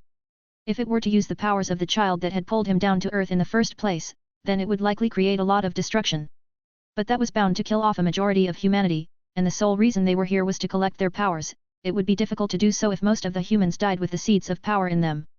So, the alien came at a crossroads, either use that uncontrollable power to try and destroy everything around it, in the process ruining his entire mission, or continuing to try and fight Bear up front, while waiting for reinforcements. His brethren would surely come to his rescue at some point, wouldn't they? The alien had thought of taking a hostage at some point, but it simply wasn't possible while Bear was throwing the alien's body all over the place. I wonder how much longer you can hold on, Bear said as he eventually caught the alien after a minute or two of beating the daylights out of him. At this point, the alien's body was broken and cut all over the place, only a torso with a head was left. Bear held the alien by the head with only one arm, a sickening smile spread across his lips as he also felt the way he was growing in strength. I realized somewhere in the middle of that you seem to be able to move your core all over the place. But that won't save you forever, Bear said as he looked his enemy in the eye.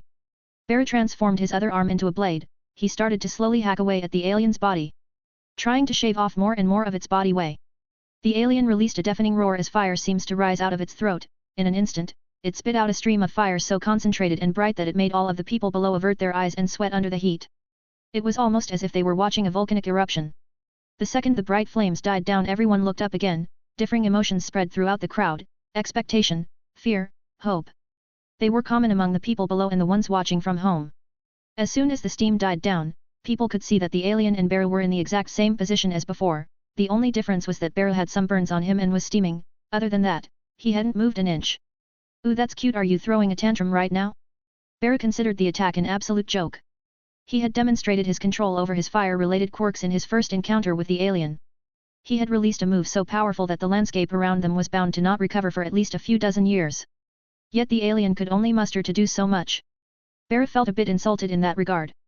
You know, I am growing more and more disappointed in this fight. I guess I shouldn't have expected much from someone that bragged so much. Still, you had my powers, so I figured you'd at least be more dangerous. Although Bear found the fight to be disappointing, the same couldn't be said for his friends and students down below, nor for the people looking at the situation on the big screens. What they saw was a one-sided beatdown so devastating that they started wondering if the other heroes were even needed at the scene. The students also felt a bit strange not being able to assist with much. The only one that had a slight chance of being able to join them was Izuku, but he didn't want to get in Bear's way, therefore he didn't try to do anything unnecessary. Still, it would be difficult to say that the heroes didn't do anything to help the situation. It was because of them that Bear had the time to recover in the first place. It was also them that kept preventing the alien from recovering at the same time. Their contributions were just as great as Bear's in this fight. Although his appeared more significant at first glance, they all played their roles perfectly. The people at home didn't quite care for that though. They were too amazed by the sight of Bear tanking what seemed to be a volcanic eruption to his chest without even flinching. They all saw Bear as a respectable hero. They thankfully couldn't hear how Bear was mocking his enemy without any even bothering to sound righteous or heroic. Bear's voice irritated the alien more and more, but it didn't lash out this time. Instead, it smiled. It seems I've won this time. Bear tilted his head at that remark. The alien sure didn't look like a winner. Have you perhaps gone delusional? Bear asked while his antennas swayed in the wind. The alien just laughed out loud as two portals of black mist appeared near them in midair. It seems my backup has arrived. The alien shouted in an excited voice, feeling his brethren approaching. Bear just sighed. I guess he did say there was more like him. What are Yuri and Dawn doing anyway? If you want to support me, look up Vegan Master on Patreon. 208. crushed hope and talk. POV alien. It sure took them quite a while. I don't understand what was keeping them all so occupied until now.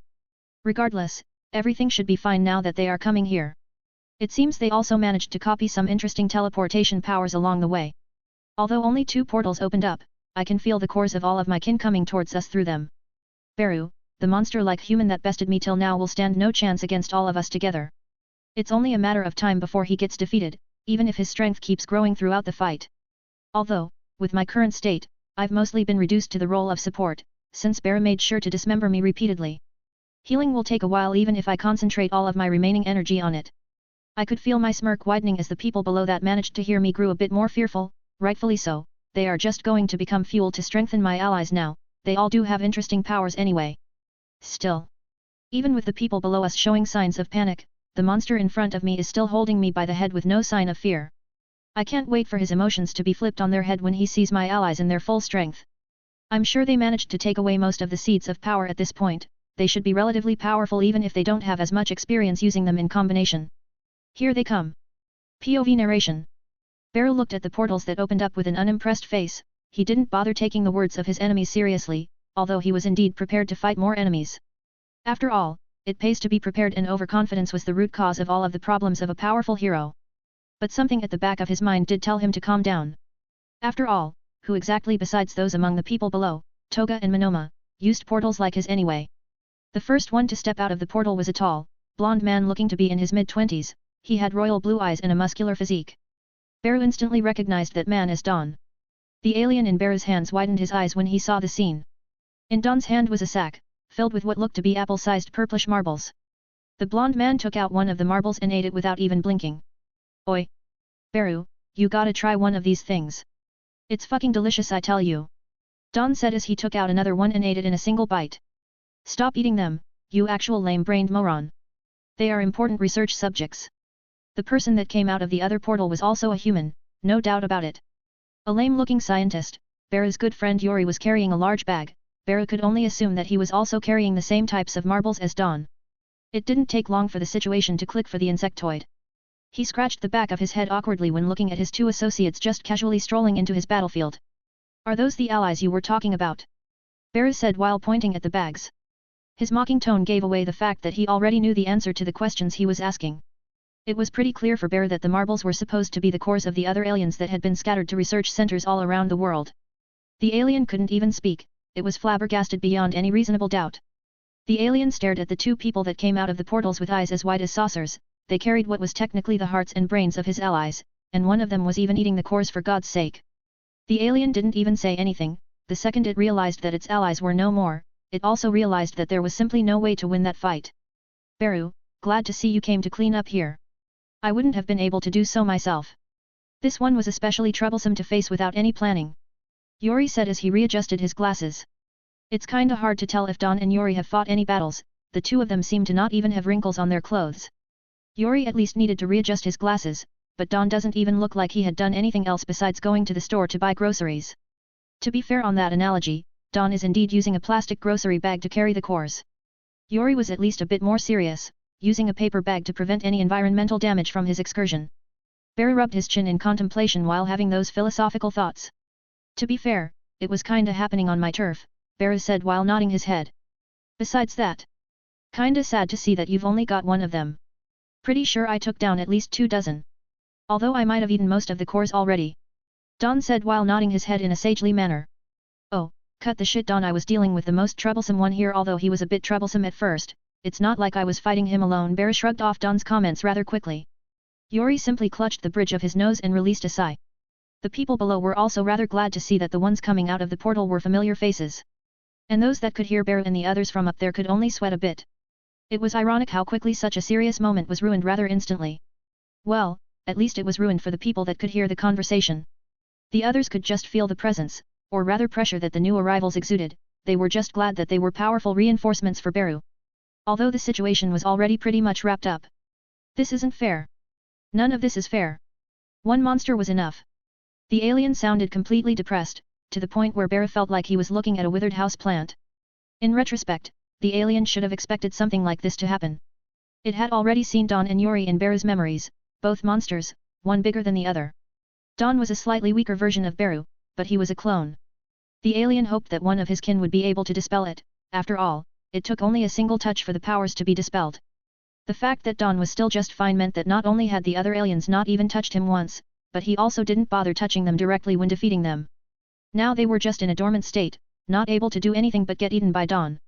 As for Yuri, well, he was basically a stronger version of All for One.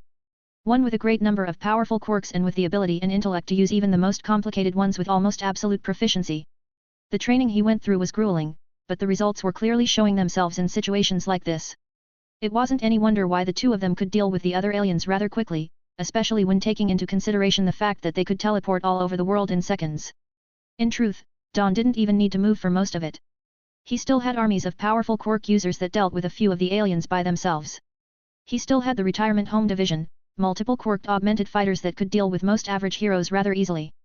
The alien that was in Beru's grasp could only release a sigh of defeat. A stray thought appeared in its mind. I guess there's no reason to not destroy everything now. Almost instantly, green energy appeared around it, only for it to die down in the exact same second. 3 distinct gazes were staring at the alien with blood-red eyes. Beru, Don and Izawa. All of them using Izawa's quirk, Erasure, at the same time. An underground hero like Izawa would obviously not stop paying attention to a fight randomly like that. And he also knew how the incident during the birth of Izuku's child played out. The alien instantly realized what had happened, but it wasn't able to try to use that power a second time. Because in the same second that the green energy dissipated, Beru threw the alien slightly in the air and extended his claws. This time, they cut without much resistance. The alien was quickly put in a precarious situation as Beru's claws turned his body into a nice smoothie. Eventually, Beru stopped his claws as he came across something a bit tougher. With surgical precision, Beru pulled out the core of the alien in front of him and ate it in the same second. Strangely, the alien didn't feel any anger in its last moments, it didn't feel any hatred. It was just a strange feeling of anguish and regret. A thought surfaced at the top of the alien's mind and remained there until it finally died. Why couldn't we choose another planet to do this on? Beru waved his hand as pieces of his enemy scattered all across the battlefield. Most of the people down below didn't even realize the danger they were in just now, they all cheered in unison when seeing Beru finish off their enemy. And the few people that saw what the alien attempted all released a sigh of relief. Damn. That was close, Beru said as he released a sigh of relief after swallowing his enemy's core. It was a bit unwise of you to not finish that thing instantly. Yuri with a bit of a glare. Welp, at least everything turned out fine. Don waved his hand dismissively, although a bit of sweat was present on his brow. My bad also, Don, you were right to say that these things taste good. Beru clenched his fists as he could a newfound power coursing through his body. Well, I guess you could say that we do have similar tastes, Don said with a smile while Beru just gave him a hollow laugh for his awful joke. Yuri refused to even acknowledge it. The three of them then quickly descended to the rest of the heroes waiting down below. Everyone present cheered even louder when seeing the three of them come down from the sky. And just like that, the day was over. Everyone could take a breather and finally rest properly. Yuri also made sure to carefully contain the captured cores. Don just wanted to eat them all, but the scientist did eventually stop him.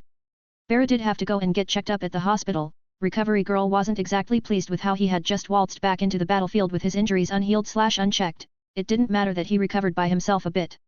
So there he was, sitting in a larger than normal hospital bed with his limbs in casts while looking at the ceiling with a stupid face. Many people visited him, including a lot of his friends and students. Little Kota and his family were among the first to arrive there. One can only guess how terrifying it was for so many of his friends to see Beru in that state. Even if the situation ended in the hero's favor. Still, seeing Beru face to face helped a lot. His demeanor and attitude managed to erase any worry that his friends might have had. Beru was about to just go ahead and sleep through the rest of his day, as any hospital patient does. Then the door to his private hospital room opened once more. This time the person that walked in was alone. Beru was mostly visited by groups, even Lady Nagant came alongside her mother and, strangely, a high-ranking hero named Hawks. But this time he had a lone visitor, and it wasn't like Beru didn't expect it. The figure that walked in was a moderately tall woman with well-defined features. It was none other than his girlfriend, Namuri. The insectoid could clearly see the concern in her sky-blue eyes, but there was also something else present this time. Uncertainty. I guess we do need to finally have a serious conversation. Beru heaved a sigh as he prepared for what was to come. BTW, I started a new FIC, it's named One Piece, reborn as Enel. I'll try to post the link. If you want to support me, look up Vegan Master on Patreon. 209, Mindset, Relationships, and Announcement. POV narration. Hey Namuri, glad to see you around. Beru didn't waste much time, he immediately greeted his girlfriend. All things considered, it's not like he had any reason to be mad at her. Her previous transgressions were long since forgotten to him, he wasn't really the type to hold grudges with the people he cared about. Nemuri herself did still feel bad for her words, but they were in the past, and that wasn't really the main subject in the talk that was about to start. You need to stop this, Nemuri said while clenching her fists. Barrett glanced at her with a confused look in his eyes. I get it. I fucking get that you're a hero, hell, I am one too. But you need to stop facing everything by yourself. Nemuri clearly had a lot of bottled up emotions, Barrett just sighed a bit. It wasn't like she was wrong or anything, Barrett did try to take care of everything by himself at first, which caused his current state. But Barrett didn't care much for his injuries, with his current powers, the injuries he sustained were only temporary and not all that important. You said that you get it, then why exactly are you mad about it in the first place? It is my duty as the #1 hero to face whatever threat appears, even if I don't care much for that title, even if I hesitate to call myself a hero, the people's trust is still placed upon me. Barrett defended himself a bit, as one should at least try to in such situations. Although, many men would say that arguing with a woman, especially one's significant other, wasn't a good idea. Who cares about the people? I know you don't. Are you doing it just to keep up appearances? Nemuri didn't like antagonizing Beru, the one she loved. But sometimes some things needed to be called out, and this was one of those times. Appearances, hey. Beru said while looking back at the ceiling for a bit. He then glanced at one of his arms, which was currently still in a cast. Do I look like the type to care about that? No, in a sense, I guess it is about perception. Beru relented in the end. Nemuri was a bit surprised to hear that Beru wasn't even trying to defend himself in this situation. At the end of the day, everyone wants to have a place where they belong. I have found mine in this world, as a teacher to my students, as a friend to my colleagues, a monster to those opposing me, a hero to the rest. Beru's words did sound a bit strange to Nemuri. What? Do you think that if you quit being a hero everyone would suddenly stop caring about you? Nemuri was quick to understand what Beru was trying to say with his speech. Beru was about to say something to defend his point of view, but he didn't even get a full word out of his mouth before Nemuri straddled him and slapped both of her hands on the sides of his face, forcing him to look at her directly. Don't even think about that. Do you really think your friends can't tell who you really are at this point? Even your students can tell that you don't care about being a hero, that neither the responsibility nor the fame interest you. Who are you even trying to fool here? Beru looked into her eyes with a bit of surprise, he didn't expect Nemuri to be this passionate about the subject. And her words did ring true. Not one of the people close to Beru considered him to be a faultless hero. Many of them were even shocked he was trying to be a hero in the first place. Even the students that idolized him realized at some point that Beru lacked a really important thing that made one into a hero. He had absolutely no drive to save others, his body didn't react on its own to save those in need. He merely did it because he could. He didn't have the mentality of a hero, it was as if he was just playing pretend with the notion. No one ever spoke about that with him, but it was obvious. And the truth of the matter was that Beru was still an exceptional hero regardless of that, hell, he saved more people than most other heroes combined. So there was no reason to complain. Until now. Listen, Beru. I'm sorry if I'm being a bit aggressive here. This isn't about you not being a true hero or you not being worthy of #1 or some shit like that. But, is it really worth it to put your body and life on the line for a cause that you don't really care about? Beru stared into Nemuri's eyes and eventually sighed. I understand what you mean. Don't worry. I can't exactly not worry about you. That's the entire issue here, and it's not just about me. Everyone that cares about you is worried about this, it falls on me to have this conversation with you since I'm still your partner. Nemuri seemed to deflate a bit during her speech. She looked down at Beru's chest, her eyes watering a bit. Beru put his arm around her, hugging her a bit as he sighed again. I guess you're right. Maybe I should dial it back a bit. It's not like I have anyone left to impress at this point. Nemuri looked up when hearing that, her eyes shined with joy. Besides, I wouldn't really be a great partner if I just repeatedly ignored your worries, Beru said as he slowly sat up. Nemuri also wrapped her arms around him, smiling a bit in his hardened chest. We may be a bit more dysfunctional than other couples, neither of us really know how to deal with commitment, but I think there's no reason to delay things at this point. Say, how's about we get married? Nemuri instantly looked up, her eyes were almost glowing at this point, a large smile spread on her face, she looked relatively innocent in this moment, stark contrast to her hero personality. I thought you'd never ask. Of course I accept. Her eyes were tearing up again, though for good reasons this time. Why wouldn't I ask? I just had too much bullshit to deal with. I'm going to have a lot of free time from now on though, so there's no need to postpone this much longer. Beru stroked her head as he slowly started getting up. Nemuri was still clinging onto him though. I understand. Is it really fine for you to get up though? She asked while separating from him and looking at his casts. Oh, it's fine, don't worry. Bear just flexed a bit, and the casts instantly cracked and fell from his limbs. They were more cosmetic than anything. My body heals a lot faster than you'd think. Bear scratched the back of his head with a yawn. I guess that why you have so much stamina, hey? Nemuri quickly took on a playful tone as she stepped to Bear's side and wrapped her arm around his. Indeed, although I might need to test my stamina again, really soon I can only hope you're prepared. Bear quickly picked her up and opened a portal, walking through it the next second. In retrospect, Bear's proposal wasn't exactly all that romantic, and it wasn't exactly what you'd call glamorous either. But that is exactly who Bear is anyway. He was never the type to appreciate something extravagant, high chances that he'd have his wedding party at a bar if he was allowed to choose. Thankfully, Nemuri was the one who was going to handle that part. Regardless, as Bear woke up in his own bed, with Nemuri by his side, he realized that now had a new task, to give an important announcement to the world. Which was why he decided to call a conference at UA. He gathered everyone, all of his friends and a lot of the people that admired him, mostly heroes, along with a lot of press, televising the conference to the entire nation. Under normal circumstances, one would be nervous about this type of thing. But this is Bear we are referring to here, and he really didn't care. Another one coming soon. If you want to support me, look up Vegan Master on Patreon. 210, Announcement and Reactions. POV Narration. Bear looked at the crowd gathered in front of him with a smile, his jagged teeth shined in the lights of camera flashes. I thank you all for gathering here. It was on a bit of a short notice, but I feel the need to speak to an audience today. Bear put one hand on his chest while looking all around the room. There were plenty of confused faces in view, they couldn't really be blamed, not many people knew why they were being gathered there in the first place. Nizu, the one that organized things and got everyone together, was the only person that had any idea what the press conference was about. And he was just sitting in a chair, smiling and not answering any questions, either from his staff or from curious reporters. Now some of you may know me, I'm Beru, small local hero around these parts of town. Bear cleared his tone a bit and spoke with a straight face throughout that entire sentence somehow. Unfortunately, most of the people in the room didn't get the joke, some just looked at Bear with raised eyebrows, some just looked confused. Tough crowd here tonight. I guess I'll stop skirting around the issue here. I'm sure everyone wants to know why we're here, Bear said as he clapped his hands together, managing to catch the attention of everyone after his terrible comedy show. I've a big announcement to make to y'all. I'm officially done with the hero business. I've decided to become a teacher here at UA full-time from now on. Cameras flashed even brighter as the entire stadium was filled with voices and gasps. No one really expected this, especially since Bear wasn't really all that old to begin with. His announcement made everyone feel either shock or horror. He did establish himself as another pillar to hold up society after all. Bear chuckled a bit looking at their reactions with a smirk on his face. You guys will be able to ask as many questions as you want afterwards. For now, let me talk. Bear's head swayed a bit as his antennas danced around in front of him. I'm sure everyone noticed that the last few weeks were rather full of adversity for everyone both in this country and beyond. First meteors, then weird aliens trying to do some shady shit. A lot of the people in the room nodded when hearing Bear's words, although some of them would have hoped that he would put it a bit more delicately.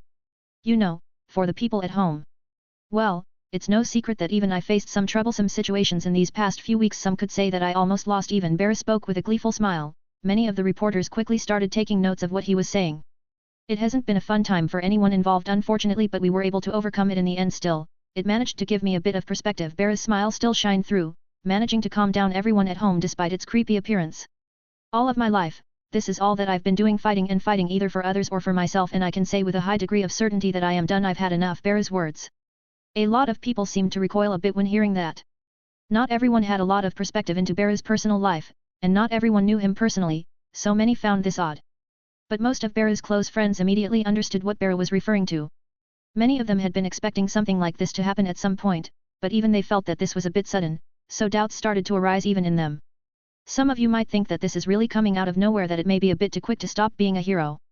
Maybe some of you may have the preconceived notion that my duties aren't over, that I am still too young to even consider retirement. Bear's smile widened a bit by the end of his statement. He loved the way the crowd was looking at him, a flurry of emotions dancing around his words as the people were free to interpret his words however they wanted. I think you people are a bit too cocky. Bear's grin tightened a bit, his teeth looking a bit more menacing than before. I don't owe anything to anyone. I've no duty to continue playing hero. There's not even a need for me to keep up this charade anymore. Many of you seem to think I am a lot like All Might, but that's really not the case at all. Bear stretched his back a bit as he looked at the crowd with a playful gaze. He could see Toshinori smacking his head into his palms repeatedly. Most of the former students and teachers also had similar reactions. The only one laughing was Nizu, spilling some of his tea on a reporter or two. I mean Kman, I don't know what you were expecting. I really am not that heroic of a person. I prefer lazing around and watching TV over anything else, and I roll my eyes into the back of my head at the mere notion of work. Sure, I have my own agenda, and I still work despite all of that. Meanwhile, Nemuri was sitting inside her room, looking at venues and trying to choose where she wanted the wedding reception to happen. Then she heard Bera's speech, and proceeded to spit out her drink and rub her own temples a bit. I mean, I get that he's taking into consideration my worries. But couldn't he have done things a bit differently? The purpose of this meeting was rather simple, to allow the public to learn just who Bera was. Everyone knew of him as being the way the media presented him, now everyone was allowed to see a side of him they never had before. And they weren't hating it. Rather it was the opposite, a lot of the people at home started recalling all of Bera's actions, all of his feats. Everyone saw him as an untouchable figure, even after he was injured. But now, he seemed different. He seemed human. Sure, their view of him as a symbol was completely tarnished, now they viewed him as something else. A person that gave it his all despite his clear disdain for work in general.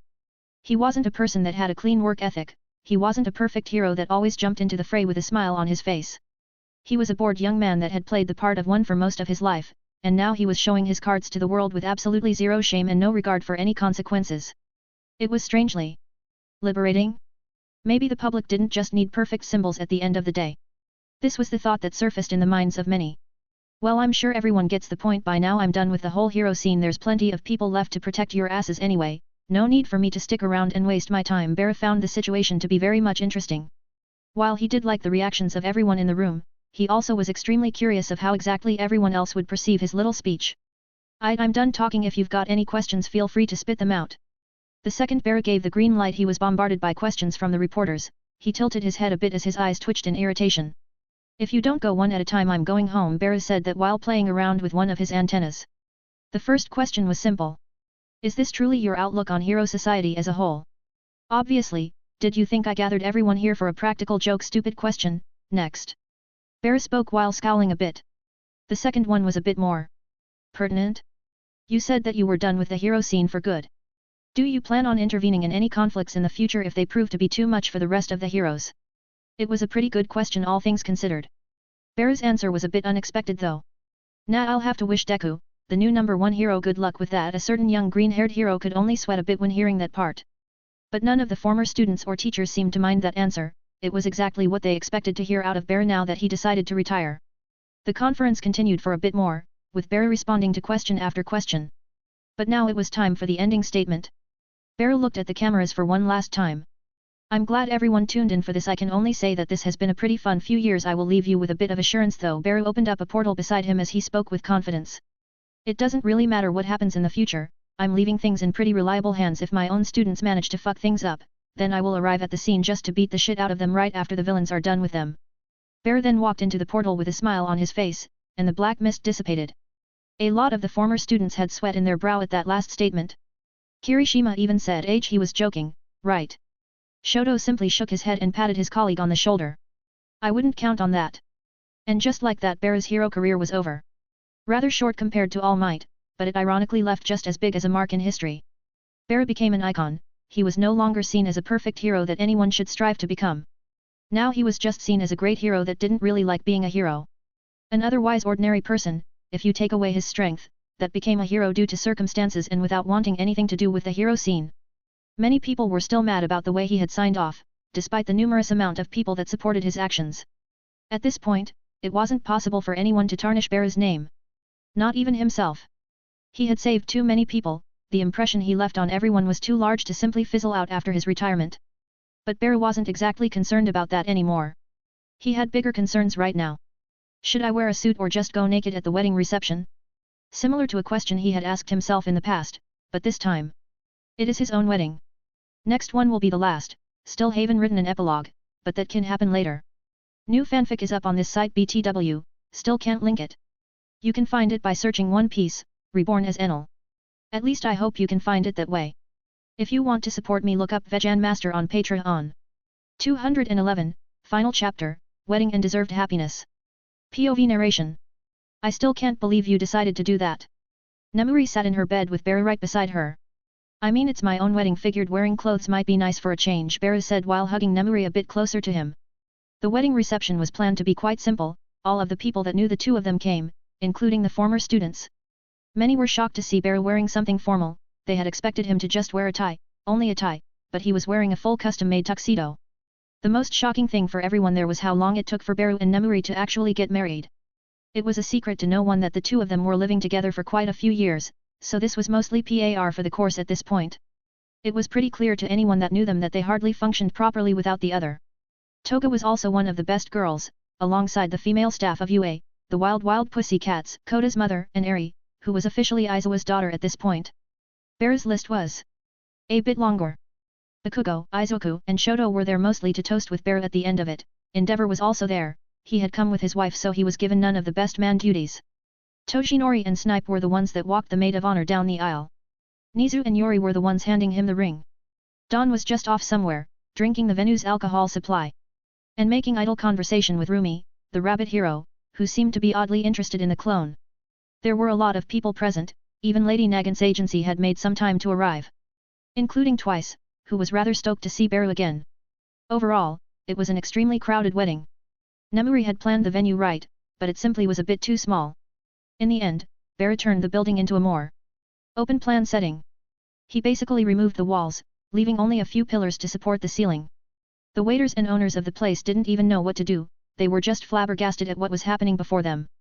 Beru assured them that he would repair anything afterwards and pay them extra, so that calmed them down instantly. Beru's words still held a lot of weight after all. One can only guess that the wedding was a private event, but the crowds of reporters waiting outside gave people a different impression. Thankfully, no one actually tried to enter or intervene with the event. Most of the heroes in the country were there after all. No actual villains dared act up on that day either. Mostly out of fear. Beru wasn't a hero anymore, but he still had his license, and whatever villains remained in Japan could somewhat understand that he would likely hunt them down if they even breathed in an offensive manner during the wedding day. Overall, it was an extremely fun day for everyone involved. The night obviously began with a drinking competition, which led to Izuku getting shit-faced and making out with Okako in public. Bakugo and Beru immediately burst out laughing at him. Shoto simply looked away and Okako ended up taking away his gravity and sticking him to the ceiling. He did vomit eventually. Thankfully Beru opened up a portal in front of his mouth so as to not inconvenience the rest of the people present. Snipe was once again, competing on an even field with Beru. Hell, Beru was sure that if he wasn't immune to all types of poison Snipe would be able to drink him underneath the table any day of the week. Toshinori and Nizu stuck to coffee, tea, and soda.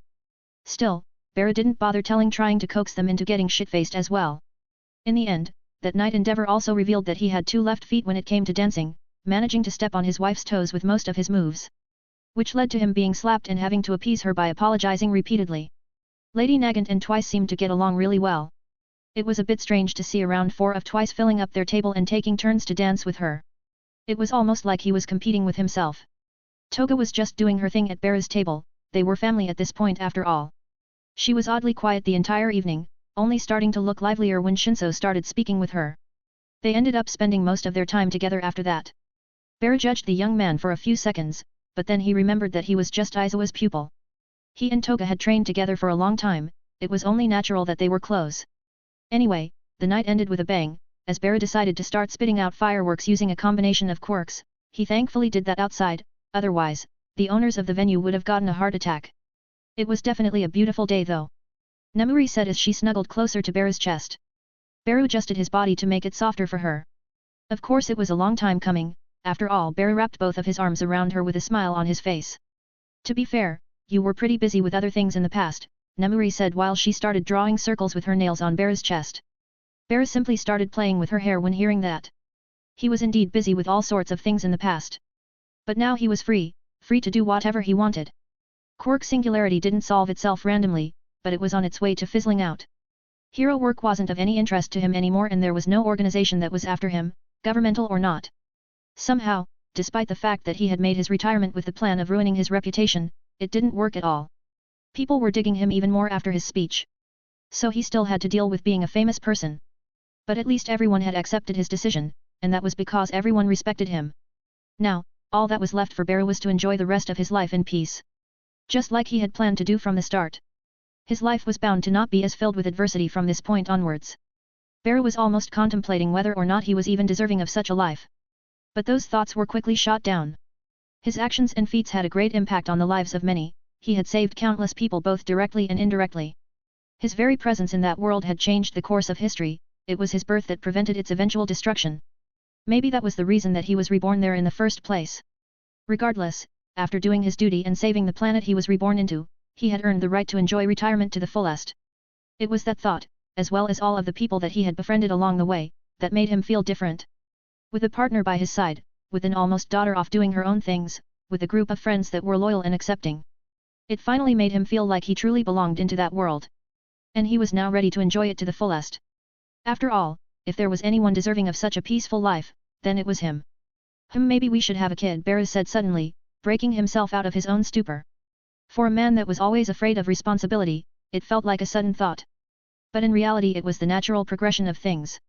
Hell, if Izuku was already a father, then why couldn't Barrow be one too? Nemuri instantly turned red, and a smile spread on her lips as well. Thought you'd never ask about that either. Well, better get to it then. The rest of the night was eventful. Hope you liked this final chapter. This story was fun to write, it had its ups and downs, sure. I even took a long break at some point, at which point I thought that most PPL would forget about it. I want to thank everyone that stuck around this story to the end. Writing is something I enjoy greatly and I have a lot of fun reading and interacting with comments from readers. Without you guys, I wouldn't have really bothered to finish any story I ever wrote. Smiley face. Love you all. Full gay. See ya on my new fanfic at. Still on this site and named One Piece, reborn as Enel. Still can't post the link to it though. If you want to support me, look up Vegan Master on Patreon.